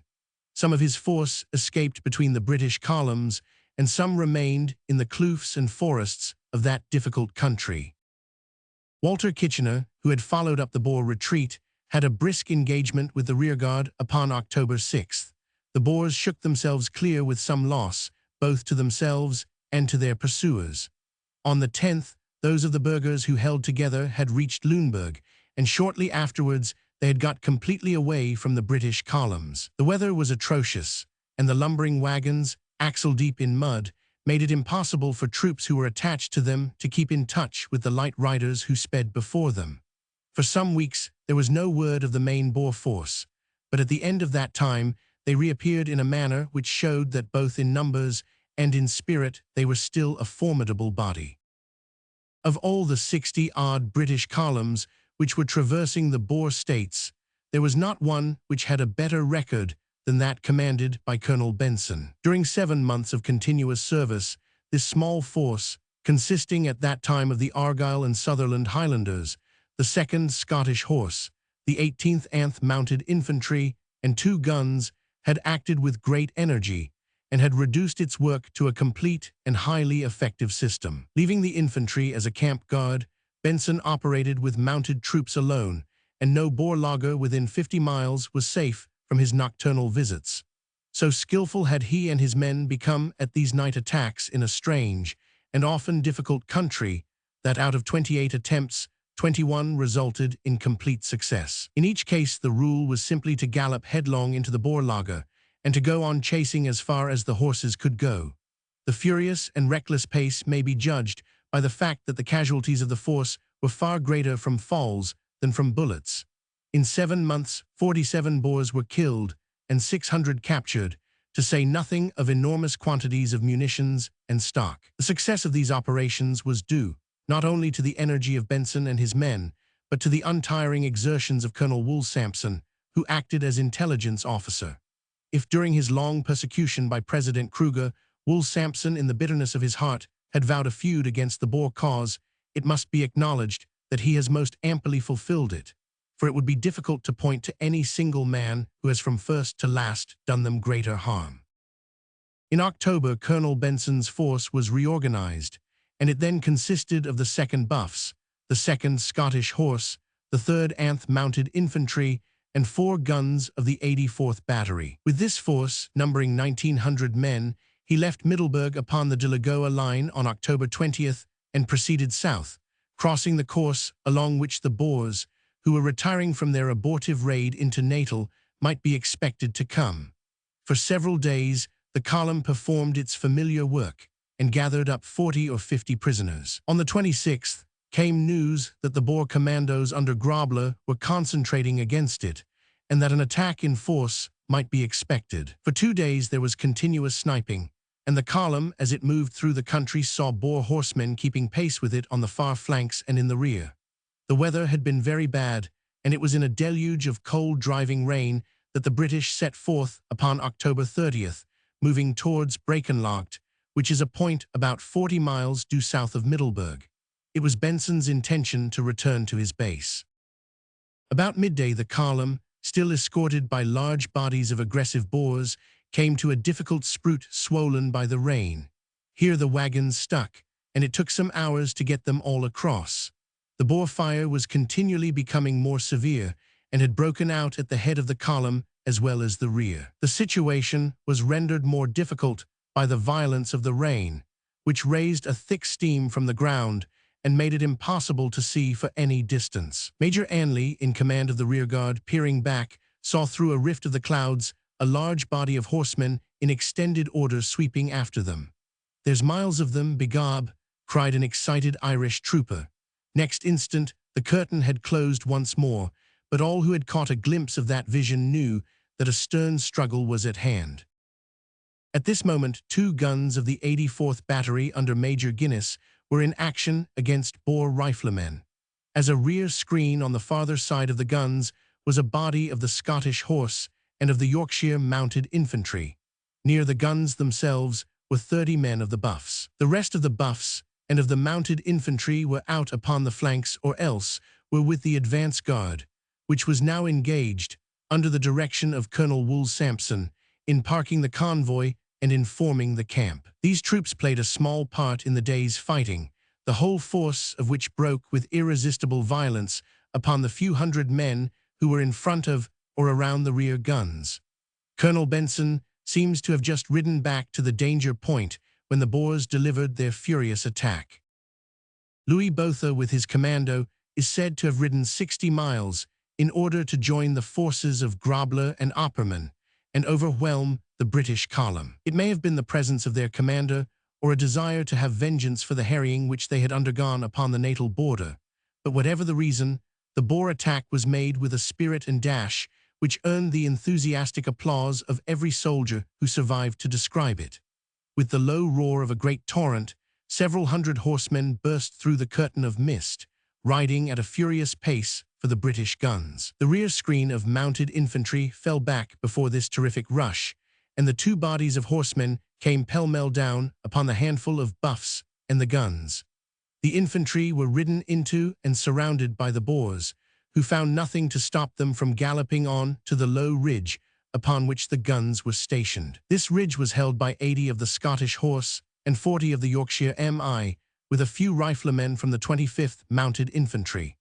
The latter were the escort of the guns, but the former were the rear screen who had fallen back rapidly because it was the game to do so, but who were in no way shaken, and who instantly dismounted and formed when they reached a defensive position.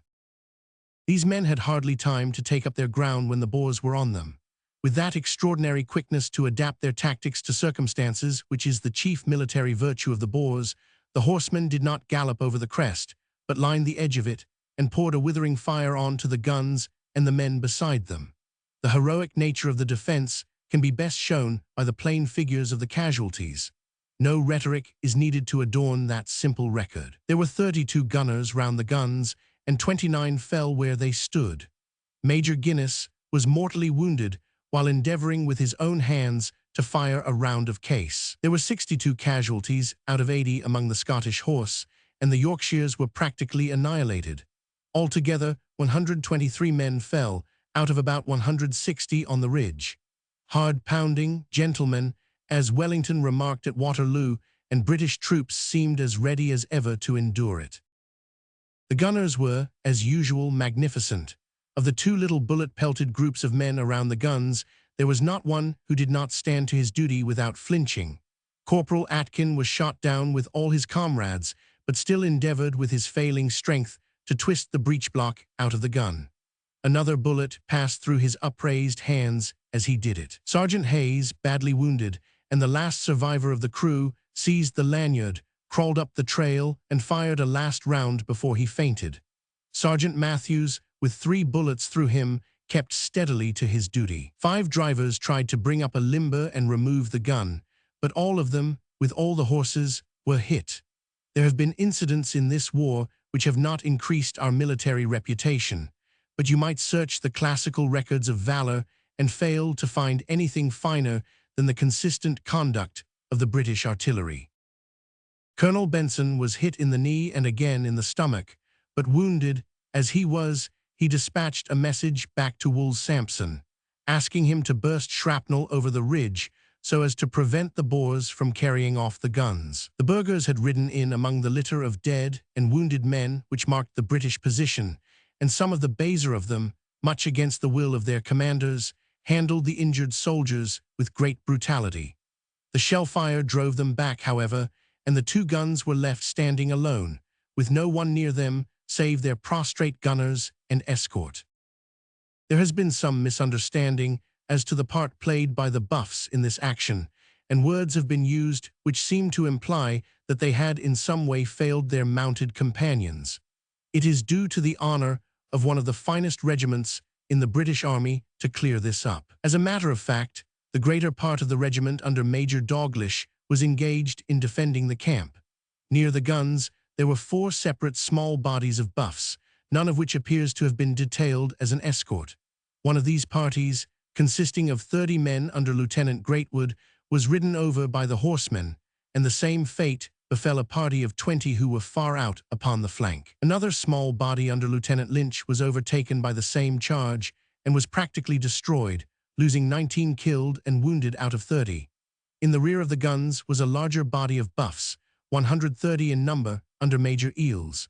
When the guns were taken, this handful attempted a counterattack, but Eales soon saw that it was a hopeless effort, and he lost 30 of his men before he could extricate himself. Had these men been with the others on the gun ridge, they might have restored the fight, but they had not reached it when the position was taken, and to persevere in the attempt to retake it would have led to certain disaster. The only just criticism to which the regiment is open is that, having just come off blockhouse duty, they were much out of condition, which caused the men to straggle and the movements to be unduly slow. It was fortunate that the command of the column devolved upon so experienced and cool-headed a soldier as Wool Sampson. To attempt a counterattack for the purpose of recapturing the guns would, in case of disaster, have risked the camp and the convoy. The latter was the prize which the Boers had particularly in view, and to expose it would be to play their game. Very wisely, therefore, Wool Sampson held the attacking Boers off with his guns and his riflemen, while every spare pair of hands was set to work entrenching the position and making it impregnable against attack.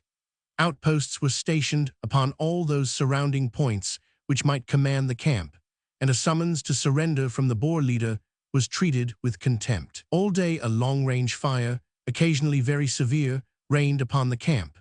Colonel Benson was brought in by the ambulance and used his dying breath in exhorting his subordinate to hold out. "No more night marches" are said to have been the last words spoken by this gallant soldier as he passed away in the early morning after the action. On October 31st, the force remained on the defensive, but early on November 1st, the gleaming of 2 heliographs, one to the northeast and one to the southwest, told that 2 British columns, those of Delisle and of Barter, were hastening to the rescue. But the Boers had passed, as the storm does, and nothing but their swathe of destruction was left to show where they had been. They had taken away the guns during the night, and were already beyond the reach of pursuit. Such was the action at Brakenlocht, which cost the British 60 men killed and wounded, together with 2 guns. Colonel Benson, Colonel Guinness, Captain Eyre Lloyd of the Guards, Major Murray and Captain Lindsay of the Scottish Horse, with 7 other officers were among the dead, while 16 officers were wounded. The net result of the action was that the British rearguard had been annihilated, but that the main body and the convoy, which was the chief object of the attack, was saved. The Boer loss was considerable, being about 150. In spite of the Boer success, nothing could suit the British better than hard fighting of the sort, since whatever the immediate result of it might be, it must necessarily cause a wastage among the enemy which could never be replaced. The gallantry of the Boer charge was only equaled by that of the resistance offered round the guns, and it is an action to which both sides can look back without shame or regret. It was feared that the captured guns would soon be used to break the blockhouse line, but nothing of the kind was attempted, and within a few weeks, they were both recovered by British columns. In order to make a consecutive and intelligible narrative, I will continue with an account of the operations in this southeastern portion of the Transvaal, from the action of Brakenlocht down to the end of the year 1901. These were placed in the early part of November under the supreme command of General Bruce Hamilton, and that energetic commander set in motion a number of small columns, which effected numerous captures. He was much helped in his work by the new lines of blockhouses, one of which extended from Standerton to Ermelo, while another connected Brugsproot with Graelingstad. The huge country was thus cut into manageable districts, and the fruits were soon seen by the large returns of prisoners which came from this part of the seat of war. Upon December 3rd, Bruce Hamilton, who had the valuable assistance of Wool Sampson to direct his intelligence, struck swiftly out from Ermelo and fell upon a Boer laager in the early morning, capturing 96 prisoners. On the 10th, he overwhelmed the Bethel commando by a similar march, killing 7 and capturing 131. Williams and Wing commanded separate columns in this operation, and their energy may be judged from the fact that they covered 51 miles during the 24 hours. On the 12th, Hamilton's columns were on the warpath once more, and another commando was wiped out. 16 killed and 70 prisoners were the fruits of this expedition. For the second time in a week, the columns had done their 50 miles a day, and it was no surprise to hear from their commander that they were in need of a rest. Nearly 400 prisoners had been taken from the most warlike portion of the Transvaal in 10 days by one energetic commander, with a list of 25 casualties to ourselves. The thanks of the Secretary of War was specially sent to him for his brilliant work. From then until the end of the year 1901, numbers of smaller captures continued to be reported from the same region, where Plumer, Spens, Mackenzie, Rawlinson, and others were working. On the other hand, there was one small setback, which occurred to a body of 200 mounted infantry under Major Bridgeford, who had been detached from Spens's column to search some farmhouses at a place called Holland, to the south of Ermelo. The expedition set forth upon the night of December 19th, and next morning surrounded and examined the farms. The British force became divided in doing this work, and was suddenly attacked by several hundred of Britz's commando, who came to close quarters through their khaki dress, which enabled them to pass as Plumer's vanguard. The brunt of the fight fell upon an outlying body of 50 men, nearly all of whom were killed, wounded, or taken. A second body of 50 men were overpowered in the same way after a creditable defense. 15 of the British were killed and 30 wounded, while Bridgeford, the commander, was also taken. Spens came up shortly afterwards with the column, and the Boers were driven off. There seems every reason to think that upon this occasion the plans of the British had leaked out, and that a deliberate ambush had been laid for them round the farms, but in such operations these are chances against which it is not always possible to guard. Considering the number of the Boers and the cleverness of their dispositions, the British were fortunate in being able to extricate their force without greater loss, a feat which was largely due to the leading of Lieutenant Stirling. Leaving the eastern Transvaal, the narrative must now return to several incidents of importance which had occurred at various points of the seat of war during the latter months of 1901. On September 19th, 2 days after Gough's disaster, a misfortune occurred near Bloemfontein by which 2 guns and 140 men fell temporarily into the hands of the enemy. These guns, belonging to U Battery, were moving south under an escort of mounted infantry from that very Sanna's post which had been so fatal to the same battery 18 months before. When 15 miles south of the waterworks, at a place called Vlakfontein, another Vlakfontein from that of General Dixon's engagement, the small force was surrounded and captured by Ackerman's commando. The gunner officer, Lieutenant Barry, died beside his guns in the way that gunner officers have. Guns and men were taken, however, the latter to be released, and the former to be recovered a week or 2 later by the British columns. It is certainly a credit to the Boers that the spring campaign should have opened by 4 British guns falling into their hands, and it is impossible to withhold our admiration for those gallant farmers who, after 2 years of exhausting warfare, were still able to turn upon a formidable and victorious enemy and to renovate their supplies at his expense. 2 days later, hard on the heels of Gough's mishap, of the Vlakfontein incident, and of the annihilation of the squadron of Lancers in the Cape, there was a serious affair at Eland's Kloof, near Zastron, in the extreme south of the Orange River colony. In this, a detachment of the Highland Scouts raised by the public spirit of Lord Lovat was surprised at night and very severely handled by Kritzinger's commando. The loss of Colonel Murray, their commander, of the adjutant of the same name, and of 42 out of 80 of the scouts, shows how fell was the attack, which broke as sudden and as strong as a South African thunderstorm upon the unconscious camp. The Boers appear to have eluded the outposts and crept right among the sleeping troops, as they did in the case of the Victorians at Wilmansrust. 12 gunners were also hit, and the only field gun taken.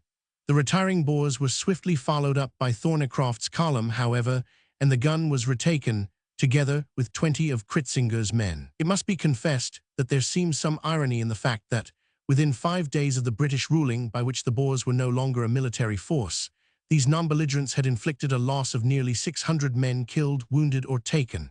2 small commandos, that of Kock in the Orange River colony and that of Carolina, had been captured by Williams and Benson. Combined, they only numbered 109 men, but here, as always, they were men who could never be replaced. Those who had followed the war with care and had speculated upon the future were prepared on hearing of Botha's movement upon Natal to learn that de la Rey had also made some energetic attack in the western quarter of the Transvaal. Those who had formed this expectation were not disappointed, for upon the last day of September, the Boer chief struck fiercely at Kekwich's column in a vigorous night attack, which led to as stern an encounter as any in the campaign. This was the action at Modewil, near Magato Neck, in the Magaliesberg. When last mentioned, de la Rey was in the Marico district, near Zeerust, where he fought 2 actions with Methuen in the early part of September. Thence he made his way to Rustenburg and into the Magaliesberg country, where he joined Kemp. The Boer force was followed up by 2 British columns under Kekwich and Featherstonehaugh. The former commander had camped upon the night of Sunday, September 30th, at the farm of Modewil, in a strong position within a triangle formed by the Sellis River on the west, a donga on the east, and the Zeerust-Rustenburg road as a base. The apex of the triangle pointed north, with a ridge on the farther side of the river. The men with Kekwich were for the most part the same as those who had fought in the Vlakfontein engagement: the Darbies, the 1st Scottish Horse, the Yeomanry, and the 28th RFA. Every precaution appears to have been taken by the leader, and his pickets were thrown out so far that ample warning was assured of an attack. The Boer onslaught came so suddenly and fiercely, however, in the early morning, that the posts upon the river bank were driven in or destroyed, and the riflemen from the ridge on the farther side were able to sweep the camp with their fire. In numbers, the 2 forces were not unequal, but the Boers had already obtained the tactical advantage, and were playing a game in which they are the schoolmasters of the world. Never has the British spirit flamed up more fiercely, and from the commander to the latest yeoman recruit, there was not a man who flinched from a difficult and almost a desperate task. The Boers must at all hazard be driven from the position which enabled them to command the camp. No retreat was possible without such an abandonment of stores as would amount to a disaster. In the confusion and the uncertain light of early dawn, there was no chance of a concerted movement, though Kekwich made such dispositions as were possible with admirable coolness and promptness. Squadrons and companies closed in upon the river bank with the one thought of coming to close quarters and driving the enemy from their commanding position. Already more than half the horses and a very large number of officers and men had gone down before the pelting bullets. Scottish Horse, Yeomanry, and Darbies pushed on, the young soldiers of the 2 former corps keeping pace with the veteran regiment. "All the men behaved simply splendidly," said a spectator, taking what little cover there was and advancing yard by yard. An order was given to try and saddle up a squadron with the idea of getting round their flank. I had the saddle almost on one of my ponies when he was hit in 2 places. 2 men trying to saddle alongside of me were both shot dead, and Lieutenant Wortley was shot through the knee. I ran back to where I had been firing from and found the colonel slightly hit, the adjutant wounded and dying, and men dead and wounded all round. But the counterattack soon began to make way. At first the advance was slow, but soon it quickened into a magnificent rush, the wounded Kekwich whooping on his men, and the guns coming into action as the enemy began to fall back before the fierce charge of the British riflemen. At 6 o'clock de la Rey's burghers had seen that their attempt was hopeless and were in full retreat, a retreat which could not be harassed by the victors, whose cavalry had been converted by that hail of bullets into footmen. The repulse had been absolute and complete, for not a man or a cartridge had been taken from the British, but the price paid in killed and wounded was a heavy one. No fewer than 161 had been hit, including the gallant leader, whose hurt did not prevent him from resuming his duties within a few days. The heaviest losses fell upon the Scottish horse and upon the Darbies, but the yeomanry also proved on this, as on some other occasions, how ungenerous were the criticisms to which they had been exposed. There are few actions in the war which appear to have been more creditable to the troops engaged. Though repulsed at Modeville, de la Rey, the grim, long-bearded fighting man, was by no means discouraged. From the earliest days of the campaign, when he first faced Methuen upon the road to Kimberley, he had shown that he was a most dangerous antagonist, tenacious, ingenious, and indomitable. With him were a body of irreconcilable burghers, who were the veterans of many engagements, and in Kemp he had an excellent fighting subordinate. His command extended over a wide stretch of populous country, and at any time he could bring considerable reinforcements to his aid, who would separate again to their farms and hiding places when their venture was accomplished. For some weeks after the fight at Modeville, the Boer forces remained quiet in that district. 2 British columns had left Zeerust on October 17th, under Methuen and von Donop, in order to sweep the surrounding country, the one working in the direction of Elands River and the other in that of Rustenburg. They returned to Zeerust 12 days later, after a successful foray, which had been attended with much sniping and skirmishing, but only one action which is worthy of record. This was fought on October 24th at a spot near Kleinfontein, upon the Great Marico River, which runs to the northeast of Zeerust. Von Donop's column was straggling through very broken and bush-covered country when it was furiously charged in the flank and rear by 2 separate bodies of burghers. Kemp, who commanded the flank attack, cut into the line of wagons and destroyed 8 of them, killing many of the Kaffir drivers before he could be driven off. De la Rey and Steenkamp, who rushed the rearguard, had a more desperate contest.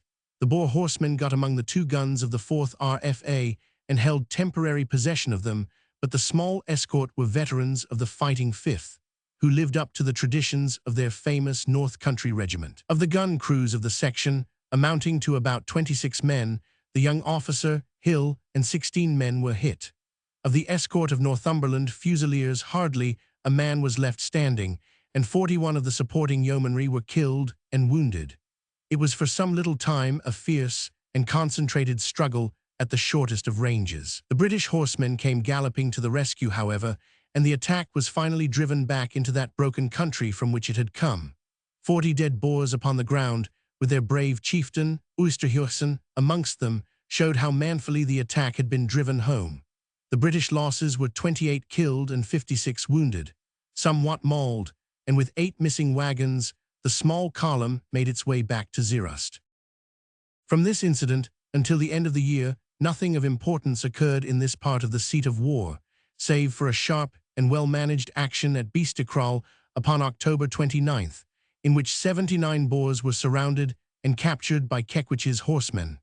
The process of attrition went very steadily forwards, and each of the British columns returned its constant tale of prisoners. The blockhouse system had now been extended to such an extent that the Magalisburg was securely held, and a line had been pushed through from Klerksdorp and Frederikstad to Ventersdorp. One of Colonel Hickey's yeomanry patrols was roughly handled near Braksproot upon November 13th, but with this exception, the points scored were all upon one side. Methuen and Kekwich came across early in November from Zeerust to Klerksdorp and operated from the railway line. The end of the year saw them both in the Walmer-Randstad district, where they were gathering up prisoners and clearing the country. Of the events in the other parts of the Transvaal during the last 3 months of the year 1901, there is not much to be said. In all parts, the lines of blockhouses and of constabulary posts were neutralizing the Boer mobility and bringing them more and more within reach of the British. The only fighting forces left in the Transvaal were those under Botha in the southeast and those under de la Rey in the west. The others attempted nothing save to escape from their pursuers, and when overtaken, they usually gave in without serious opposition. Among the larger hauls may be mentioned that of Dawkins in the Nilstrom district, 76 prisoners, Kekwich 78, Colenbrander in the north 57, Dawkins and Colenbrander 104, Colenbrander 62. But the great majority of the captures were in smaller bodies, gleaned from the caves, the kloofs, and the farmhouses. Only 2 small actions during these months appear to call for any separate notice. The first was an attack made by Bai's commando upon November 20th on the railway pioneers when at work near Villierstorp, in the extreme northeast of the Orange River colony. This corps, consisting mainly of miners from Johannesburg, had done invaluable service during the war. On this occasion, a working party of them was suddenly attacked, and most of them taken prisoners. Major Fisher, who commanded the pioneers, was killed, and 3 other officers with several men were wounded. Colonel Remington's column appeared upon the scene, however, and drove off the Boers, who left their leader, Bai's, a wounded prisoner in our hands. The second action was a sharp attack delivered by Muller's Boers upon Colonel Park's column on the night of December 19th at a Landsprout. The fight was sharp while it lasted, but it ended in the repulse of the assailants. The British casualties were 6 killed and 24 wounded. The Boers, who left 8 dead behind them, suffered probably to about the same extent. Already the most striking and pleasing feature in the Transvaal was the tranquility of its central provinces and the way in which the population was settling down to its old avocations. Pretoria had resumed its normal quiet life, while its larger and more energetic neighbor was rapidly recovering from its 2 years of paralysis. Every week more stamps were dropped in the mines, and from month to month, a steady increase in the output showed that the great staple industry of the place would soon be as vigorous as ever. Most pleasing of all was the restoration of safety upon the railway lines, which, save for some precautions at night, had resumed their normal traffic. When the observer took his eyes from the dark clouds which shadowed every horizon, he could not but rejoice at the ever-widening central stretch of peaceful blue which told that the storm was nearing its end. Having now dealt with the campaign in the Transvaal down to the end of 1901, it only remains to bring the chronicle of the events in the Orange River colony down to the same date. Reference has already been made to 2 small British reverses which occurred in September, the loss of 2 guns to the south of the waterworks near Bloemfontein, and the surprise of the camp of Lord Lovat's scouts. There were some indications at this time that a movement had been planned through the passes of the Drakensberg by a small Free State force which should aid Louis Botha's invasion of Natal. The main movement was checked, however, and the demonstration in aid of it came to nothing. The blockhouse system had been developed to a very complete extent in the Orange River colony, and the small bands of Boers found it increasingly difficult to escape from the British columns who were forever at their heels. The southern portion of the country had been cut off from the northern by a line which extended through Bloemfontein on the east to the Basuto frontier and on the west to Jacobsdal. To the south of this line, the Boer resistance had practically ceased, although several columns moved continually through it and gleaned up the broken fragments of the commandos. The northwest had also settled down to a large extent, and during the last 3 months of 1901, no action of importance occurred in that region. Even in the turbulent northeast, which had always been the center of resistance, there was little opposition to the British columns, which continued every week to send in their tale of prisoners. Of the column commanders, Williams, Damant, Dumoulin, Lurie Cole, and Wilson were the most successful. In their operations, they were much aided by the South African Constabulary. One young officer of this force, Major Pack Beresford, especially distinguished himself by his gallantry and ability. His premature death from enteric was a grave loss to the British Army. Save for one skirmish of Colonel Wilson's early in October and another of Byng's on November 14th, there can hardly be said to have been any actual fighting until the events late in December, which I am about to describe. In the meanwhile, the peaceful organization of the country was being pushed forward as rapidly as in the Transvaal, although here the problems presented were of a different order, and the population an exclusively Dutch one. The schools already showed a higher attendance than in the days before the war, while a continual stream of burghers presented themselves to take the oath of allegiance, and even to join the ranks against their own irreconcilable countrymen, whom they looked upon with justice as the real authors of their troubles.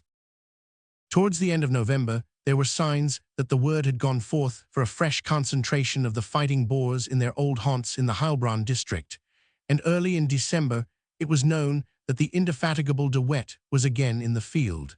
He had remained quiet so long that there had been persistent rumors of his injury and even of his death, but he was soon to show that he was as alive as ever. President Steyn was ill of a most serious complaint, caused possibly by the mental and physical sufferings which he had undergone, but with an indomitable resolution which makes one forget and forgive the fatuous policy which brought him and his state to such a pass, he still appeared in his Cape cart, at the lager of the faithful remnant of his commandos. To those who remembered how widespread was our conviction of the half-heartedness of the Free Staters at the outbreak of the war, it was indeed a revelation to see them, after 2 years, still making a stand against the forces which had crushed them.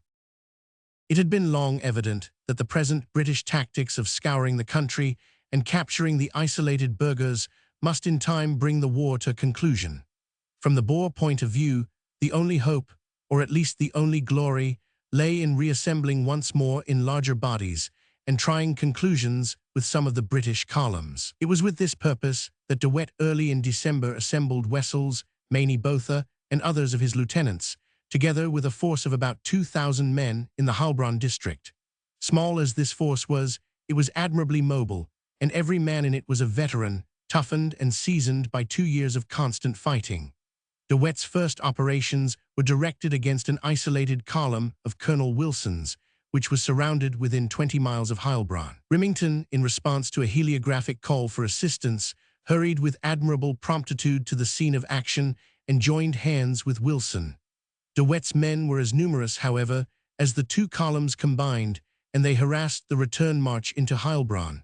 A determined attack was made on the convoy and on the rearguard, but it was beaten off. That night Remington's camp was fired into by a large body of Boers, but he had cleverly moved his men away from the fires, so that no harm was done. The losses in these operations were small, but with troops which had not been trained in this method of fighting, the situation would have been a serious one.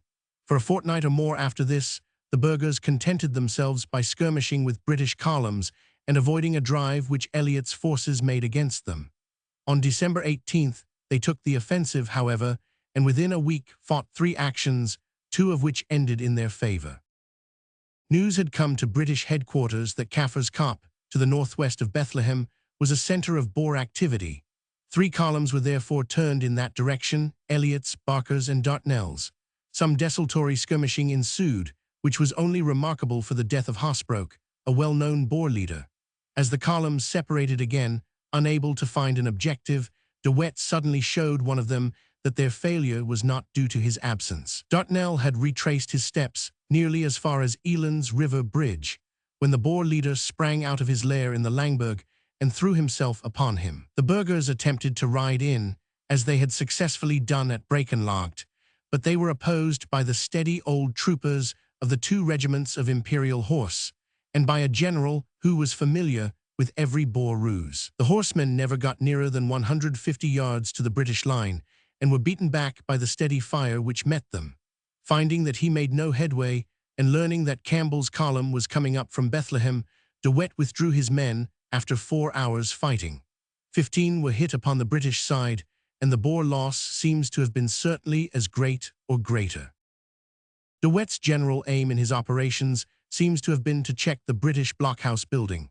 With his main force in the Langburg, he could threaten the line which was now being erected between Bethlehem and Harrismith, a line against which his main commando was destined, only 2 months later, to beat itself in vain. 60 miles to the north, a second line was being run across country from Frankfurt to Standerton, and had reached a place called Tafelkop. A covering party of East Lancashires and yeomanry watched over the workers, but De Wet had left a portion of his force in that neighborhood, and they harassed the blockhouse builders to such an extent that General Hamilton, who was in command, found it necessary to send in to Frankfurt for support. The British columns there had just returned exhausted from a drive, but 3 bodies under Damant, Remington, and Wilson were at once dispatched to clear away the enemy. The weather was so atrocious that the veldt resembled an inland sea, with the koppies as islands rising out of it. By this stage of the war, the troops were hardened to all weathers, and they pushed swiftly on to the scene of action. As they approached the spot where the Boers had been reported, the line had been extended over many miles, with the result that it had become very attenuated and dangerously weak in the center. At this point, Colonel Damant and his small staff were alone with the 2 guns and the Maxim, save for a handful of Imperial Yeomanry, 91st, who acted as escort to the guns. Across the face of this small force, there rode a body of men in khaki uniforms, keeping British formation and actually firing bogus volleys from time to time in the direction of some distant Boers. Damant and his staff seemed to have taken it for granted that these were Remington's men, and the clever ruse succeeded to perfection. Nearer and nearer came the strangers, and suddenly throwing off all disguise, they made a dash for the guns. 4 rounds of case failed to stop them, and in a few minutes they were over the koppie on which the guns stood and had ridden among the gunners, supported in their attack by a flank fire from a number of dismounted riflemen. The instant that the danger was realized, Damant, his staff, and the 40 yeomen who formed the escort dashed for the crest in the hope of anticipating the Boers. So rapid was the charge of the others that they had overwhelmed the gunners before the supports could reach the hill, and the latter found themselves under the deadly fire of the Boer rifles from above. Damant was hit in 4 places, all of his staff were wounded, and hardly a man of the small body of yeomanry was left standing. Nothing could exceed their gallantry. Gaussen, their captain, fell at their head. On the ridge, the men about the guns were nearly all killed or wounded. Of the gun detachment, only 2 men remained, both of them hit, and Jeffcoat, their dying captain, bequeathed them £50 each in a will drawn upon the spot. In half an hour, the center of the British line had been absolutely annihilated. Modern warfare is on the whole much less bloody than of old, but when one party has gained the tactical mastery, it is a choice between speedy surrender and total destruction. The widespread British wings had begun to understand that there was something amiss, and to ride in towards the center. An officer on the far right, peering through his glasses, saw those telltale puffs at the very muzzles of the British guns, which showed that they were firing case at close quarters. He turned his squadron inwards, and soon gathered up Scott's squadron of Damant's horse, and both rode for the koppie. Remington's men were appearing on the other side, and the Boers rode off. They were unable to remove the guns which they had taken, because all the horses had perished. "I actually thought," says one officer who saw them ride away, "that I had made a mistake and been fighting our own men. They were dressed in our uniforms, and some of them wore the tiger skin, the badge of Damant's horse, round their hats."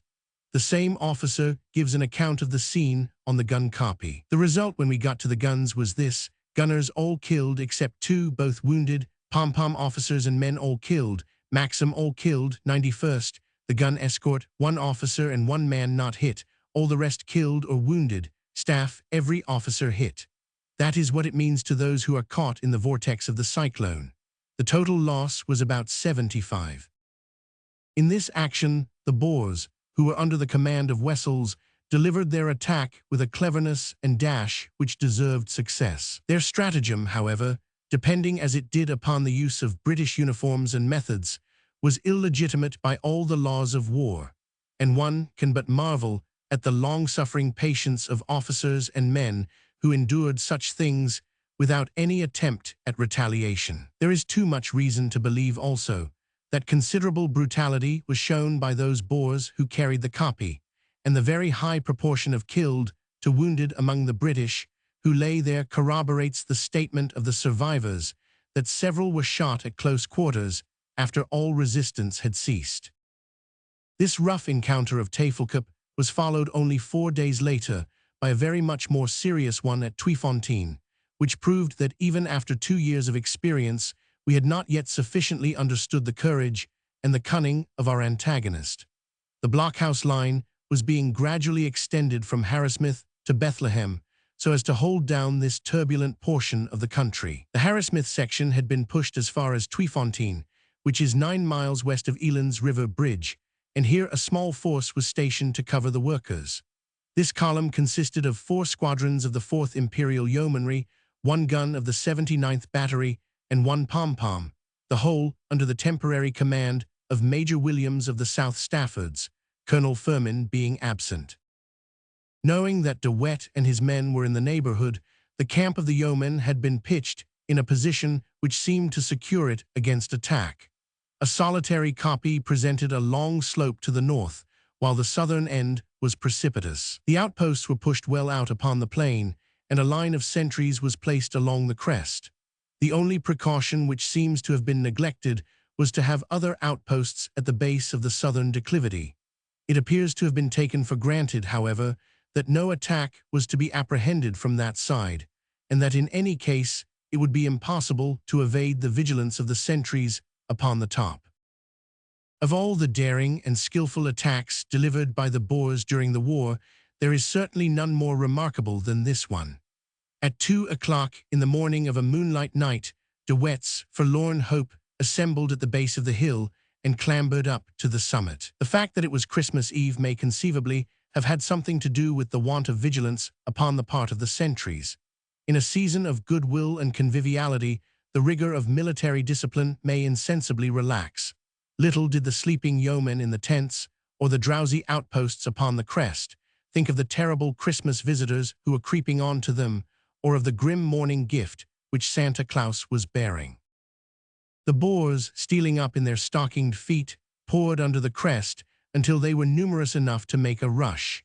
It is almost inconceivable how they could have got so far without their presence being suspected by the sentries, but so it was. At last, feeling strong enough to advance, they sprang over the crest and fired into the pickets and passed them into the sleeping camp. The top of the hill being once gained, there was nothing to prevent their comrades from swarming up, and in a very few minutes, nearly 1,000 Boers were in a position to command the camp. The British were not only completely outnumbered, but were hurried from their sleep into the fight without any clear idea as to the danger or how to meet it, while the hissing sleet of bullets struck many of them down as they rushed out of their tents. Considering how terrible the ordeal was to which they were exposed, these untried yeomen seemed to have behaved very well. Some brave gentlemen ran away at the first shot, but I am thankful to say they were not many, says one of their number. The most veteran troops would have been tried very high had they been placed in such a position. The noise and the clamor, says one spectator, were awful. The yells of the Dutch, the screams and shrieks of dying men and horses, the cries of natives, howls of dogs, the firing, the galloping of horses, the whistling of bullets, and the whir volleys make in the air, made up such a compound of awful and diabolical sounds as I never heard before nor hope to hear again. In the confusion, some of the men killed each other and some killed themselves. 2 Boers who put on helmets were killed by their own people. The men were given no time to rally or to collect their thoughts, for the gallant Boers barged right into them, shooting them down, and occasionally being shot down at a range of a few yards. Harridge and Watney, who had charge of the Maxim, died nobly with all the men of their gun section round them. Reed, the sergeant major, rushed at the enemy with his clubbed rifle, but was riddled with bullets. Major Williams, the commander, was shot through the stomach as he rallied his men. The gunners had time to fire 2 rounds before they were overpowered and shot down to a man. For half an hour the resistance was maintained, but at the end of that time the Boers had the whole camp in their possession and were already hastening to get their prisoners away before the morning should bring a rescue. The casualties are in themselves enough to show how creditable was the resistance of the yeomanry. Out of a force of under 400 men, they had 6 officers and 51 men killed, 8 officers and 80 men wounded. There have been very few surrenders during the war in which there has been such evidence as this of a determined stand. Nor was it a bloodless victory upon the part of the Boers, for there was evidence that their losses, though less than those of the British, were still severe. The prisoners, over 200 in number, were hurried away by the Boers, who seemed under the immediate eye of De Wet to have behaved with exemplary humanity to the wounded. The captives were taken by forced marches to the Basuto border, where they were turned adrift, half-clad and without food. By devious ways, and after many adventures, they all made their way back again to the British lines. It was well for De Wet that he had shown such promptness in getting away, for within 3 hours of the end of the action, the 2 regiments of Imperial Horse appeared upon the scene, having travelled 17 miles in the time. Already, however, the rearguard of the Boers was disappearing into the fastness of the Langburg, where all pursuit was vain. Such was the short but vigorous campaign of De Wet in the last part of December of the year 1901. It had been a brilliant one, but none the less his bolt was shot, and Tweefontein was the last encounter in which British troops should feel his heavy hand. His operations, bold as they had been, had not delayed by a day the building of that iron cage which was gradually enclosing him. Already it was nearly completed, and in a few more weeks he was destined to find himself and his commando struggling against bars. Chapter 37. The Campaign of January to April 1902. At the opening of the year 1902, it was evident to every observer that the Boer resistance, spirited as it was, must be nearing its close. By a long succession of captures, their forces were much reduced in numbers. They were isolated from the world and had no means save precarious smuggling of renewing their supplies of ammunition. It was known also that their mobility, which had been their great strength, was decreasing, and that in spite of their admirable horsemastership, their supply of remounts was becoming exhausted. An increasing number of the burghers were volunteering for service against their own people, and it was found that all fears as to this delicate experiment were misplaced, and that in the whole army there were no keener and more loyal soldiers. The chief factor, however, in bringing the Boers to their knees was the elaborate and wonderful blockhouse system, which had been strung across the whole of the enemy's country. The original blockhouses had been far apart, and were a hindrance and an annoyance rather than an absolute barrier to the burghers. The new models, however, were only 600 yards apart, and were connected by such impenetrable strands of wire that a Boer pithily described it by saying that if one's hat blew over the line anywhere between Ermelo and Standerton, one had to walk round Ermelo to fetch it. Use was made of such barriers by the Spaniards in Cuba, but an application of them on such a scale over such an enormous tract of country is one of the curiosities of warfare, and will remain one of several novelties which will make the South African campaign forever interesting to students of military history. The spines of this great system were always the railway lines, which were guarded on either side, and down which, as down a road, went flocks, herds, pedestrians, and everything which wished to travel in safety. From these long central cords, the lines branched out to right and left, cutting up the great country into manageable districts. A category of them would but weary the reader, but suffice it that by the beginning of the year, the southeast of the Transvaal and the northeast of the Orange River colony, the haunts of Botha and De Wet, had been so intersected that it was obvious that the situation must soon be impossible for both of them. Only on the west of the Transvaal was there a clear run for de la Rey and Kemp. Hence it was expected, as actually occurred, that in this quarter the most stirring events of the close of the campaign would happen.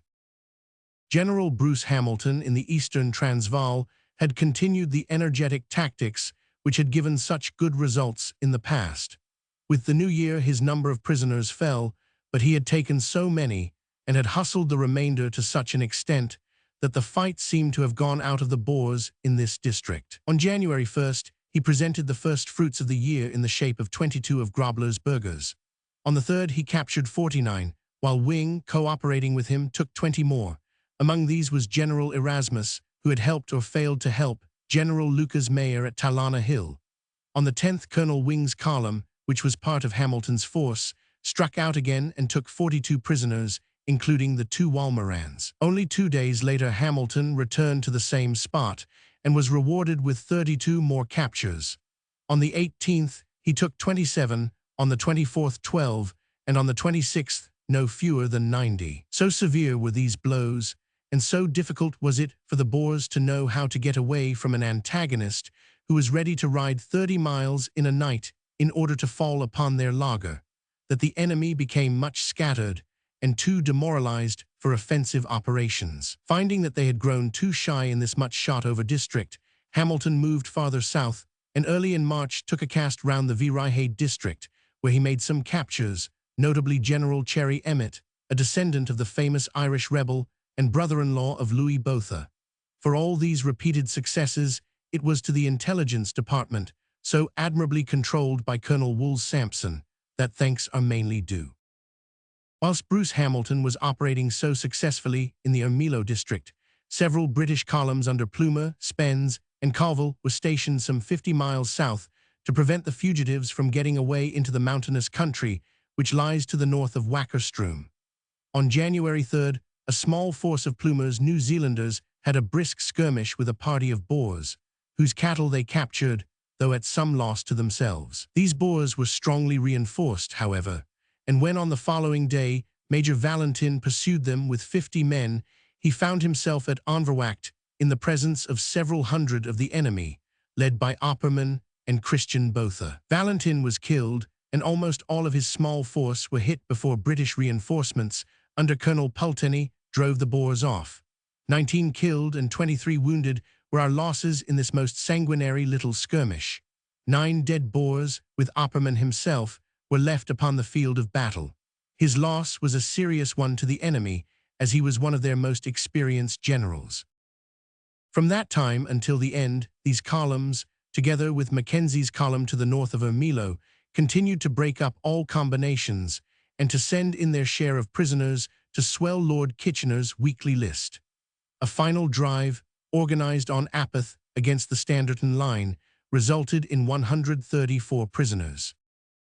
In spite of the very large army in South Africa, so many men were absorbed by the huge lines of communications and the blockhouse system that the number available for active operations was never more than 40 or 50,000 men. With another 50,000, there is no doubt that at least 6 months would have been taken from the duration of the war.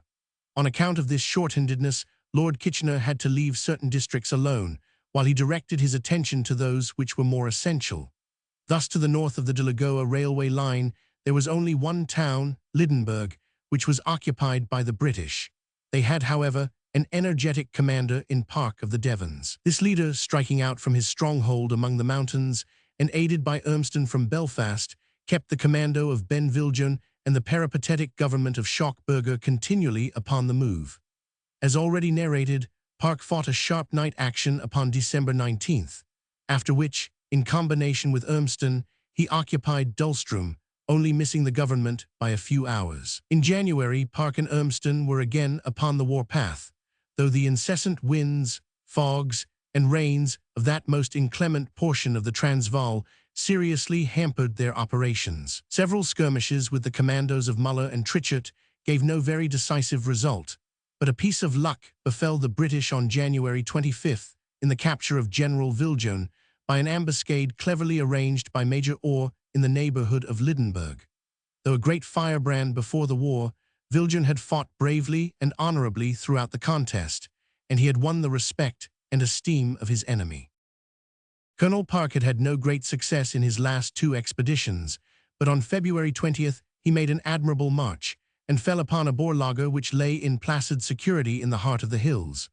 164 prisoners, including many Boer officers, were the fruits of this success, in which the National Scouts, or tame Boers, as they were familiarly called, played a prominent part. This commando was that of Middelburg, which was acting as escort to the government, who again escaped dissolution. Early in March, Park was again out on trek, upon one occasion covering 70 miles in a single day. Nothing further of importance came from this portion of the seat of war until March 23rd, when the news reached England that Schockburger, Rates, Lucas Meyer, and others of the Transvaal government had come into Middelburg, and that they were anxious to proceed to Pretoria to treat. On the eastern horizon had appeared the first golden gleam of the dawning peace. Having indicated the course of events in the eastern Transvaal, north and south of the railway line, I will now treat 1 or 2 incidents which occurred in the more central and northern portions of the country. I will then give some account of De Wet's doings in the Orange River colony, and finally describe that brilliant effort of de la Rey's in the west, which shed a last glory upon the Boer arms. In the latter days of December, Colenbrander and Dawkins, operating together, had put in a great deal of useful work in the northern district, and from Nilstrom to Pietersburg, the burghers were continually harried by the activity of these leaders. Late in the month, Dawkins was sent down into the Orange River colony in order to reinforce the troops who were opposed to De Wet. Colenbrander alone, with his hardy colonial forces, swept through the Magelsberg, and had the double satisfaction of capturing a number of the enemy and of heading off and sending back a war party of Lynch's Kaffirs, who, incensed by a cattle raid of Kemp's, were moving down in a direction which would have brought them dangerously near to the Dutch women and children. This instance, and several similar ones in the campaign, show how vile are the lies which have been told of the use, save under certain well-defined conditions, of armed natives by the British during the war. It would have been a perfectly easy thing at any time for the government to have raised all the fighting native races of South Africa, but it is not probable that we, who held back our admirable and highly disciplined Sikhs and Gorkhas, would break our self-imposed restrictions in order to enroll the inferior but more savage races of Africa. Yet no charge has been more often repeated and has caused more piteous protests among the soft-hearted and soft-headed editors of continental journals. The absence of Colenbrander in the Rustenburg country gave Beyers a chance of which he was not slow to avail himself. On January 24th, in the early morning, he delivered an attack upon Pietersburg itself, but he was easily driven off by the small garrison. It is probable, however, that the attack was a mere feint in order to enable a number of the inmates of the refugee camp to escape. About 150 made off and rejoined the commandos. There were 3,000 Boers in all in this camp, which was shortly afterwards moved down to Natal in order to avoid the recurrence of such an incident. Colenbrander, having returned to Pietersburg once more, determined to return Beyers's visit, and upon Apeth he moved out with a small force to surprise the Boer laager. The Enniskilling Fusiliers seized the ground which commanded the enemy's position. The latter retreated, but were followed up, and altogether about 150 were killed, wounded, and taken. On May 3rd, a fresh operation against Beyers was undertaken and resulted in about the same loss to the Boers. On the other hand, the Boers had a small success against Kitchener's scouts, killing 18 and taking 30 prisoners. There is one incident, however, in connection with the war in this region which one would desire to pass over in silence if such a course were permissible. Some 80 miles to the east of Pietersburg is a wild part of the country called the Spelonken. In this region, an irregular corps named the Bushveld Carbineers had been operating. It was raised in South Africa, but contained both colonials and British in its ranks. Its wild duties, its mixed composition, and its isolated situation must have all militated against discipline and restraint, and it appears to have degenerated into a band not unlike those Southern bushwhackers in the American War to whom the Federals showed little mercy. They had given short shrift to the Boer prisoners who had fallen into their hands, the excuse offered for their barbarous conduct being that an officer who had served in the corps had himself been murdered by the Boers. Such a reason, even if it were true, could of course offer no justification for indiscriminate revenge. The crimes were committed in July and August 1901, but it was not until January 1902 that 5 of the officers were put upon their trial and were found to be guilty as principals or accessories of 12 murders. The corps was disbanded, and 3 of the accused officers, Hancock, Wilton, and Morant, were sentenced to death, while another, Picton, was cashiered. Hancock and Morant were actually executed. This stern measure shows more clearly than volumes of argument could do how high was the standard of discipline in the British Army, and how heavy was the punishment, and how vain all excuses, where it had been infringed. In the face of this actual outrage and its prompt punishment, how absurd becomes that crusade against imaginary outrages preached by an ignorant press abroad and by renegade Englishmen at home. To the south of Johannesburg, halfway between that town and the frontier, there is a range of hills called the Zuikerbosrand, which extends across from one railway system to the other. A number of Boers were known to have sought refuge in this country, so upon February 12th, a small British force left Klip River post in order to clear them out. There were 320 men in all, composing the 28th Mounted Infantry, drawn from the Lancashire Fusiliers, Warwicks and Derbys, most of whom had just arrived from Malta, which one would certainly imagine to be the last place where mounted infantry could be effectively trained. Major Doyle was in command. An advance was made into the hilly country, but it was found that the enemy was in much greater force than had been imagined. The familiar Boer tactics were used with the customary success. The British line was held by a sharp fire in front, while strong flanking parties galloped round each of the wings. It was with great difficulty that any of the British extricated themselves from their perilous position, and the safety of a portion of the force was only secured by the devotion of a handful of officers and men who gave their lives in order to gain time for their comrades to get away. 12 killed and 50 wounded were our losses in this unfortunate skirmish, and about 100 prisoners supplied the victors with a useful addition to their rifles and ammunition. A stronger British force came up next day, and the enemy were driven out of the hills. A week later, upon February 18th, there occurred another skirmish at Klippan, near Springs, between a squadron of the Scots Greys and a party of Boers who had broken into this central reserve, which Lord Kitchener had long kept clear of the enemy. In this action, the cavalry were treated as roughly as the mounted infantry had been the week before, losing 3 officers killed, 8 men killed or wounded, and 46 taken. They had formed a flanking party to General Gilbert Hamilton's column, but were attacked and overwhelmed so rapidly that the blow had fallen before their comrades could come to their assistance. One of the consequences of the successful drives about to be described in the Orange River colony was that a number of the Free Staters came north of the Vaal in order to get away from the extreme pressure upon the south. At the end of March, a considerable number had reinforced the local commandos in that district to the east of Springs, no very great distance from Johannesburg, which had always been a storm center. A cavalry force was stationed at this spot, which consisted at that time of the 2nd Queen's Bays, the 7th Hussars, and some National Scouts, all under Colonel Lawley of the Hussars. After a series of minor engagements east of Springs, Lawley had possessed himself of Boschman's Kop, 18 miles from that town, close to the district, which was the chief scene of Boer activity. From this base, he dispatched upon the morning of Appist 3 squadrons of the Bays under Colonel Fanshawe, for the purpose of surprising a small force of the enemy which was reported at one of the farms. Fanshawe's strength was about 300 men. The British cavalry found themselves, however, in the position of the hunter who, when he is out for a snipe, puts up a tiger. All went well with the expedition as far as Halsproot, the farm which they had started to search. Commandant Pretorius, to whom it belonged, was taken by the energy of Major Vaughan, who pursued and overtook his Cape cart.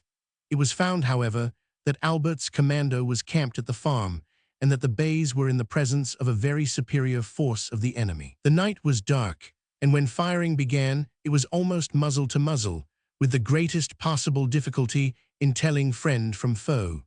The 3 squadrons fell back upon some rising ground, keeping admirable order under most difficult circumstances. In spite of the darkness, the attack was pressed fiercely home, and with their favorite tactics, the burghers rapidly outflanked the position taken up by the cavalry.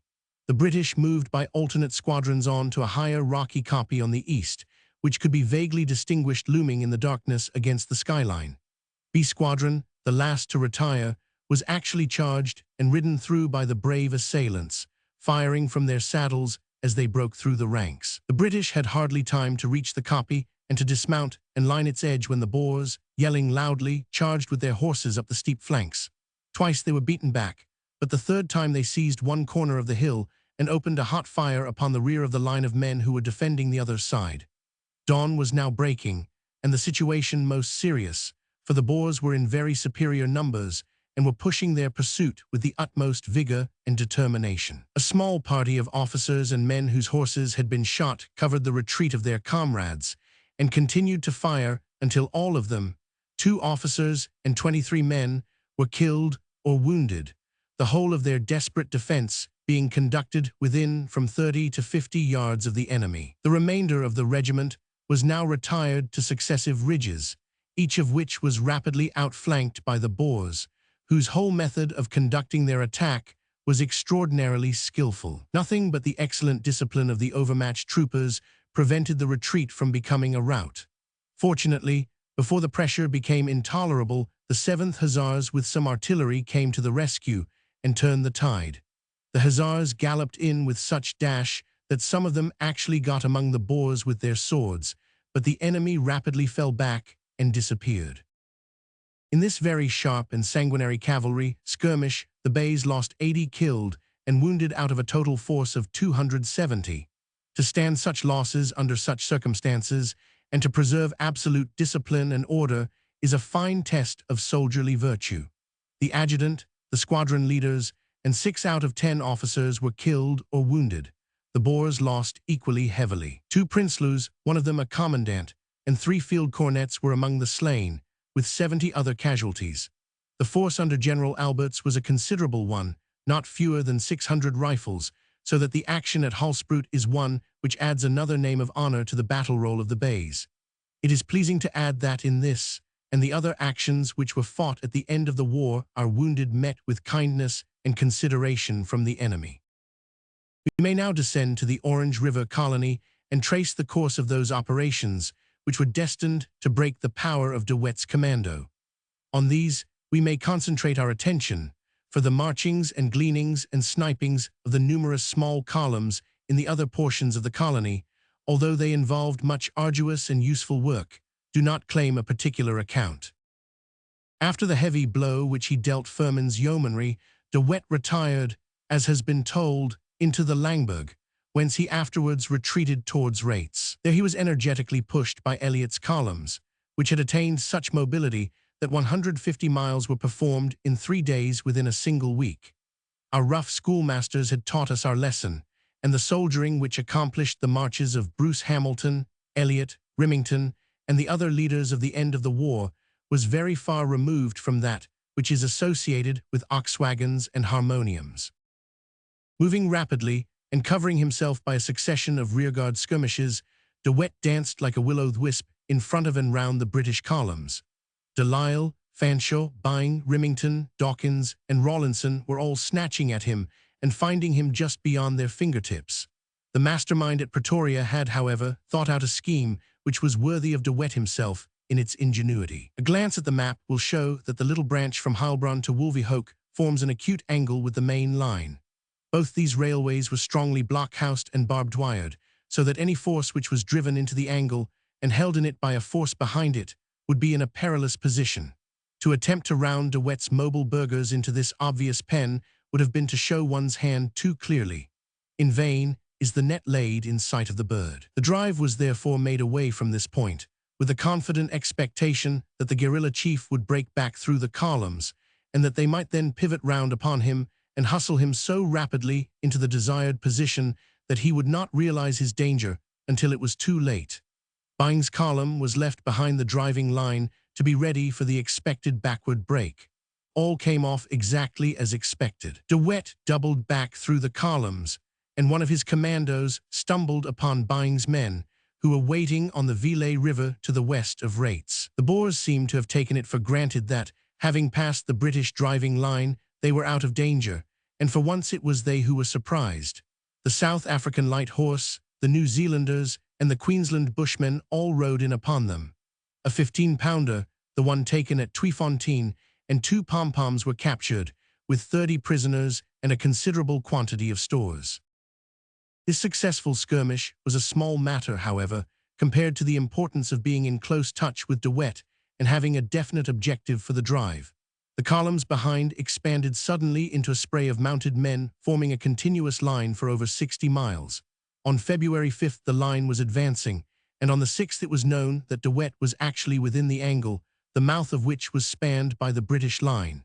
Hope ran high in Pretoria. The space into which the burgher chief had been driven was bounded by 66 miles of blockhouse and wire on one side and 30 on the other, while the third side of the triangle was crossed by 55 miles of British horsemen, flanked by a blockhouse line between Kroonstead and Lindley. The tension along the lines of defense was extreme. Infantry guarded every yard of them, and armored trains patrolled them, while at night searchlights at regular intervals shed their vivid rays over the black expanse of the veldt and illuminated the mounted figures who flitted from time to time across their narrow belts of light. On the 6th, De Wet realized his position, and with characteristic audacity and promptness, he took means to clear the formidable toils which had been woven round him. The greater part of his command scattered, with orders to make their way as best they might out of the danger. Working in their own country, where every crease and fold of the ground was familiar to them, it is not surprising that most of them managed to make their way through gaps in the attenuated line of horsemen behind them. A few were killed, and a considerable number taken, 270 being the respectable total of the prisoners. 3 or 4 slipped through, however, for everyone who stuck in the meshes. De Wet himself was reported to have made his escape by driving cattle against the wire fences which enclosed him. It seems, however, to have been nothing more romantic than a wire cutter which cleared his path, though cattle no doubt made their way through the gap which he left. With a loss of only 3 of his immediate followers, De Wet won his way out of the most dangerous position which even his adventurous career had ever known. Lord Kitchener had descended to Wolvehoek to be present at the climax of the operations, but it was not fated that he was to receive the submission of the most energetic of his opponents, and he returned to Pretoria to weave a fresh mesh around him. This was not hard to do, as the Boer general had simply escaped from one pen into another, though a larger one. After a short rest to restore the columns, the whole pack were full cry upon his heels once more. An acute angle is formed by the Wilge River on one side and the line of blockhouses between Harrismith and Van Rieenen upon the other. This was strongly manned by troops in 5 columns. Those of Rawlinson, Nixon, Byng, Remington, and Kerr herded the broken commandos into the trap. From February 20th, the troops swept in an enormous skirmish line across the country, ascending hills, exploring kloofs, searching river banks, and always keeping the enemy in front of them. At last, when the pressure was severely felt, there came the usual breakback, which took the form of a most determined night attack upon the British line. This was delivered shortly after midnight on February 23rd. It struck the British cordon at the point of juncture between Byng's column and that of Remington. So huge were the distances which had to be covered, and so attenuated was the force which covered them, that the historical thin red line was a massive formation compared to its khaki equivalent. The chain was frail, and the links were not all carefully joined, but each particular link was good metal, and the Boer impact came upon one of the best. This was the 7th New Zealand contingent, who proved themselves to be worthy comrades to their 6 gallant predecessors. Their patrols were broken by the rush of wild, yelling, firing horsemen, but the troopers made a most gallant resistance. Having pierced the line, the Boers, who were led in their fiery rush by Maney Botha, turned to their flank, and charging down the line of weak patrols, overwhelmed one after another and threatened to roll up the whole line. They had cleared a gap of half a mile, and it seemed as if the whole Boer force would certainly escape through so long a gap in the defences. The desperate defence of the New Zealanders gave time, however, for the further patrols, which consisted of Cox's New South Wales mounted infantry, to fall back almost at right angles so as to present a fresh face to the attack. The pivot of the resistance was a Maxim gun, most gallantly handled by Captain Begbie and his men. The fight at this point was almost muzzle to muzzle, 50 or 60 New Zealanders and Australians, with the British gunners holding off a force of several hundred of the best fighting men of the Boer forces. In this desperate duel, many dropped on both sides. Begbie died beside his gun, which fired 80 rounds before it jammed. It was run back by its crew in order to save it from capture. But reinforcements were coming up, and the Boer attack was beaten back. A number of them had escaped, however, through the opening which they had cleared, and it was conjectured that the wonderful De Wet was among them. How fierce was the storm which had broken on the New Zealanders may be shown by their roll of 20 killed and 40 wounded, while 30 dead Boers were picked up in front of their picket line. Of 8 New Zealand officers, 7 are reported to have been hit, an even higher proportion than that which the same gallant race endured at the Battle of Renoster Kop more than a year before. It was feared at first that the greater part of the Boers might have escaped upon this night of the 23rd, when Maney Botha's storming party burst through the ranks of the New Zealanders. It was soon discovered that this was not so, and the columns, as they closed in, had evidence from the numerous horsemen who scampered aimlessly over the hills in front of them that the main body of the enemy was still in the toils. The advance was in tempestuous weather and over rugged country, but the men were filled with eagerness, and no precaution was neglected to keep the line intact. This time their efforts were crowned with considerable success. A second attempt was made by the corralled burghers to break out on the night of February 26th, but it was easily repulsed by Nixon. The task of the troopers, as the cordon drew south, was more and more difficult, and there were places traversed upon the natal border where an alpenstock would have been a more useful adjunct than a horse. At 6 o'clock on the morning of the 27th came the end. 2 Boers appeared in front of the advancing line of the Imperial Light Horse and held up a flag. They proved to be Truter and de Jager, ready to make terms for their commando. The only terms offered were absolute surrender within the hour. The Boers had been swept into a very confined space, which was closely hemmed in by troops, so that any resistance must have ended in a tragedy. Fortunately, there was no reason for desperate counsels in their case, since they did not fight as Lothar had done, with the shadow of judgment hanging over him. The burghers piled arms, and all was over. The total number captured in this important drive was 780 men, including several leaders, one of whom was De Wet's own son. It was found that De Wet himself had been among those who had got away through the picket lines on the night of the 23rd. Most of the commando were Transvaalers, and it was typical of the wide sweep of the net that many of them were the men who had been engaged against the 28th Mounted Infantry in the district south of Johannesburg upon the 12th of the same month. The loss of 2,000 horses and 0 cartridges meant as much as that of the men to the Boer army. It was evident that a few more such blows would clear the Orange River colony altogether. The wearied troopers were allowed little rest, for in a couple of days after their rendezvous at Harrismith, they were sweeping back again to pick up all that they had missed. This drive, which was over the same ground, but sweeping backwards towards the Heilbronn to Wolvehoek line, ended in the total capture of 147 of the enemy, who were picked out of holes, retrieved from amid the reeds of the river, culled down out of trees, or otherwise collected. So thorough were the operations that it is recorded that the angle which formed the apex of the drive was 1 drove of game upon the last day, all the many types of antelope, which form one of the characteristics and charms of the country, having been herded into it. More important even than the results of the drive was the discovery of one of De Wet's arsenals in a cave in the Vrede district.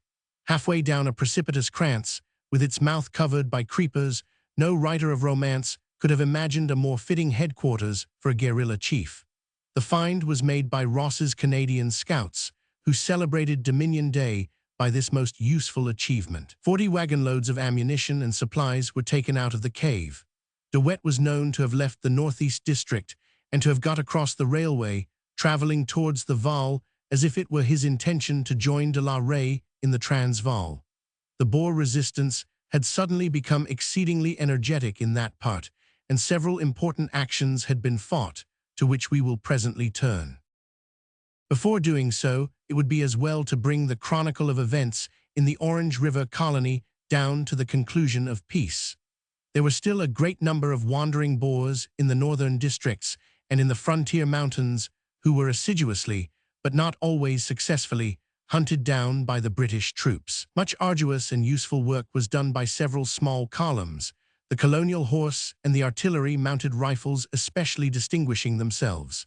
The latter corps, formed from the gunners whose field pieces were no longer needed, proved themselves to be a most useful body of men, and the British gunner, when he took to carrying his gun, vindicated the reputation which he had won when his gun had carried him. From the 1st to the 4th of May, a successful drive was conducted by many columns in the often harried but never deserted Lindley to Kroonstad district. The result was propitious, as no fewer than 321 prisoners were brought in. Of these, 150 underments were captured in one body as they attempted to break through the encircling cordon. Amid many small drives and many skirmishes, one stands out for its severity. It is remarkable as being the last action of any importance in the campaign. This was the fight at Moulman's Spruit, near Vicksburg, upon Appoth, 1902. A force of about 100 yeomanry and 40 mounted infantry, South Staffords, was dispatched by night to attack an isolated farm in which a small body of Boers was supposed to be sleeping. Colonel Percival was in command. The farm was reached after a difficult march, but the enemy were found to have been forewarned and to be in much greater strength than was anticipated. A furious fire was opened on the advancing troops, who were clearly visible in the light of a full moon. Sir Thomas Fowler was killed, and several men of the yeomanry were hit. The British charged up to the very walls, but were unable to effect an entrance, as the place was barricaded and loopholed. Captain Blackwood, of the Staffords, was killed in the attack. Finding that the place was impregnable, and that the enemy outnumbered him, Colonel Percival gave the order to retire, a movement which was only successfully carried out because the greater part of the Boer horses had been shot. By morning, the small British force had extricated itself from its perilous position with a total loss of 6 killed, 19 wounded, and 6 missing. The whole affair was undoubtedly a cleverly planned Boer ambush, and the small force was most fortunate in escaping destruction. One other isolated incident may be mentioned here, though it occurred far away in the Vryheid district of the Transvaal. This was the unfortunate encounter between Zulus and Boers, by which the latter lost over 50 of their numbers under deplorable circumstances. This portion of the Transvaal has only recently been annexed and is inhabited by warlike Zulus, who are very different from the debased Kaffirs of the rest of the country. These men had a blood feud against the Boers, which was embittered by the fact that they had lost heavily through Boer depredations. Knowing that a party of 59 men were sleeping in a farmhouse, the Zulus crept onto it and slaughtered every man of the inmates. Such an incident is much to be regretted, and yet, looking back upon the long course of the war and remembering the turbulent tribes who surrounded the combatants, Swazis, Basutos, and Zulus, we may well congratulate ourselves that we have been able to restrain those black warriors and to escape the brutalities and the bitter memories of a barbarian invasion. Chapter 38. De la Rey's Campaign of 1902. It will be remembered that at the close of 1901, Lord Methuen and Colonel Kekwich had both come across to the eastern side of their district and made their base at the railway line in the Klerksdorp section. Their position was strengthened by the fact that a blockhouse cordon now ran from Klerksdorp to Ventersdorp and from Ventersdorp to Potchefstroom, so that this triangle could be effectively controlled. There remained, however, a huge tract of difficult country which was practically in the occupation of the enemy. Several thousand stalwarts were known to be riding with de la Rey and his energetic Lieutenant Kemp. The strenuous operations of the British in the eastern Transvaal and in the Orange River colony had caused this district to be comparatively neglected, and so everything was in favor of an aggressive movement of the Boers. There was a long lull after the unsuccessful attack upon Kekwich's camp at Modeville, but close observers of the war distrusted this ominous calm and expected a storm to follow. The new year found the British connecting Ventersdorp with Tafelkop by a blockhouse line. The latter place had been a center of Boer activity. Colonel Hickey's column covered this operation. Meanwhile, Methuen had struck across through Walmeranstad as far as Vryburg. In these operations, which resulted in constant small captures, he was assisted by a column under Major Paris working from Kimberley. From Vryburg, Lord Methuen made his way in the middle of January to Lichtenburg, meeting with a small rebuff in the neighborhood of that town, for a detachment of yeomanry was overwhelmed by General Selliers, who killed 8, wounded 15, and captured 40. From Lichtenburg, Lord Methuen continued his enormous trek, and arrived on February 1st at Klerksdorp once more. Little rest was given to his hard-worked troops, and they were sent off again within the week under the command of von Donop, with the result that on February 8th, near Walmeranstad, they captured Potgieter's Lager with 40 Boer prisoners. Von Donop remained at Walmeranstad until late in February. On the 23rd, he dispatched an empty convoy back to Klerksdorp, the fate of which will be afterwards narrated. Kekwich and Hickey had combined their forces at the beginning of February. On February 4th, an attempt was made by them to surprise General de la Rey. The mounted troops who were dispatched under Major Leader failed in this enterprise, but they found and overwhelmed the laager of Sir Alberts, capturing 132 prisoners. By stampeding the horses, the Boer retreat was cut off, and the attack was so furiously driven home, especially by the admirable Scottish horse, that few of the enemy got away. Alberts himself, with all his officers, were among the prisoners. From this time until the end of February, this column was not seriously engaged. It has been stated above that on February 23rd, von Donop sent in an empty convoy from Walmeranstad to Klerksdorp, a distance of about 50 miles. Nothing had been heard for some time of de la Rey, but he had called together his men and was waiting to bring off some coup. The convoy gave him the very opportunity for which he sought. The escort of the convoy consisted of the 5th Imperial Yeomanry, 60 of Paggett's horse, 3 companies of the ubiquitous Northumberland Fusiliers, 2 guns of the 4th RFA, and a pom-pom, amounting in all to 630 men.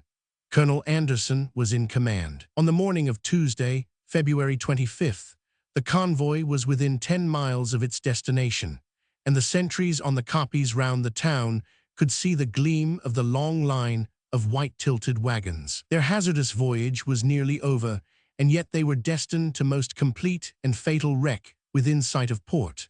So confident were they that the detachment of Paggett's horse was permitted to ride on the night before into the town.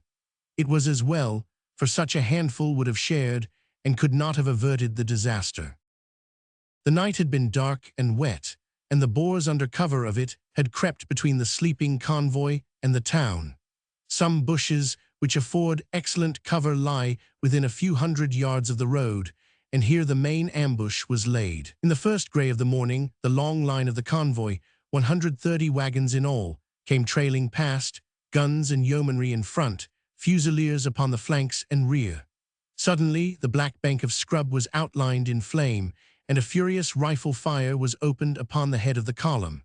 The troops behaved admirably under most difficult circumstances. A counterattack by the fusiliers and some of the yeomanry, under cover of shrapnel from the guns, drove the enemy out of the scrub and silenced his fire at this point.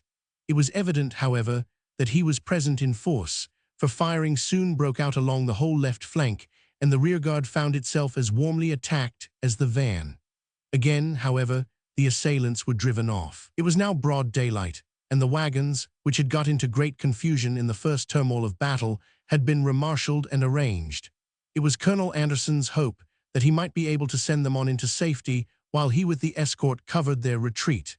His plan was certainly the best one, and if it did not succeed it was due to nothing which he could avert, but to the nature of the ground and the gallantry of the enemy. The physical obstacle consisted in a very deep and difficult spruit, the jagged spruit, which forms an ugly passage in times of peace, but which when crowded and choked with stampeding mules and splintering wagons under their terrified conductors soon became impassable. Here the head of the column was clubbed, and the whole line came to a stand.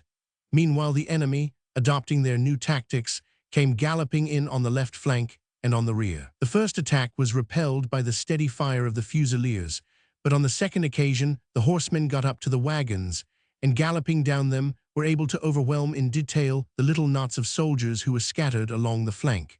The British, who were outnumbered by at least 3 to 1, made a stout resistance, and it was not until 7 o'clock that the last shot was fired. The result was a complete success to the burghers, but one which leaves no shadow of discredit on any officer or man among those who were engaged.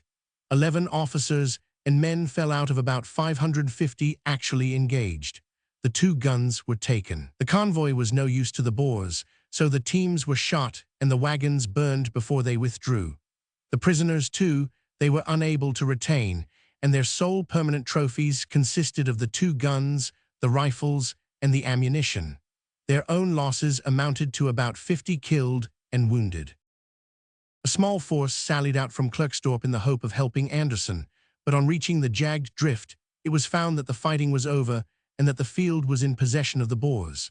De la Rey was seen in person among the burghers, and it is pleasant to add that he made himself conspicuous by his humanity to the wounded. His force drew off in the course of the morning and was soon out of reach of immediate pursuit, though this was attempted by Kekwitch, Von Donop, and Grenfell. It was important to regain the guns if possible, as they were always a menace to the blockhouse system, and for this purpose, Grenfell with 1,600 horsemen was dispatched to a point south of Lichtenberg, which was conjectured to be upon the Boer line of retreat. At the same time, Lord Methuen was ordered up from Vryburg in order to cooperate in this movement, and to join his forces to those of Grenfell. It was obvious that with an energetic and resolute adversary like de la Rey, there was great danger of these two forces being taken in detail, but it was hoped that each was strong enough to hold its own until the other could come to its aid. The result was to show that the danger was real and the hope fallacious. It was on March 2nd that Methuen left Vryburg. The column was not his old one, consisting of veterans of the trek, but was the Kimberley column under Major Paris, a body of men who had seen much less service and were in every way less reliable. It included a curious mixture of units, the most solid of which were 4 guns, 2 of the 4th, and 2 of the 38th RFA, 200 Northumberland Fusiliers, and loyal North Lancashires. The mounted men includeth Imperial Yeomanry, 184, Cape Police, 233, Cullinan's Horse, 64, 86th Imperial Yeomanry, 110, Diamond Field's Horse, 92, Denison S. Scouts, 58, Ashburner's Horse, 126, and British South African Police, 24. Such a collection of samples would be more in place, one would imagine, in a London procession than in an operation which called for discipline and cohesion. In warfare, the half is often greater than the whole, and the presence of a proportion of half-hearted and inexperienced men may be a positive danger to their more capable companions. Upon March 6th, Methuen, marching east towards Lichtenberg, came in touch near Leosproot with Van Zil's commando, and learned in the small skirmish which ensued that some of his yeomanry were unreliable and ill-instructed. Having driven the enemy off by his artillery fire, Methuen moved to Tweebosch, where he loggered until next morning. At 3 a.m. of the 7th, the ox convoy was sent on, under escort of half of his little force. The other half followed at 4:20, so as to give the slow-moving oxen a chance of keeping ahead. It was evident, however, immediately after the column had got started that the enemy were all round in great numbers, and that an attack in force was to be expected. Lord Methuen gave orders, therefore, that the ox wagons should be halted, and that the mule transport should close upon them so as to form one solid block, instead of a straggling line. At the same time, he reinforced his rearguard with mounted men and with 2 guns, for it was in that quarter that the enemy appeared to be most numerous and aggressive. An attack was also developing upon the right flank, which was held off by the infantry and by the second section of the guns. It has been said that Methuen's horsemen were for the most part inexperienced irregulars. Such men become in time excellent soldiers, as all this campaign bears witness, but it is too much to expose them to a severe ordeal in the open field when they are still raw and untrained. As it happened, this particular ordeal was exceedingly severe, but nothing can excuse the absolute failure of the troops concerned to rise to the occasion. Had Methuen's rearguard consisted of Imperial Light Horse or Scottish Horse, it is safe to say that the Battle of Tweebosch would have had a very different ending. What happened was that a large body of Boers formed up in 5 lines and charged straight home at the rear screen and rearguard, firing from their saddles as they had done at Brakenlocht.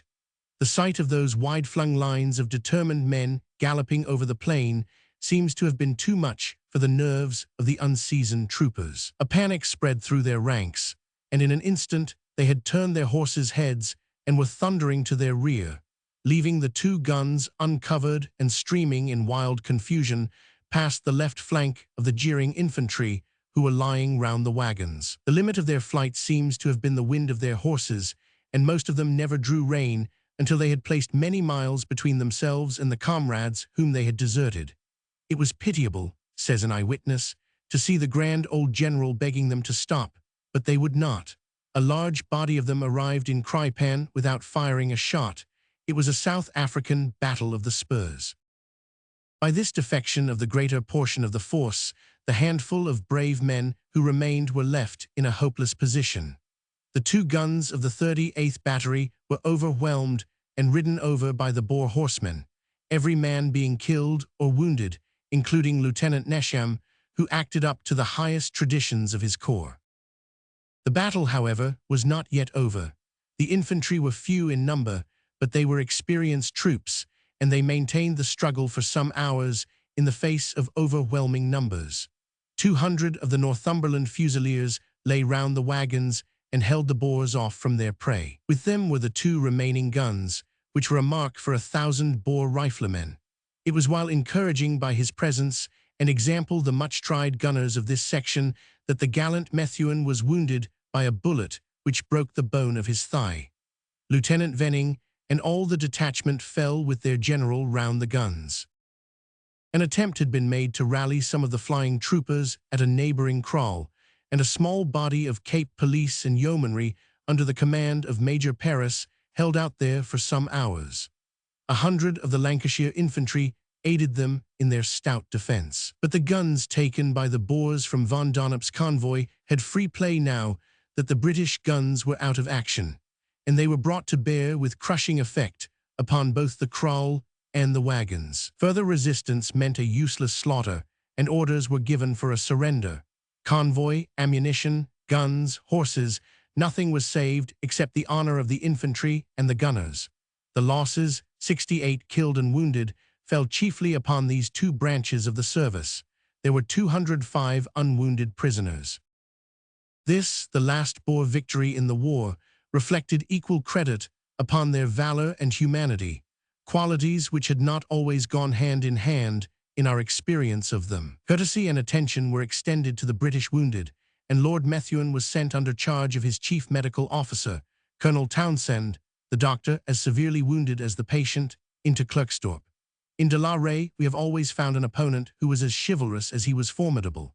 The remainder of the force reached the Kimberley to Mafeking railway line in the direction of Krypan, the spot where the first bloodshed of the war had occurred some 29 months before.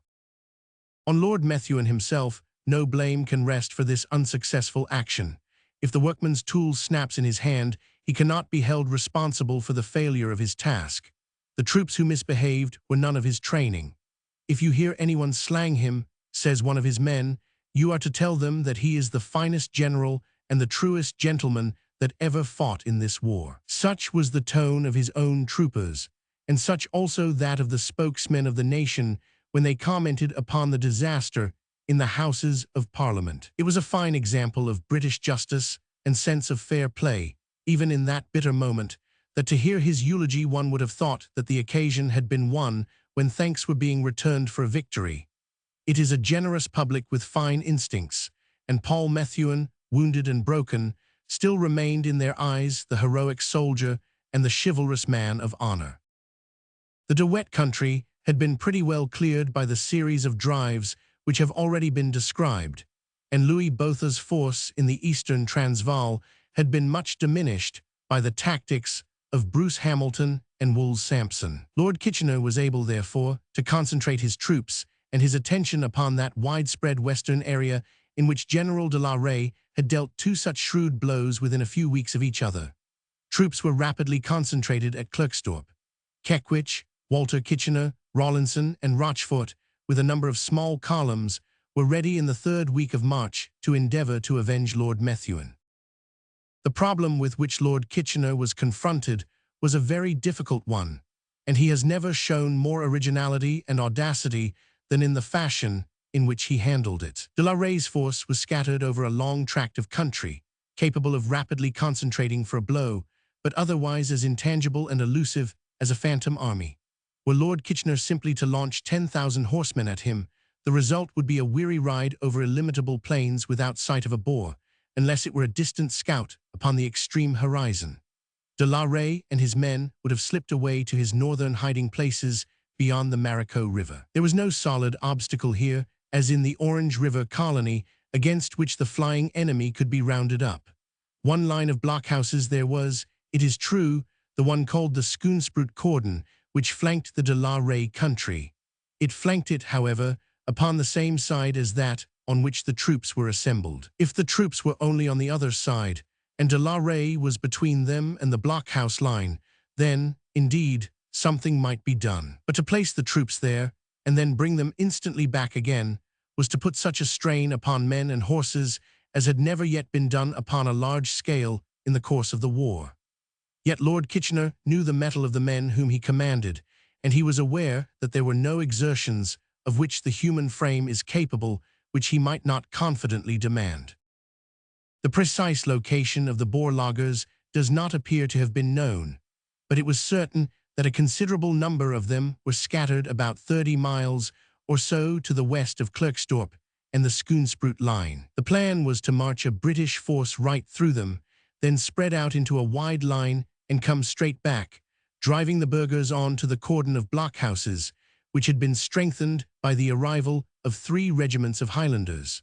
But to get to the other side of the Boers, it was necessary to march the columns through by night. It was a hazardous operation, but the secret was well kept, and the movement was so well carried out that the enemy had no time to check it. On the night of Sunday, March 23rd, the British horsemen passed stealthily in column through the de la Rey country, and then, spreading out into a line, which from the left wing at Lichtenberg to the right wing at Commando Drift measured a good 80 miles, they proceeded to sweep back upon their traces. In order to reach their positions, the columns had, of course, started at different points of the British blockhouse line, and some had a good deal farther to go than others, while the southern extension of the line was formed by Rochefort's troops, who had moved up from the Vaal. Above him from south to north came Walter Kitchener, Rawlinson, and Kekwich in the order named. On the morning of Monday, March 24th, a line of 80 miles of horsemen, without guns or transport, was sweeping back towards the blockhouses, while the country between was filled with scattered parties of Boers who were seeking for gaps by which to escape. It was soon learned from the first prisoners that de la Rey was not within the cordon. His lager had been some distance farther west. But the sight of fugitive horsemen rising and dipping over the rolling veldt assured the British that they had something within their net. The catch was, however, by no means as complete as might have been desired. 300 men in khaki slipped through between the 2 columns in the early morning. Another large party escaped to the southwards. Some of the Boers adopted extraordinary devices in order to escape from the ever-narrowing cordon. 3, in charge of some cattle, buried themselves and left a small hole to breathe through with a tube. Some men began to probe with bayonets in the new-turned earth and got immediate and vociferous subterranean yells. Another man tried the same game, and a horse stepped on him. He writhed and reared the horse, and practically the horse found the prisoner for us. But the operations achieved one result, which must have lifted a load of anxiety from Lord Kitchener's mind.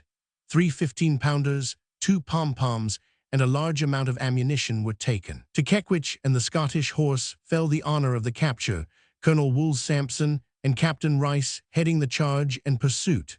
By this means, the constant menace to the blockhouses was lessened, if not entirely removed. 175 Boers were disposed of, nearly all as prisoners, and a considerable quantity of transport was captured. In this operation, the troops had averaged from 70 to 80 miles in 26 hours without change of horses. To such a point had the slow-moving, ponderous British Army attained after 2 years' training of that stern drill-master, necessity. The operations had attained some success, but nothing commensurate with the daring of the plan or the exertions of the soldiers. Without an instant's delay, however, Lord Kitchener struck a second blow at his enemy. Before the end of March, Kekwich, Rawlinson, and Walter Kitchener were all upon the trek once more. Their operations were pushed farther to the west than in the last drive, since it was known that on that occasion de la Rey and his main commando had been outside the cordon. It was to one of Walter Kitchener's lieutenants that the honor fell to come in direct contact with the main force of the burghers. This general had moved out to a point about 40 miles west of Klerksdorp. Forming his lager there, he dispatched Cookson on March 30th with 1,700 men to work further westward in the direction of the Harts River. Under Cookson's immediate command were the 2nd Canadian Mounted Infantry, Damont's horse, and 4 guns of the 7th RFA. His lieutenant, Kerr, commanded the 28th Mounted Infantry, the artillery-mounted rifles, and Kitchener's fighting scouts. The force was well mounted and carried the minimum of baggage. It was not long before this mobile force found itself within touch of the enemy. The broad wheel made by the passing of a convoy set them off at full cry, and they were soon encouraged by the distant cloud of dust which shrouded the Boer wagons. The advance guard of the column galloped at the top of their speed for 8 miles and closed in upon the convoy, but found themselves faced by an escort of 500 Boers, who fought a clever rearguard action and covered their charge with great skill. At the same time, Cookson closed in upon his mounted infantry, while on the other side de la Rey's main force fell back in order to reinforce the escort. British and Boers were both riding furiously to help their own comrades. The two forces were fairly face to face. Perceiving that he was in front of the whole Boer army, and knowing that he might expect reinforcements, Cookson decided to act upon the defensive. A position was rapidly taken up along the Braksproet, and preparations made to resist the impending attack. The line of defense was roughly the line of the Spruit, but for some reason, probably to establish a crossfire, one advanced position was occupied upon either flank. On the left flank was a farmhouse, which was held by 200 men of the artillery rifles. On the extreme right was another outpost of 24 Canadians and 45 mounted infantry. They occupied no defensible position, and their situation was evidently a most dangerous one, only to be justified by some strong military reason, which is not explained by any account of the action. The Boer guns had opened fire, and considerable bodies of the enemy appeared upon the flanks and in front. Their first efforts were devoted towards getting possession of the farmhouse, which would give them a point d'appui from which they could turn the whole line. Some 500 of them charged on horseback, but were met by a very steady fire from the artillery rifles, while the guns raked them with shrapnel. They reached a point within 500 yards of the building, but the fire was too hot, and they wheeled round in rapid retreat. Dismounting in a mealie patch, they skirmished up towards the farmhouse once more, but they were again checked by the fire of the defenders and by a pom-pom which Colonel Kerr had brought up. No progress whatever was made by the attack in this quarter. In the meantime, the fate which might have been foretold had befallen the isolated detachment of Canadians and mounted infantry upon the extreme right. Bruce Carruthers, the Canadian officer in command, behaved with the utmost gallantry and was splendidly seconded by his men. Overwhelmed by vastly superior numbers, amid a perfect hail of bullets, they fought like heroes to the end. There have been few finer instances of heroism in the course of the campaign, says the reticent Kitchener in his official dispatch. Of the Canadians, 18 were hit out of 21, and the mounted infantry hard by lost 30 out of 45 before they surrendered. This advantage gained upon the right flank was of no assistance to the Boers in breaking the British line. The fact that it was so makes it the more difficult to understand why this outpost was so exposed. The burghers had practically surrounded Cookson's force, and de la Rey and Kemp urged on the attack, but their artillery fire was dominated by the British guns, and no weak point could be found in the defense. At 1 o'clock the attack had been begun, and at 5:30 it was finally abandoned, and de la Rey was in full retreat. That he was in no sense routed is shown by the fact that Cookson did not attempt to follow him up or to capture his guns, but at least he had failed in his purpose and had lost more heavily than in any engagement which he had yet fought. The moral effect of his previous victories had also been weakened, and his burghers had learned, if they had illusions upon the subject, that the men who fled at Tweebash were not typical troopers of the British Army. Altogether, it was a well-fought and useful action, though it cost the British force some 200 casualties, of which 35 were fatal. Cookson's force stood to arms all night until the arrival of Walter Kitchener's men in the morning. General Ian Hamilton, who had acted for some time as Chief of the Staff to Lord Kitchener, had arrived on Apeth at Klerksdorp to take supreme command of the whole operations against de la Rey. Early in April, the three main British columns had made a rapid cast round without success. To the very end, the better intelligence and the higher mobility seemed to have remained upon the side of the Boers, who could always force a fight when they wished and escape when they wished. Occasionally, however, they forced one at the wrong time, as in the instance which I am about to describe.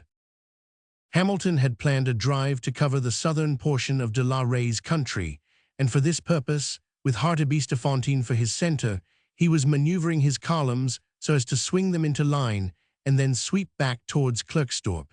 Kekwich, Rawlinson, and Walter Kitchener were all maneuvering for this purpose. The Boers, however, gamed to the last, although they were aware that their leaders had gone in to treat, and that peace was probably due within a few days, determined to have one last gallant fall with a British column.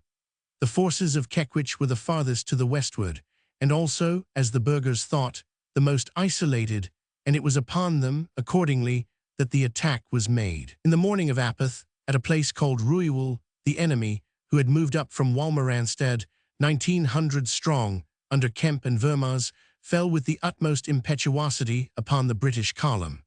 There was no preliminary skirmishing, and a single gallant charge by 1,500 Boers both opened and ended the engagement. "I was just saying to the staff officer that there were no Boers within 20 miles, says one who was present, when we heard a roar of musketry and saw a lot of men galloping down on us. The British were surprised but not shaken by this unexpected apparition. I never saw a more splendid attack. They kept a distinct line, says the eyewitness. Another spectator says, they came on in one long line four deep and knee to knee.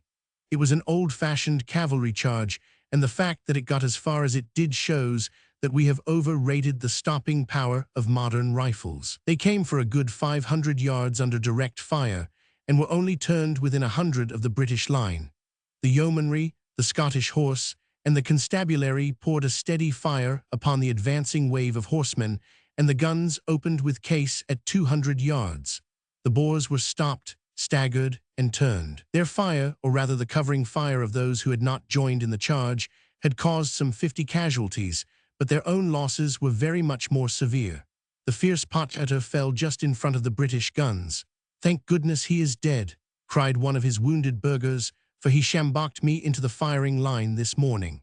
50 dead and a great number of wounded were left upon the field of battle. Rawlinson's column came up on Kekwich's left, and the Boer flight became a rout, for they were chased for 20 miles, and their 2 guns were captured.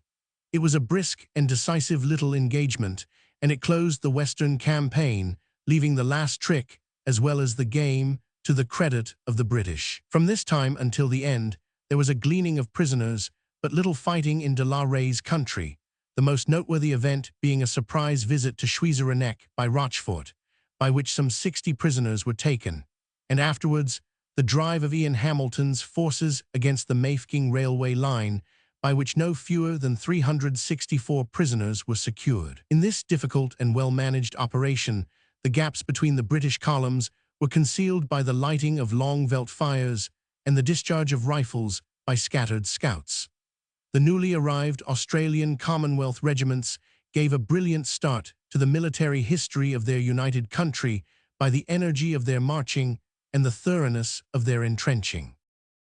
Upon May 29th, only 2 days before the final declaration of peace, a raid was made by a few Boers upon the native cattle reserves near Frederikstad. A handful of horsemen pursued them and were ambushed by a considerable body of the enemy in some hilly country 10 miles from the British lines. Most of the pursuers got away in safety, but young Sutherland, second lieutenant of the Seaforths, and only a few months from Eton, found himself separated from his horse and in a hopeless position. Scorning to surrender, the lad actually fought his way upon foot for over a mile before he was shot down by the horsemen who circled round him. Well might the Boer commander declare that in the whole course of the war he had seen no finer example of British courage. It is indeed sad that at this last instant a young life should be thrown away, but Sutherland died in a noble fashion for a noble cause, and many inglorious years would be a poor substitute for the example and tradition which such a death will leave behind. Chapter 39, The End. It only remains in one short chapter to narrate the progress of the peace negotiations, the ultimate settlement, and the final consequences of this long-drawn war. However disheartening the successive incidents may have been in which the Boers were able to inflict heavy losses upon us and to renew their supplies of arms and ammunition, it was none the less certain that their numbers were waning, and that the inevitable end was steadily approaching. With mathematical precision, the scientific soldier in Pretoria, with his web of barbed wire radiating out over the whole country, was week by week wearing them steadily down. And yet, after the recent victory of de la Rey and various braggadocio pronouncements from the refugees at The Hague, it was somewhat of a surprise to the British public when it was announced upon March 22nd that the acting government of the Transvaal, consisting of Messrs. Schockburger, Lucas Meyer, Rates, Jacobi, Krog, and Van Velden, had come into Middelburg and requested to be forwarded by train to Pretoria for the purpose of discussing terms of peace with Lord Kitchener. A thrill of hope ran through the empire at the news, but so doubtful did the issue seem that none of the preparations were relaxed, which would ensure a vigorous campaign in the immediate future. In the South African as in the Peninsula and in the Crimean Wars, it may truly be said that Great Britain was never so ready to fight as at the dawning of peace. At least 2 years of failure and experience are needed to turn a civilian and commercial nation into a military power. In spite of the optimistic pronouncements of Mr. Fisher and the absurd forecasts of Dr. Lades, the power of the Boers was really broken, and they had come in with the genuine intention of surrender. In a race with such individuality, it was not enough that the government should form its conclusion. It was necessary for them to persuade their burghers that the game was really up, and that they had no choice but to throw down their well-worn rifles and their ill-filled bandoliers. For this purpose, a long series of negotiations had to be entered into which put a strain upon the complacency of the authorities in South Africa and upon the patience of the attentive public at home. Their ultimate success shows that this complacency and this patience were eminently the right attitude to adopt. On March 23rd, the Transvaal representatives were dispatched to Kroonstad for the purpose of opening up the matter with Steyn and de Wet. Messengers were sent to communicate with these two leaders, but had they been British columns instead of fellow countrymen, they could not have found greater difficulty in running them to earth. At last, however, at the end of the month the message was conveyed, and resulted in the appearance of de Wet, de la Rey, and Steyn at the British outposts at Klerksdorp. The other delegates had come north again from Kroonstad, and all were united in the same small town, which, by a whimsical fate, had suddenly become the center both for the making of peace and for the prosecution of the war, with the eyes of the whole world fixed upon its insignificant litter of houses. On Apeth, after repeated conferences, both parties moved on to Pretoria, and the most skeptical observers began to confess that there was something in the negotiations after all. After conferring with Lord Kitchener, the Boer leaders upon Apeth left Pretoria again and rode out to the commandos to explain the situation to them. The result of this mission was that 2 delegates were chosen from each body in the field, who assembled at Vereeniging upon May 15th for the purpose of settling the question by vote. Never was a high matter of state decided in so democratic a fashion. Up to that period, the Boer leaders had made a succession of tentative suggestions, each of which had been put aside by the British government. Their first had been that they should merely concede those points which had been at issue at the beginning of the war. This was set aside. The second was that they should be allowed to consult their friends in Europe. This also was refused. The next was that an armistice should be granted, but again Lord Kitchener was obdurate. A definite period was suggested within which the burghers should make their final choice between surrender and a war which must finally exterminate them as a people. It was tacitly understood, if not definitely promised, that the conditions which the British government would be prepared to grant would not differ much in essentials from those which had been refused by the Boers a 12-month before, after the Middelburg interview. On May 15th, the Boer Conference opened at Vereeniging. 64 delegates from the commandos met with the military and political chiefs of the late republics, the whole amounting to 150 persons. A more singular gathering has not met in our time. There was Botha, the young lawyer, who had found himself by a strange turn of fate commanding a victorious army in a great war. De Wet was there, with his grim mouth and sun-browned face, de la Rey also with the grizzled beard and the strong aquiline features. There too were the politicians, the grey-bearded, genial Rates, a little graver than when he looked upon the whole matter as an immense joke, and the unfortunate Steyn, stumbling and groping, a broken and ruined man. The burly Lucas Meyer, smart young smuts fresh from the siege of Ukip, Bayers from the north, Kemp the dashing cavalry leader, Muller the hero of many fights. All these with many others of their sun-blackened, gaunt, hard-featured comrades were grouped within the great tent of Vereniging. The discussions were heated and prolonged, but the logic of facts was inexorable, and the cold, still voice of common sense had more power than all the ravings of enthusiasts. The vote showed that the great majority of the delegates were in favor of surrender upon the terms offered by the British government. On May 31st, this resolution was notified to Lord Kitchener, and at 10:30 of the same night, the delegates arrived at Pretoria and set their names to the Treaty of Peace. After 2 years, 7.5 months of hostilities, the Dutch republics had acquiesced in their own destruction, and the whole of South Africa, from Cape Town to the Zambesi, had been added to the British Empire. The great struggle had cost us 20,000 lives and 100,000 stricken men, with 200 millions of money. But apart from a peaceful South Africa, it had won for us a national resuscitation of spirit and a closer union with our great colonies which could in no other way have been attained. We had hoped that we were a solid empire when we engaged in the struggle, but we knew that we were when we emerged from it. In that change lies an ample recompense for all the blood and treasures spent. The following were in brief the terms of surrender. Subjects of Edward, that all prisoners taking the oath of allegiance be returned, that their liberty and property be inviolate. Self-government. Condition that no death penalty be inflicted. These terms were practically the same as those which had been refused by Botha in March 1901. 13 months of useless warfare had left the situation as it was. It had been a war of surprises, but the surprises have unhappily been hitherto invariably unpleasant ones. Now at last the balance swung the other way, for in all the long paradoxical history of South African strife, there is nothing more wonderful than the way in which these two sturdy and unemotional races clasped hands the instant that the fight was done. The fact is in itself a final answer to the ill-natured critics of the continent. Men do not so easily grasp a hand which is reddened with the blood of women and children. From all parts, as the commandos came in, there was welcome news of the fraternization between them and the soldiers, while the Boer leaders, as loyal to their new ties as they had been to their old ones, exerted themselves to promote good feeling among their people. A few weeks seemed to do more to lessen racial bitterness than some of us had hoped for in as many years. One can but pray that it will last.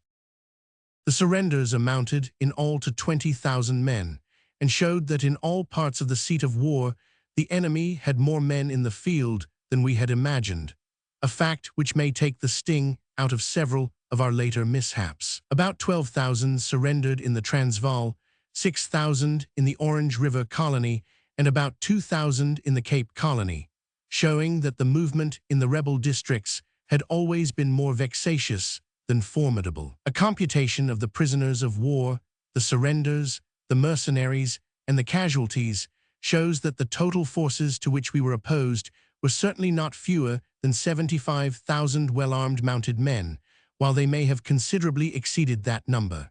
No wonder that the Boer leaders showed great confidence at the outset of the war. That the heavy losses caused us by the war were borne without a murmur is surely evidence enough how deep was the conviction of the nation that the war was not only just, but essential, that the possession of South Africa and the unity of the empire were at stake. Could it be shown, or were it even remotely possible, that ministers had incurred so immense a responsibility and entailed such tremendous sacrifices upon their people without adequate cause?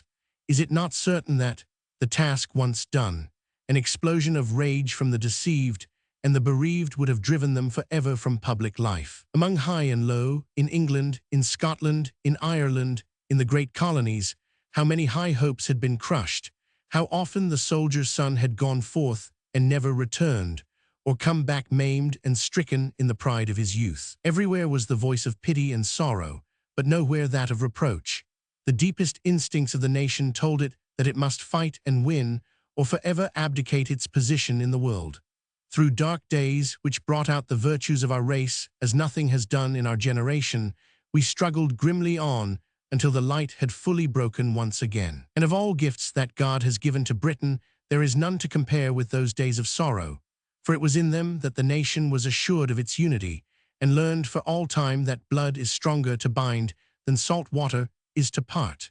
The only difference in the point of view of the Briton from Britain and the Briton from the ends of the earth was that the latter, with the energy of youth, was more whole-souled in the imperial cause. Who has seen that army and can forget it, its spirit, its picturesqueness, above all, what it stands for in the future history of the world? Cowboys from the vast plains of the Northwest, gentlemen who ride hard with the Quorn or the Belvoir, gillies from the Sutherland deer forests, bushmen from the back blocks of Australia, exquisites of the Raleigh Club or the Bachelors, hard men from Ontario, dandy sportsmen from India and Ceylon, the horsemen of New Zealand, the wiry South African irregulars.